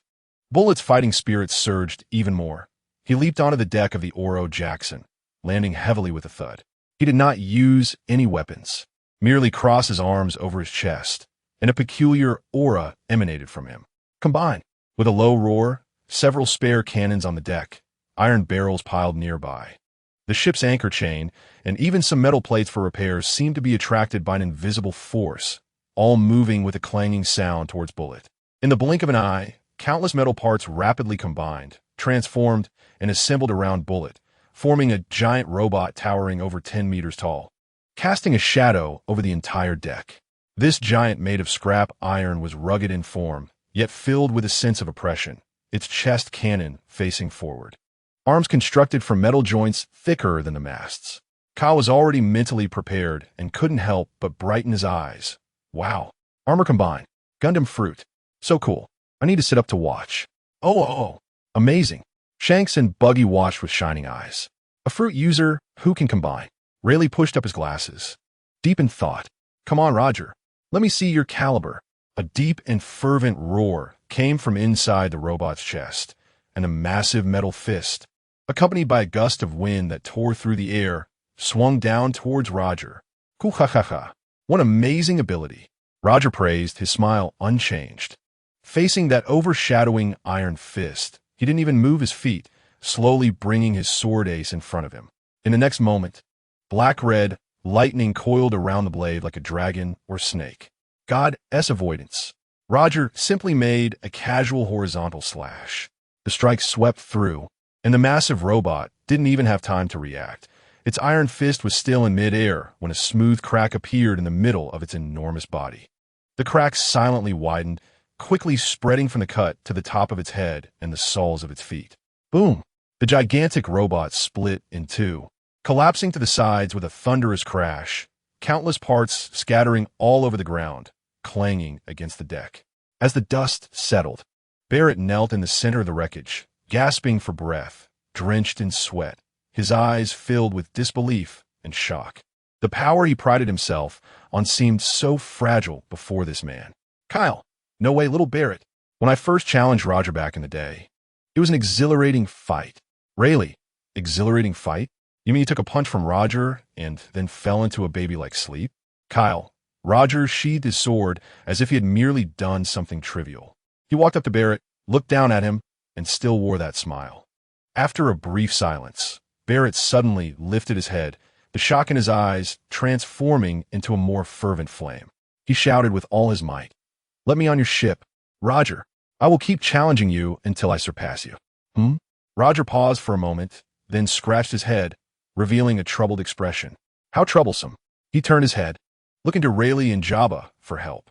Rayleigh immediately looked up at the sky, whistling, muttering, "The clouds today are really unique in shape." Jabba squatted down, intently inspecting the deck, looking serious. No way, the grain on this plank is really ugly. I must replace it immediately. These two guys. Roger helplessly rolled his eyes, scanning the ship until his gaze landed on the leisurely umbrella. Kyle was about to put his sunglasses back on, pretending not to see anything, but he found everyone's eyes focused on him. An ominous premonition surged in his heart. Kuha! Roger pointed at Kyle and loudly announced to Barrett, "Kid, it's not impossible to challenge me. However, you have to defeat him first." Barrett followed Roger's finger and saw the man in a floral shirt, casually lounging with his legs crossed, looking lazy. He looked Barrett up and down, his eyes revealing undisguised disdain and contempt. Him? This man gives off no aura of a strong warrior. He has flaws all over, like a rich kid on vacation.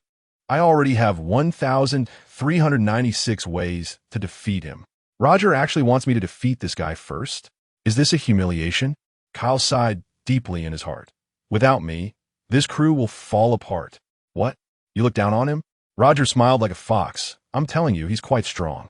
Barrett's pride was completely ignited. He suddenly leaped up from the ground, reaching out his hand again toward the surrounding metal scraps. Combine. This time, he absorbed all the usable parts, even the two halves that had just been sliced apart, merging them into a more ferocious and massive robot than before. Hey, you lazy guy, let's settle this. Barrett roared in the cockpit, controlling the robot to take heavy steps, shaking the entire ship. Kyle put down his glass of orange juice, stood up slowly, and stretched his shoulders. Really, playing with a little buddy is tiring, he complained, then slowly raised his right hand towards the approaching giant robot. Fingers spread wide. Buzz. A low, buzzing sound emerged, almost the moment Kyle finished speaking, hitting the robot squarely in the chest. There was no explosion, no fire. The massive robot suddenly halted, stopping in place. Then, starting from its chest, spiderweb-like cracks began to spread across its entire body. Those were not marks of being shattered by external force, but rather an irreversible collapse originating from within. Crack, crack, boom, with a dull roar. The giant robot exploded from the inside out like a building block with its skeleton removed, scattering parts everywhere. Barrett tumbled out from the fallen debris. rolling awkwardly on the ground. He stared blankly at Kyle, who stood there without even a hair out of place, his mind blank. Heroes in this world are as numerous as the fish in the river. On the deck, there were exclamations of awe. I knew Kyle San has gotten stronger. Kyle pretended to be nonchalant. Shanks and Buggy had their mouths agape, nearly dislocating their jaws. Kyle reclined back in his beach chair, leisurely took a sip from his glass of orange juice, and let out a satisfied sigh. I'm saved. Hey, Iron Shell, didn't you explode when you met me? Holding back laughter. However, his leisure did not last long as a tall figure blocked the sunlight in front of him.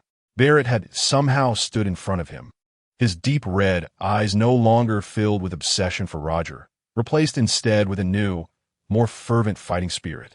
You. He pointed at Kyle, his voice hoarse with excitement. What is your name? Kyle. Kyle.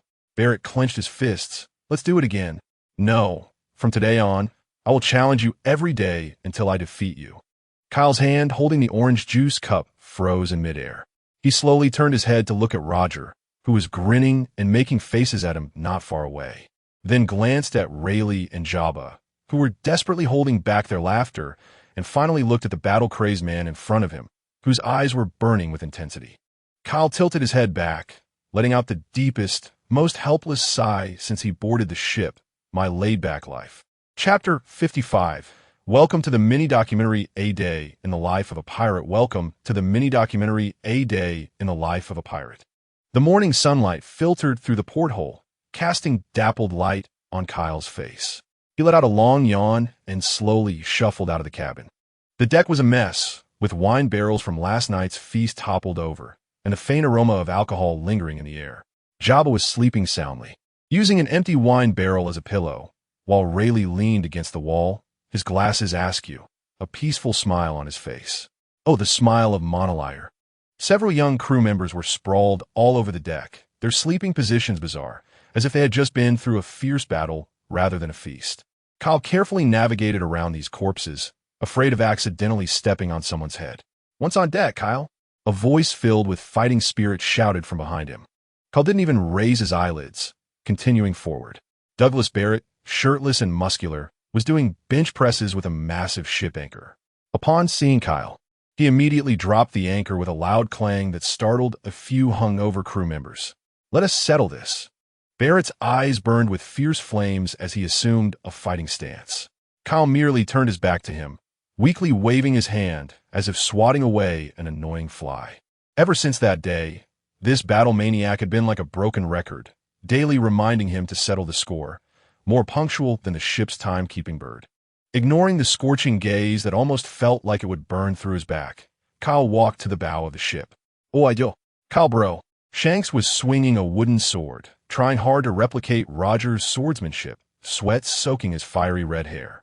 Nearby, Buggy was skillfully handling two daggers, attempting to perform a fancy spin, but almost nicked his proud red nose, startling him into a shudder.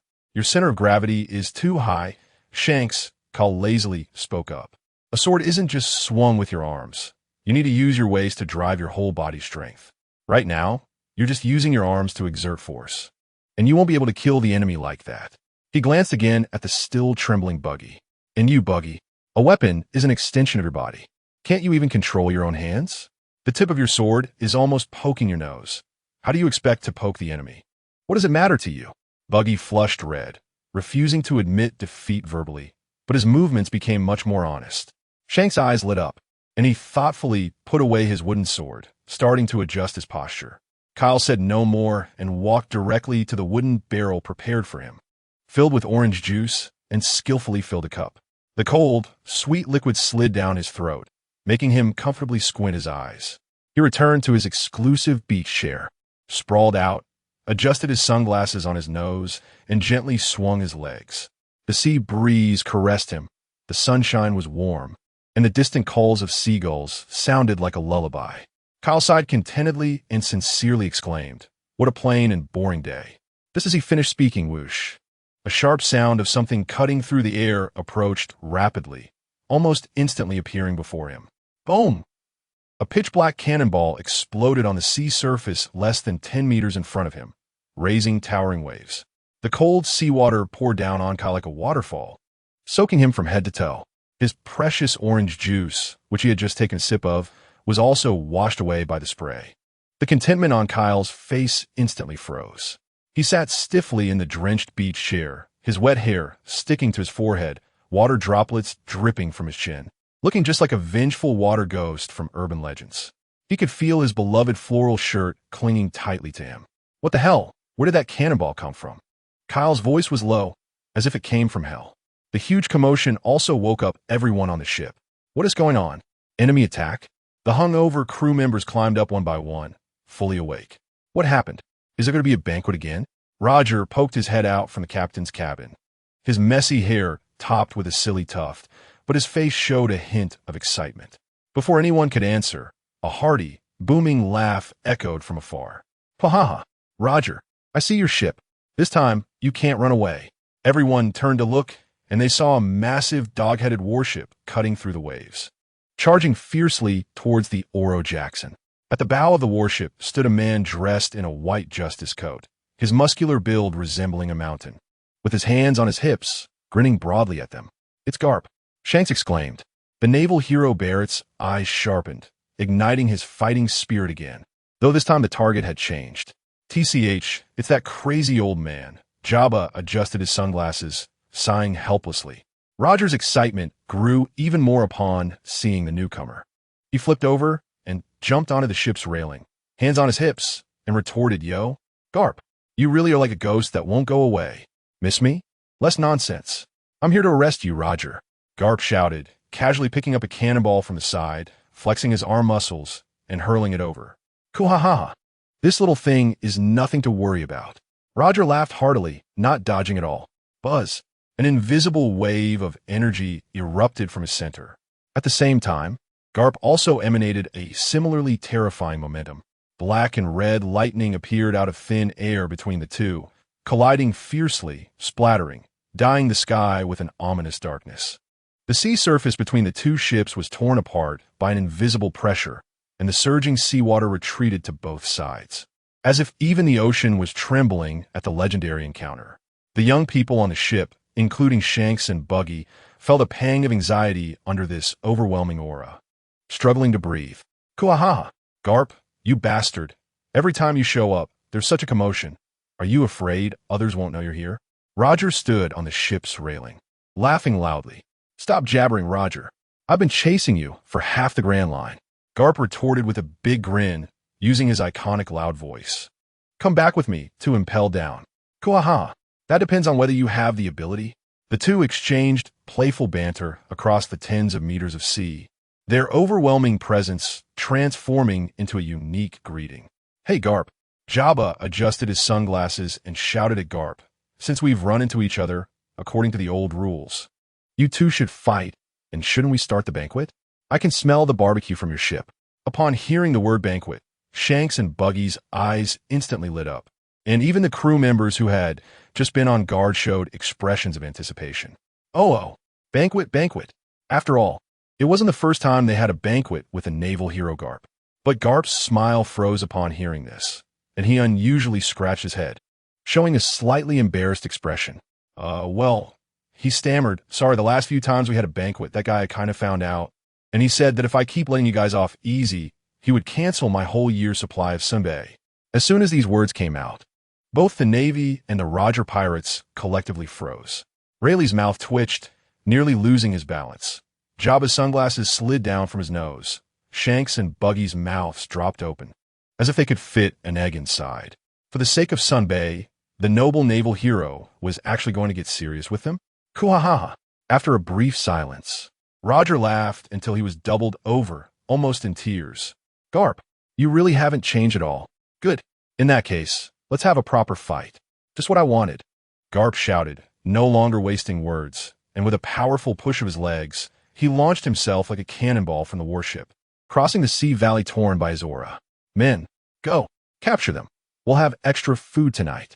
Oh, the naval soldiers responded with high morale, pulling out their weapons and preparing for close-quarters combat. We're going to, Roger commanded, and the pirates on the Oro Jackson also surged with fighting spirit, roaring as they charged forward. Chapter 56. Young Sea Ice feel the treachery of the sea. The two ships quickly approached under the mutual understanding of the two captains, crashing together with a bang. The battle erupted instantly, but the atmosphere was somewhat peculiar. It was not a bloody fight to the death, but more like a large-scale sparring session themed around capture and escape. Rayleigh drew his sword and engaged in battle with a Navy vice admiral who looked to be of high rank, the sword lights flashing. But both skillfully avoided each other's vital points. Jabba wielded his giant axe, locked in a fierce duel with another martial arts expert, the axe wind howling. But it was more of a test of strength. Shanks and Buggy, the two little brats, were the most excited, back to back, jumping around among the crowd of Navy soldiers, using their still immature swordsmanship and tricks to throw the enemy into disarray. The entire battlefield was in chaos, with shouts, clangs of weapons, laughter, and curses all mixed together. And the instigator of this chaos, the culprit who ruined Kyle's beautiful day, Garp, was battling Roger. Every collision of their fists and blades sent visible shockwaves, blowing the surrounding people off balance. Meteor fist, God's avoidance. Black and red lightning exploded continuously between the two, as if even space was trembling for their battle. What the hell? Bush, are you two really serious? However, on the edge of this noisy battlefield, there was a person radiating a unique aura. Kyle stood there, his wet floral shirt clinging tightly to his body, cold seawater dripping from his hair, expressionless as he watched the chaotic battle before him. Yet, in his golden eyes, a dark flame of resentment burned fiercely. His dedicated beach chair, his favorite floral shirt, his beautiful day, and that glass of perfectly chilled orange juice with 2 slices of lemon that he had just taken a sip from, all gone. And the culprit behind it all was having a great time fighting with his captain. Kyle's gaze shifted to the monstrous rear admiral of the Navy. He couldn't win. Absolutely couldn't win. But a gentleman's revenge is never too late. I am not a gentleman, so I can't wait even a second. Kyle scanned the Navy's camp, as if searching for a suitable outlet for his anger. Soon, his gaze locked onto a figure not far from Carp. It was a tall, slender young man with messy black curly hair, dressed in a standard Navy uniform, looking full of youthful enthusiasm and energy. Kyle's eyes suddenly lit up. Isn't this the young Akiji? The future admiral? Ice and soldier are homophones, which is amusing. Spare Arashi. Can't beat the master. But can I teach the young apprentice a lesson? The little devil in Kyle's heart revealed its fangs. At this moment, Kazan seemed to finally get approval, eagerly jumping off the ship's railing, raising his hand, cold air emanating from his palm. Ice Age, he whispered, intending to freeze the sea between the two ships entirely, creating a more stable battlefield for the Navy. The icy chill spread from his palm, and the moment it touched the seawater, the surface began to freeze at a visible speed, cracking with a sound, forming a wide path of ice. Kazan leapt onto the ice he had created, ready to expand the icy surface further. Just then, something caught his peripheral vision. A blurry, twisted shadow flashed through the air before him. Huh? Kazan frowned slightly, and before he could react, a bone-chilling coldness surged from behind him. It was the first time he felt such coldness after eating the ice fruit. He turned around abruptly. A face was almost pressed against his nose. It was a man, soaked from head to toe, with black hair, still dripping water, clinging to his pale face, obscuring most of his features, with golden eyes filled with resentment. He looked like a vengeful spirit that had just crawled out from the depths of the sea, appearing silently before him, drenched in resentment and moisture. Kazan's pupils constricted sharply, his mind blank. When did this person, before he could think too much? He instinctively crossed his arms in front of his chest. Ice block spear. Several sharp ice spears instantly formed before him, stabbing towards the ghostly figure. However, the ghostly figure, Kyle, simply raised his right fist slowly. As he lifted his fist, an indescribable, terrifying power began to gather at the tip of his fist. For his lost orange juice, young Akiji, feel the sea's treachery. A serious punch. In that instant, Kazan seemed to see a red, pulsing danger sign above his head. Buzz! Kyle's fist collided with the hastily formed ice spears. Immediately, countless cracks crazily spread across the ice spears, emitting a crisp, mournful sound like shattering glass. Crack! The ice spears exploded, turning into countless sparkling ice shards. Kyle's fist continued its momentum, breaking through the curtain of ice shards, heavily striking Kazan's hastily raised defense. Ugh! Kazan felt an irresistible, violent force instantly pierce through his arms, flooding into his internal organs. His proud ice defense felt as fragile as a thin sheet of paper in front of this power. His entire body was lifted off the ground, flying backward, leaving a long trail on the smooth ice surface, and finally, with a splash, he was violently smashed into the cold seawater, sending a large spray of water into the air. Who the hell fights just for special effects? Glug, glug, glug. A series of bubbles rose from the sea surface. This sudden scene left both the Navy and pirates who were fighting nearby dumbfounded. Hey, look at that. A Navy newbie fell into the sea. Who did that? Several Navy officers' faces changed drastically as they rushed to the edge of the ship. Not good. It's Kazan. He's a devil fruit user. Hurry, hurry and save him. In an instant, chaos erupted on the Navy's side, with several officers frantically jumping into the sea to rescue their promising young genius.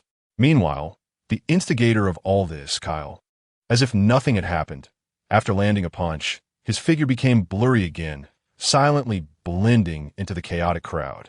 When the matter was settled, he left quietly, hiding his achievements and fame. The sixth sense, he found a relatively dry corner, leaned against the ship's wall, shook off the droplets of water on his hands, and let out a long sigh of relief. The towering resentment in his golden eyes had dissipated, replaced by a sense of satisfaction and contentment after revenge. Feels much better. He looked at Kazan, who was being fished out of the water by his comrades, soaked and questioning life. And a slightly wicked smile crept onto his lips. Ha ha ha. Little brother, if you want to blame someone, blame your master carp. At this moment, it seemed that the world's disputes had nothing to do with Kyle. He just wanted to pour himself a glass of brand new, perfect orange juice. As Roger and Carp delivered their final earth-shattering blow, a terrifying shockwave transformed into a ring-shaped airwave, forcibly pushing the Oro Jackson and the Doghead warship 100 meters apart. Ha ha ha. Carp, today ends here. I'll play with you next time. Roger stood with his sword sheathed, laughing loudly, his boisterous voice echoing across the sea. Faster, Roger. Don't think you can escape. Carp's furious roar followed, but his ship's rudder had been damaged by the pirates during the chaos, leaving him to watch helplessly as the Oro Jackson set sail into the distance. On the Navy's side, the chaos finally subsided. Kazan, soaked to the bone, stared intently at the departing Oro Jackson. Ha ha! Kazan, you actually fell into the sea. Carp slapped Kazan on the back, the force almost making him spit out the seawater he had just swallowed. Mr. Carp, Kazan's teeth were still chattering, and the image that lingered in his mind was that face pressed against his nose, obscured by wet hair, and those golden eyes that seemed to burn with the fires of hell. That wasn't a human's gaze. It felt more like a vengeful spirit from the sea, filled with an endless obsession for a glass of orange juice. Who was that man? Kazan gritted his teeth. Carp followed his gaze and grinned. Oh, you mean that floral shirt kid? Aaron Kyle, a weirdo from Roger's crew. What's wrong? Did he teach you a lesson? Kyle, Kazan suddenly realized, remembering the series of zeros on the wanted poster and the ghostly expression he had just seen, which seemed like two different people. Is this one a poster you? It's me. I was still very skinny back then. He clenched his fist, his nails digging deep into his palm. Is this the elder of the Roger Pirates? This is exhilarating. He vowed that one day he would personally send that man to impel down, making him taste what burning justice is. Chapter 57, Shattered. After bidding farewell to Carp, the Oro Jackson set sail again, heading into the boundless sea. The atmosphere on the ship felt particularly refreshing, as if washed clean by that storm. Hey, there's a ship ahead. It looks fat and juicy. On the lookout, Pittum whistled. Everyone leaned out to see a garishly decorated pirate ship blocking the channel. At the bow hung a grinning skull, encrusted with cheap gems that sparkled under the sun. Kuhaha! Just in time. Boys, get ready to stretch your muscles. Roger laughed heartily, showing no intention of taking a detour. The upcoming battle, if one could call it that, was more of a one-sided resource retrieval. The opposing captain had barely shouted for them to surrender their treasure when Rayleigh casually unleashed a wave with a sword stroke that knocked him out cold on the deck. The remaining pirates didn't have time to mount an effective resistance before Jabba, Nostin, and others swept them away like autumn leaves. The entire process was easy and enjoyable, even a bit comical. Half an hour later, the deck of the Oro Jackson was piled high with the spoils seized from that unfortunate ship. Gold, silver, jewels, crates of rum, smoked ham, and all sorts of bizarre collectibles. We're rich. We're rich. Buggy dove into a pile of belly, his eyes shining, nearly fainting with happiness. These are all mine. No one could take them. Hey, Buggy, what do you think this is? Shanks held up a particularly ornate wooden box. Inside was a fruit that was entirely purple, covered with spiral patterns, each raised part looking as if it had been neatly cut and reassembled, exuding a strange geometric beauty. Wow, what a disgusting color. Buggy grimaced, pinching his red nose. Get that away, Shanks. That thing must be poisonous. A devil fruit? Rayleigh approached, adjusting his glasses. Examining it for a moment, I've never seen it in the encyclopedia. The crew gathered around, pointing at the strange fruit. That pattern looks dizzying. Eating it wouldn't cause diarrhea, would it? Just as everyone was discussing, Cal pushed through the crowd. He spotted the fruit in Shank's hand, and a knowing smile flashed in his eyes. It's finally here. Cal cleared his throat, successfully attracting everyone's attention. If I'm not mistaken, this should be the chop-chop fruit. Chop-chop? Roger moved closer, poking the fruit curiously. Sounds ominous. What does it do? The function is quite simple. Cal's gaze swept over everyone, finally landing on Buggy, his lips curling slightly. If you eat it, your body can split apart at will, and any cutting attacks will be ineffective against you. Ineffective against cutting attacks. The words detonated like a bomb, causing an uproar among the crew. Most of the crew were swordsmen, and they knew all too well what those words meant. Shanks was the first to react, incredulously staring at the fruit in his hand and then at the sword at his waist. Roger burst into laughter. Kuaha! This is interesting, but I don't need such flashy abilities. Using hockey to send my enemies and their swords flying is the true romance of a man. Jabba shook his head as well. Using an axe is about enjoying the thrill of splitting everything apart. If the enemy can't cut, that's just boring. The crew, accustomed to their own fighting styles, wasn't interested in what appeared to be a strange ability. As for Shanks, his life goal was to be a man like Captain Roger, conquering the seas with hockey and swordsmanship, so he didn't consider it either. The Roger pirates weren't short on money, and selling the fruit for pocket change wasn't necessary. For a moment, this rare devil fruit found itself in an awkward situation of being overlooked. Since no one wants it, should we just throw it away? Shanks joked, pretending to toss it. Wait, a voice urgently called out. Buggy crawled up from the pile of jewels, his eyes fixed on the purple fruit, breathing heavily. He had just heard the words ineffective against cutting attacks. Kyle seized the opportunity, walking over like a tempting devil, patting Buggy on the shoulder and lowering his voice. Buggy, think about it. His voice was filled with persuasion. If you eat it, Shanks won't be able to cut you anymore. Every time he swings his sword smugly, you just need to split a little, and you can perfectly dodge, then hit him from an unexpected angle. TSK. Buggy's Adam's apple bobbed as his eyes began to flicker.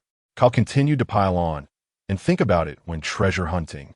If you encounter a narrow cave, you can dismantle yourself to squeeze through. If you see a treasure chest on a cliff, your hand can fly over to grab it. You can even hide most of your body and just use one hand or one foot to explore, safe and efficient. This is simply a divine technique tailored for future treasure hunter like you. Divine technique? Buggy muttered, a vision appearing before his eyes. Himself, like a god descending, ignoring all swords and traps, freely navigating through piles of treasure, while Shanks could only jump in frustration behind him. I'll eat it. Buggy snatched the fruit from Shanks' hand, his eyes burning with ambition and desire. Hey, Buggy, the thing looks really gross. Shanks reminded him. For treasure and the future, I can endure it. Buggy made up his mind, closed his eyes, and like he was swallowing poison, opened his mouth wide and took a big bite. The next second, his face instantly contorted into a palette of colors, his features squishing together, tears and snot uncontrollably streaming out. Ugh, what does this taste? Ugh. He clutched his throat, gagging desperately, his pitiful appearance eliciting bursts of laughter from everyone. Kuahaha. Buggy, your expression right now is just priceless. Roger laughed, slapping his thigh. Finally managing to regain his composure, Buggy wiped his tears, feeling as if something had changed inside him. He stood up, hands on his hips, striking what he thought was a cool pose, and beckoned to Shanks. Shanks, come on. It's time for you to see the true power of your Captain Buggy. Idiot. What are you going crazy about now? Shanks said, though he was still curious, and drew his sword. Watch closely. Buggy took a deep breath, shouted, let me show you. The man who cannot be cut. Shanks didn't hold back either. Flicking his wrist, a sharp blade of light flashed, slicing straight toward Buggy's waist. Ah! Buggy instinctively screamed, closing his eyes. However, the expected pain didn't come. Confused, he opened his eyes to find his upper body floating in midair, while his legs were still firmly standing on the ground. Shanks' sword had cleanly passed through his severed waist. The whole place fell silent. Then, an explosion of laughter erupted. Wow, you really split apart. Buggy, your legs are still down there. Buggy looked down at his floating body, then at his legs on the ground, his brain short-circuiting for 3 seconds. Then, he erupted with unprecedented joy. I did it. I really did it. Ha ha. He laughed like Roger, though his voice was sharp and somewhat comical. Shanks, did you see? Your sword is ineffective against me. His upper body proudly spun in the air, then suddenly lunged toward Shanks. Die, you red-haired bastard. Interesting, Shanks narrowed his eyes, quickly retreating to dodge Buggy's flying attack. The battle instantly ignited.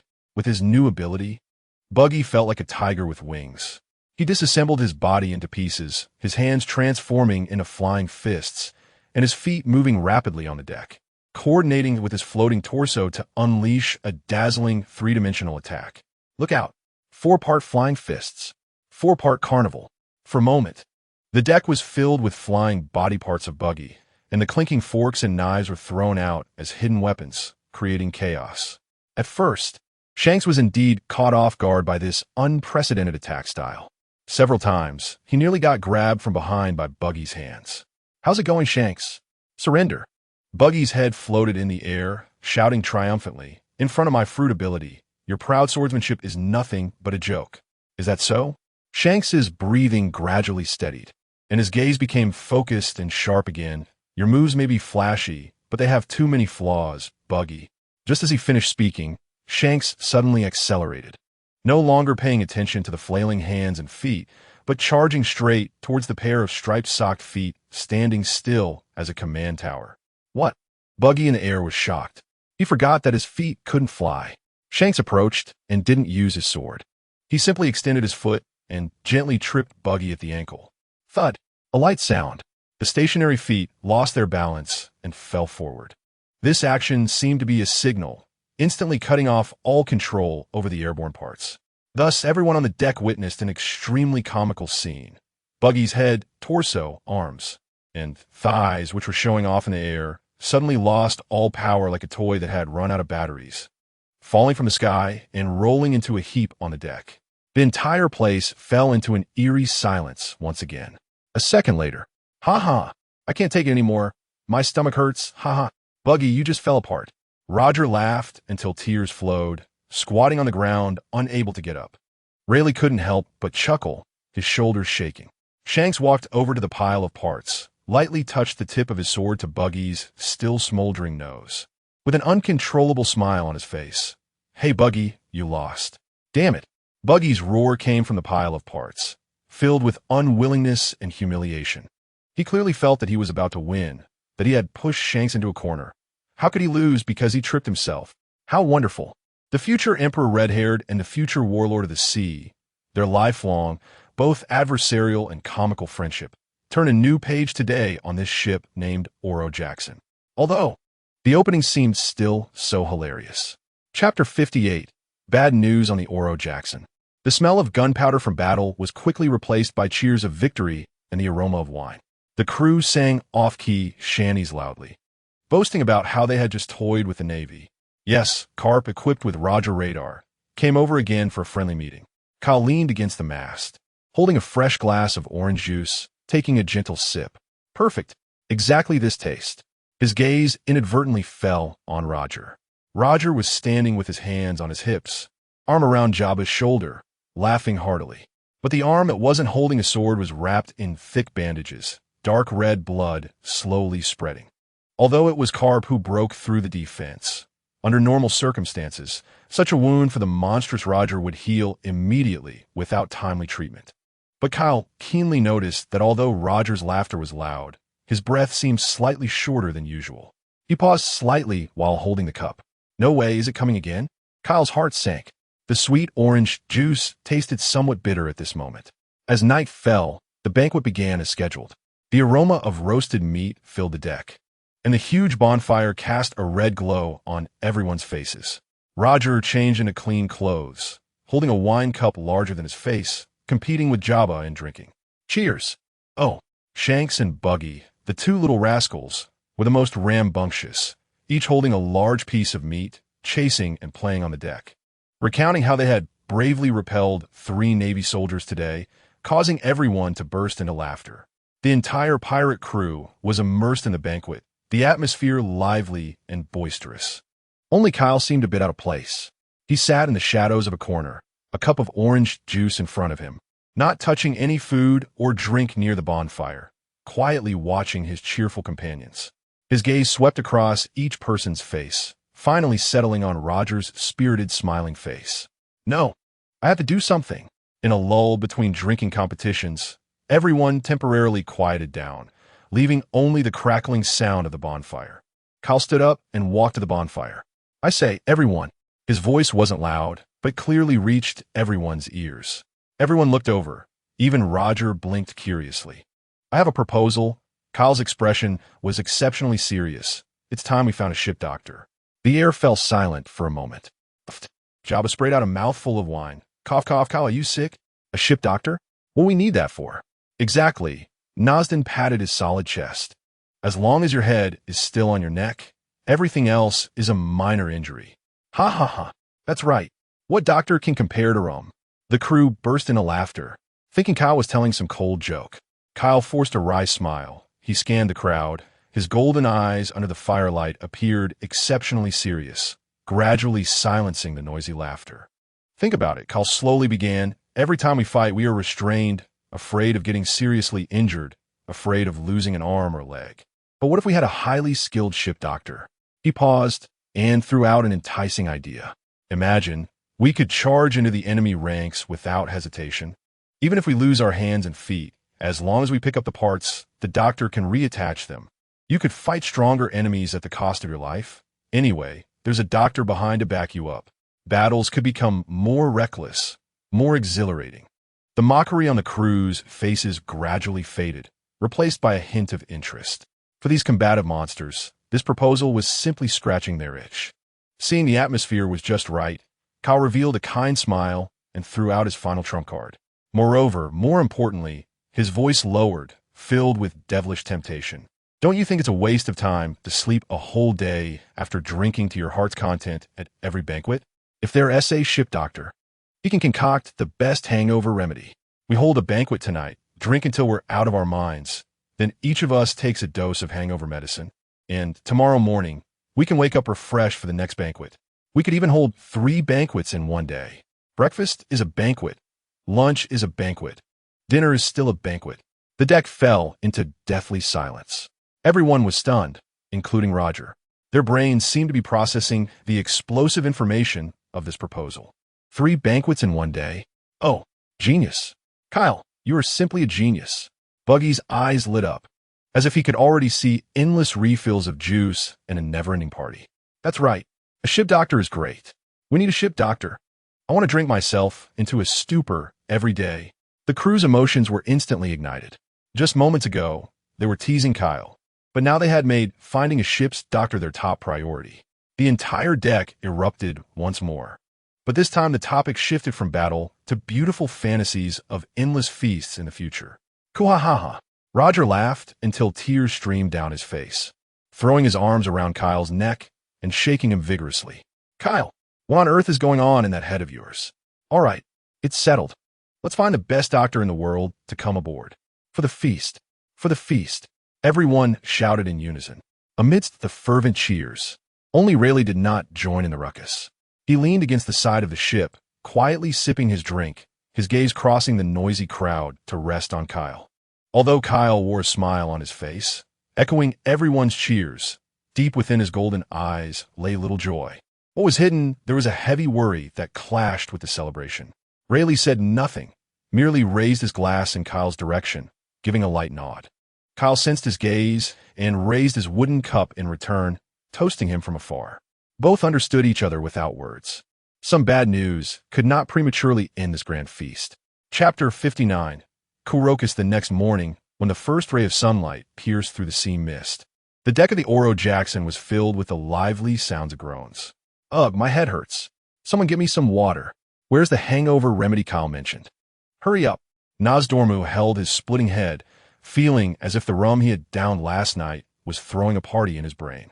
Shanks and Buggy, the two little rascals who had secretly been drinking, lay sprawled on the deck, tongues out, looking like they had lost their souls.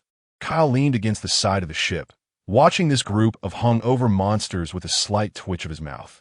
I say, future maritime overlords, he began slowly. Is it really that hard to understand that we are looking for a ship's doctor because we don't have one? The crowd responded, makes sense, but not really. Everyone, get your act together. Roger's booming voice came from the captain's quarters as he emerged, looking sprightly with no signs of a hangover, though his face was slightly paler than usual. You little ones, set sail. Our next stop is the Twin Cape. Oh. Despite their bodies protesting, the crew sprang into action at the captain's command. The Oro Jackson turned its bow, riding the wind and waves toward the starting point of the Grand Line. Days later, the magnificent upside down mountain loomed before everyone. The Oro Jackson surged upward along a special rising current, then dove down through another channel, finally coming to a steady stop beneath the iconic lighthouse of the Twin Cape. This was where all pirates' dreams began, and the air was thick with the scent of adventure and legends. This is it, Rayleigh said, rolling up the sea chart and pointing at the lighthouse standing on the cape. Kurokus, the greatest doctor of the sea. Kuahaha, leave it to me, Roger said, not waiting for the ship to completely stabilize before pushing off with his legs and soaring into the air, crossing dozens of meters of sea, and landing with a loud thud on the ground in front of the lighthouse, shaking the ground beneath him. A strange old man in a flowered shirt, wearing glasses and with his hair styled like daisies, who had been watering a flower bed with a kettle, was startled by the sudden commotion, spilling water everywhere. Hey, old man, Roger shouted, hands on his hips, revealing a wide grin. How about my eye on you? Come aboard my ship and be my doctor. The entire world seemed to fall silent. On the Oro Jackson, Jabba choked on his drink, coughing thunderously. Shanks and Buggy gaped, their faces showing disbelief. Kyle covered his face. He knew it would be like this. In Roger's dictionary, there probably had never been words like tact or prelude. The man referred to as Old Man Kurokus adjusted his glasses, looking up and down at Roger with an expression that suggested he was looking at a fool. Who let this idiot out? Wait, you're Gol D. Roger? It doesn't matter. I'm not interested in being a pirate. Get off my flower bed. Even standing before a notorious pirate with a bounty in the billions, his tone remained flat, carrying an undeniable refusal. Don't say that. Roger was unfazed, striding forward to throw an arm around him. It'll all be fun on the high seas. There's booze, meat, and endless adventures. Just then, a long and mournful wail song echoed through the sky. Moo-oh-oh.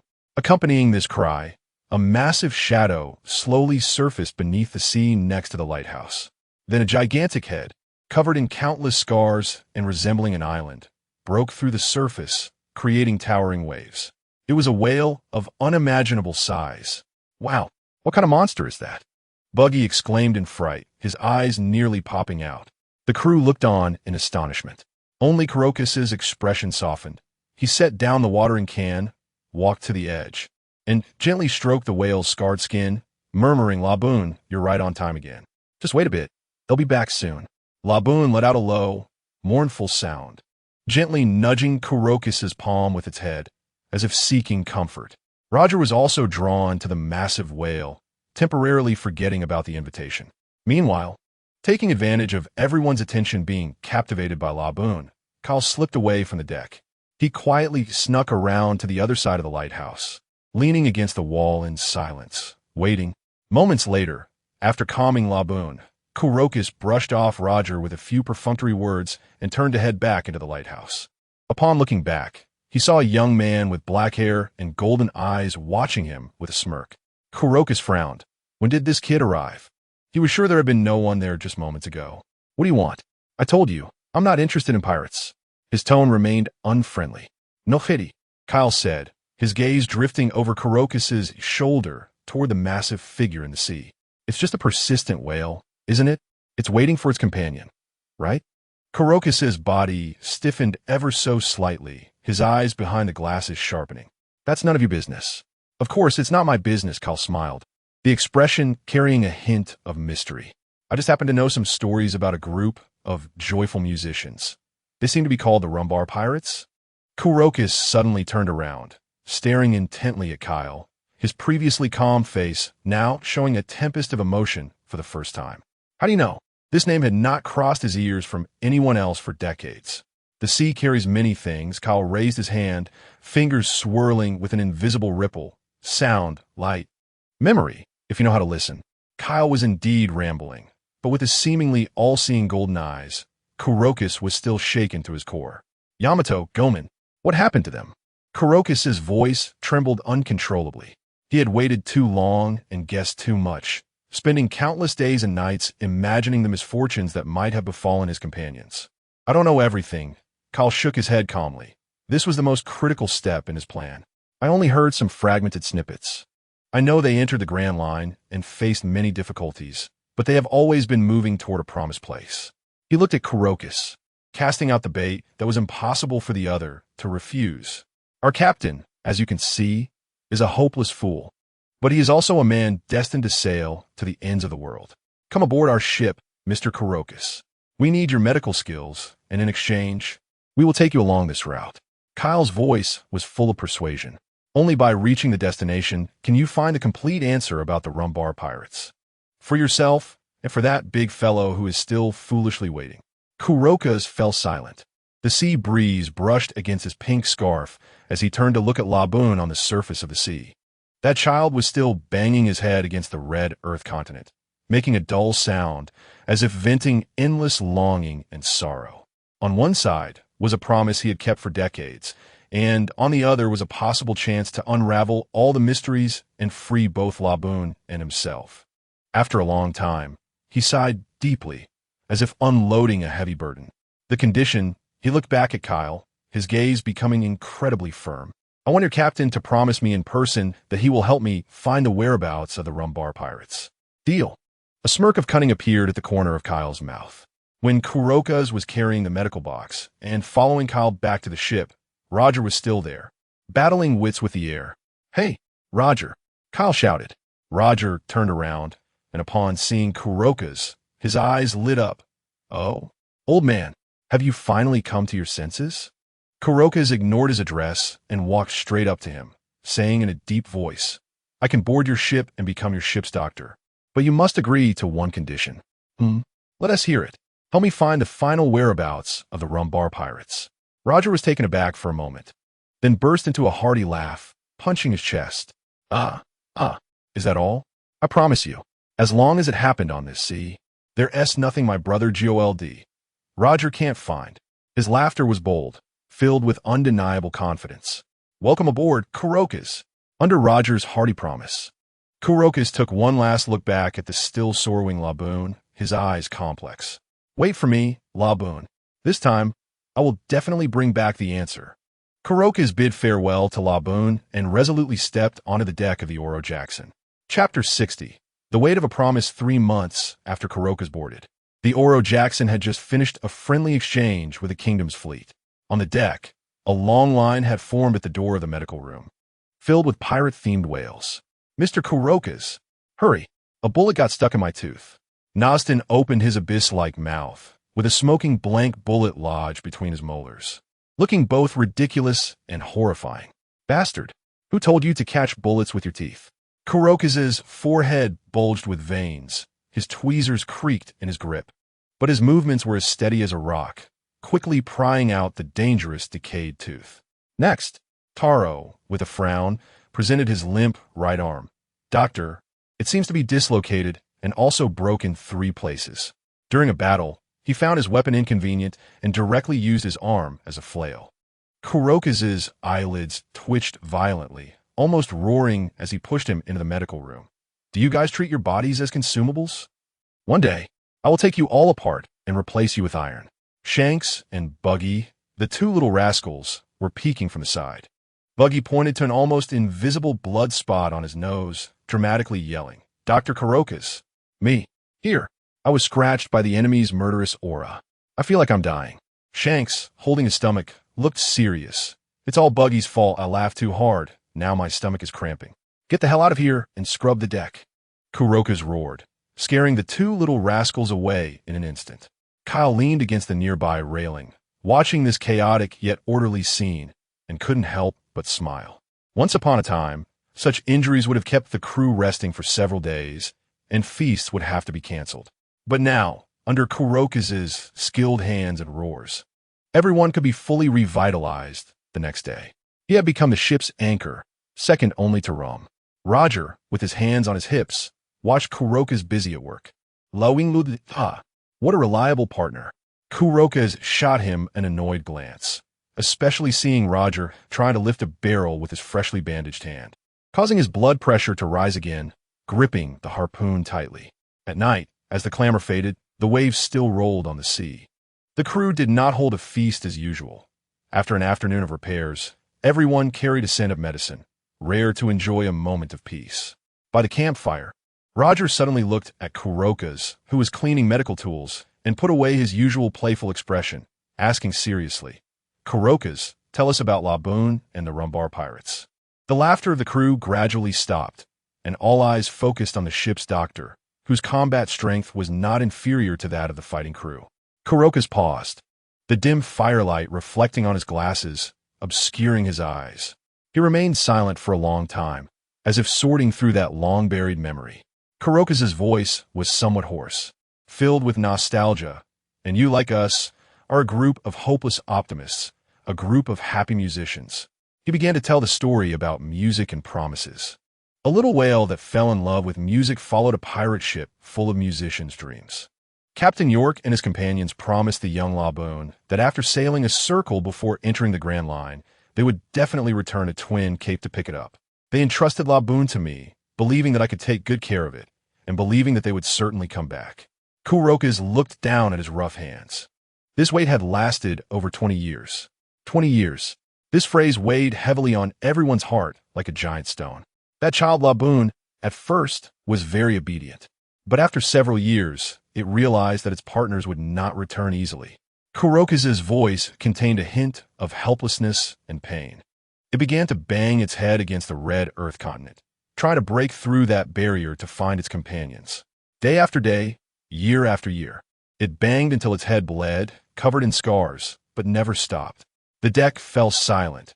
Only the crackling of the burning fire and the sound of distant waves remained.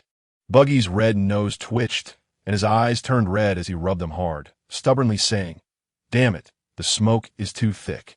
Shanks tightly gripped his sword at his waist, his small face serious beyond his years. "Damn that Jabba," slammed the wine cup heavily on the deck, fire igniting in his eyes, saying they promised to come back. How can they go back on their word? That's right. What kind of promise is this? The crew was stirred up. They might not understand the complexities of medical theory, but they understood the weight of the words promise and companion better than anyone. Roger's hearty laugh rang out again, but this time it lacked the usual boldness, instead carrying a sense of solemn determination. He stood up and walked to the bow of the ship, facing the sea breeze, turning his back to everyone. "Kuroka's," his voice echoed throughout the ship, "I promised you, and I will definitely do it. Listen up, everyone." Roger suddenly turned around, his gaze fierce as he swept over every crew member's face from today on. Finding the Rumbar pirates will be one of our Roger pirate sailing goals.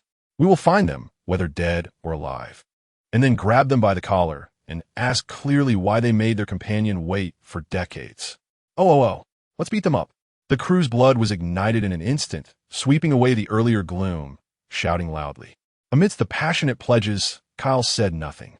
He sat quietly in the corner, watching the determined faces of his companions, observing the slight tremble of Kurakasu's shoulders and Roger's imposing silhouette.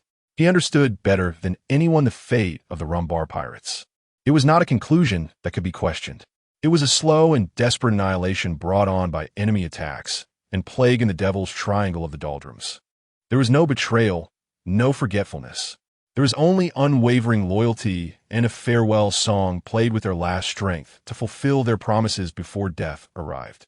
That song was recorded and preserved in a sound shell, hoping that one day it would cross the sea and reach the ears of the silly whale waiting on the other side.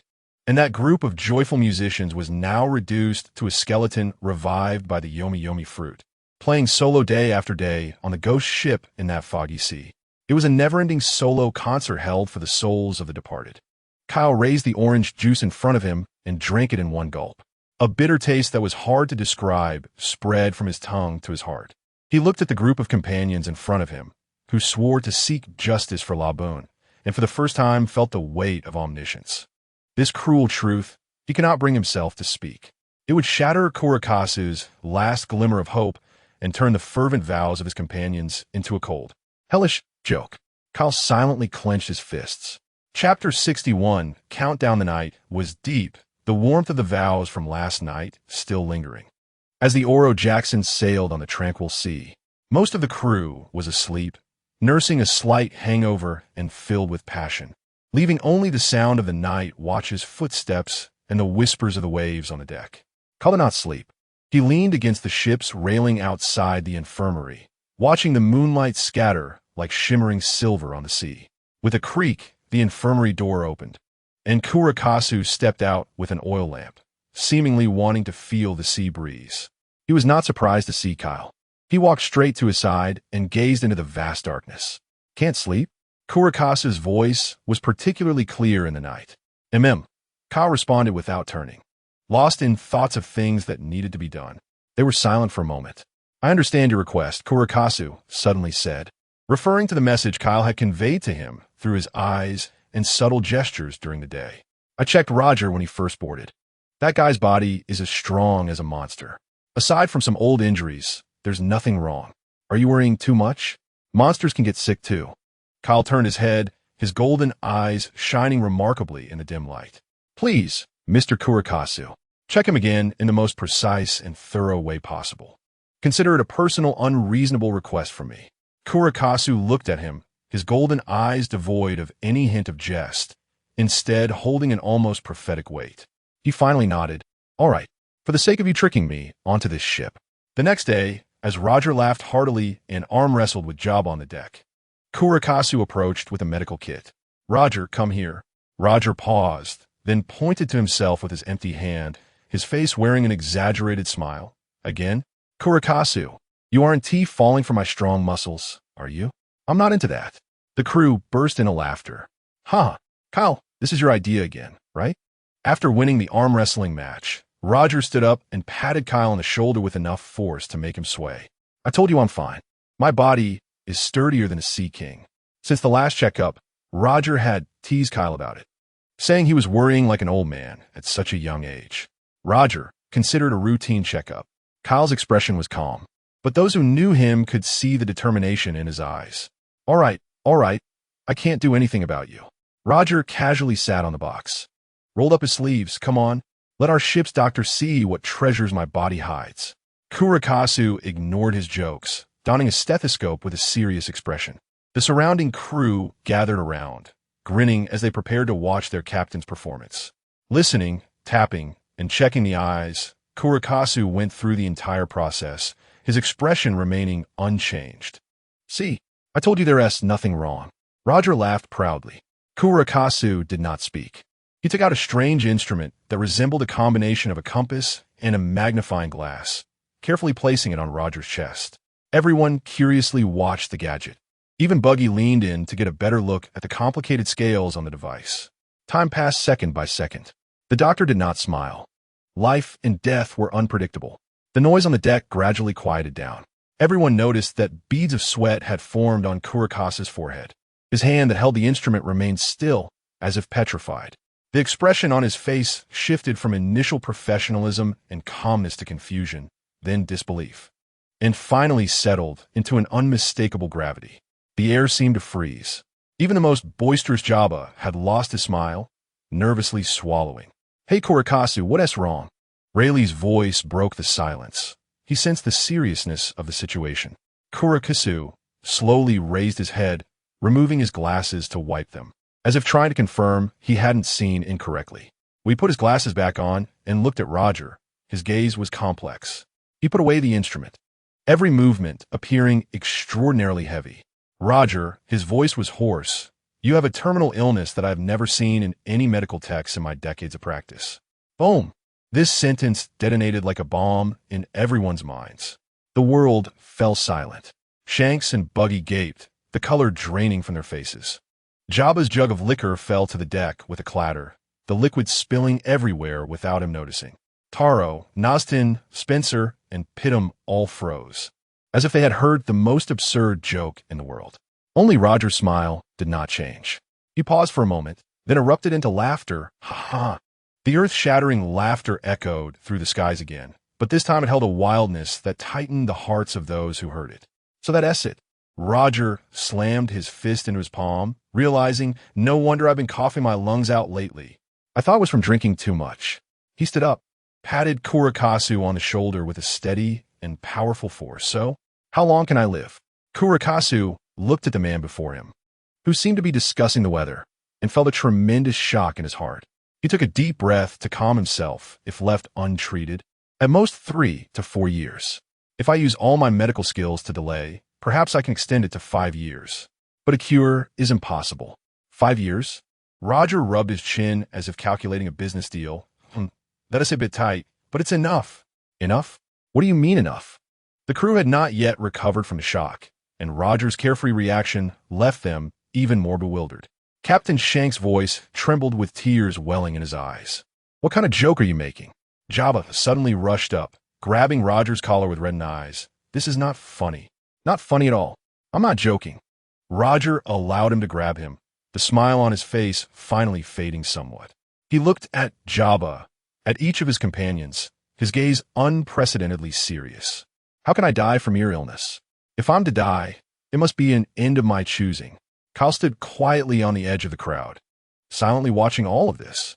After Roger was diagnosed with a terminal illness in the original work, he found Dr. Kurokas.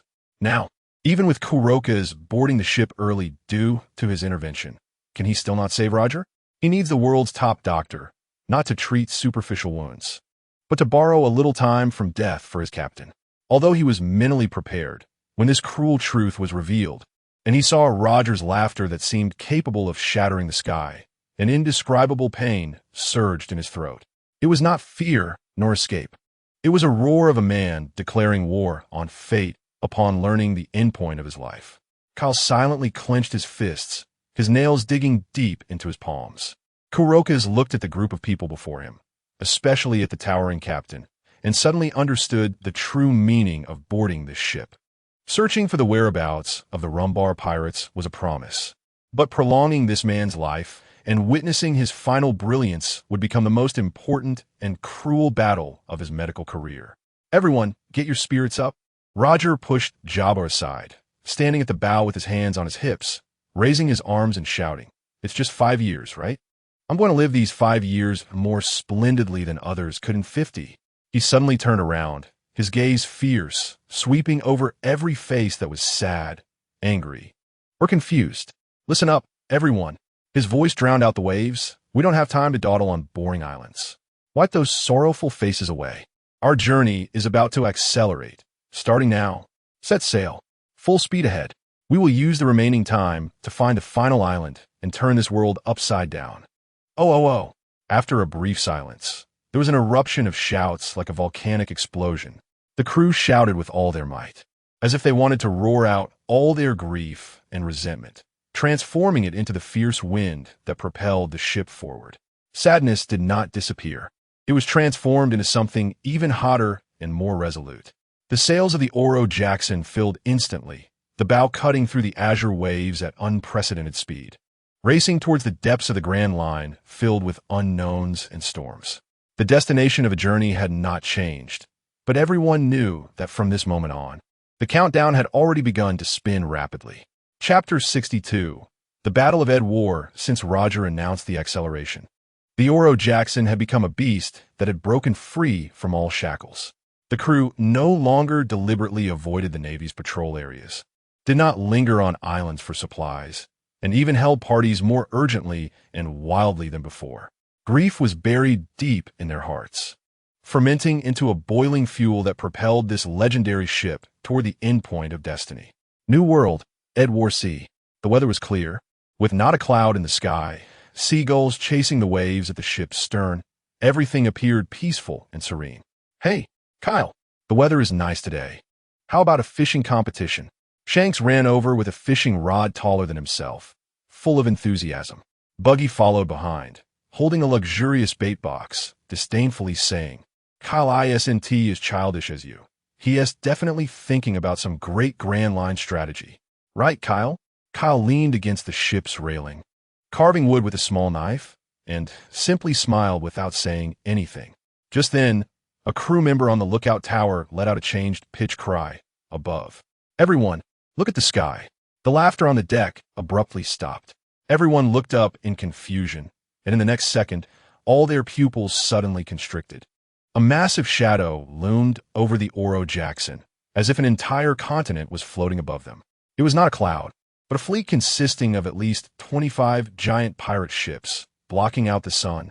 These ships defied logic, floating in the air, casting shadows that turned daylight into dusk in an instant. At the forefront of the fleet, on a flagship adorned with a golden lion's head, a burly man with golden long hair like a lion's mane stood with his arms crossed, looking down at them. Gold Lion Shiki. Jabba recognized the figure, instinctively tightening his grip on the axes at his waist. The crew braced themselves, feeling the overwhelming and almost suffocating pressure.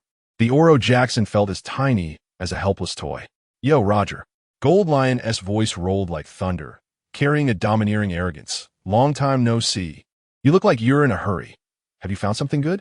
Roger looked up at him, grinning and showing his white teeth. Kuahaha. It's Shiki. You still like floating in the sky, afraid of drowning in the sea? Cut the crap.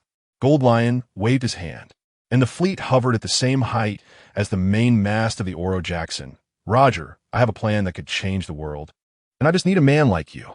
He opened his arms as if to embrace the entire world. I have the largest fleet on this sea and the most elite subordinates, and you know the whereabouts of the legendary ancient weapon that can destroy the world. Be my right arm, Roger. Combine your strength with my military might. Together, we will own this world. Wealth, fame, power. Everything you want is within reach. His voice was filled with temptation, and the crew of the flying pirate crew listened with shining eyes, unable to suppress their saliva. The deck of the Oro Jackson was silent. Everyone looked at Roger, waiting for his response. Roger's smile slowly faded. He simply stared at Shiki, as if looking at a fool from the next port. Shiki, he spoke, his voice low but clear enough for everyone to hear. I have no interest in the boring business of ruling the world. He paused, revealing that iconic, fearless smile again. What is the point of being a pirate if you're not free? Gold Lion's expression darkened instantly, the fervor in his eyes turning into cold, killing intent. So you're refusing? Roger, you're seeking your own death. What I mean is, we'll wipe you all out. Boys, since he doesn't appreciate our offer, let us blast them into pieces, ship and all. With a command, the cannons of those 25 warships aimed at the lone ship on the sea. Fire. Boom, boom, boom, boom, boom. The deafening sound of cannon fire echoed across the sky. Hundreds and thousands of cannonballs fell like a black storm, trailing the sound of death. Everyone defend. Rayleigh's voice cut through the explosion-s roar, his long sword unsheathed at some point. He didn't even turn around. With a swift motion, a flash of silver sword light cut through the air, instantly slicing several cannonballs in front of him in half, igniting symmetrical sparks in midair. Kyle stepped forward, his right fist extending forward unremarkably. Bang! With a muffled sound, the air in front of him visibly distorted, and then, within a fan-shaped area, dozens of cannonballs crashed into an invisible wall, exploding with a thunderous sound. Jabba was even more direct. He laughed heartily, letting go of his axes that transformed into two high-speed, spinning death whirlwinds. carving out two brilliant yet deadly trajectories through the rain of cannonballs, igniting flames wherever they passed. The crew roared at their posts, wielding swords and knives, manning the ship's small cannons, desperately intercepting the stray cannonballs. However, this was ultimately an overwhelming disparity in numbers. Two fists could not defeat four hands. A single ship could not resist an entire fleet. One of the main sails was torn open by cannonballs, burning as it fell. The hull shook violently amidst a series of explosions, with chips and smoke filling the deck. Several times the ship tilted to a dangerous angle, nearly being swallowed by the waves. Damn it, it's like rain never ending. Nostin punched a cannonball away, his arm numb from the impact. Full left on the helm. Avoid the frontal fire. Spencer shouted, drenched in sweat. Shanks and Buggy stood back to back, struggling against the aftermath of the explosions. Buggy's face turned pale with fear, and he cried out in a whimper, "We're going to die. This time, we're really going to die. Shanks, you bastard, don't pull me. The safest place is behind the mast." Shanks ignored him completely, his small figure gripping his sword, focused on slicing through the explosive shockwaves flying towards him. The Golden Lion watched coldly from his flagship as the Oro Jackson struggled to hold on, a cruel smile curling at the corners of his mouth. "Roger, is this your answer? How pathetic." He drew his twin swords, Sakura and Moku, and pointed them at the sea below. Lion's roar. As soon as he spoke, the calm sea suddenly boiled.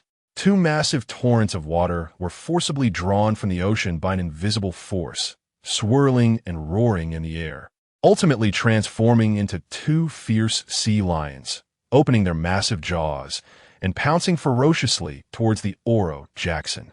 If this hit, it would severely damage the Oro Jackson. "Ha ha ha. Is that all you've got? Shiki." Roger laughed heartily, his eyes piercing through the smoke and flames, locking onto the golden figure high in the air. Before his words fell, he pushed off with his legs, launching himself skyward, heading straight for the Golden Lion's flagship. Arrogant. The Golden Lion's eyes narrowed. He had been waiting for this moment. His swords crossed. He swung them down towards the unstoppable figure. Clang! At the moment the blades collided, a visible shockwave erupted, radiating from the two. Black-red lightning wildly intertwined around Roger's sword. Ace bursting forth. The Golden Lion's twin swords were also covered with the highest level of haki, but at the moment of impact, he felt an overwhelming force surge from the blade, numbing his arms, splitting his palms, and forcing him back several steps in midair. The two sea lions that had pounced towards the Oro Jackson also collapsed in the aftermath of the shock, turning back into a torrential downpour, falling into the sea. "Is this your power, Roger?" The Golden Lion's face showed no fear, instead revealing an excited, sinister smile. "Very good. Excellent." The two engaged in a rapid exchange of offense and defense on the flagship's deck. Blade lights flashed, sparks flew. Each collision exploded into visible shockwaves. Black-red lightning and golden sword light intertwined and exploded, cutting deep grooves into the sturdy deck. The pirates on the ship couldn't get close at all. Any attempt to approach would send them flying back with blood from the aftermath of the clash, like broken sacks hitting the ship's side, unconscious. Wave slash. The Golden Lion swung a sword, the golden slash like a flying blade, tearing through the air. Divine avoidance. Roger did not dodge, meeting it with a sword of his own, the black-red blade light even more domineering, cleaving the golden slash in half, continuing its momentum towards the Golden Lion. "Wow, did you see that?" Shanks, on the Oro Jackson, Buggy, hiding behind a broken mast, poked his head out, pointing excitedly at the distant flagship and shouting, "The captain is about to dismantle their ship. The Golden Lion is done for." "Idiot. Look ahead," Shanks shouted without turning back, slashing with his sword to deflect a stray cannonball. Buggy flinched in fear, pulling back his head just as a burning piece of wood whizzed past his nose and crashed into the spot where he had just peeked out, turning his face pale with fright. "We're going to die. We're really going to die." The battle below had also reached a fever pitch. However, this was ultimately an overwhelming numerical disadvantage. Two fists cannot compete with four hands. A single ship could not resist an entire fleet. Kyle stood at the stern, pressing his palm against the wet deck, closing his eyes. He needed an opportunity, a medium that would maximize his abilities. Just then, without warning, the originally clear sky suddenly darkened. Not because of the Golden Lion's fleet, but true dark clouds. A fierce wind rose. The sea began to churn violently. A bolt of lightning tore through the sky, followed by booming thunder. An unprecedented storm had arrived. What's going on? The Golden Lion steadied himself, watching the bizarre weather change, cursing, damn it, of all times. Giant waves surged, the sea currents became chaotic, and the fleet in the air began to sway violently in the gale, losing their aim for cannon fire. The members of Roger's crew were also stunned. The storm came too suddenly, too oddly. Is the heavens helping us? Jabba wiped rainwater from his face, laughing. Only Kyle opened his eyes sharply at the moment the storm descended. Far from panicking, a terrifying light ignited in his golden pupils. Sure enough, the opportunity has come. Kyle murmured to himself, extending his arms, palms facing the turbulent sea. Now this is my stage. He didn't even need to create new waves, but directly took control of the fury the storm imparted to the sea. Invisible waves radiated from him, and the previously chaotic giant waves seemed to have found their king. Rows of towering waves, comparable to mountains, defied the laws of nature, turning direction and roaring skyward, charging towards the Golden Lion's fleet in the air. What? The pirates in the air looked in terror as the sea water lunged at them like a giant beast. Kyle looked up at the storm-laden sky. He held his hands as if grasping countless invisible strings. The raging lightning in the sky no longer fell randomly. They seemed to respond to a call, beginning to gather and intertwine under Kyle's will. Boom! A bolt of lightning as thick as a divine spear precisely penetrated the gunpowder hold of a pirate ship, triggering a violent chain explosion.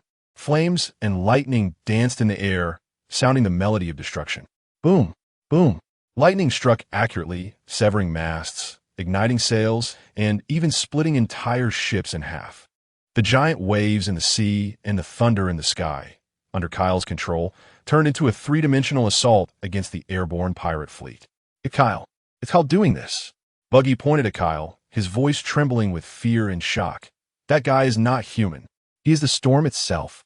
The others in Roger's crew stared dumbfounded at the scene. They knew Kyle was a devil fruit user, but they had never imagined his powers could reach such a catastrophic level. Kyle, I do not create storms. I am merely nature's mover. Damn it. On the flagship, the Golden Lion watched his fleet fall into the sea like dumplings, his eyes nearly popping out. He roared, trying to stabilize the fleet again. But in the face of the storm, empowered by Kyle, human strength seemed so insignificant.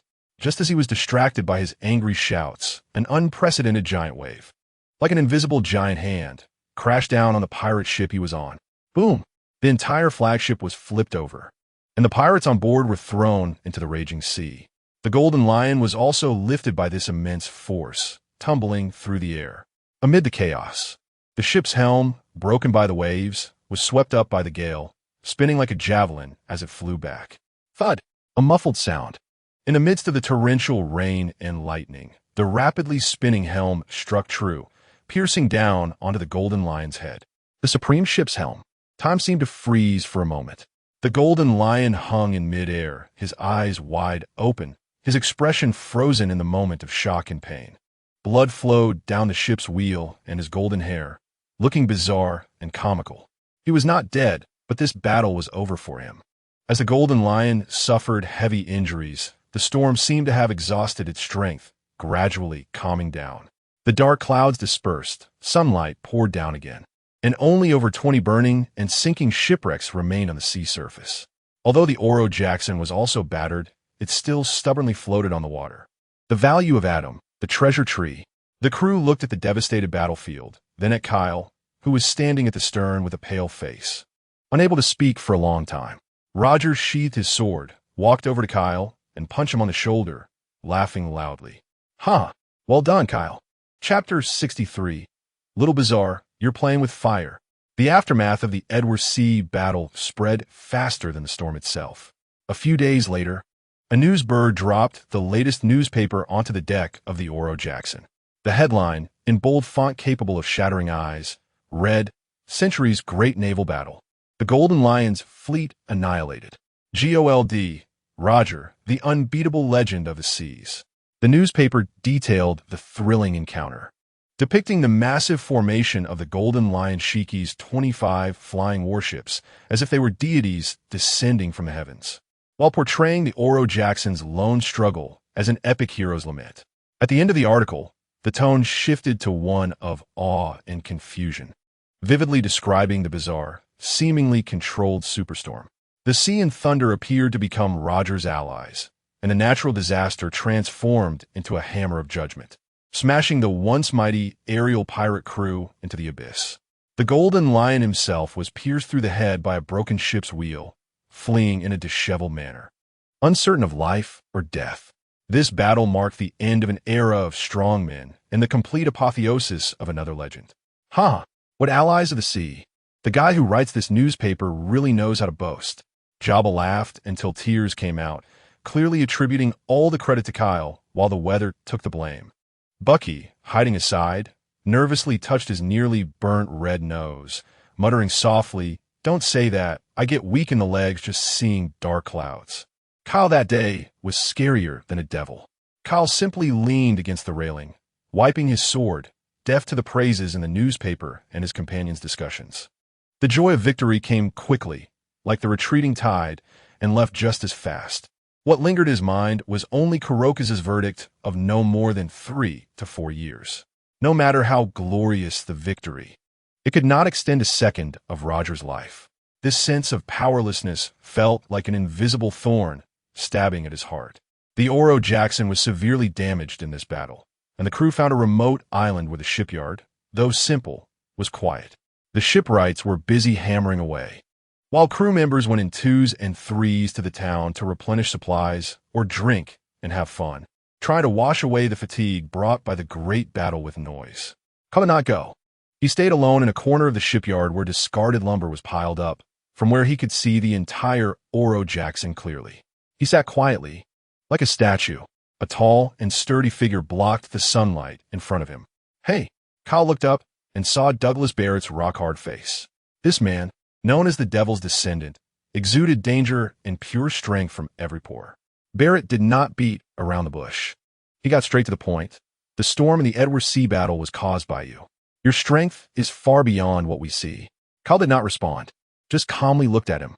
Barrett continued, his voice deep and powerful, as if stating an irrefutable fact. "Roger is strong, I admit that. But he is a patient, a dying man with little time left. His strength will only decline with time." He stepped forward, looking down at Kyle, his gaze sharp as a knife. "You are still young and getting stronger.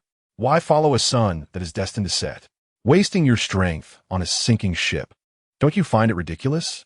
Kyle's eyes finally showed a hint of change, and the air around him seemed to cool down a few degrees. "Little bizarre. You're playing with fire." Barrett did not notice, or perhaps he did not care at all. He only believed in the supremacy of power. "Leave this place, Kyle. Strong people like you and me should not be bound by so-called partner games. The sea should be our stage, not someone's funeral. Are you done?" Kyle finally spoke, his voice light but carrying a chilling coldness. "You." Before Barrett could finish, Kyle's figure had already vanished from his spot. In the next moment, he appeared in front of Barrett, with no flashy moves, just a simple, unadorned straight punch. Barrett's pupils constricted sharply. He instinctively crossed his arms to block, his top-tier armament hockey hardening instantly. Boom! A dull thud echoed, as if something had exploded inside his chest. Barrett felt as if he'd been hit head-on by a charging sea king, the bones in his arms crying out under the unbearable weight. He flew backward like a cannonball, crashing into a wall made of abandoned ship planks. Cough! Barrett struggled to stand up from the pile of wood chips, blood oozing from the corner of his mouth. He looked at Kyle in disbelief. The power of that punch was pure, domineering, and utterly unreasonable. "You're not wrong." Kyle stepped closer to him, his face devoid of any expression. "Roger's time is short." His figure blurred again. Barrett's nerves tightened, fully focused on capturing Kyle's movements. But this time, Kyle did not attack. He simply pointed his palm at him from a distance. "Huh." Barrett suddenly let out a muffled grunt, feeling all the muscles, bones, and even organs in his body begin to tremble at an eerie frequency. It was not an external vibration, but a tearing sensation originating from within his body. His proud steel body seemed to turn into fragile glass at that moment. Strong and weak, Kyle's voice echoed in his ear, yet it felt distant. You brainless fool. Filled only with muscles and strength. Doesn't understand at all. What do you understand? Barrett roared, trying to forcibly suppress the abnormality in his body. Throwing a punch at Kyle. Kyle sidestepped, letting the violent punch rush past. He then flipped his hand and lightly touched Barrett's back. Barrett's body stiffened suddenly, his muscles completely losing control, spasming violently. His eyes widened. Unable to move even a finger, he fell straight down, convulsing on the ground.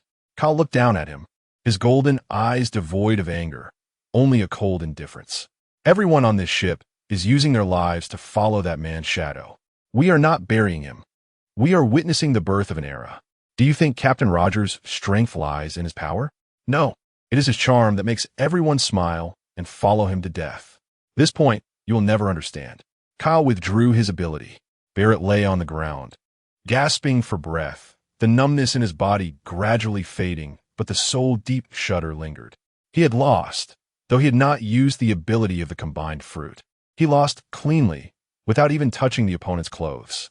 He watched Kyle's back as he turned to leave. That figure was not particularly tall, yet for some reason, it overlapped slightly with the memory of Roger standing at the bow, laughing against the storm. Barrett fell silent, sitting up from the ground and leaning against the broken wall, not saying another word. In the distance, in the shadows of the dock, Rayleigh and Jabba stood side by side. This kid really doesn't hold back, Jabba said with a chuckle after taking a sip of his drink. Rayleigh adjusted his glasses, a barely noticeable smile forming at the corners of his mouth. There's always some noise on the ship that needs to be cleared up. It's much quieter now. He gazed at the Oro Jackson, which was back in repair, his eyes distant.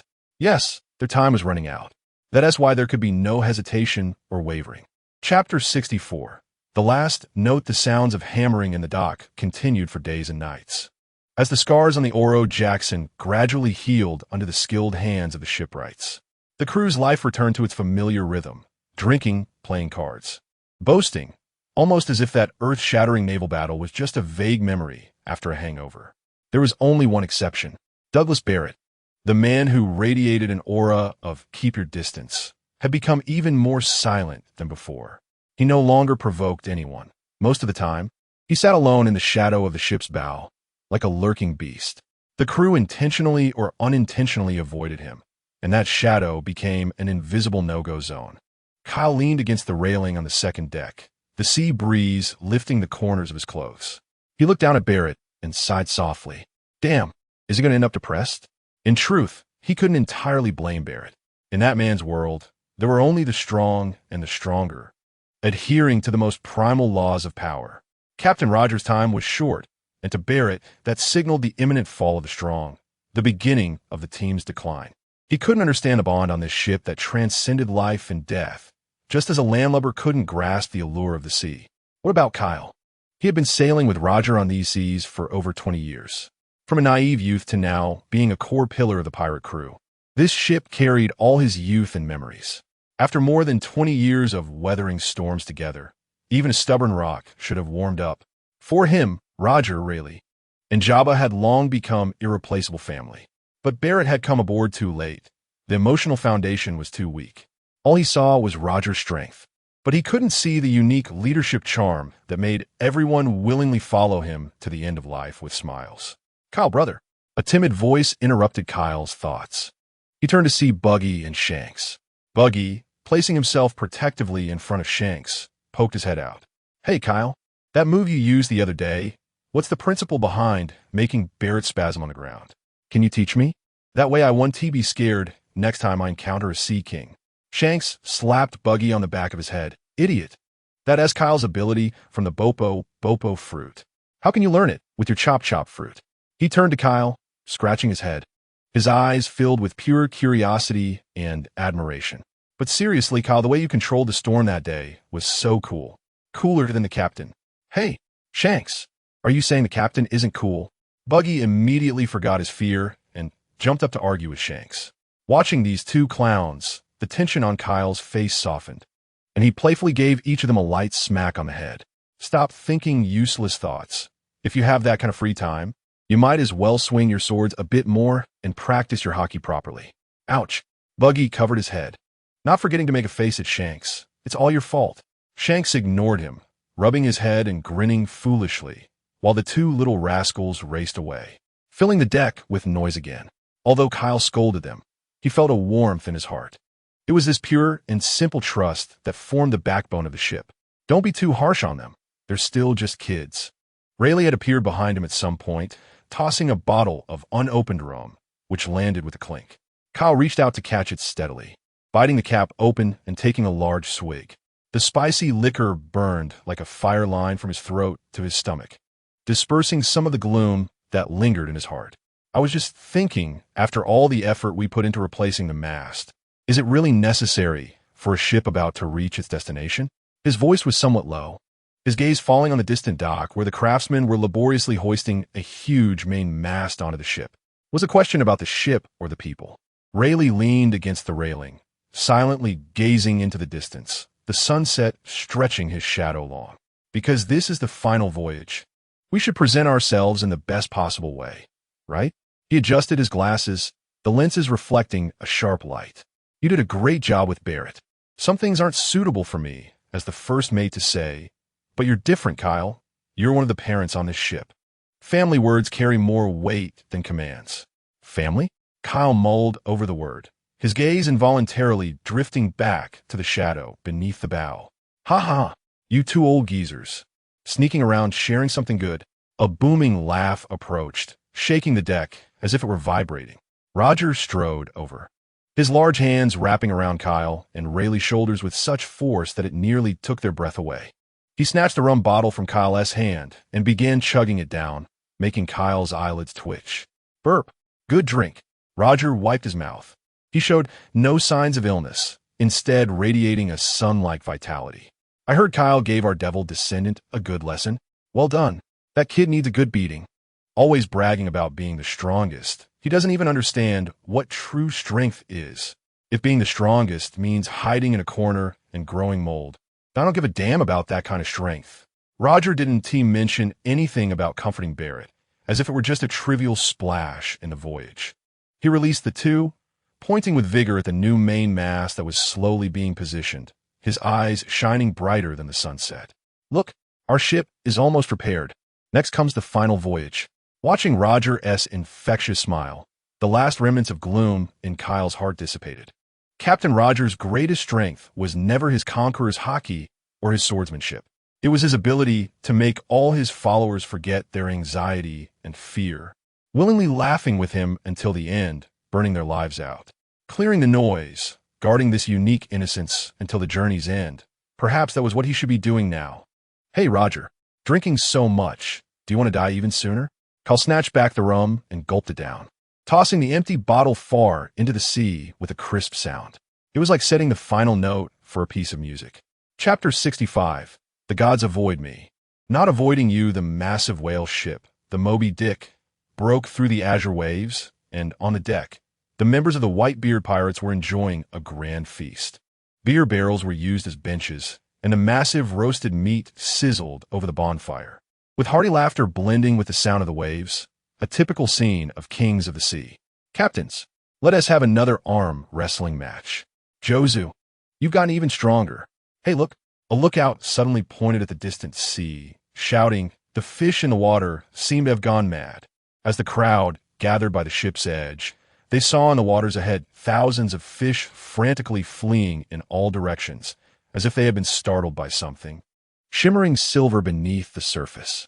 Some small sea creatures even leaped out of the water in a panic, creating a chaotic scene. Whitebeard Edward Newgate's iconic laughter rolled across the deck, not drowned out by the tumultuous waves and roars of beasts, but rather serving as a stabilizing force, instantly calming the restless crew. He held his naginata in one hand, sitting on his exclusive throne, his gaze piercing through the noise, firmly locked onto the densely forested island. Kazuki Odin, the boisterous daimyo from Wano country, was enjoying a bowl of Odin. He squinted, picked up a piece of radish with his chopsticks, blew on it to cool it down, and shouted to Whitebeard, "Hey, Whitebeard, it looks like there's an incredible guy on that island." His tone was devoid of fear, instead filled with eager excitement. Whitebeard's mouth curled into a wider grin, acknowledging Odin's judgment. to send all the creatures in this sea into a panic to the point of losing their instincts. That presence was certainly no ordinary foe. What a joke. Even the young sea kings were bolting out. What kind of monster could that be? Sachi put down his roast meat, looking pained. Great. Our seafood feast for tonight is ruined. Marco, should we fly over and take a look? Sachi urged.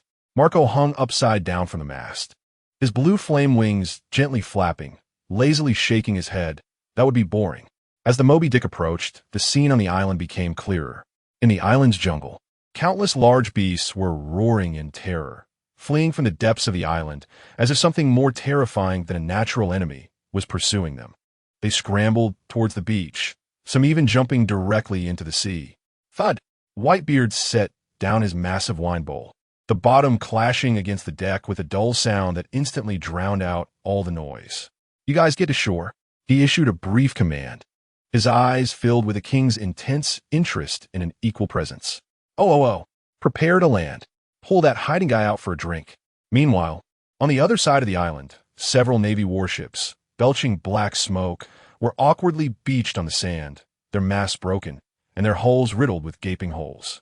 Hundreds of Navy soldiers lay scattered on the ground, either unconscious or groaning, completely devoid of the strength to fight again. In contrast, the members of the Roger Pirates appeared overly relaxed, as if they had just finished a warm-up exercise. Several crew members were even using C's Navy uniforms to wipe their weapons, complaining that this opponent was not challenging enough. Roger grabbed a Navy officer by the collar and pulled him in front of him, wearing his signature, seemingly indifferent smile. Hey, if you want to catch me, let Carp or Sengoku come personally. After saying that, he casually threw the officer away, sending him flying like a ragged bag, rolling on the ground before passing out. Roger dusted off his hands, preparing to rally everyone for a feast. A ship! It's a ship! A sharp scream pierced through the relaxed atmosphere. Buggy stood atop a massive rock, holding a telescope. Captain, it's a whale. A whale-shaped ship. It's Whitebeard's pirate crew. The crew members on the beach who had just finished fighting froze in unison. Oh! Rayleigh pushed up his glasses, his gaze sharpening beneath the lenses. Roger. We just finished a fight. Roger showed no sign of tension. Instead, he grinned, revealing a smile even more excited than when he saw treasure. His ambition soaring to the skies. Whitebeard, huh? Cool, ha ha ha. It's been a long time. He turned to shout towards a lush coconut tree not far away. Hey, Kaido, stop sleeping. The sun hasn't set yet. Get up and work. Kaido, wearing sunglasses and enjoying the rare post-battle peace, sighed in resignation upon hearing Roger's booming voice, removed his sunglasses, and sat up. Roger bounded over, wrapping his large hand around Kaido's neck, pulling him aside and lowering his voice. Listen, Kaido, don't interfere later. That guy is mine. I want to have a good fight with Newgate, and no one else can mess it up. This might be the last time we meet. Kaido tugged at the corner of his mouth, displaying a knowing expression. What else could he say? He was already terminally ill, and his mind was still full of adventures and fights. Kaido weakly replied, Yes, Captain, as long as you're happy. Roger just needed to be reckless, while Kaido had to consider a lot more. Just as the two were plotting, Buggy on the rock let out another higher-pitched scream, filled with disbelief. What is that? A samurai? So fast. He coming alone. On the beach, the members of the Roger Pirates turned in unison to the junction of the jungle and the sand. They saw a figure burst forth from the trees like a cannonball, wearing two famous swords at his waist, clad in traditional Wano attire, and moving at an unbelievable speed while wearing wooden clogs, leaving a straight trail of dust behind him. The man was radiating uncontainable enthusiasm and excitement, shouting as he sprinted. Ha! As long as I can grab the treasure, that's all that matters. Behind him, members of the Whitebeard Pirates were panting, desperately calling out to him. Captain Odin, wait, stop. Ahead is the Roger Pirates. They're not just some random fish. The samurai named Kazuki Odin ignored his companion's shouts, his eyes only on the Roger Pirates ahead.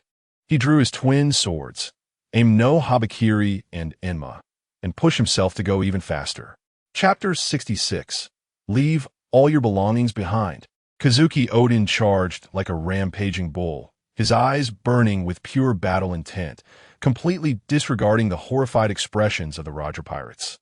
Several quick-reacting crew members yelled as they drew their weapons and rushed forward, but he effortlessly swept them aside with his dual swords, sending them flying. The blades did not draw blood, but the sheer force knocked several of them senseless, causing them to tumble into the sand, unable to get up for a while. Gun-like demon.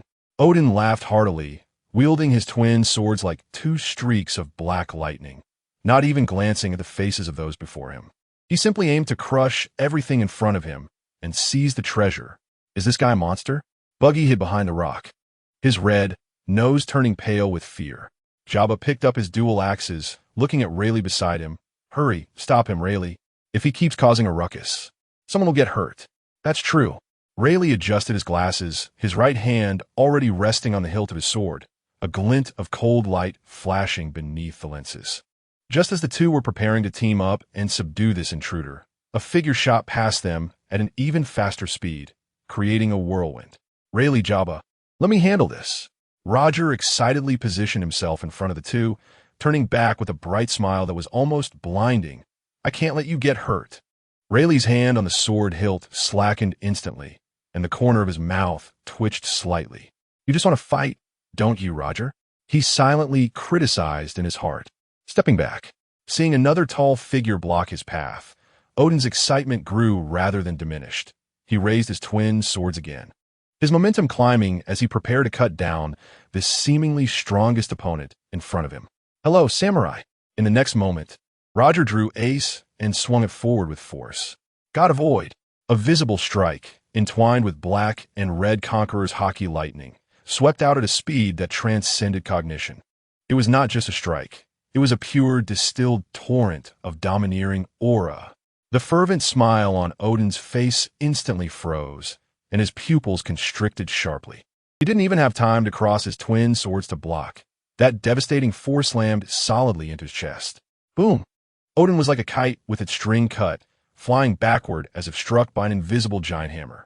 He crashed through the first coconut tree at the edge of the beach, and without losing momentum, he broke through 7 or 8 even sturdier trees behind him, finally embedding himself deep into a massive rock in the jungle, creating a thunderous sound. Dust and debris filled the air. Kyle leaned against a coconut tree, his sunglasses sliding down to the tip of his nose. He silently adjusted his sunglasses, his mind racing. Good. Full of spirit. Don't embarrass the Kazuki family. God avoids me, but Odin avoids the great sand. In the depths of the jungle, a sound of struggle came from the cracks in the rock. Kazuki, Odin staggered out, a trickle of dazzling blood spilling from the corner of his mouth. He looked incredulously at his chest, and then up at Roger in the distance. What a joke. Just one blow, and I've been reduced to this? But this intense pain didn't frighten him. Instead, it ignited an even fiercer flame within his warrior's soul. Oh. Odin let out a beast-like roar, ignoring his injuries, and his legs pushed off again, charging wildly toward Roger. Odin, the distant Marco, and others exclaimed. Just then, an even larger shadow enveloped the entire beach. Guralalalala. A thunderous laughter descended from the sky, and Edward Newgate's towering figure fell like a meteor. He didn't look at his useless brother. His hawk-like eyes were firmly locked on Roger. Without any unnecessary words, he gripped his bicento tightly, muscles bulging, and swung down at Roger. This strike was immense, as if it aimed to split the entire island in two. Newgate. Roger's smile grew even more manic, a joy that came from the depths of his soul at facing a worthy opponent. In the face of this earth-shattering blow, Roger did not dodge. Instead, he stepped forward forcefully. Crack! The ground beneath his feet instantly filled with spiderweb-like cracks. At the same time, he met Whitebeard's bicento with his own sword. The two supreme blades met in midair. No, they didn't team meet. They stopped just a few dozen centimeters apart. A more terrifying force erupted between the two divine weapons, and black and red conquerors' hockey lightning intertwined and collided, forming a visible energy sphere that emitted a piercing shriek. The sky seemed to tear apart at that moment. Boom! After the huge sound, a shock wave swept everything away. The violent air wave expanded in all directions, centered on the two, plowing the beach beneath into a massive trench, uprooting surrounding trees and sending them flying into the sky. Whether it was the Roger pirates or the Whitebeard pirates, None were spared for being blown haphazardly, with the weaker ones even being directly sent flying. I have to sit up to watch this. Kyle sat up, staring intently at the two men at the center of the storm. The violent air waves blowing toward him, dissipating into nothing, forming a vacuum zone around him. Cough, can't mess up my hairstyle. The aftermath of the shock wave finally subsided. The torn sky resembled a piece of tattered cloth, unable to heal for a long time.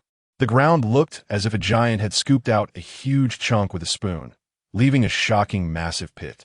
Whether it was the elite of the Roger Pirates or the captains of the Whitebeard Pirates, they all wore solemn expressions, gripping their weapons tightly, their gazes firmly locked on the two men at the center of the storm. With a single strike, Roger and Whitebeard each stood with their swords drawn, their feet planted on the cracked earth. Goralala.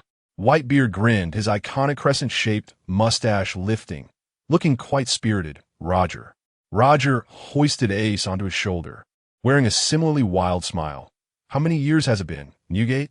As soon as the words left his mouth, the two seemed to reach a tacit understanding, erupting into thunderous laughter simultaneously. Kuhahaha. Goralala. The laughter was filled with the joy of reunion and the highest recognition of each other's strength. It was not a confrontation between enemies, but rather like two long-lost old friends greeting each other in the most direct, most brutal way. The laughter abruptly stopped. In the next second, the two sea emperors almost simultaneously issued a pirate's ultimate greeting to each other in an uncompromising tone. Leave all your belongings behind. Leave all your belongings behind. Chapter 67. The mixed battle. As soon as the words were spoken, the ground beneath them exploded, and their figures transformed into two blurry afterimages. Charging fiercely at each other, the weapons clashed once more. Clang, clang, clang. The dense sound of metal clashing rang out like a torrential rain, sparks flying, each collision stirring up many hurricanes. You little ones, go! On the Whitebeard pirate's side, the immortal bird Marco was the first to respond, his arms transforming into wings engulfed in blue flames, soaring into the sky. Oh, let us snatch all the treasures from the Roger Pirates. On the other side, Rayleigh adjusted his glasses, the lenses reflecting the light of blades. He drew his long sword, pointing the tip toward the ground. Jabba, on the other hand, wielded two massive axes, their blades clashing with a crisp sound, his face filled with excitement. Then Rayleigh's voice was steady and clear, resonating across the entire Roger Pirates line. We can't let the captain have all the fun. He and Jabba raised their weapons simultaneously, pointing toward the surging Whitebeard pirates. Everyone, just as Rayleigh was about to give the order for a full attack, a figure like a meteor descended from the sky, accompanied by a slight sound of breaking air, landing steadily between the two. The newcomer was Kyle, with one hand in his pocket, shouldering the black gold bicento, as if that world-shattering shockwave was nothing more than a gentle breeze to him. How could I miss out on such fun? He turned his head, revealing a playful smile to Rayleigh and Jabba, then suddenly stepped forward, his right hand clenched into a fist, aiming at the vanguard composed of dozens of Whitebeard Pirates members charging ahead. Then, let us start with an opening tune. Kyle simply threw a seemingly ordinary punch, but the air several meters in front of his fist suddenly twisted and compressed, forming a visible, high-speed, rotating, ring-shaped sonic boom cloud. The next moment, the compressed shockwave was violently released. Boom! An invisible air cannon spread out in a fan shape, plowing through the sand and creating a deep trench. The dozens of pirates at the forefront didn't even have time to react before being hurled into the air by that violent force, as if struck by bowling balls, scattering like broken bottles, instantly clearing a large area. Go! The members of the Roger Pirates erupted like a lit powder keg, their accumulated fighting spirit exploding in a thunderous roar. They surged past Kyle, Rayleigh, and Jabba, crashing into the members of the Whitebeard Pirates. The mixed battle had begun. Diamond impact. Diamond Jaws roared, half of his body transforming into crystal-clear diamond, refracting blinding light in the sun. He crossed his arms in front of him and charged through the crowd like a runaway truck, the ordinary crew members of the Roger Pirates unable to stop him, tumbling over each other. Kyle, a truck? Damn, that stirs up some not-so-pleasant memories. This rock is really hard. Leave it to me. Jabba's loud laughter erupted as he stomped his feet on the ground and charged at Jozu. The two giant axes in his hands flew up and down, accompanied by a whistling sound that tore through the air, striking Josu's diamond body with a heavy blow. Clang! The deafening roar spread out, and sparks flew. Jabba felt a shock in his palms, and his arms went numb, but the excitement on his face grew even stronger. On the other side, the swordsmanship of Vista was completely different. The long sword in his hand was light and graceful, each swing sending a flurry of dazzling rose petals into the air. However, beneath this seemingly beautiful scene lay a deadly killing intent. The floral sword night fragrance. Petals danced in the sky, each one sharp as a knife, blocking all retreat paths for several members of the Roger Pirates. Just then, a flash of silver light appeared. Clink, clink, clink, with the crisp sounds of clashing. All the petals were precisely deflected one by one. Rayleigh had appeared in front of those crew members, casually twirling his long sword. His calm eyes behind the lenses fixed on Vista. Not bad swordsmanship. Rayleigh's voice was as steady as ever. But your opponent is me. Vista's expression became serious. The man standing before him exuded an unfathomable pressure just by being there. In a corner of the battlefield, two little rascals were back to back, panting heavily. Shanks! That big guy to your left. Buggy shouted out of the corner of his eye. Got it. Buggy, you idiot, that's the right. Shanks cursed, but his sword was unyielding, accurately parrying the curved blade aimed at the back of Buggy's head. Shut up. Red hair bastard. Watch me slice. Who are you calling red-haired? You red-nosed. Although the two were bickering fiercely, their cooperation grew increasingly tacit. Under Kyle's special care, their strength had long surpassed their previous selves, and in this scale of chaotic battle, they were able to protect themselves with ease, even finding opportunities to counterattack. Deep in the jungle, Kazuki Odin, who had been blasted away by Roger's god avoidance, was now stumbling back into the battlefield. He wiped the blood from the corner of his mouth, and the excitement on his face only intensified as he witnessed this unprecedented melee, letting out a thunderous laugh. Oh, this is what it means to be a real pirate. So interesting. Ignoring the warnings from his own captain, he swung the aim no habakiri and enma, charging through the chaotic battlefield like a tiger among sheep, indiscriminately cutting down everything in his path, further adding to the already chaotic scene. Hey, that's Samurai. You hit your own people. Captain Odin, watch out, that's Roger. In the center of the chaos, Kyle strolled leisurely across the battlefield. His observation haki and Kenbunchaku had already covered the entire area. Any attack aimed at him, be it sword or bullet, was easily anticipated and dodged. Suddenly, a cyan blue afterimage tore through the air, descending with a sharp whistle. The visitor was none other than the Phoenix Marco. He transformed into a half-man, half-bird form, his feet covered with armed haki and sharp claws, engulfed in azure flames of regeneration, fiercely clawing at the top of Kyle's head. You must be the Wave King, right? Let me see what you're made of. Marco's voice carried a hint of playfulness, his attack quick as lightning, a mere flash of light to the ordinary eye. Kyle merely tilted his head slightly, a smile curling at the corner of his mouth behind his sunglasses. He neither blocked nor dodged. He simply opened his mouth and emitted a silent wave towards Marco. Just as Marco's claws were about to make contact with Kyle, a sharp jolt surged through his brain, as if pierced by a red-hot iron rod. Immediately after, his own voice exploded in his mind, echoing like a demonic sound, infinitely looping, amplifying, even distorting into a piercing noise. You must be the Wave King, right? Let me see what you're made of. See what you're made of. See what you're made of. See what you're made of. This bizarre attack caused the speed and concentration he prided himself on to momentarily freeze for a fraction of a second. In a battle between masters, victory and defeat can hinge on a moment. It was this fraction of a second of vulnerability that allowed Kyle's figure to vanish from the spot. Using the recoil of the shockwave, Kyle's figure appeared ghost-like beside Marco. Good reflexes, but unfortunately, he curled his middle finger and mercilessly flicked it towards the back of Marco's head. A brainbuster. Marco's observation haki went wild, and all the hairs on his body stood on end.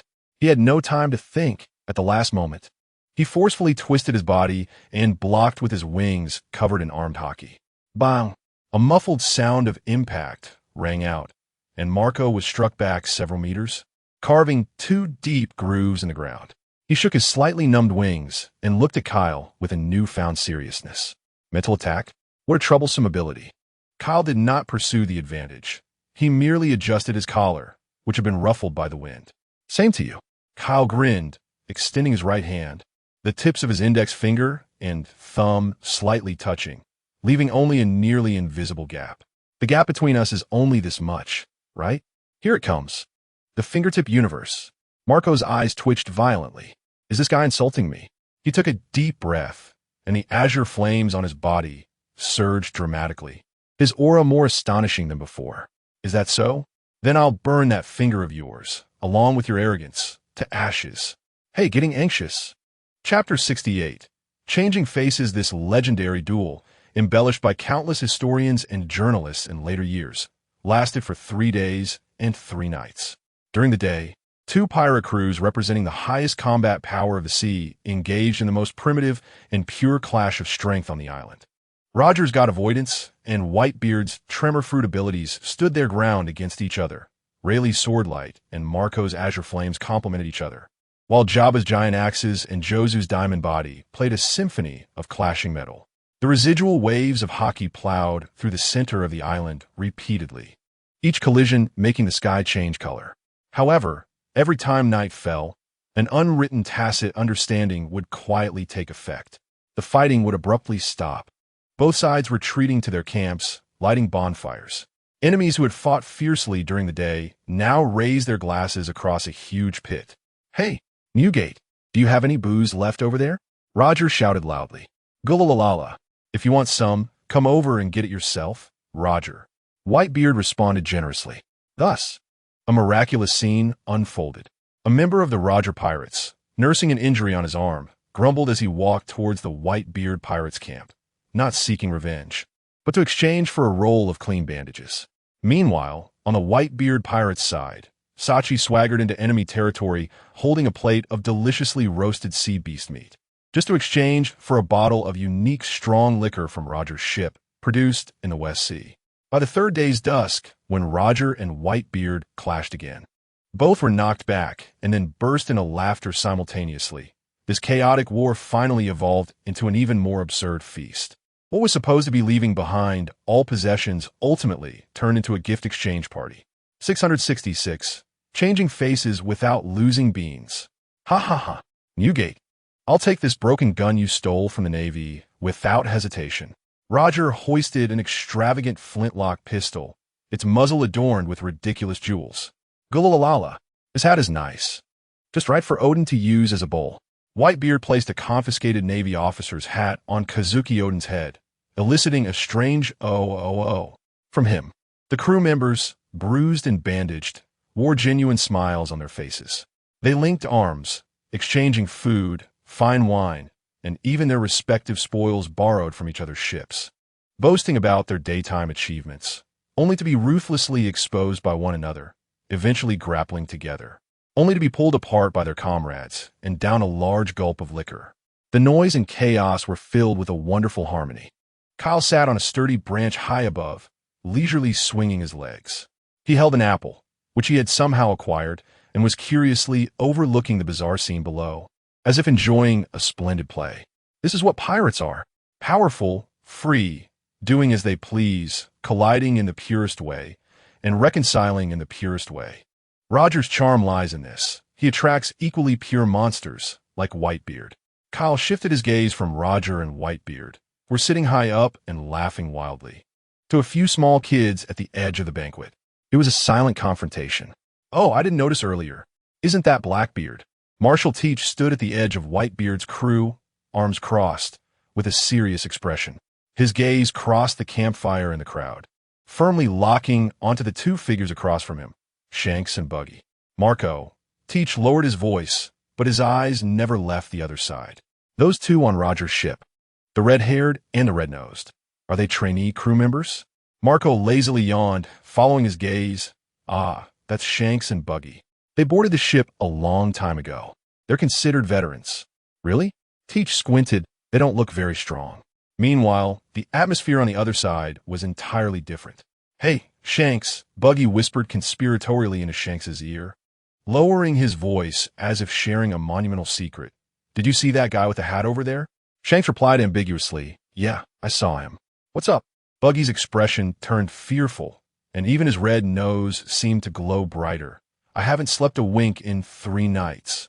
Shanks nonchalantly said, "Not sleeping? So what? Is not sleeping something to be proud of?" "Idiot."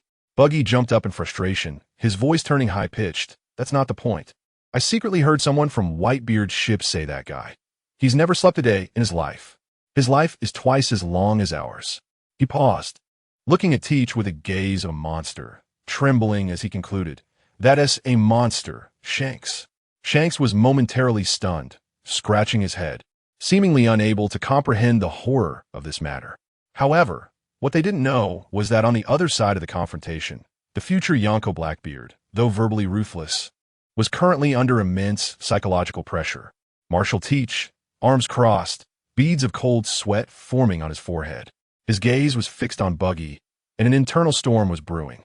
"That red nose, why has he been staring at me? Since the first night, he has been staring at me. The second night, he was still staring at me. Today, it's the 3rd day. He is still looking at me with that expression, as if he has discovered some monumental secret, not blinking." Teach felt a shiver down his spine. Kyle was almost speechless. "Buggy, that guy over there is terrifying. He hasn't slept for 3 days and nights." "Teach, that guy over there is terrifying.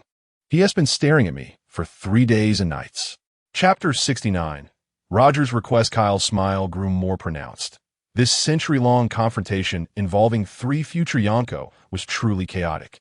2 clowns, one scaring himself, and the other scared by the first, gazed across the campfire at each other, creating a strange balance.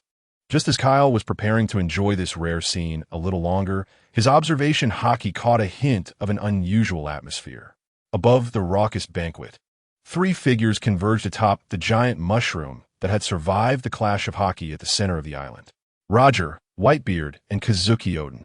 The aura of the 3 of them unconsciously isolated the noise below, creating a quiet domain that belonged solely to them. Kyle raised an eyebrow and silently leaped onto a nearby branch of the giant mushroom, neither disturbing them nor missing a thing. On the wide cap of the giant mushroom, Roger, usually carefree, wore an unprecedentedly serious expression. He carefully took out a large rubbing from his bosom and slowly unfurled it between the 3 of them. It was a rubbing of the historical text, the ancient and mysterious characters seemingly containing some power under the sunlight. Whitebeard placed his gourd aside, his massive body leaning slightly forward, his gaze sharp as an eagle, scrutinizing the rubbing before him. Meanwhile, Kazuki Odin, upon seeing those characters, lost all signs of drunkenness and madness, replaced by a complex expression of surprise and familiarity. Odin, Roger's voice was deep and powerful, tinged with an uncontainable excitement. "Can you really understand these characters?" Odin shifted his gaze from the rubbing, scratched his head, and replied in a tone of matter-of-factness, "I can understand them. But this thing is a code passed down through generations in the Kazuki family." "Roger, where did you get this? A code?" Roger was initially taken aback. Then a look of wild joy spread across his face. "As long as you can understand it, that's all that matters. That's all that matters." He took a deep breath, trying to calm his surging emotions. Newgate, Odin, Roger sat cross-legged, his gaze sweeping over his dear friend and rival, slowly speaking. "Do you know? Our Roger pirates have reached the endpoint that the log pose can point to." Raftel. Whitebeard's pupils contracted slightly, and Kazuki Odin's eyes widened. Although he yearned to go to sea, he didn't fully understand the ultimate goal of sailing, but he could read the weight of those 4 words from Roger and Whitebeard's serious expressions. The endpoint of a log pose. Doesn't that mean we've circled the world? But Roger's tone suddenly shifted, filled with unwillingness and excitement. "That is not the true endpoint. We discovered that the log pose becomes utterly useless there. If we want to continue forward and reach the true final island, accomplishing an unprecedented feat, we need another type of pointer." His finger heavily struck the rubbing in front of him. "This." Roger's eyes gleamed with an astonishing brightness, as if flames were burning. "There are 4 red road, mark historical texts in the entire world.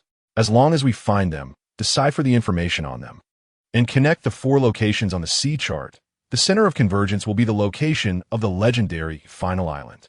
If we can reach there, Roger's voice rose, every word bursting forth from his chest.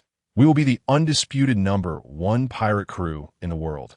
As his words fell, a profound silence enveloped the giant mushroom. Whitebeard Newgate was completely stunned. After the God Valley incident, what he had always pursued was not fame, but family. Yet that did not prevent him from understanding the significance of Roger's words, capable of driving the entire world into a frenzy. This was not just a simple adventure. It was a genuine touch upon the world, the highest achievement a pirate could attain. Kazuki Odin's mouth fell open, unable to utter a word for a long time. He thought going to sea meant experiencing various people and events, yet he had never imagined that at the end of this vast ocean, such a magnificent secret lay hidden. In an instant, he felt the blood in his veins boiling. In this heart-stirring silence, Roger's gaze turned to Whitebeard, his expression becoming incredibly earnest and serious. Newgate. He stood up and solemnly addressed Whitebeard. I need your help. To reach that place and to unravel the greatest secret in the world, lend me Odin for a year. As soon as these words were spoken, Whitebeard's brows instantly furrowed, and an invisible aura of dominance emanated. Kazuki Odin is his brother, his family. How could he be lent out just like that? Roger, are you trying to dig a hole in my wall? Whitebeard's voice lowered. No. Roger's response was firm and decisive. I am only requesting. His words were incredibly sincere, and as he went deeper, this rebellious man who didn't even regard the Marine Admiral, his body involuntarily bent slightly, as if his knees were sinking. For the dream he had chased his entire life, he was willing to put aside all his pride, even bowing to his greatest rival. Just as Roger was about to make that shocking gesture of kneeling, the corner of his eye inadvertently caught sight of a leisurely figure on a nearby tree branch. Kyle was leaning against the trunk, propping his chin up with one hand, his eyes behind sunglasses calm as water, neither surprised nor dissuading him, just quietly watching. There was no anger in that gaze, nor encouragement, but it was as if there was a mirror reflecting the deepest part of Roger S. heart, a king about to ascend the throne. A king cannot kneel. Even if it is a request, it should be done with the posture of king. Roger's body suddenly jolted, the knee that was about to bend instantly straightened. He slowly straightened his back. The previously pleading posture vanished, replaced by an unyielding calmness. He was still making a request, but the momentum was completely different. It was no longer the plea of a dreamer to a strong man, but a solemn invitation from a king about to create an era to a worthy opponent. Newgate. Roger's voice rang out again, calm yet filled with power. I, Gol D, Roger, request you to let Odin set sail with me for a year. After a year, he will see the greatest treasure in the world, and I will personally return him to you unharmed. His gaze met Whitebeard's without a hint of retreat. Please. The last 3 words were spoken with clarity and strength, resonating like a hammer striking the ground. Chapter 70. Kyle. Hautsundra. The bold and boisterous drinking spirit of Whitebeard vanished the moment Roger's request fell. In its place was a heavy, oppressive silence like the deep sea. Roger's words resonated powerfully. Every word echoed clearly above the giant mushroom, yet seemed to be thrown into an abyss, receiving no response. Gururara. A low, rumbling laugh emerged from deep within Whitebeard's throat, yet it carried no mirth, making the surrounding air feel thick. Bang! He crushed a wine bottle into shards with his hand. The glass debris mixed with liquor scattering everywhere. What a joke! Whitebeard's roar was like thunder on a clear day, his hand smashing down to his side. Crack! A violent shockwave erupted from the center of his fist, spider web-like cracks appearing on the resilient surface of the giant mushroom, causing the entire cap to sway violently. The noise of the banquet below seemed to be covered by this fury, and Kyle on the branch could even clearly see the air shattering like glass in white arcs. A surge of conqueror's haki, infused with endless rage, shot up into the sky, shattering the sunset clouds. Roger. Whitebeard slowly stood up, his already massive body seeming to grow even taller, casting a shadow over Roger and Odin completely. Are you trying to take my family away from me? The words family were bitten heavily, each syllable containing enough power to tear the sea apart. Roger faced this enormous pressure, his body not moving an inch. He understood Whitebeard's anger, even anticipating this reaction, but he could not compromise. Beside him, Kazuki Odin was in a completely different state. He was still immersed in the grand world revealed by Roger's words, his thoughts swirling like a lake stirred by a giant stone, creating waves of turbulence. The final island's secret passed down through generations of the Kazuki family. Why is it that I alone can understand these words? Why did I leave the closed-off Wano country and happen to encounter them in this sea? Is this destiny? An unprecedented sense of fate and mission surged from the depths of his heart like a volcanic eruption, making his blood boil. He looked at Roger, then at the furious Whitebeard, a strong impulse nearly overwhelming him. Odin! Kazuki Odin couldn't help but speak, his voice trembling slightly with excitement. Let me go. He suddenly turned to Whitebeard, his eyes shining with an unprecedented light. I want to see what the final island is like.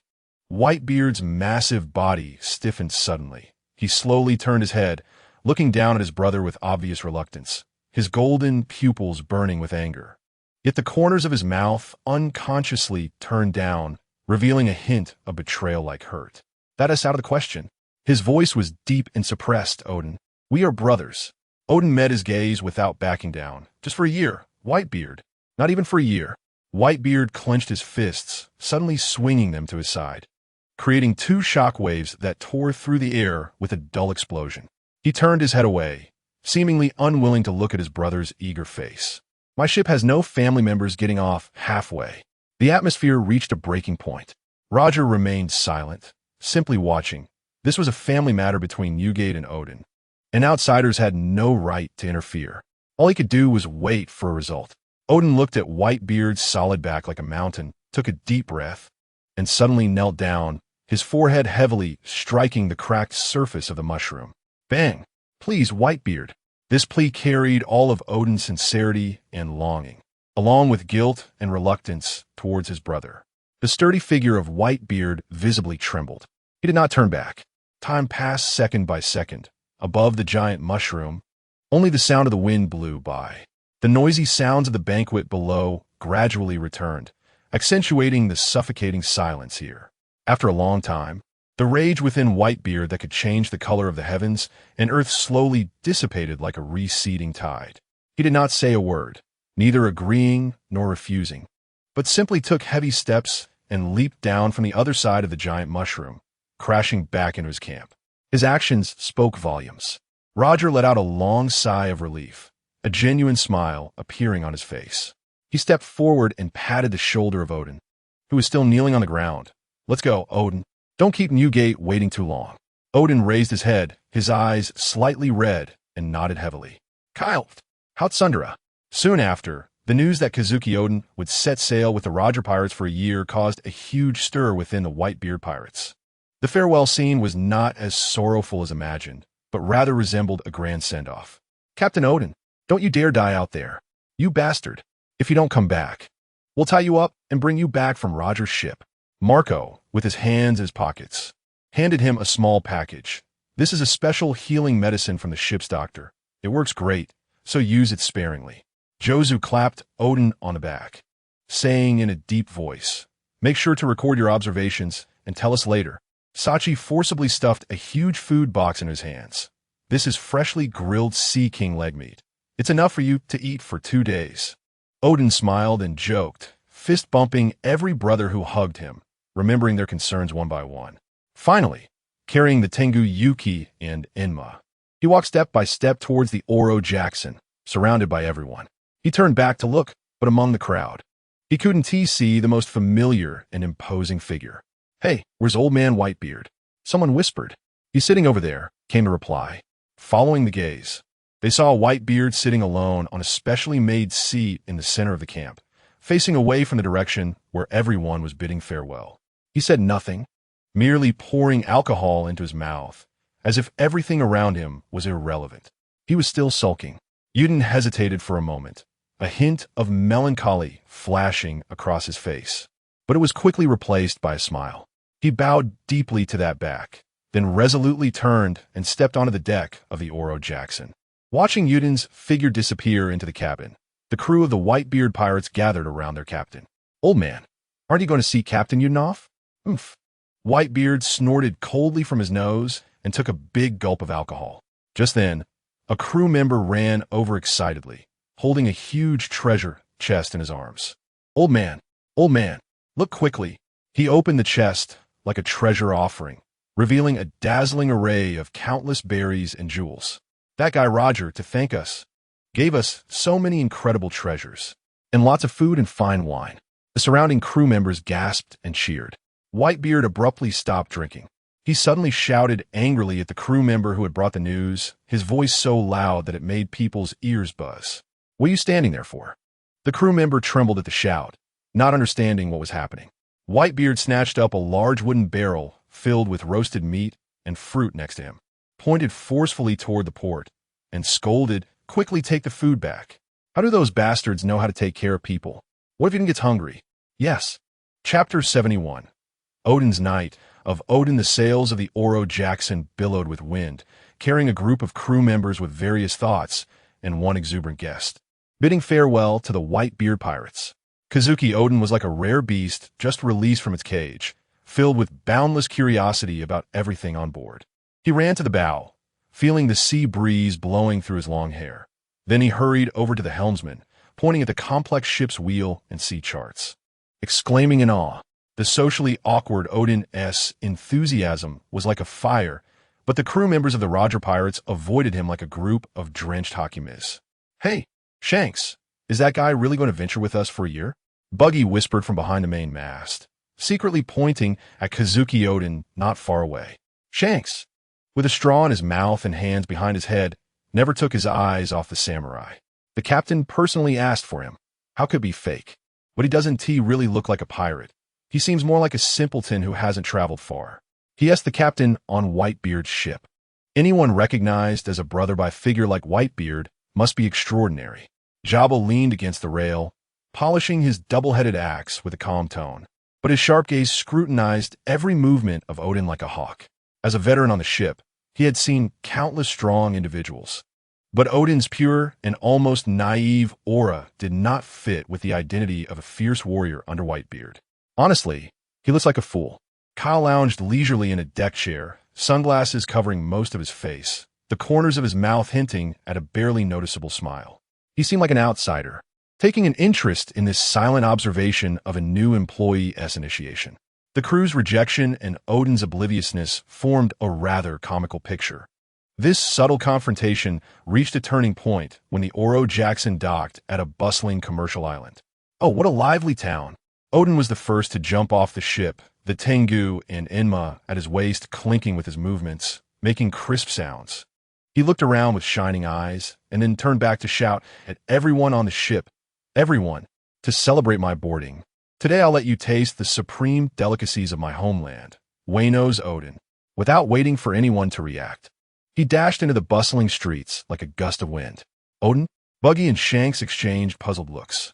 "Hey, Odin," Jabba sighed, hanging his axe back at his waist, and followed to see if he could prevent any trouble. Odin strode confidently between various stalls. He reached a vegetable stand, picked up a few large white radishes, and smiled broadly at the vendor. "These are great." Then he dashed to a tofu shop, scooped up a few freshly made fried tofu pieces, and patted the vendor's shoulder. "Great craftsmanship." Next came fish balls, konjac noodles, and kelp knots. At each stop, he grabbed something, left a hearty thank you, and turned to leave, completely oblivious to the concept of paying. To him, sharing food was a matter of course, and the ingredients were naturally free. The vendors he visited were initially stunned, then quickly reacted, jumping up in anger, shouting and cursing. "Hey, that's samurai. Stop right there. Thief. Someone stealing without paying." Jabba covered his forehead, feeling a headache coming on. Shanks and Buggy were wide-eyed. Buggy's jaw nearly dropped to the ground. Is this guy really a fool? Soon, a group of burly men who clearly didn't look friendly surrounded the street corners. They wore common people-esque clothing, but their exposed arms were covered in tattoos. Their eyes fierce, and their waists bulging, indicating they were local gangsters. The leader, a scar-faced man, blocked Odin's path, grinning maliciously. "Hey, outsider. Did you ask us before taking things on the street?" Odin paused, holding a large pile of ingredients, scratching his head in confusion. "Huh? I just wanted to borrow some ingredients to make a delicious Odin for everyone. ISNT, that's something to be happy about. Happy. The scar-faced man laughed as if he had heard the greatest joke. You think we're fools? Brothers, show 'em what rules are. As soon as the words fell, 7 or 8 burly men grinned and drew out their hidden machetes and iron rods, rushing forward. Really, Jabba shook his head helplessly, but he didn't act immediately. Instead, he looked at Shanks and Buggy. Shanks and Buggy exchanged glances almost without hesitation, although they thought Odin was a strange person. Now that he was under the banner of the Roger Pirates, they could not let these lowly thugs bully him. Hey, you guys want to fight? Shanks drew his sword, standing in front of Odin. I'm not someone to mess with. Buggy also pulled out several throwing knives, striking a fighting pose. Odin looked at the two little ones standing in front of him, first stunned, then burst into laughter. Oh, you're joining too? Interesting. He carefully set the ingredients he was holding aside and gripped the double swords at his waist. Gun Ghost. The shining blade flashed by, and the first two thugs charging and had no time to see what had happened before they felt a tremendous force hit them, sending them flying into a stall. Oh, so powerful. Shanks's eyes lit up, and he swung his sword without hesitation, precisely blocking a machete that was coming down. Don't underestimate us. Buggy's throwing knives traced strange arcs in the air, forcing several enemies to fumble. Seeing this, Jabba's lips curled slightly, and he joined the fight. His double axes swung heavily, each movement carrying strong wind pressure, preventing those gang members from getting close to him. The battle was less of a fight and more of a one-sided crushing. Utien's swordsmanship was grand and powerful, filled with overwhelming strength. Jabba was as steady as a mountain, handling everything with ease, while Shanks and Buggy, though young, had a seamless cooperation and skills far beyond ordinary people. In less than 5 minutes, the entire street was filled with the wails of gang members lying on the ground. Utien sheathed his sword and looked at the three fighting alongside him, revealing a brilliant smile. You guys are strong. Ha ha ha ha. Shanks and Buggy were panting, their faces flushed with excitement. The moment they fought together made the last bit of their estrangement toward this strange warrior dissipate. You're the one, truly a monster, Jabba said, wiping non-existent dust off his axe blade, his tone carrying a hint of recognition. That night, a huge iron pot was set up on the deck of the Oro Jackson. Utien enthusiastically took on the role of chef, processing the ingredients he collected during the day and adding them to the bubbling, fragrant broth. The broth was carefully simmered with sea fish and kelp, the soul of Odin. Soon, a mix of the sweet freshness of radish, the deliciousness of fish balls, and the rich aroma of soy sauce spread throughout the ship. Hey, can this stuff really be eaten? Buggy leaned over the pot, looking skeptically at the various ingredients boiling to softness inside. You know if you try. Roger was the first to grab a bowl, letting Utien fill it to the brim, and he took big mouthfuls of both soup and ingredients. 5 ants. This radish soaked up the broth, superb. The crew saw this and rushed forward. Oh, this fish ball is so chewy. This tofu melts in the mouth. Buggy and Shanks ate with grease all over their mouths, unable to speak clearly. Jabba held his bowl, eating silently, showing a satisfied expression. Ka also took a bowl and let Utien serve him some. He picked up a piece of crystal-clear white radish and put it in his mouth. The warm broth burst in his mouth, and the familiar, slightly sweet flavor made him pause. How long had it been since he tasted this? There's a faint sense of disconnection. The feast continued late into the night. Utien was surrounded by the crew, drinking and singing loudly while animatedly telling stories about Wano country. Shanks and Buggy had completely become his little followers, calling him Brother Utien with every breath. Roger wrapped his arm around Utien's neck, drinking fine wine, and glanced at Kyle, who was tasting Odin alone in the distance, his smile growing even broader. On the deck, the sounds of clinking glasses, boisterous laughter, and the steaming warmth of the Odin intermingled, dispelling the last bit of awkwardness from the arrival of the new members. From this day on, Kazuki Utien was no longer a borrowed tool, but a true member of the Roger Pirates. Chapter 72. Sky Island. The steam from the Odin seemed not yet dissipated when the Oro Jackson had already entered a strange sea area. The sea was calm, yet gave a feeling that the sky above was pressing down too low, with clouds thick as if solidified cream. Captain, is this thing broken? Kazuki Yuchien crouched in front of the compass, poking at the glass cover of the recording needle. The needle, which should have pointed to the next island, was stubbornly and straightly pointing toward the sky. Broken? Ha ha ha. Yuchien, this is its normal state. Roger strode over, clapping Yuchien on the back, pointing at the heavy clouds above. It's telling us that the next stop is up there. Up there. Yutian's mouth dropped open wide enough to fit a rice ball, staring incredulously at the sky. Roger squinted, feeling the increasingly humid air, his expression turning serious. Get ready. Lower the sails, secure everything. The crew immediately sprang into action, some lowering sails, others tying down cargo, their movements skilled and swift. Shanks and Buggy, the two apprentices, nervously checked each other's ropes tied to the railing. Hey, Buggy, are we really going to rush up to the sky? Are we going to die? Shank's voice trembled slightly. Shut up. I won't die in this damn place. Buggy replied defiantly, but his pale face and trembling legs betrayed him. If we die, it'll be you, Redhead, who goes first. While saying this, he tied more ropes around his waist. Not long after, the surface of the sea began to shift. Centered around the Oro Jackson, the calm waters started to swirl, forming a massive whirlpool. In the center of the whirlpool, the sea water strangely sank downward, as if pressed by an invisible giant hand. Then, an indescribable, terrifying force surged from the depths of the sea. It's coming, Roger shouted, gripping the ship's wheel tightly. Boom! Accompanied by a deafening roar. A massive water column, hundreds of meters in diameter, shot up from the center of the whirlpool, carrying violent gusts of wind. The Oro Jackson was like a leaf caught in a waterfall, instantly thrown high into the sky by this force known as the ascending current. The ship tilted and rocked violently, as if it would fall apart at any second. However, the quality of the atom tree was still on the rise. We're Honadi. We're Honadi. Shanks and Buggy's screams were almost torn apart by the raging wind, their faces pressed tightly against the railing, snot and tears all over, looking utterly pitiful. The other crew members were not much better off, their faces pale as they clutched the ship's railings and mast, feeling their insides twisting. Naughton, Sambell, you two stop swaying. One crew member shouted at the two massive figures in the center of the ship. If you fall, we're all done for. The enormous Naughton and Sambell were indeed as steady as a mountain, the raging wind not moving them an inch. Naughton's weight was reassuring. At this moment, no piece of meat was without its worth, but his usually honest face was now as green as seaweed as he struggled to hold back the churning in his stomach. Responding in a deep voice, "Don't worry, this level of wind, I..." Before he could finish, a spectacular parabola arched across the deck, and Naughton ultimately couldn't hold it in. The surrounding crew immediately showed expressions of even greater despair, just as the ship creaked under the unbearable load.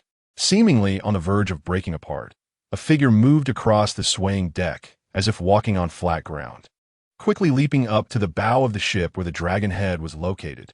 Vortex Blue Dragon. Kyle swung his Naginata downward sharply, and an invisible wave expanded from the blade's edge. In the next moment, an incredible scene occurred. That wild and unruly massive water column, capable of tearing everything apart, seemed to be tamed by a divine hand. The water spiraled, coiling into a dragon's body. The splashing waves turned into dragon scales. The roaring whirlpool shaped itself into a dragon's head. The originally chaotic water and air began to spin and converge in an orderly manner, surrounding the Oro Jackson, forming a vividly alive water dragon. The water dragon roared, its body creating the steadiest trajectory. Its scales formed a barrier against the raging wind. The ship's violent rocking abruptly stopped, replaced by a smooth and rapid ascent. The deck instantly fell silent. Shanks and Buggy stopped screaming, staring in shock at the magnificent dragon body made of seawater that surrounded the ship, their mouths agape wider than Yutian's just moments ago. Are you kidding me? Buggy's voice was dry. He even forgot to wipe the mess off his face. So cool. In Shank's eyes, apart from shock, there was an indescribable admiration. Kazuki Yutian also put away his smile, staring blankly at the man standing on the dragon's head, commanding the natural disaster like a god. His heart stirred with waves of astonishment. Is it really possible to control the sea like this? Jabba and Rayleigh exchanged glances, both seeing approval in each other's eyes. Gulalala. No, guhaha. Roger laughed heartily, his voice filled with exhilaration. Well done, Kyle. This is way cooler than just rushing in. The water dragon spiraled, carrying the Oro Jackson in a solemn and mighty manner, soaring towards the sky. The crew had not yet recovered from Kyle's miraculous move when the thick clouds overhead, seemingly eternal, were forcefully smashed open, creating a massive opening. Blinding sunlight instantly poured in, dispelling the chill and dampness brought by the rising sea currents. Everyone instinctively squinted, and when they opened their eyes again, the sight before them plunged the deck into silence once more. An endless, cloud-formed white ocean stretched out before them, vast and boundless. Above the pristine sea of clouds, a lush green island floated quietly, with trees growing in peculiar spherical shapes, and the architectural style was distinctly different from the blue sea, exuding an ancient and sacred aura. Hey Shanks, pinch me. Buggy's lips trembled, his eyes widening as if they might pop out of their sockets. Shanks instinctively raised his hand and gave him a hard slap on the back of the head. Ow! Buggy cried out in pain, clutching his head and glaring at Shanks. Are you serious? You told me to pinch you. Shanks retorted, but his gaze was quickly drawn back to the incredible sight before them, murmuring, So there really is a sky island. Under Kyle's control, the Oro Jackson smoothly descended onto the sea of clouds. The sturdy hull pressed down on the cloud layer, truly gliding into the harbor, as if it were a ship entering a port, creating ripples in the clouds as it came to a gentle stop. The water dragon surrounding the ship completed its mission with a low roar, and its dragon form quietly dissipated, transforming back into vapor and merging into this heavenly realm. Kyle retracted his Naginata, lightly leaping from the bow and landing steadily on the deck, letting out a sigh of relief. Thud! Nozdog's enormous body could no longer hold up, and he plopped down on the deck. He looked at the soft, fluffy clouds beneath his feet and then at the incredible island in the distance. His honest face filled with the relief of having survived. We're saved. Ugh! A wave of nausea surged in his stomach, and he instinctively turned his head, unleashing a thunderous vomit over the ship's side. Well done, Nozdog. A crew member patted his back, laughing loudly. At least you didn't puke on the deck. Hearing this, everyone burst into laughter, the previously suffocating tension dissipating instantly. Kazuki Odin held onto the ship's railing, almost leaning out over the side. He gazed at the cotton-soft sea of clouds and the floating island in the distance, his eyes filled with uncontainable shock and excitement. Ha ha ha! My diary! Where's my diary? He suddenly turned around, frantically searching in his bosom. If I don't write this down, it would be against the laws of nature. The sea in the sky, an island in the sea. Wahaha! Rayleigh, Jabba, Shanks, and Buggy, the two little rascals, had already gathered around, their eyes sparkling with wonder. Are we going to explore that island now? Of course. Roger's booming voice rang out again as he leaped down from the railing, waving his hand with vigor. All hands. Set sail. Destination, Sky Island. Oh, the once silent Oro Jackson was once again filled with thunderous cheers over this white ocean. Chapter 73. The land of gold. The bottom of the Oro Jackson brushed against the sea of clouds, the rustling sound soft as a lover's whisper. The crew carefully descended the gangway, their feet landing on the soft and elastic clouds, feeling both novelty and absurdity. Buggy crouched down, curiously poking the ground beneath him, his fingers easily penetrating it and lifting a small tuft of cloud fluff. Hey Shanks, this stuff can actually hold people. Shanks mimicked Kyle, lightly jumping, his body bouncing on the sea of clouds as if on a giant trampoline, making him giggle with delight. Kazuki Odin was the most exaggerated. He directly dove into the sea of clouds, only to choke on a mouthful of cloud, awkwardly popping his head out and wiping his face, laughing heartily. Oh. This sea has no saltiness. Just as everyone was having a great time, a dignified voice came from not far away. Guest from the blue sea. Welcome to the Sky Island, the land of the gods, Skypiea. Everyone turned to the voice and saw an elderly man with a long white beard, riding a Pegasus with spotted wings, slowly descending from the sky. The horse's posture was elegant, but its eyes held a silly expression upon closer inspection. It was actually a large duck. I'm the god of this place, gone fall. After the old man landed, the Pegasus duck naturally folded its wings and waddled behind him. God? Buggy trembled in fear, hiding behind Jabba.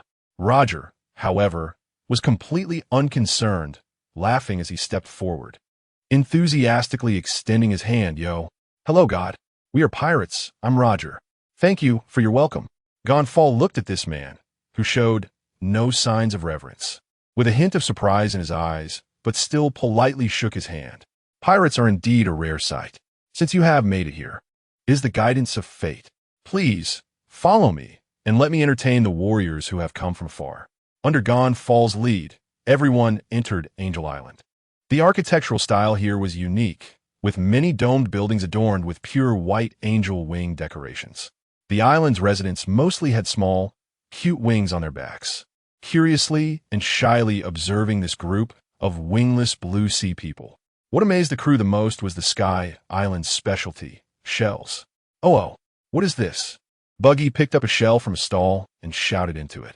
The vendor smiled and explained, this is a sound shell. It can record and play back sounds. Saying this, he pressed a button on the top of the shell, and Buggy's earlier shout came out exactly unchanged. Interesting. Shanks picked up another oddly shaped shell and blew into it forcefully. That's a wind shell.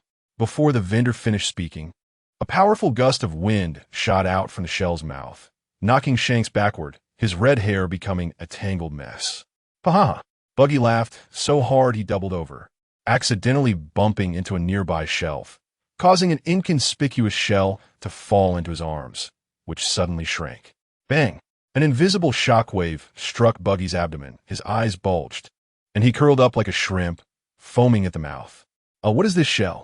That's a shock shell. Be careful when using it, as the recoil is very strong, the vendor kindly reminded him. Kai was also quite interested in these little gadgets. He picked up a shock shell and closed his eyes, feeling the waves contained within. The principle of this force was similar to his fruit ability, only more pure and refined. He thoughtfully placed the shell back in its place.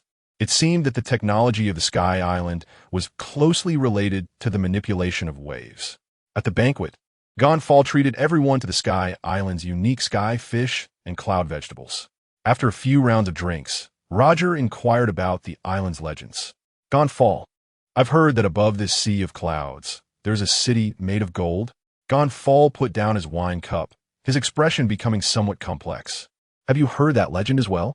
The Golden City, Shandora, does indeed exist, but it has long been overshadowed by the massive beanstalk beneath us. Located in the upper region of Appiato, that place is currently the territory of the Shandians, another nation that was pushed up to the sky 400 years ago. They have been fighting with us for centuries to reclaim their homeland.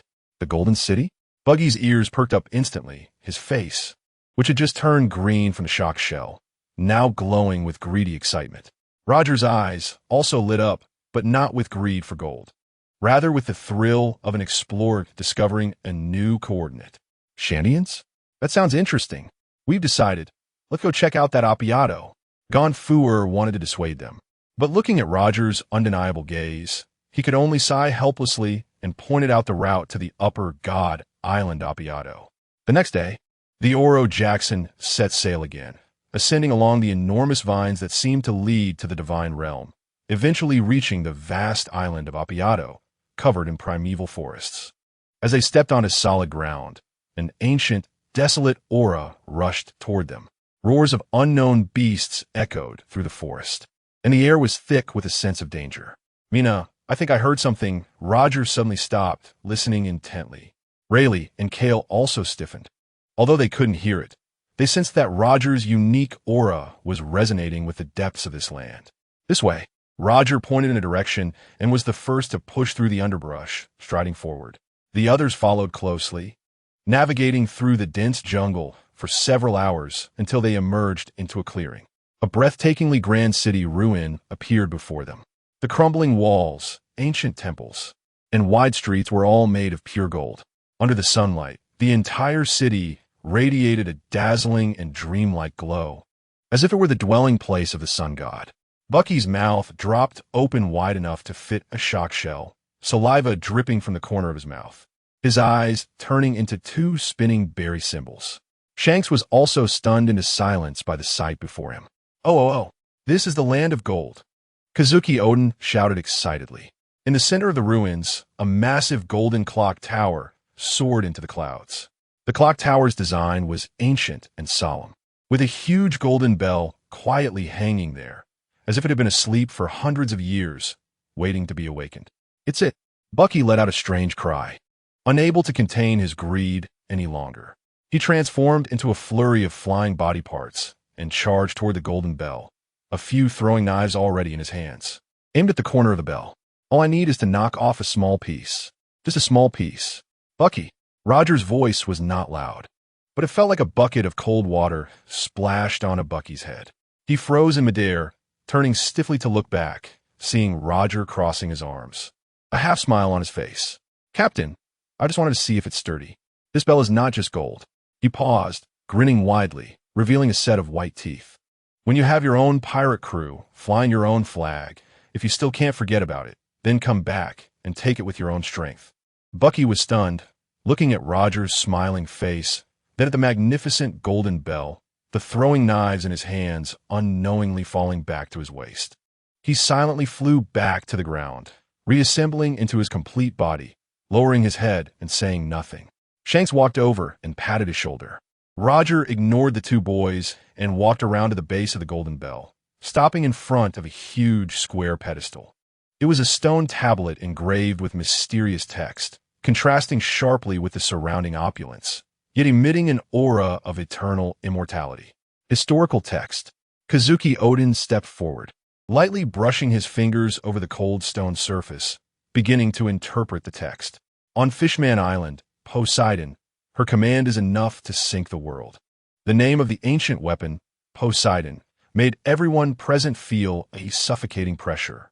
Being able to command the king of the sea kings, was simply mythological. Kuhaha. Roger's laughter broke the silence. So that's how it is. What an interesting answer. He showed no greed or fear toward the power of the ancient weapon. Instead, he looked like a child who had found a new toy, his face filled with pure joy and anticipation for the future. He turned to Kazuki Odin, his gaze more serious than ever. Odin. Oh, I'm here. Odin immediately straightened up. Engrave this as well. Roger pointed to the empty stone base next to the historical text, speaking word by word, in the characters passed down through your Kazuki family. We here will guide this text to its end, Pirate Gol D. Roger. This was not just a message, but a declaration that transcended time and space. A challenge and guidance to someone in the future, someone who could also reach this place and understand it all. Kazuki Odin's breath became heavy. He could feel the immense power contained in this sentence, enough to shake the times. He nodded heavily, drawing his sword from his waist, using it as a pen, and meticulously carved this bold declaration onto the hard pedestal. Clang! Clang! The crisp sound of carving echoed in the silent land of gold, as if the wheels of history had made a new sound at this moment. Chapter 74. A visit here. Kazuki Odin carved the last stroke, sheathing his sword, fine beads of sweat already forming on his forehead. He took 2 steps back, looking at the line of text coexisting with the ancient characters, filled with new vigor and pride in his chest. Kuhaha. Well done, Odin. Roger patted the stone base with satisfaction, as if it were not a cold stone, but the shoulder of an old friend in the future.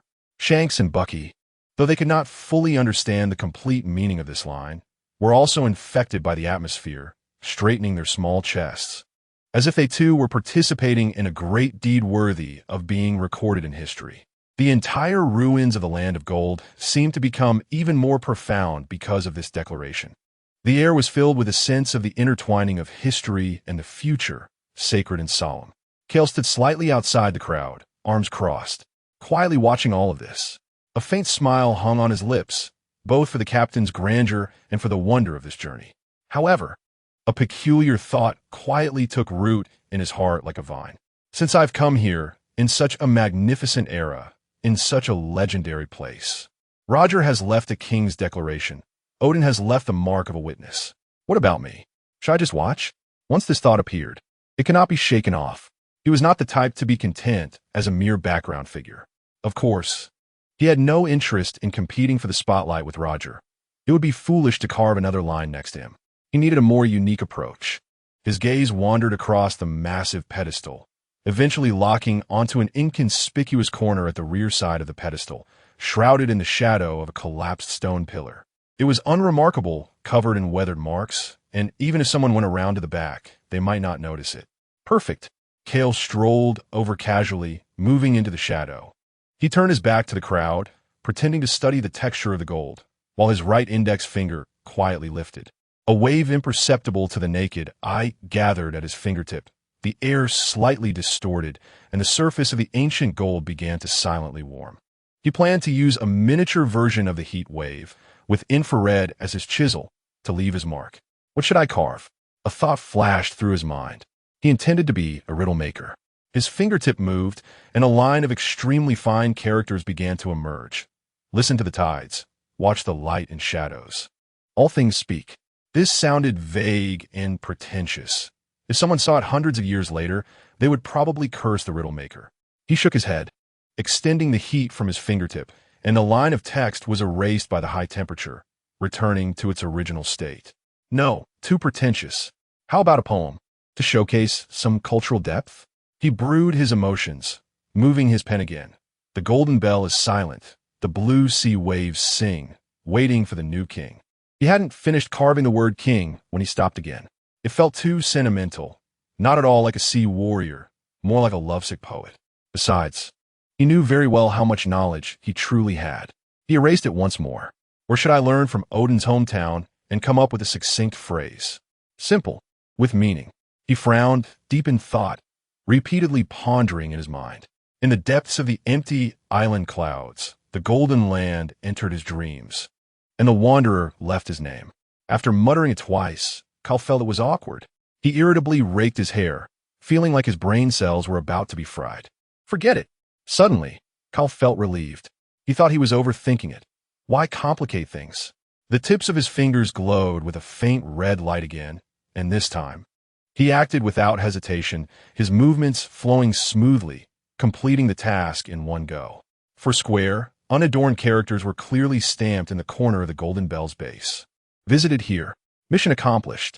Kyle brushed off the dust from his hands, though there was none, and looked at his masterpiece with satisfaction. These 4 characters were simple and clear, genuine and unpretentious, perfectly expressing the author's homesickness. Whatever the future, whatever the history, I have been here, and that is enough.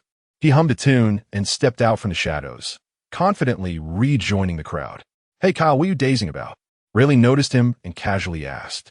Nothing, Kyle shrugged, a hint of a mysterious smile on his face, just thinking, if this bell rings, the sound will probably echo throughout the entire empty island. Chapter 75, Barrett disembarks. Well then, I wish you all good fortune. At the cloud beach of Angel Island. Gonfer stroked his long beard and bid farewell to Roger and his crew. Oh, thank you for your hospitality, Gon. I'll come back to drink with you next time. Roger carried a large sack filled with specialties from the empty island, showing no signs of embarrassment. Gila, you're really a genius. Mixed up lines, Captain. How do we get down? Buggy tugged at Roger's sleeve, looking worriedly at the bottomless sea of clouds beneath them. We can't just jump down, right? We would splatter into meat paste. Gonfer smiled slightly and clapped his hands. Not far away, beneath the clouds, a huge pink object slowly floated up. It was a giant octopus, comparable in size to a small island, its head resembling a hot air balloon, with countless thick tentacles gently swaying in the sea of clouds. This is the octopus hot air balloon unique to the empty island, Gonfer explained. It can wrap around your ship, using the gas inside to adjust buoyancy, safely taking you back to Qinghai. Octopus. Buggy's face turned pale instantly. He hated slippery, soft creatures the most. But Shanks jumped up excitedly. We're going back in an octopus balloon ship? Soon, with the help of the residents of the empty island. The Oro Jackson was gently wrapped by the giant octopus's tentacles, leaving only the deck and mast exposed. The octopus's head began to emit hot air, and the massive ship slowly detached from the sea of clouds, starting its descent towards Qinghai. The initial process was relatively smooth. The crew stood on the deck, curiously watching the swirling clouds around them. as if sailing through a vertical waterfall. Hey, Shanks, doesn't that cloud look like Captain Roger's mustache? Ha ha ha. That's nose hair, not a mustache. And that one next to it, isn't that your red nose, Buggy? Bakayuru, what did you say? Just as the two kids were bickering, a sudden and intense gust of wind hit without warning. The octopus wrapping around the ship seemed startled. Its massive body trembled violently, letting out a pitiful wail. Whoa! The entire Oro Jackson shook violently, causing everyone on board to stumble. Ah, we're going to fall. We're going to die. Buggy clung tightly to the main mast, tears and snot flowing out, shaking like a leaf in the wind. Ha ha ha. This is interesting. Go faster, big octopus. Roger laughed against the fierce wind, as if enjoying this roller coaster-like thrill. Roger, this is not the time to laugh. Jabba shouted loudly while trying to steady the ship's helm. Another intense jolt caused the ship to tilt beyond 45 degrees, and several crew members who couldn't keep their balance screamed and slid towards the edge of the ship. Kyle's eyes narrowed. He stomped heavily on the deck with one foot. An invisible shockwave spread out from him, forming a gentle yet resilient repulsive field, like a giant air cushion, stabilizing the tilted ship and the sliding crew members. Then, he pressed his hands lightly, releasing an extremely faint, calming wave towards the startled octopus. Don't be afraid, big guy. The wave seemed to communicate with the octopus's nervous system, and the panicked giant slowly calmed down, its 8 tentacles retracting, stabilizing the ship. The storm came quickly and left just as fast. When the ship passed through the last layer of clouds, the blinding sunlight and salty sea breeze hit everyone, giving them a feeling of rebirth. With a splash, the Oro Jackson landed steadily on the azure sea. The giant octopus released its tentacles, swayed its head at everyone as if bidding farewell, and then slowly ascended, disappearing from sight. Sayonara, octopus sauce. Buggy collapsed on the deck, feeling like his soul was about to be thrown out. Shanks wiped the seawater off his face and laughed heartily. That was thrilling. I want to ride it again next time. Shut up. The laughter of the pirates echoed over the vast sea, dispelling the earlier tension. The ship hoisted its sails again, riding the winds and waves towards the unknown next destination. Night fell, and the moonlight spilled over the sea like mercury. The deck, after the revelry, returned to tranquility, with only the footsteps of the night watchman and the rhythm of the waves lapping against the ship's side. Douglas Barrett stood alone at the bow, like a silent statue, his muscular body gleaming bronze under the moonlight. He gazed into the distance, his eyes devoid of longing for treasure or anticipation for adventure. Only a pure and burning fighting spirit. Roger had unknowingly approached him from behind, a lit cigar hanging from his mouth. What are you thinking about, Barrett? Barrett did not turn around, his voice deep and powerful. Captain Roger. He glanced at Kyle, Silver, and Iron in the shadows, and added the title of captain from his heart. He paused, finally turned around, and looked directly into Roger's eyes. It was an equal gaze, untainted by fear. I want to disembark. This statement was made with utmost firmness, leaving no room for negotiation. The air seemed to freeze because of it. In the shadows, not far away, Rayleigh, who was polishing his sword, paused. Jabba, leaning against the railing with a drink, also stopped. Kyle crossed his arms, quietly watching this scene, not surprised. Roger's smile vanished. He did not ask why. He simply looked calmly at Barrett, waiting for his next words. I'm not interested in that so-called final island, Barrett continued, each word resonating. The truth of history, the immense treasure, none of it concerns me. His fists unconsciously clenched, knuckles cracking, a powerful aura rising from within him. I have only one goal, to challenge the strongest in the world, and then surpass them all, to become the strongest in the world, including you, Roger. By the end, his gaze was like a drawn blade, piercing through Roger. This was no longer a request, but a declaration. The deck fell into dead silence. Shanks and Buggy poked their heads out from the cabin. Upon hearing these words, they were so frightened they didn't dare to breathe. However, Roger's reaction was unexpected for everyone. He first froze for a moment, then a thunderous laugh broke the tranquil night sky. Ha ha ha. He laughed so hard he nearly fell over, tears almost flowing out, as if he had heard the funniest joke in the world. I see. Is that so? Good. That's great. Roger wiped away the tears at the corner of his eyes, took a step forward, and slapped Barrett heavily on the shoulder. This is the ambition a man should have. He looked into Barrett's eyes, burning with ambition. And instead of being angry, he was filled with admiration. If you want to walk your own path, then go ahead. If you want to become the strongest, then challenge yourself. If you lack even this bit of courage, you have no right to stay on my ship. Roger's boldness and openness caused a complex ripple in Barrett's eyes. He had thought there would be a fierce battle, but did not expect such a result. Go ahead. Roger retracted his hand, grinned, but before I reach the finish line, I won't give up the title of the world's strongest to you. I'll wait for you at the top. Barrett left this promise and turned to the ship's railing. The crew silently prepared a small boat and ample supplies for him. No one tried to dissuade him, nor did anyone blame him. They all understood that this ship gathered a group of reckless monsters, each with their own dreams and paths. Barrett jumped into the small boat, did not look back, and set sail straight towards the opposite direction of the Oro Jackson, into the vast moonlight. Hey, the guy just left like that. Buggy muttered softly, feeling somewhat complicated. Shanks looked at the gradually shrinking sail shadow, gripping the sword at his waist. Roger looked up at the starry night sky, as if he could see the invisible route leading to the final island. All right, you little ones, don't dawdle, he shouted loudly.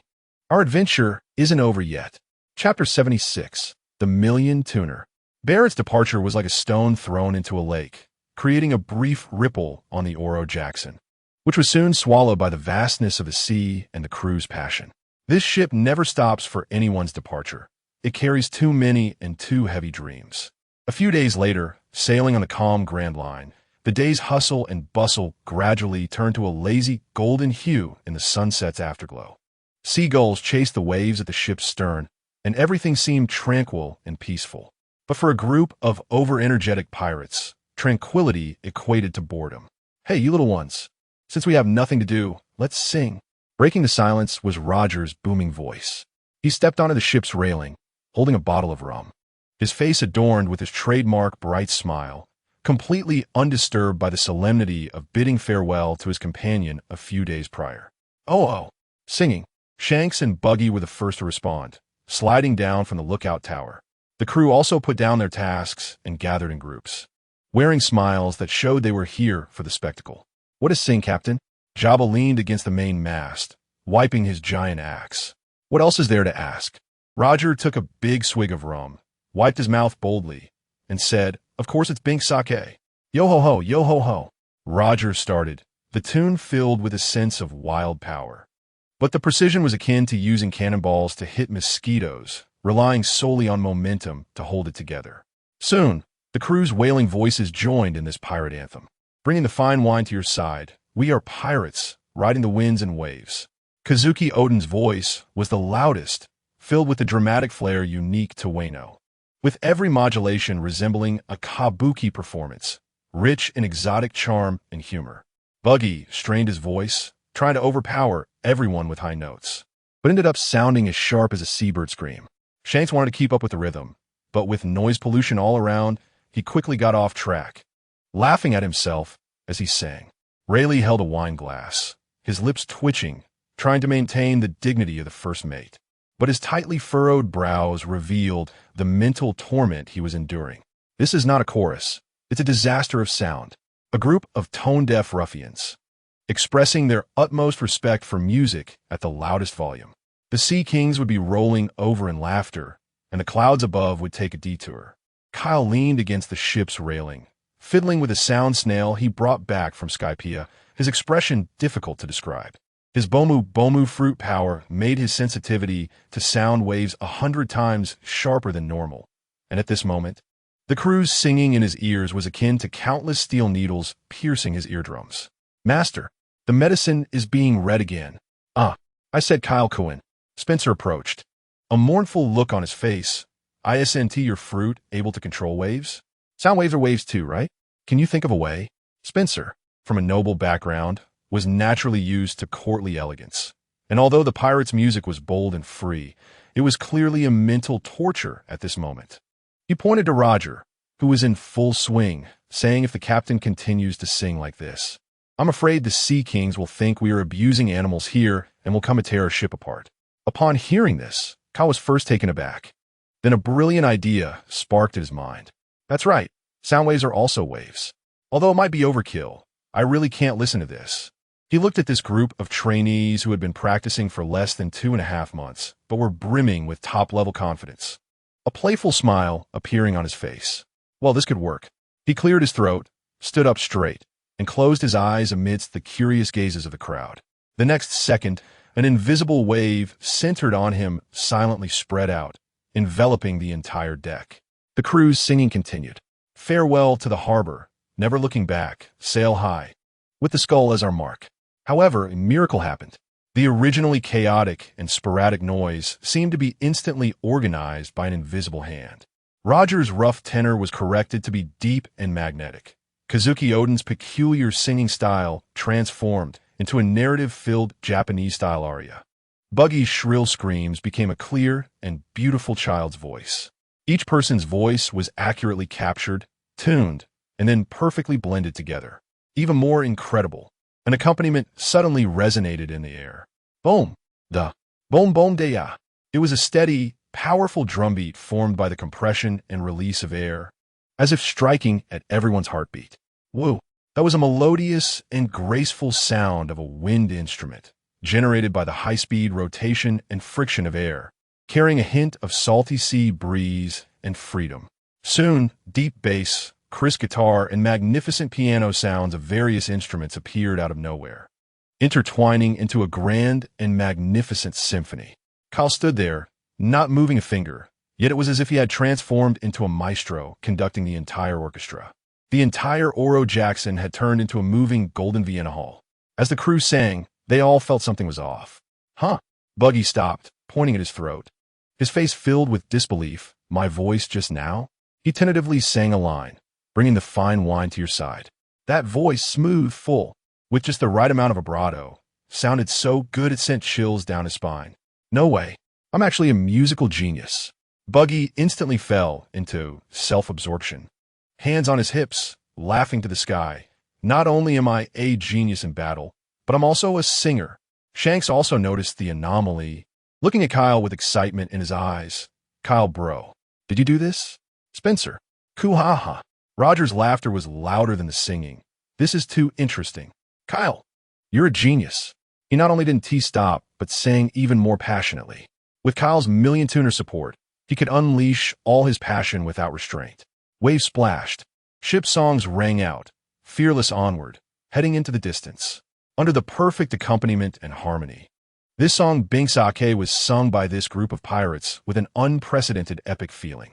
In the song, there is nostalgia for their hometown, trust in their companions, a calm acceptance of death, and an infinite longing for the unknown sea. The sunset painted the sea with a shimmering gold. The sea breeze billowed the enormous sails. And a group of the freest men in the world sang their song on the most legendary ship. The voices pierced through the clouds and echoed into the distance, as if announcing their existence to the entire world. As the song ended, the lingering sound remained.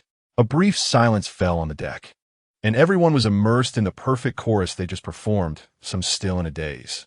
Ahem. Buggy cleared his throat, struck a pose he thought was the coolest, and planned to perform a solo to showcase his long-buried talent to the world. Yo-ho-ho! Just as he started, the familiar, shrill voice that could rival a seagull's squawk echoed across the deck once more. Kyle had already retracted his abilities, folding his arms with a mischievous grin as he watched him. Puffed. Ha ha ha ha ha. Everyone on the ship was initially taken aback, then burst into thunderous laughter. Buggy, you counterfeit singer. Shanks was rolling on the ground laughing. Shut up. You all affected my performance. Buggy's face turned a pig liver color, his red nose appearing even brighter. As he angrily chased Shanks around the ship, Roger walked over to Kyle with a smile, giving him a hearty slap on the back that nearly sent him overboard. Gwa! Well done, Kyle. From today on, you are the chief musician of our Roger Pirates.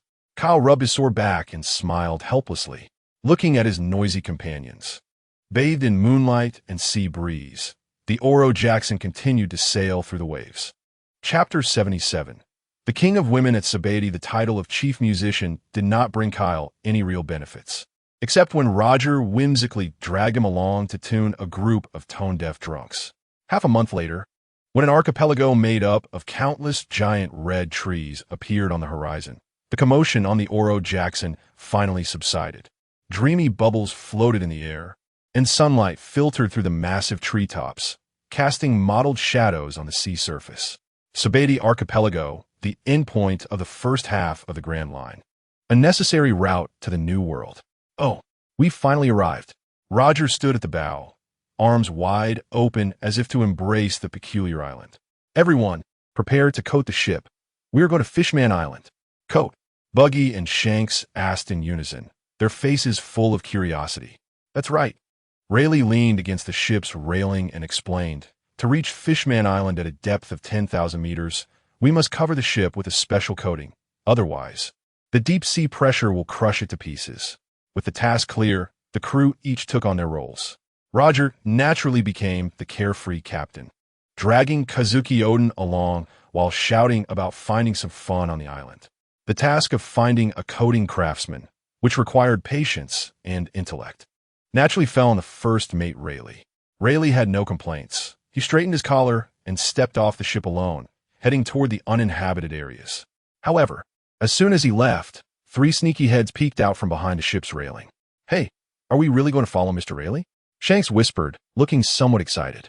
Of course, Buggy replied matter-of-factly. Following Mr. Rayleigh might let us witness the legendary coding skills. I'm just a bit worried about him being alone, Jabba said while shouldering his giant axe, finding an excuse that sounded grand. Kyle, arms crossed, followed the 3. A smirk on his face, as if he was enjoying the show. The group maintained a distance that was neither too far nor too close. Like a bunch of amateur detectives, trailing Rayleigh through the bizarre streets of Sabeti Archipelago. Rayleigh seemed to sense his tail, but did not reveal it. He simply maintained his steady and unhurried pace. Eventually, Rayleigh stopped in front of a seemingly stylish tavern. The sign read Shachi's Ripoff. Ripoff? Buggy's red nose wrinkled. That name sounds expensive. What is Mr. Rayleigh doing inside? Jabba stroked his chin, a glimmer of interest in his eyes. An interesting place. The 4 exchanged glances and silently pushed the door open. Inside the tavern, the lighting was a bit dim, and the air was filled with a faint scent of tobacco and alcohol, contrasting sharply with the outside noise. A fashionable and attractive woman leaned against the bar, a cigarette delicately held between her fingers, her posture lazy yet elegant. Upon seeing Rayleigh, she did not greet him with the usual enthusiasm of a tavern owner. She merely raised her eyelids slightly and exhaled a puff of smoke. Customer alone? Her voice had a slightly hoarse charm. Rayleigh walked straight to the bar and sat down, placing his sword aside. A glass of whiskey, no ice. The woman skillfully picked up the bottle, poured half a glass of amber liquid, and pushed it in front of him. 5 million berries. Buggy, who had just found a spot in the corner, nearly spat out his juice. He covered his mouth tightly, eyes wide as saucers. 5 million. This is not a rip-off. This is outright robbery. Shanks also clicked his tongue. That drink costs as much as a small pirate crew's entire fortune. However, Rayleigh didn't even frown, as if he had heard a perfectly normal price. He pulled out a money pouch from his pocket and casually tossed it on a bar. I'm looking for a coding craftsman named Ray. Rayleigh raised his glass and took a sip. Oh, looking for him? The woman, Shachi, flicked the ash off her cigarette, a playful smile appearing at the corners of her mouth. You don't seem like an ordinary pirate. There's a dangerous yet free vibe about you. Hearing this, Rayleigh paused slightly, raising his eyes to look at her. This woman, seemingly just a tavern owner, had eyes that seemed to see through everything, and it intrigued him. Likewise, he replied, a tavern charging such prices must have an extraordinary owner. Shachi chuckled lightly, her laughter clear and pleasant. I'm just a former pirate who wants to live a quiet life. Their conversation seemed ordinary, but was filled with undercurrents. The 4 in the corner had completely forgotten their original purpose for being there. Wow. Shanks's eyes sparkled. That big sister is amazing. She saw through Mr. Rayleigh at a glance. I think she's just a scammer, trying to cheat Mr. Rayleigh out of his money. Buggy muttered quietly, though his gaze couldn't help but glance at Shachi. Jabba, holding his axe, wore an inscrutable smile. It seems our first mate's good fortune is approaching. Good fortune? Shanks and Buggy turned to him in unison. Kyle, what do you think? Jabba turned to the always silent Kyle. Kyle, sir, there must be something unusual about this matter. Kyle closed his eyes as if listening to something. After a moment, he opened his eyes and said with a strange expression, their vibes resonate well together. Vibes? Like two instruments, each outstanding on their own, but when played together, they naturally resonate, forming a more harmonious melody. Kyle explained, don't ask, just know it's a fruitability. Hearing this, Jabba's smile deepened. At the bar, Rayleigh and Shachi's conversation continued. They did not discuss the coding, but instead transitioned from interesting tales at sea to the world-esque structure, from monsters in the New World to hidden histories. They conversed like old friends who had known each other for years, each topic perfectly hitting the other's points. Rayleigh was narrating the grandeur of their journey, while Shachi shared the intel she had gathered from various pirates along with her unique insights. One was bold and carefree, the other wise and composed. Yet both shared an inherent obsession with freedom. If I had met a man like you a few years ago, I might have followed you out to sea, Shachi suddenly said, a hint of nostalgia and teasing in her eyes. It's not too late now, Rayleigh replied, gazing at her with sincere warmth. My ship always welcomes beautiful ladies. In the corner, Buggy spat out his juice. Juice, feed me peanuts. Shanks was shocked, nearly dropping his jaw. Mr. Rayleigh actually said that. Rayleigh-san, your character is slipping. Jabba was already calculating how much he should contribute. Kyle wore an expression of as expected and quietly activated a weaker version of Echo of the Current, replaying Rayleigh's romantic line in Buggy's ear. Is that voice really Mr. Rayleigh's? Buggy covered his ears, feeling his innocent heart was dealt a blow. Just as the atmosphere in the tavern began to heat up, the door was suddenly slammed open. Rayleigh, why are you hiding here drinking? Roger's booming voice instantly shattered all the ambiguity and tranquility. Hurry up. I found a coding craftsman. He is actually hiding in the amusement park. Behind Roger followed a helpless Kazuki Odin and several crew members with bruised faces, clearly just returning from a fight. Rayleigh's gentle expression vanished in an instant, replaced by a pained look. He stood up and smiled apologetically at Shachi. It seems our conversation has to end here. No witties. Shachi elegantly put away her cup and money. You're always welcome to come back and knock on my door, dangerous sir. Rayleigh gave her a deep look before turning to leave with Roger. The four onlookers quickly got up and slipped away. Once outside the tavern, Shanks leaned in close to Rayleigh, winking and asking, Mr. Rayleigh, who was that big sister just now?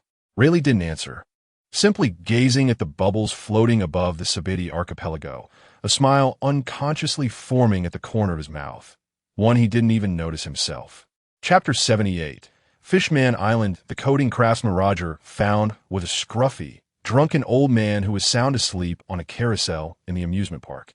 No matter how Roger threatened or coaxed, the man merely rolled over, mumbling that he wanted to sleep a little longer. In the end, it was Rayleigh who arrived, and after saying something to the old man, he immediately sprang up, full of energy, and promised to complete the task. Soon, the Oro Jackson was docked under a massive mangrove root in the Sabidi archipelago. The craftsman's skills were indeed as impressive as rumored, as a large, elastic resin bubble perfectly wrapped the entire ship, reflecting a rainbow of colors under the sunlight. We were going to sail in the bubble. Shanks and Buggy pressed their faces against the membrane, poking at it curiously. Hold on tight, kids, Roger commanded, and the ship slowly sank, bidding farewell to the sunlit sea, plunging into the deep, dark blue. Light was quickly swallowed by darkness. Outside the bubble, there was a deathly silence. Only the slightly tense breathing of the crew could be heard inside. Occasionally, a monstrous sea king would swim by in the distance, its massive shadow enough to send shivers down the spines of even the bravest sailors. Hey, nothing is going to crash into us, right? Buggy's voice trembled. Just as he finished speaking, a gigantic eye, like a lantern, suddenly pressed against the membrane, curiously observing the uninvited guests. Ah! Buggy fainted on the spot. Kuhaha! Hey, big guy, want to come up for a drink? Roger waved cheerfully at the Sea King without a hint of fear. Kyle shook his head and walked to the side of the ship, gently pressing his hand against the membrane. An electromagnetic wave, imperceptible to ordinary people, spread out, causing the curious deep-sea giant to blink and lazily swim away, swaying its massive tail. Modulating a specific frequency of brainwaves can achieve a certain level of mental communication. This is interesting. Oh, nicely done, Kyle. Rayleigh raised an eyebrow in approval. You're not bad either, Ray the Bubble King. As they continued to descend, an incredible light appeared at the end of the darkness. When the Oro Jackson passed through the final layer of water, everyone was left speechless by the sight before them. Massive coral reefs formed the foundation of the city. Glowing jellyfish floated like lanterns, and schools of fish created vibrant ribbons in the air. The bubble enveloped the island, and sunlight refracted through the water, transforming into a soft light curtain that enveloped this dreamlike land. This was a paradise 10,000 meters underwater, Fishman Island. However, this gigantic pirate ship flying the skull flag was clearly not a welcome guest for the residents of Fishman Island. As soon as the ship stabilized, a well-equipped fishman guard quickly surrounded them, led by a burly merman with orange hair and a beard. He wielded a massive trident, his expression serious. He was Neptune, the king of Fishman Island. Human pirates, what is your purpose here? Neptune's voice came through the water, carrying an undeniable authority. The guards, each holding sharp weapons, surrounded the Oro Jackson tightly. The common folk of Fishman Island hid behind coral houses in the distance, watching this ominous ship from the sea with fear. The atmosphere on the deck instantly froze. Buggy hid behind the mast, peeking out with just his eyes visible. Shanks tightened the grip on his sword, looking on guard. However, as captain, Roger seemed oblivious to the glinting tridents. He stepped onto the ship's railing, beaming at Neptune, waving his hand and calling out, "Hey, ISNT that Neptune. Long time no see," looking as spirited as ever. This warm greeting left everyone stunned. Neptune frowned, carefully examining this smiling man. The tone seemed as familiar as a neighbor visiting, yet the pirate attire and the skull flag ship gave a stark contrast. "Human, don't think you can sweet-talk your way out of this. State your name." Neptune pointed his trident at Roger, exuding intimidation. "Kuhaha." Roger's laughter echoed loudly in the water. "Really? Is your memory that poor? Last time, you were chased all over the sea by that tiger shark pufferfish, and I was the one who helped you out." Tiger shark pufferfish. At the mention of that, Neptune's expression changed drastically. The painful memory surged back to him. He widened his eyes, staring intensely at Roger's face, then glanced at his iconic straw hat. That laughter, that face, that fearless bastard. "It's you, Roger," Neptune exclaimed, his voice filled with shock, surprise, and a hint of barely perceptible embarrassment. The surrounding guards exchanged glances, wondering if their king recognized this pirate. "Remember now?" Roger grinned, jumping down from the railing. "We're here to find something, and we won't cause you any trouble." Neptune's expression grew extremely complex. He lowered his trident and waved for the guards to step back, the tense atmosphere dissipating in an instant. He sighed and said helplessly, "Follow me. Don't scare my citizens here." Thus, Roger's pirate crew, under the escort of the Fishman Guard, entered the Dragon Palace. In the magnificent palace, Neptune dismissed everyone, leaving only Roger, Rayleigh, Odin, and Kyle. "You troublemaker. You never show up without bringing bad news." Neptune rubbed his temples, watching the man in front of him who was devouring the palace snacks without a care.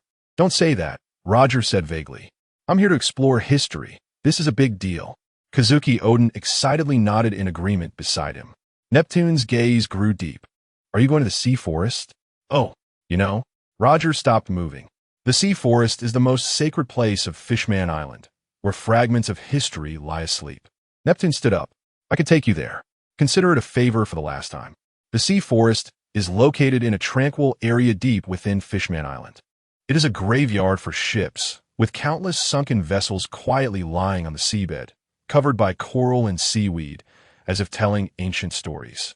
Sunlight filters through the water, transforming into swaying beams of light, making this graveyard appear solemn and beautiful. As soon as he stepped into this area, Kazuki Odin's expression changed. It was as if he was drawn by something, walking straight to the depths of the forest. There, a massive cube-shaped rock, engraved with ancient characters, stood quietly. "Found it!" Odin shouted excitedly. Everyone gathered around. Odin reached out and touched the cold stone surface, beginning to decipher the characters. I apologize for failing to bring Noah to the sun as promised. Odin's voice echoed in the silent sea forest. What he read was a letter of apology from someone named Joy Boy to a mermaid princess from hundreds of years ago, expressing regret for not fulfilling a promise. The crew listened quietly. Although they did not fully understand the meaning, the weight of the apology and regret that spanned 800 years pressed heavily on everyone's hearts. Joy Boy, Roger murmured the name, deep in thought. Captain, there's another one over here. Jabba shouted from not far away. Everyone rushed over and discovered another deep red stone, exuding an ominous aura. Odin looked at the characters on it, his breath quickening. This is a historical road sign, one of the 4 road signs pointing to the final island. Kuhahaha! Roger's wild laughter shattered the tranquility of the sea forest, startling a school of fish. This is great. That means we have 3 now. Chapter 79, Prophecy 3 now. Roger's laughter echoed through the sea forest as he held up a rubbing of the historical text. Like a child who has received a beloved toy. We only need one last piece to reach the final island. The crew erupted in thunderous cheers, and the journey's end became clearer than ever. The fatigue from days of sailing vanished, and excitement and anticipation filled everyone's faces. Neptune looked at these unruly pirates, shaking his head helplessly but not stopping them. Your Majesty Neptune, a timid voice came from behind the group. Everyone turned to see a small mermaid, looking no more than 10 years old, nervously clutching her clothes, watching this fierce group of humans with some fear. She had deep eyes that seemed out of place for her age, as if she could see through everything, and held a crystal ball in her arms, which seemed to be her only support. Charlie? How did you get here? Neptune recognized her, his tone laced with surprise. Little mermaid Charlie did not answer. Her gaze passed over everyone, fixated on the letter of apology from Joy Boy, her big eyes filled with confusion and shock, as if she had seen something incredible. The promise will be fulfilled, she murmured, her voice soft but clear to everyone's ears. In 10 years, our king will be born. King? Neptune was taken aback. The body of mermaid Princess Charlie trembled slightly, seemingly bearing the weight of some immense revelation. The legendary princess who could communicate with the Sea Kings. The words, ancient weapons. Sea King Poseidon silently surfaced in Rayleigh's and Kazuki Odin's minds, their expressions darkening instantly. They had recently seen relevant records in the historical text of Skypiea and were well aware of the terrifying power represented by this prophecy. Kuahaha! Roger's loud laughter once again broke the serious atmosphere. He threw an arm around Neptune's shoulders, playfully patting him like a good brother. Did you hear that, Neptune? In 10 years, you'll have a daughter. Huh. Neptune's massive body stiffened suddenly, his cheeks turning visibly red as he stuttered. Why, you bastard? What nonsense are you talking about? I'm not even married yet. Better hurry up then. Roger winked, completely ignoring Neptune's embarrassment. 10 years will fly by. Don't delay the birth of our princess. The crew couldn't help but laugh at the sight of their king acting so innocent. Roger's interest had clearly shifted from the historical text to this magical little mermaid. He crouched down to Charlie's level, curiously examining the crystal ball in her arms. Little girl, you're a fortune teller, right? Come on, tell us our futures. Charlie felt intimidated under his intense gaze, instinctively wanting to back away. Don't be afraid, Charlie.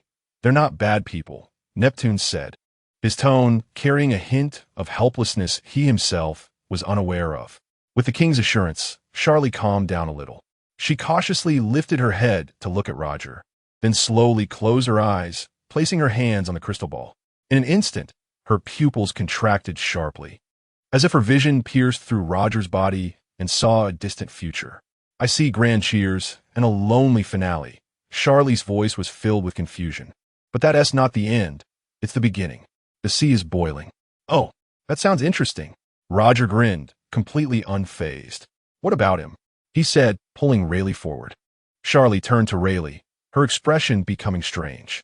The image in the crystal ball blurred, and when it cleared again, the dashing legendary swordsman was gone. In his place was an old man, covered in grease, unkempt, holding a hammer and nails, banging away at a ship. Are you a coding worker? Charlie tilted her head, asking uncertainly. Ha ha ha. Both Buggy and Shanks burst out laughing. A coding worker? Mr. Rayleigh? Is that for real? The great Dark King. And his future is to be a craftsman? Rayleigh himself was momentarily stunned, then stroked his chin and chuckled nonchalantly. Sounds like a stable retirement life. Then it was Jabba's turn. Ha ha ha ha. Come on, little girl. Let me see my future. Charlie looked at him, and the light in the crystal ball flowed, her expression becoming serious. I see a fierce battle. The opponent is enormous, like a mountain, shrouded in shadows, unable to see its form. Jabba's breathing became heavier, and he grinned widely. Now that sounds like something, but Charlie's voice had a strange tone. You are unarmed. Jabba was taken aback. The little mermaid continued. You will overpower that massive creature with your bare hands. The crew exchanged glances, their minds conjuring an image of a man wrestling a giant beast with no clear form while shirtless. Is the clothing destroyed in battle? Kyle laughed uncontrollably. Finally, everyone's eyes fell on Kyle, who was struggling to hold back laughter. Now, it's our musician's turn. Roger laughed. What kind of earth-shattering symphony will he compose? Charlie turned to Kyle. The moment her gaze met his, the little mermaid seemed to be struck by an invisible hammer, abruptly falling back, her face losing all color. For the first time, her eyes, used to foresee the future, were filled with pure terror. Charlie, Neptune exclaimed, rushing forward to support her. The laughter of the crew came to an abrupt halt, and everyone sensed that something was wrong. What happened? What did you see? Rayleigh asked in a deep voice. I can't see clearly. Sherry's voice trembled uncontrollably. She clutched her head tightly, as if resisting some terrifying image. The ground shook, rolling like ocean waves. The sky shattered like a mirror, and a giant wave swallowed everything. Her description was fragmented. It sent chills down the spines of everyone present. That was not a battle. It was a pure natural disaster, the end of the world. The sea forest fell into a deathly silence. Even the schools of fish seemed to sense that chill and swam away from a distance. What about Kyle? Jabba's voice was a bit hoarse. Sherry lifted her head, her eyes filled with extreme terror, and took one last look at Kyle. He was right there, at the center of all the calamities, with his back turned to the entire world. Chapter 80. The Elephant Master. As the words fell, silence enveloped the scene. The crew members all turned to look at Kyle, their eyes filled with shock and confusion. This prophecy was too vague and too horrifying. Was he the embodiment of disaster, or the harbinger of the apocalypse? Or perhaps he was just a spectator standing at the end of the world, composing a symphony for destruction? Faced with the complex gazes of the crowd, Kyle was also somewhat taken aback. No, Goman has darkened. The self-assured Kyle found himself at a loss.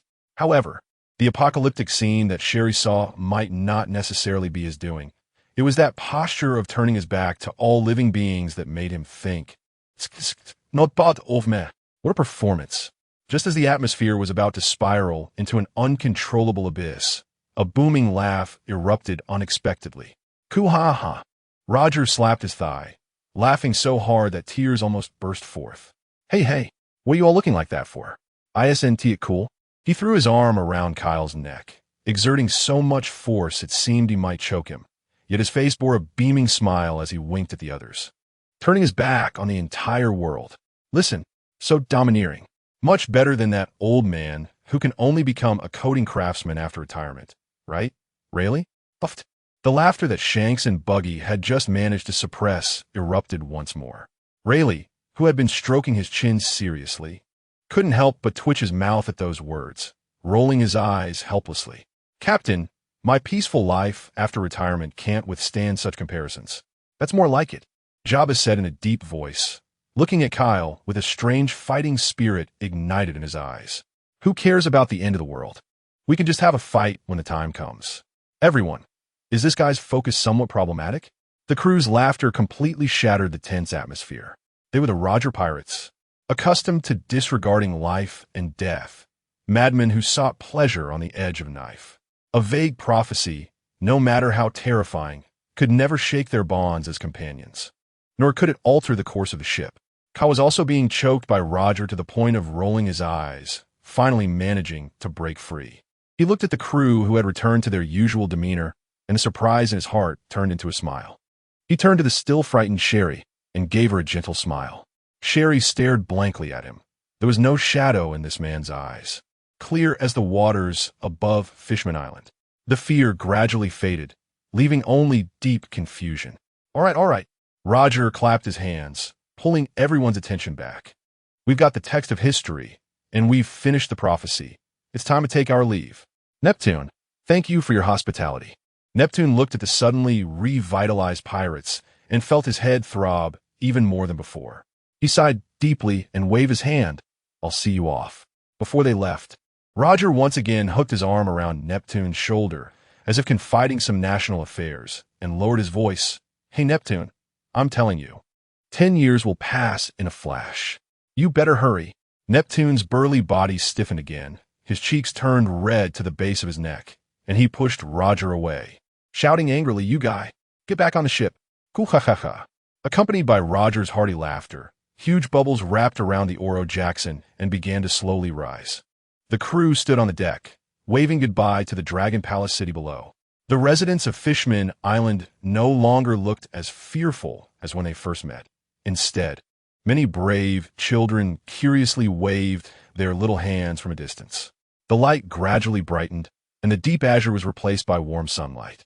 When the ship broke through the surface of the sea with a pop, returning to the sunlit world, everyone took a deep breath of the salty sea breeze. As if completing a rebirth. Set sail. Roger stood at the bow, full of spirit, little ones. Destination, the final landmark of history. Oh, the Oro Jackson left the depths of Fishman Island and returned to the ever-changing surface of the Grand Line. The sun was just right, and the sea breeze was gentle. On the deck, the crew's spirits were still high. Sherry's somewhat frightening prophecy had long been tossed aside by this group of optimists and had instead become a new joke. Hey, Mr. Rayleigh, Shanks, carrying a mop, leaned over to the first mate who was polishing his sword, smirking mischievously. How about I prepare a set of craftsman clothes for you in advance? The kind for coating. Rayleigh didn't even lift his eyelids, methodically wiping the blade with a cloth. When you can walk through 10 moves with me, then you can worry about my retirement life, kid. Puffed. Buggy beside them laughed mercilessly. Shanks, you should think about how not to get your head bashed in by Mr. Rayleigh's wooden sword. What did you say, Red Nose? Want to fight, curly hair? The two apprentice crew members instantly got into a brawl. Kyle leaned against the mast, his fingers unconsciously plucking the air, producing a series of barely audible notes. He watched the playful Shanks and Buggy, then glanced at Roger's broad back at the helm, unable to help but smile.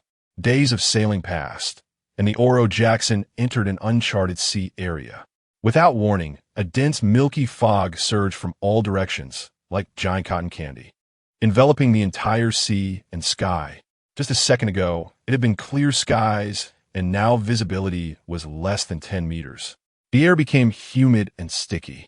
The sound of the waves seemed to be shut out, and only the monotonous sound of the ship breaking the water's surface remained. All hands on deck. Rayleigh's voice broke the silence, filled with vigilance. Stay alert and observe your surroundings. The crew immediately sprang into action, each heading to their posts. The previously relaxed atmosphere turned serious in an instant. Cool ha ha ha. Interesting. What treasures are hidden in this fog? Roger, rather than feeling anxious, stood at the bow excitedly, trying to see through the mist with his naked eyes. Roger, this fog is strange. Kyle walked over to him, frowning. The sound waves and electromagnetic waves I released are being absorbed. The feedback is chaotic. Oh, Roger stroked his chin, his smile growing even wider. Then it's even more interesting. Hey, Buggy, get to the lookout. Shanks shouted from below. Your red nose is the most conspicuous in this weather. It might be useful as a beacon. You bastard, Shanks. My nose is not a beacon. Buggy jumped in anger, but still cursed and grabbed the rope, quickly climbing up the towering lookout. Report immediately if you see anything. Got it. No witties. Buggy grabbed the binoculars hanging around his neck and scanned the surroundings with irritation. As far as the eye could see, it was all a vast expanse of white, almost lulling one to sleep. He yawned and complained, I can't see anything in this damn place. How could there possibly be an island? Before he finished speaking, his movements suddenly froze. In the field of view of the telescope, a massive shadow gradually emerged from the dense fog in the distance. That thing was too big. Buggy adjusted the focus, trying to see what it was.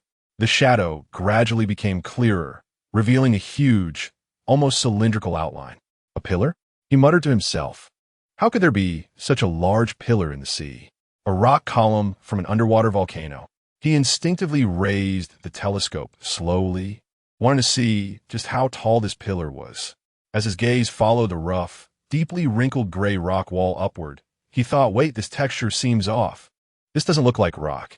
It looks more like the skin of some creature. An absurd thought flashed through Buggy's mind, giving him goosebumps. He continued to look up. Above the pillar was an even larger structure, undulating like mountains, resembling a joint. A joint. Buggy's breath instantly stopped, and the hand holding the telescope began to tremble uncontrollably.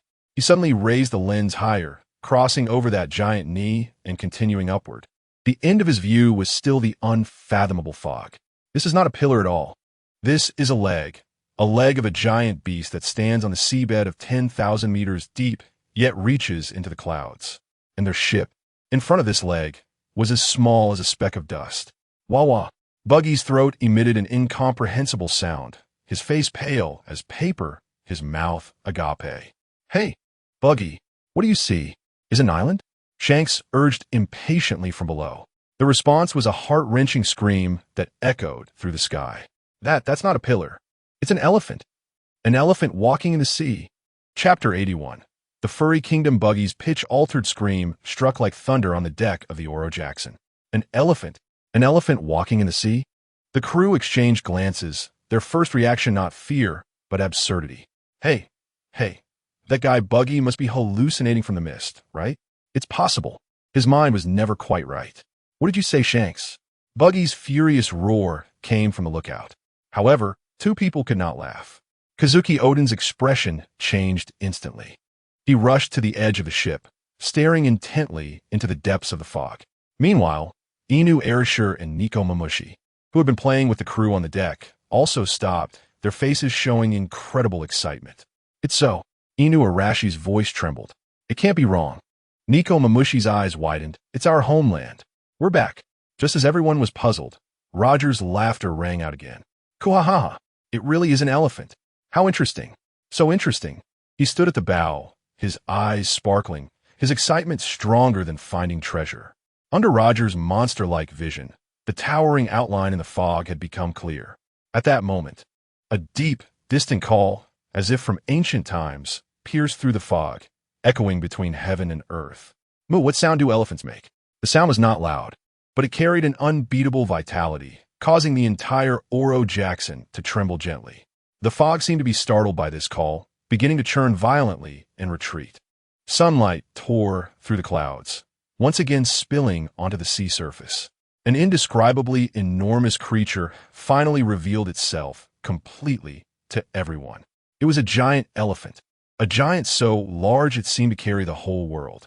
Its limbs were like pillars supporting the sky, deeply rooted in the seabed 10,000 meters below. Its body towered into the clouds, and one could even see the outlines of mountains, rivers, and forests on its back. Each step it took created waves on the sea that rivaled a storm. The Oro Jackson, in front of this living island, was as small as a leaf floating in a bathtub. What? Shanks and Buggy embraced, letting out screams mixed with fear and excitement, completely different from before. The crew stood dumbfounded on the deck, their minds blank. They had seen sea kings, seen giant sea beasts, but what was before them completely surpassed their understanding of the word creature. As the ship drew closer, the pressure from that mountain-like elephant leg became increasingly real. The sea rose and fell rhythmically with each step of the giant elephant, and the Oro Jackson felt like a toy boat in a cradle, gently pushed up and then slowly lowered. Your Majesty, it's us. Inu Arisher stood at the bow, shouting with all his might toward the kingdom on the elephant's back. Inu Arisher and Nico Mamushi are back. His voice was carried far away, enhanced by Kaido's sound waves. Soon, the Elephant Lord responded, raising its trunk to bring the Oro Jackson onto its back. Several agile figures quickly approached, led by a tall, imposing figure of the goat fur tribe. Dressed in luxurious robes, the king of the Furry Kingdom. Inu Arisher, Nico Mamushi, the king shouted excitedly upon seeing the two familiar figures. You two little rascals. You're finally back.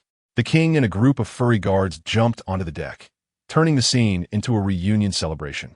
The king excitedly gave Inu Erishur and Nico Mamushi each a heavy punch, more of a joyful release than a punishment. Where have you two been all these years? I thought you were dead out there. Your Majesty, it's a long story. Inu Erishur rubbed his head, grinning. We met Lord Odin, and then his gaze turned toward Kazuki Odin. The king's gaze also shifted. When he saw the sword at Odin's waist and that unique hairstyle, his expression became serious, and then revealed understanding and respect. So it's the samurai of the Kazuki family from Wano. Welcome to the furry kingdom.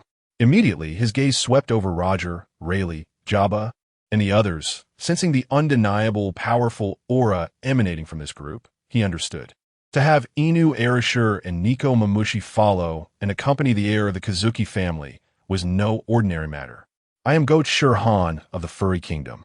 He turned to Roger. Though the latter seemed laid back, the king could not ignore the kingly aura. Welcome to our land, the kingdom on the back of the elephant. Kohaha! I am Gol D. Roger, a pirate. Roger cheerfully extended his hand. Hope we haven't disturbed you. At the king's invitation, the entire Roger pirates boarded Zoe.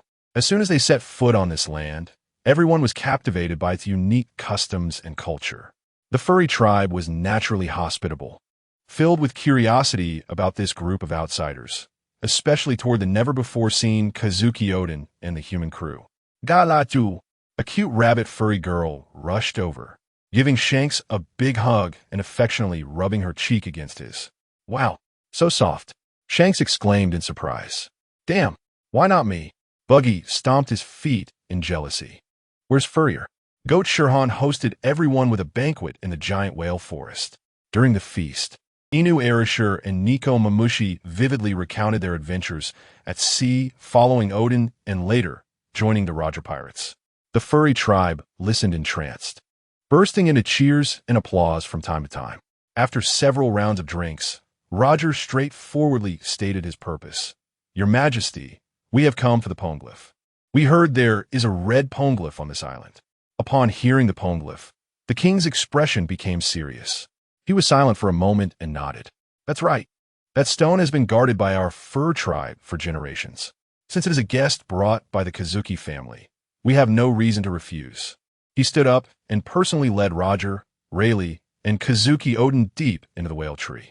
Kyle, Jabba, and the others stayed behind to continue enjoying the banquet. Inside the whale tree was a massive hollow space. A bright red cubic stone, engraved with ancient characters, quietly stood in the center, exuding an ancient and mysterious aura. The fourth piece of the historical road sign. Finally gathered. Roger looked at the red stone in front of him, his eyes bursting with unprecedented brilliance. He reached out his hand, as if he could touch the outline of the final island.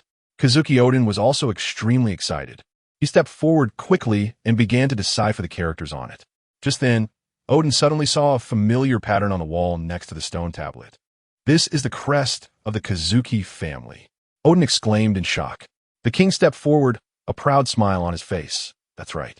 Since ancient times, the Kazuki family and our fur tribe have been brothers. This crest is proof of our pact. The legend is true. Kazuki Odin's heart surged with emotion. The forgotten history his father spoke of was confirmed at this moment. When Odin finished rubbing down the content of the last piece of the historical road sign and integrated it with the information from the first three pieces, a precise coordinate finally presented itself to the world. At the intersection of the 4 points lies the legendary final island, no longer an unattainable dream. Let's set off. Roger raised the 4 copies high, his voice echoing throughout the whale tree, filled with undeniable determination.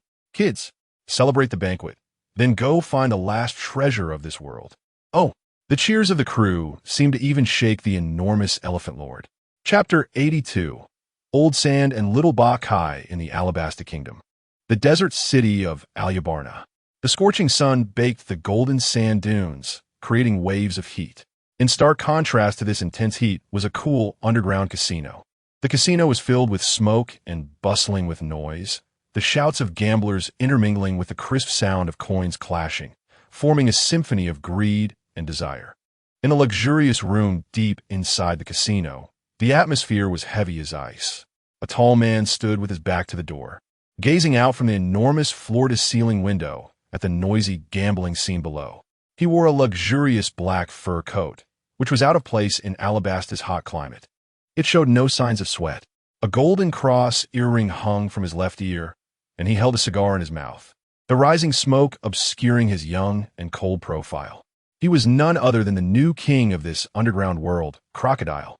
"Boss." A trusted subordinate cautiously pushed the door open, his voice trembling with fear that guy is back. Crocodile did not turn around. He simply took the cigar from his mouth and slowly exhaled a puff of thick smoke. "Let him roll." His voice was hoarse and low, carrying an undeniable command. "We told him, but he wouldn't listen. He even hurt several of our brothers," his words carrying a hint of a sob. "Oh." Crocodile finally turned around, a hint of impatience and cruelty flashing in his hawk-like eyes. "A bunch of useless trash." He took long strides, walking straight out, his leather shoes making no sound on the carpet, yet the pressure felt suffocating to the subordinates following behind him. In the casino hall, the once noisy scene was now silent as a grave. The gamblers had long since fled in fear, leaving behind a chaotic mess of gambling tables and casino guards rolling on the ground. A monstrous man stood in the center of the hall. He was as massive as a devil, with bulging muscles and exuding a nauseating aura of ferocity. It was Douglas Bullet.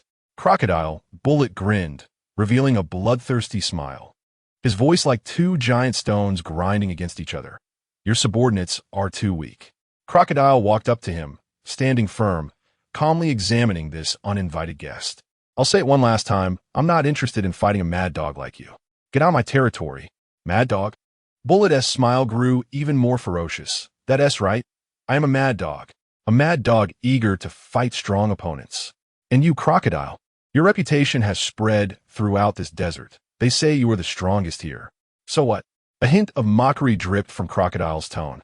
"Then prove it to me." Bullet roared, suddenly kicking off the ground. The hard stone floor instantly cracked, and his massive body launched forward like a cannonball, charging at him with immense force. "You don't know what you're doing." Crocodile snorted coldly, advancing instead of retreating. He raised his right hand, fingers spread wide, palm facing the oncoming Bullet. In an instant, the ground beneath him began to rapidly turn to sand, the dry yellow sand swirling up like a living creature, forming a massive sand wall. Sandstorm. Boom! Bullet's iron fist collided with the sand wall, producing a deafening sound. The sand wall burst apart, and clouds of yellow sand instantly engulfed the entire hall, visibility dropping to zero. "Is that all you can do?" Bullet's arrogant voice came from within Sandstorm. The next second, a shadow ripped through the sand curtain, charging straight for Crocodile's face. Bullet had already covered his fist with armament hockey, his pitch-black iron fist gleaming ominously in the dim light. Crocodile's eyes narrowed, and his body instantly elementalized, transforming into a swirl of quicksand, narrowly avoiding this deadly blow. Natural type? Interesting. Bullet's attack missed, but he became even more excited. He swung his leg back in a whip-like motion, the gust of wind sweeping towards him. Crocodile reformed in midair, his massive golden hook flashing with a cold light, accurately blocking Bullet's sweeping leg. Clang! The collision of metal and flesh produced a sound of clashing steel. A tremendous force came from the golden hook, pushing Crocodile back several meters, carving two deep trenches in the ground. "Your strength is not bad." Crocodile steadied himself, shaking off his slightly numbed arm. "Your hook is pretty tough, too." Bullet retracted his leg, the fighting spirit burning fiercely in his eyes. "Come on, don't hide like a woman. Show me all your strength." "As you wish." Crocodile's gaze turned completely cold. He pressed his right hand to the ground and shouted, "Desert Treasure Blade." The sand on the ground gathered wildly, forming a gigantic sand blade several meters long on his arm. The sand blade spun rapidly, emitting a piercing whine, the swirling air even slicing through the surrounding atmosphere. "Mirje!" Bullet roared defiantly. The gambling tables, rubble, and metal decorations around him seemed to be drawn by an invisible force, flying towards him and quickly covering his body, forming a heavy and menacing set of armor. This was the ability of his devil fruit to merge.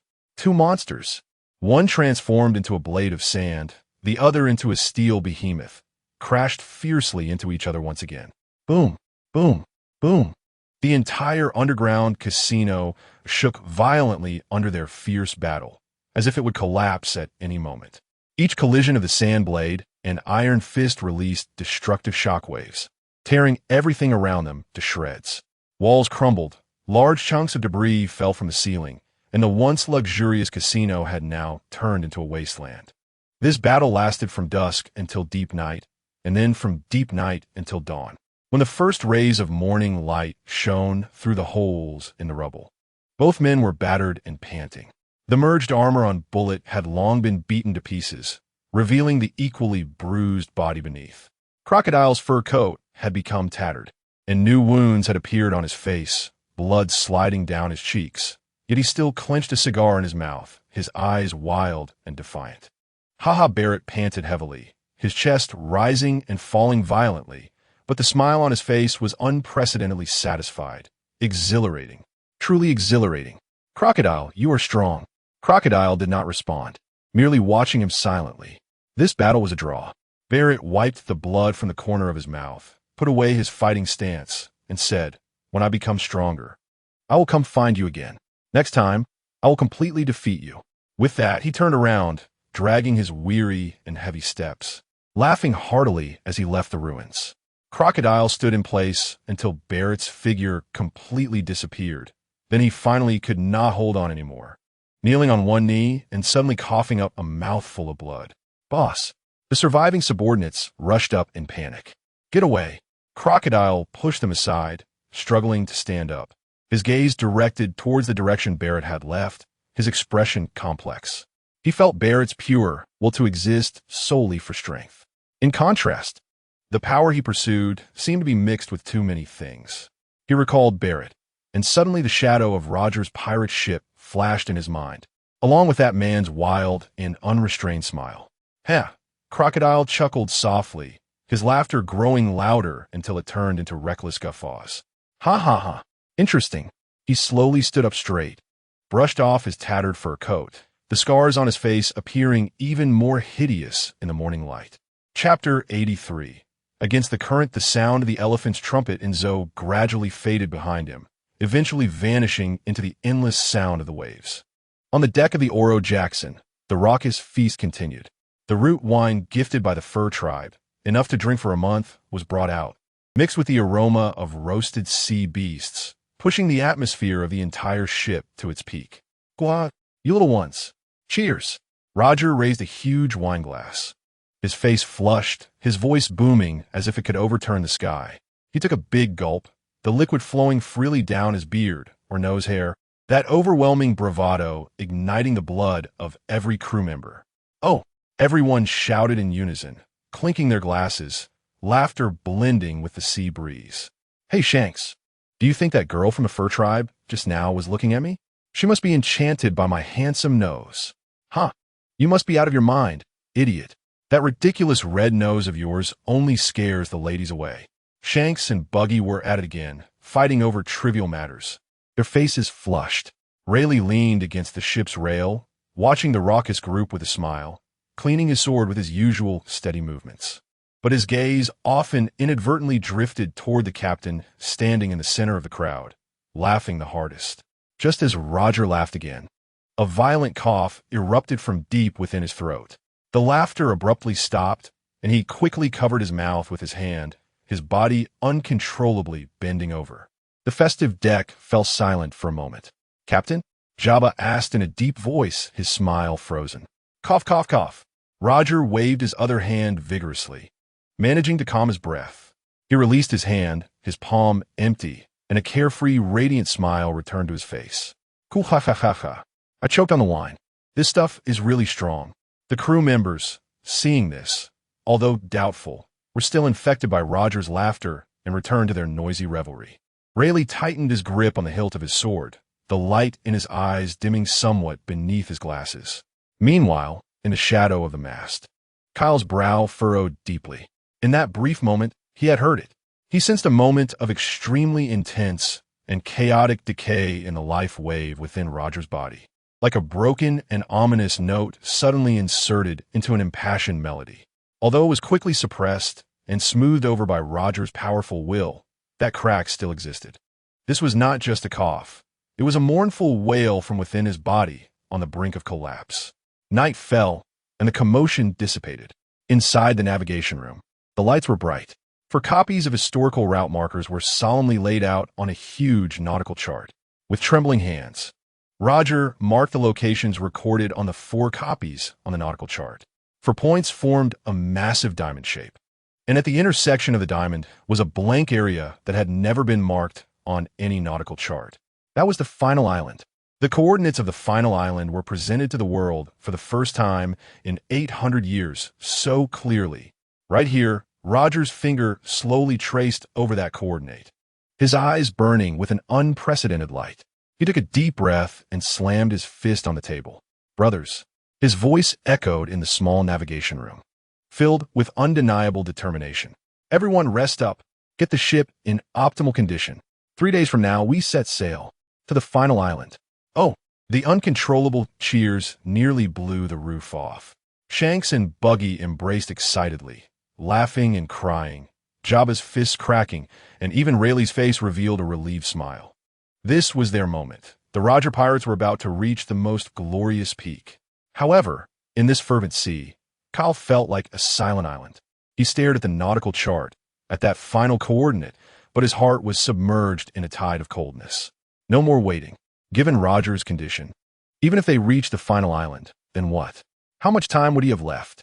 Kyle quietly exited the navigation room and stepped onto the empty deck. The moonlight poured down like water, shimmering on the surface of the sea. He raised his hand, a faint electromagnetic wave emanating from his fingertips, merging into the night sky. Over the years, he had not just been adventuring. Most of his energy had been spent on preparations, laying out plans in advance. Utilizing the powerful reconnaissance and information processing abilities of the Bobo fruit, he had been collecting all sorts of bizarre legends and intelligence from this world, trying to find a glimmer of hope by combining it with the memories from another world in his mind. The surgery fruit, the ultimate devil fruit, could perform an immortality operation, but the price was the life of the user. In the vast sea, where could he find this legendary fruit? Even if he found it, who would be willing to sacrifice their life for Roger? Even if there was someone, Roger himself would never agree to it. Sacrificing the lives of others for his own survival? How could Roger ever accept such a thing? The bones of a 1,000-year dragon, said to be able to forge a potion for immortality. But the 1,000-year dragon only existed in ancient legends, elusive and without a trace. There was another target that was the most likely to be realized: pure gold. A ring said to be able to stop the growth of the wearer and halt the passage of time, thus achieving eternal life. This legendary treasure's raw material came from a giant anglerfish dwelling in the deep sea of the Grand Line, found in the glowing organ atop its head. Have you decided? Rayleigh's voice came from behind. He had also arrived on the deck, holding a bottle of wine. Kyle did not turn around, simply responding with a soft Rayleigh walked over to him, handing him the bottle. Kyle took it and downed a large gulp. The spicy liquid burned his throat but could not dispel the coldness in his heart. Roger won't agree to this. Rayleigh leaned against the railing, gazing at the moon. I know. Kyle's voice was calm, so I won't tell him. He'll figure it out. Then just beat him up hard, whether he likes it or not. Rayleigh fell silent. He looked at Kyle's resolute profile, this usually gentle companion, who at this moment revealed an unyielding obsession. He sighed deeply and patted Kyle's shoulder. What do you need me to do? Help me prepare a small boat and enough supplies. All right. At dawn, when the first rays of morning light pierced the sea surface, a small single-masted sailboat quietly left the Oro Jackson. He did not disturb anyone, except for Rayleigh. Standing on the small boat, Kyle looked back. In the morning light, the outline of the Oro Jackson was majestic and magnificent, sailing towards its predetermined course, towards that legendary destination, cutting through the waves. The ship carried his most cherished companions and his most respected captain. Kyle's gaze lingered on the main ship for a long time, as if he wanted to engrave every detail of that ship into his heart. Then, he resolutely turned his head. Damn, Roger, don't die on me early. Ahead of him lay a route completely different from that of the Roger pirates, an unknown and perilous sea, a gamble with an uncertain outcome. But for that soon-to-fade light, he was willing to take risks and go against the current. Chapter 84. Struggle the sun on the Oro Jackson seemed to rise a little earlier than usual. The hungover crew rubbed their sleepy eyes, awakened by Buggy's loud shouts on the deck. "Hey, has anyone seen Kyle? His hammock is empty." The little guy with the red nose wore a rare look of anxiety. Maybe he went for a morning exercise? Jabba yawned, saying it nonchalantly. Shanks looked around, frowning slightly. "No, I can't feel his presence on the ship." Only then did everyone realize something was wrong. They searched every corner of the ship, lookout, kitchen, storeroom, even Roger's captain's cabin, but there was no sign of Kyle. Finally, they discovered something unusual at the stern. A spare small single-masted sailboat was missing, and a few strands of rope used to tie supplies were scattered nearby. That guy ran off on his own? Why? Confusion and bewilderment quickly fermented in the hearts of the crew. This was the final moment before heading to the final island. How could core crew member Kyle choose to leave without a word at this time? Everyone quiet down. Rayleigh's voice was not loud, but it instantly silenced all the noise. Leaning against the main mast, his glasses reflected the morning light, making it hard to see his expression. Kyle has something he must do. Something very important for all of us. Just as his words fell, the door to the captain's cabin opened. Roger stepped out, not wearing his captain's hat. His messy black hair, slightly pale, but his eyes were exceptionally bright. He swept a glance over the empty ship's frame, then looked at Rayleigh, and finally met the faces of every crew member. The deck was deathly silent. Cough. Roger cleared his throat, then broke into a grin that was brighter than the sun. Kuhahaha. That brat always loves to show off. He did not ask questions or place blame, as if everything was under control. The crew was stunned. They could read no anger in the captain's smile, only a mix of helplessness and warmth. Roger walked to the helm, slapped the wheel heavily with both hands, and the sound dispelled all gloom. "You lot, what you all standing around for? That guy Kyle just went to prepare a surprise for our celebration. We can't let him down. Set sail. Destination, the final island." Oh, a thunderous cheer echoed through the sky again, although doubts remained in their hearts. Their absolute trust in their partner made them cast aside all unease. The Oro Jackson adjusted its course, riding the winds and waves, advancing boldly towards that unknown sea. However, no one noticed that as Roger turned, he muttered under his breath, "That bastard insists on making things so hard for himself."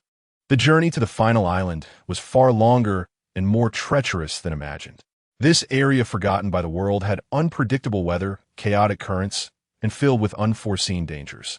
They once stumbled into a perpetual fog of confusion, where all compasses and navigational instruments spun wildly. For half a month, the Oro Jackson was like a headless fly, spinning in place. Damn it, what the hell is this cursed place? Buggy, holding his head, was about to go crazy. If only Kyle were here, he would definitely know the correct route. They also encountered unprecedented massive storms, with towering waves crashing against the hull like mountains, nearly breaking the mainmast. Jabba and the crew held onto the ropes tightly, barely stabilizing the ship. TSK, Shanks wiped the rain off his face, looking at the raging waves that seemed ready to swallow everything. If Kyle were here, his abilities could at least reduce half of the wave's force. They once mistakenly entered a shallow area filled with hidden reefs while trying to escape from the Navy's pursuit. On that pitch-black night, it was Jabba who repeatedly plunged into the icy sea, using his body to scout the way, guiding the large ship through with great difficulty.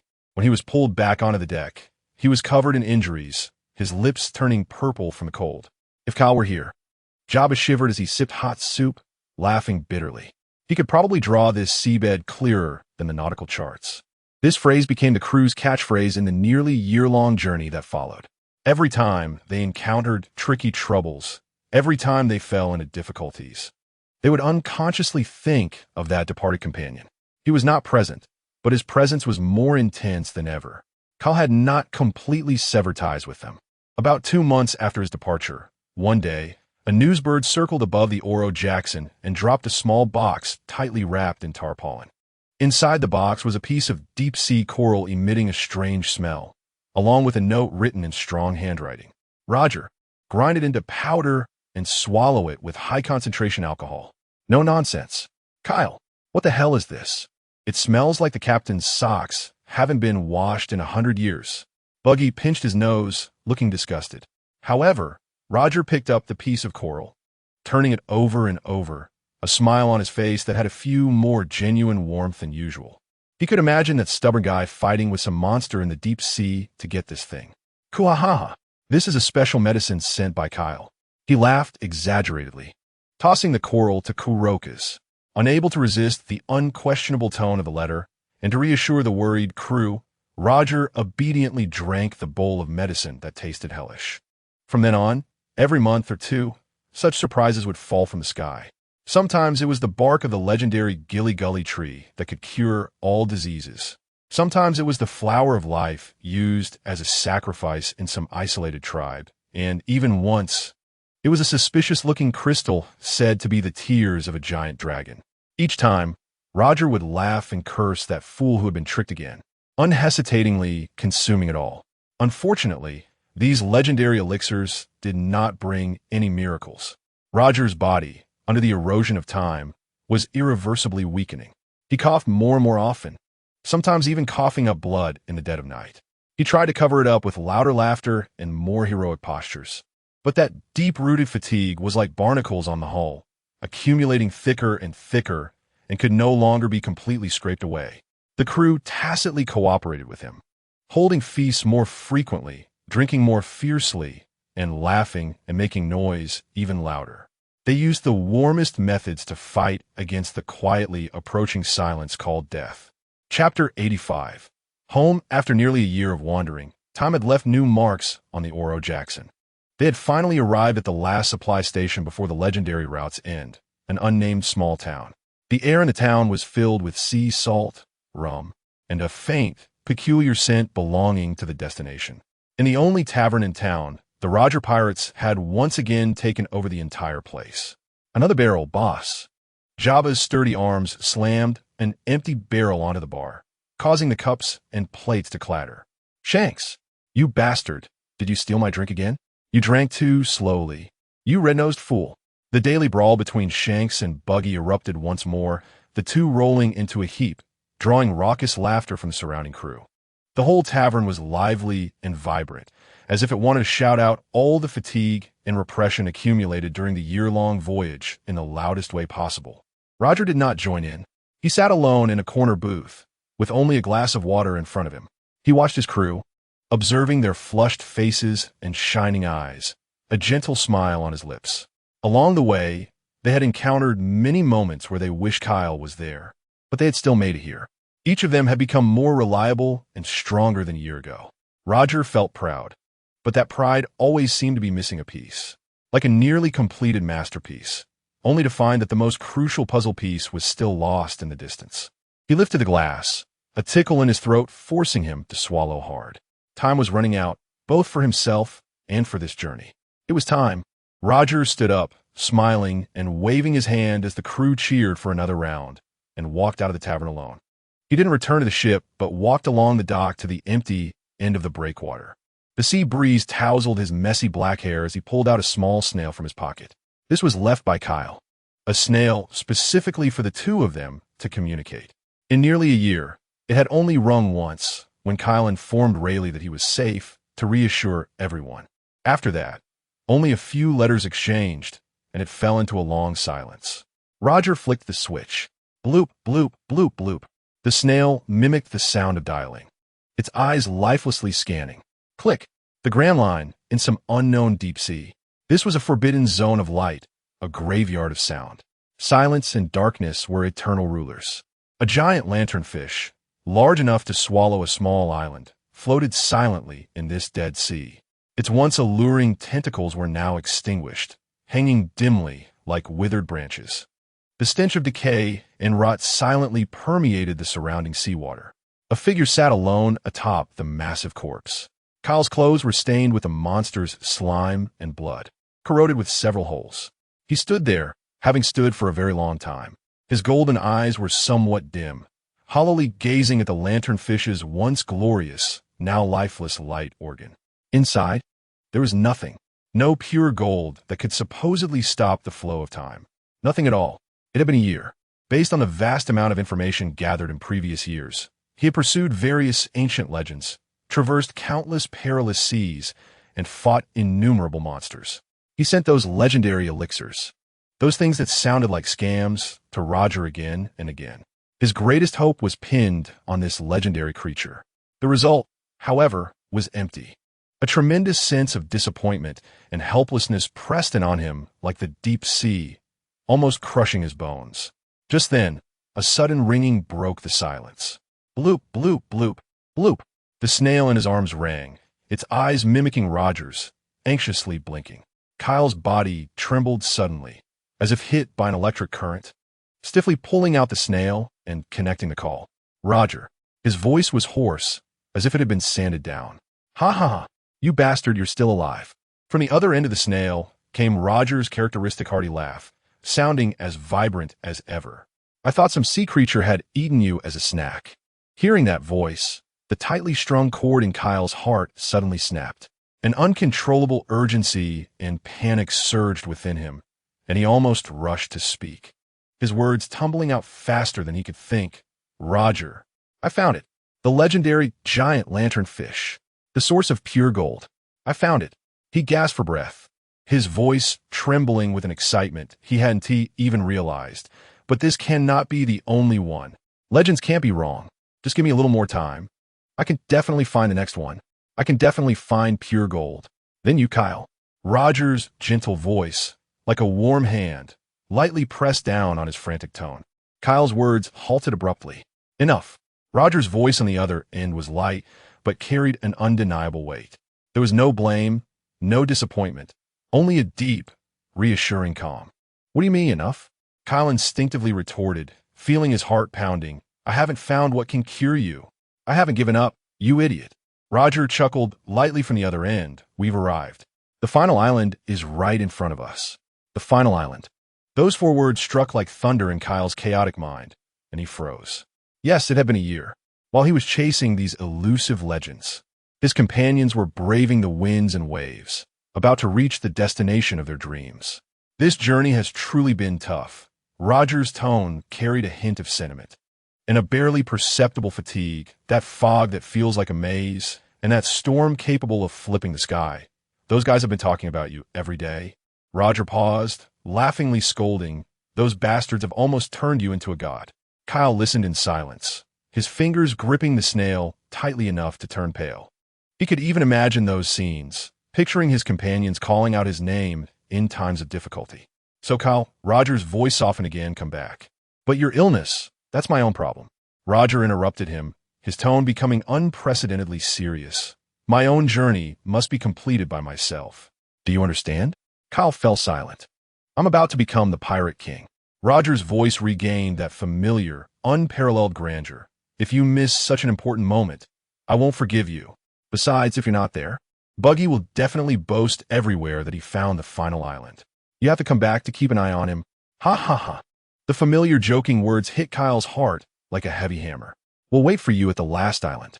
Roger's voice came through the snail, crossing thousands of miles of ocean, clearly reaching his ears. The celebration banquet can't be missing you. The great contributor. Okay. After a long while, Kyle finally squeezed this word out from his throat. He hung up the snail and carefully placed it back in his pocket. Then, he slowly stood up on the massive monster's corpse. Would the gamble of going against the current ultimately lose to time? But it seemed not to be a complete loss. Next home, Chapter 86. Take me there, Captain. Kyle identified the direction and transformed into a streak of light, racing towards the place where the sun rises. Going home. Once this thought took root in his mind, it grew wildly, pushing all the despair and fatigue that could crush his spirit into a corner. The smiling faces of his companions, Roger's shouts, the creaking of the ship's helm, the clamor of the feast. These sounds he had deliberately forgotten for a year now became incredibly clear, serving as the only beacon guiding his way. A few days later, at the port of an unnamed small town, the Oro Jackson was quietly docked at the pier, its sails furled, like a lion that had temporarily retracted its claws. The afternoon sun lazily spilled onto the deck, where several crew members were napping against the ship's railing. A figure approached silently from afar, landing on the wooden pile of the pier without disturbing anyone. Kyle gazed at the familiar ship, its hull bearing new scars. like a silent narrative left by time during his absence. He could even imagine the storms that had torn the holes in the mainsail and the cannon fire that left burn marks on the planks. He did not board immediately, but instead walked towards the only tavern in town that emitted the aroma of alcohol and the sounds of chatter. Before he reached the door, the tavern's signature clamor burst forth. That naval admiral's beard was shaved off by my Uncle Buggy with a throwing knife. You should have seen his expression at that moment. Ha ha, bragging. I clearly saw you rolling on the ground, crying and snotting. What did you say, red-haired bastard? Talking about you, red-nosed. Familiar dialogues and the sounds of playful brawls filled the air. It felt right. Kyle stood at the door, watching the two little rascals wrestling in a heap and the surrounding companions laughing uncontrollably. The gloom of the past year seemed to evaporate in an instant under this wave of warmth. He stepped inside. The light in the tavern was dim, and he stood at the entrance, his silhouette outlined by the strong light outside. At first, no one noticed him. It was Jabba who, in the moment he raised his glass, caught a glimpse of Kyle at the door out of the corner of his eye, his movements suddenly halting. He squinted, seeming somewhat incredulous. Hey, you guys look? All eyes turned towards the entrance following his finger. The tussling Shanks and Buggy also paused, their messy hair standing out as they stared blankly. The entire tavern fell into a momentary silence, as if the chaos had been paused. Kyle! Buggy's scream shattered the silence. He pushed Shanks aside and rolled over, almost tripping over the tables in his comical rush. Is that really you? I knew you would come back. Shanks, rubbing the back of his head where he had been bumped, also stood up, wearing his usual grin. With a bang, the tavern erupted. Kyle, you rascal, where have you been messing around? You bastard, you still know to come back. The crew members swarmed around him, instantly surrounding Kyle.